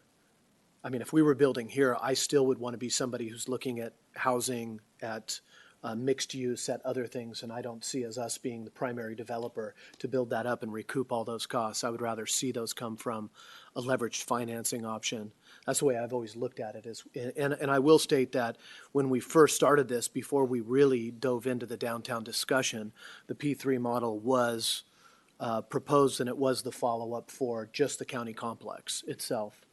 I don't know if anybody else agree with that, or it doesn't look like everybody's. That's when it was being, in my memory, with Caroline Judy back in the day, we were talking about P3s from the early days. Yeah. And maybe this is actually a question. Sorry, CAO Bratton, do you want to jump in with some? Just question of, have we really explored revenue generation models? Have we really sort of reached out to other agencies who might be interested in leasing space from us, right? We have this conversation within our own agencies, right? Ag Preservation and Open Space District, others, that have revenue sources. So just, do we feel like that those are stones that we've left unturned, or that we've looked under all of them? Through the chair, I'm going to ask Victoria to talk about the P3 model, because I think that's where we're getting stuck, frankly, because it is more expensive when you look at it, but it's bundled with, everything's in it. And so I think it's, Supervisor Hopkins, when you ask about other revenue opportunities, Suzanne Smith from Sonoma County Transportation Agency would love to co-locate with us downtown, but it's more expensive than a market lease rent because everything's bundled into it. So, we could charge as CTA market lease rents, but then we're subsidizing, and then we're not bringing our own employees downtown. So, Victoria, I don't know if you want to talk about, does this tend to be a challenge for other public jurisdictions? But I feel like that's kind of why we're getting stuck. Just the fact that everything's bundled into the cost, and it's not just construction. Yeah, I think that's a fair comment. So one of the benefits of doing a P3 is that the operations and maintenance costs are a known fixed amount of the long term. And so what that does is prevent a government from falling into the trap that all governments fall into, which is to not allocate sufficient budget to operations and maintenance. The cost of the operations and maintenance in a P3 is less than you would pay in the normal course because of the way that a P3 brings everybody into the same room in terms of the design, construction, operations, and maintenance disciplines, as well as the financing. So when you have the operations and maintenance guys sitting down with the designers and also with the contractors, what you get is a far more efficient life cycle cost for the entire building. If these disciplines are separated, there's some really interesting charts that I can show you here, but when you separate these disciplines, what you get is each of these parties trying to optimize their profits. And so everybody is trying to cut costs as much as they can and to make as much money as possible. And that's how business is done. But when you have a P3, the idea is to optimize the overall cost of the project. And that's how a developer wins, by making sure that their optimized cost is lower than their competitors. And so what that means is that you tend to get construction with higher quality, more durable materials than you would in a traditional design build. You also get more consistent operations and maintenance than you would in a traditional delivery model. You also get the guarantees of reduced payments for performance. And you also lose the headache of having to manage the actual asset. And one of the benefits of that we've seen for our other clients is that it gives them the opportunity to focus on their core mission, which for the county is to provide services to people. So instead of worrying about your building and whether the lights are on or the roof is leaking or the toilets are working, somebody else is doing that for you. And it's a real benefit in terms of the really playing to the strengths of different parties and what they're bringing to the table. So there are cost savings over the life cycle of the project, but it's really difficult to draw a fair comparison between construction costs, for example. Because if you're just looking at a design build construction cost and you're not considering the types of risks that the county takes on and you're not pricing those the way that PFAL has done in our analysis, then you are underestimating your construction costs. And so what we've done is to look at risk allocation, price that risk, and to add it into the total life cycle cost of the project. So I think there's a very compelling case to make that a P3 is more cost advantageous to the county, but on top of that, it meets a lot of the different qualitative benefits that exist in terms of meeting the goals and objectives that the board has set. So I think that's hopefully that kind of summarizes some of the main benefits. And I think regardless of which site the county campus is delivered on, those types of benefits will be available because there's so much market interest in this project. Thank you. Looking for more. Supervisor Rabbit, followed by Hopkins. Yeah, I just have to push back a little bit. I mean, yeah, if you're totally incompetent, it would be a great way to go. I mean, but there are other ways to achieve. Everything you said can be achieved in other, and happens in other ways. Maybe if you're paraphrasing just for government's sake, but I really kind of have to push back on some of those statements that were made. I think it's overly generalizations, and it's all, pushing the P3 model. I get it, but I think at this point in time we need to look at the numbers and be comfortable with it. And I will tell you that comment did not make me any more comfortable with it. Thank you. Supervisor Hopkins. I just had a question. What happens to our maintenance staff under a P3 model? What happens to our maintenance staff? Later. And I believe this is in the report, we would keep our maintenance staff whole, and that would allow us with the remaining buildings, like the sheriff's building, the jail, and everything else that we still have to maintain to keep our deferred maintenance in check. So we wouldn't save money by, reducing the maintenance staff, but we would get more maintenance done on the buildings that were left. So no elimination of jobs also? That's the plan, correct. Others? Okay. So I'm going to try and bring us to a head on this. Even though we've provided a lot of guidance, we haven't made a lot of decisions. But once again, I say this is big stuff. This is I state this very, very strongly that this is the first time that we've had everybody really be able to ask a lot of questions about the entirety of what we're trying to do and to be able to express themselves in a way after getting a lot of input to do it. So I personally feel like the reckoning is upon us. If that means that in 2028, there's offices here that on this location, or there's offices either at the Sears building or somewhere else downtown, or there's offices that are around the county in different areas, some at the airport and otherwise, that obviously us putting the money and putting the time into the financing and into the 3P discussion is really where we need to be right now. So obviously we need to come back and have another board meeting with this. We need staff to be able to have the time to do deliberate work.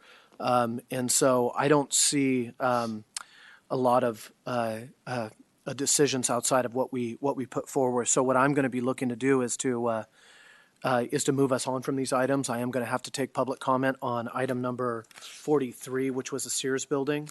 I'm going to have those be 1 minute for anybody who still is around and hasn't been heard. If you have, what's that? It's item number 44. But before I do that, I want to look to my colleagues and see if there's anything that I have not set down and anything that you're waiting for, because at this point, we're not voting on anything. Supervisor Gorin, you okay with where I've stated? Supervisor Hopkins, we're bringing this back. Supervisor Corsi, we're bringing this back. Supervisor Rabbit, we're bringing this back. Supervisor Gore, yeah, we're bringing this back. This is big decisions. So thank you all for being with us today. I am going to go to public comment. Do we have, raise your hand online if you are interested in making a comment still at this point. And if you've already made a comment on the county complex, then you've had your time. Any hands? Okay, we have one hand raised. 2. Okay, let's move on to it. Karen?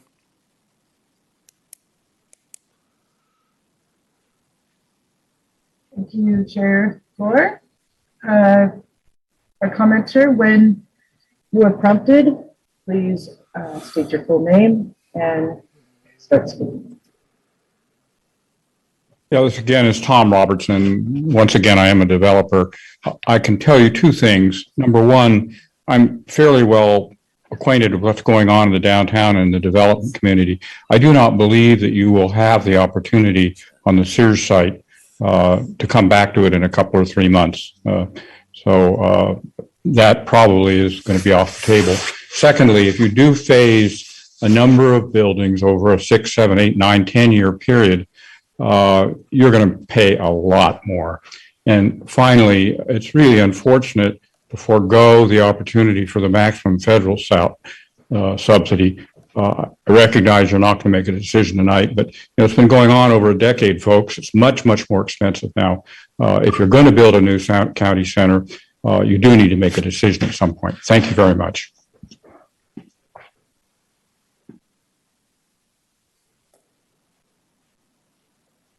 Chair Gore, that completes our online commenters. Thank you very much. Coming back to the board.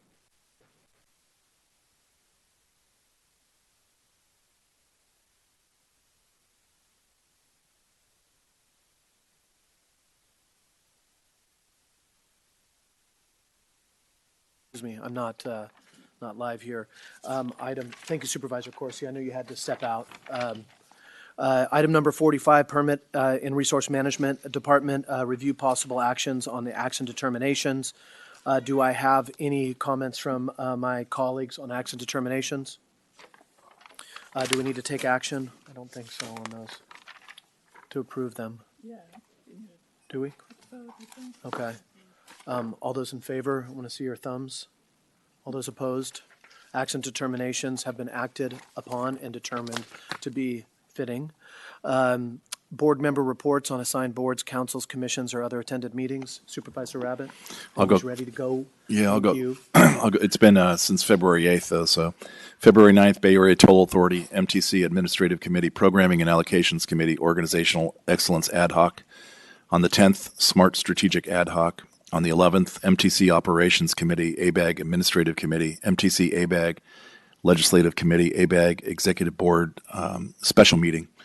On the 13th, I did travel to Washington, D.C. to attend the annual NACO Legislative Conference. Through the 16th, we did hear from President Biden, Secretary Buttigieg, EPA Administrator, and I think as the President said to us, the whole damn administration. I think that was a quote, which was true. And the primary topic was really the Infrastructure Act. As we all know, it's one thing to pass the act, another thing to get the dollars in the field and within those projects.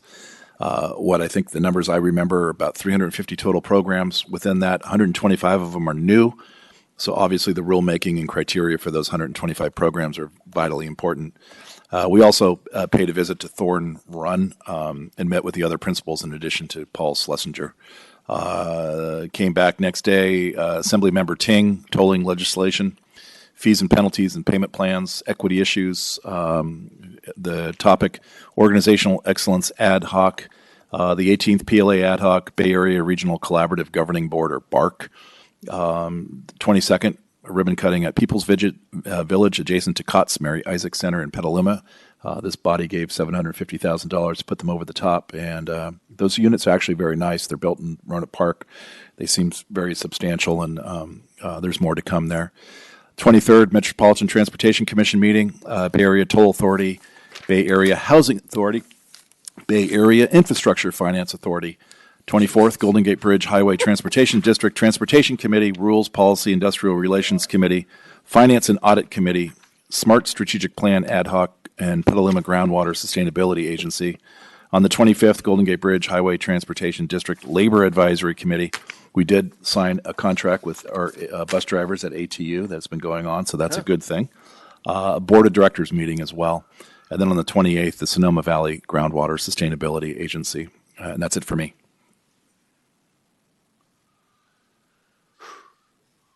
Thank you for your service. I got to write them down.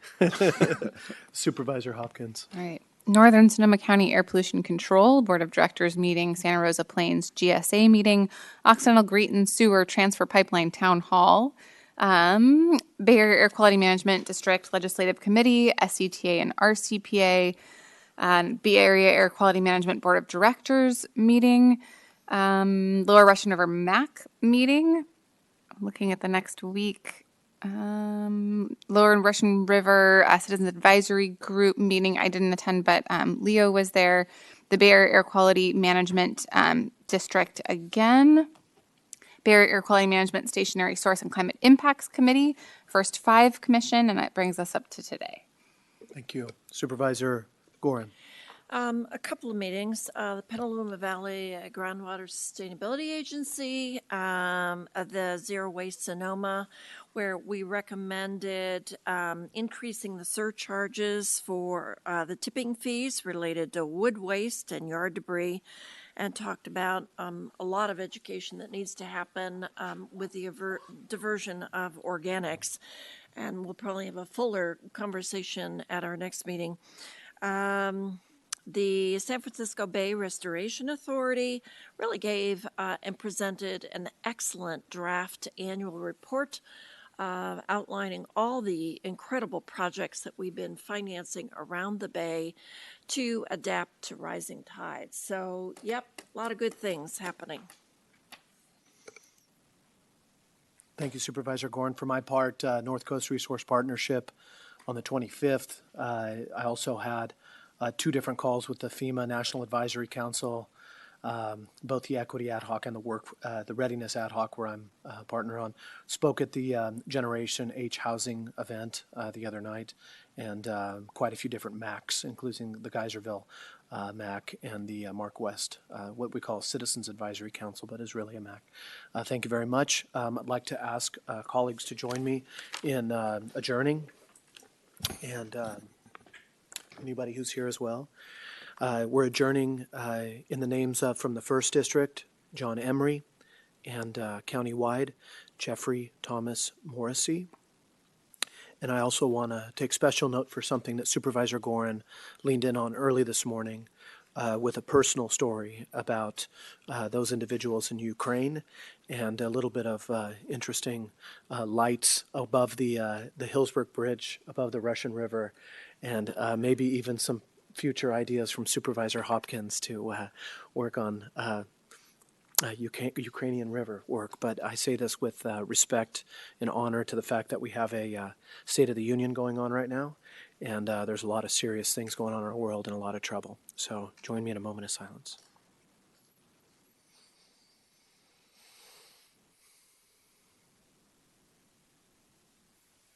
Thank you. We are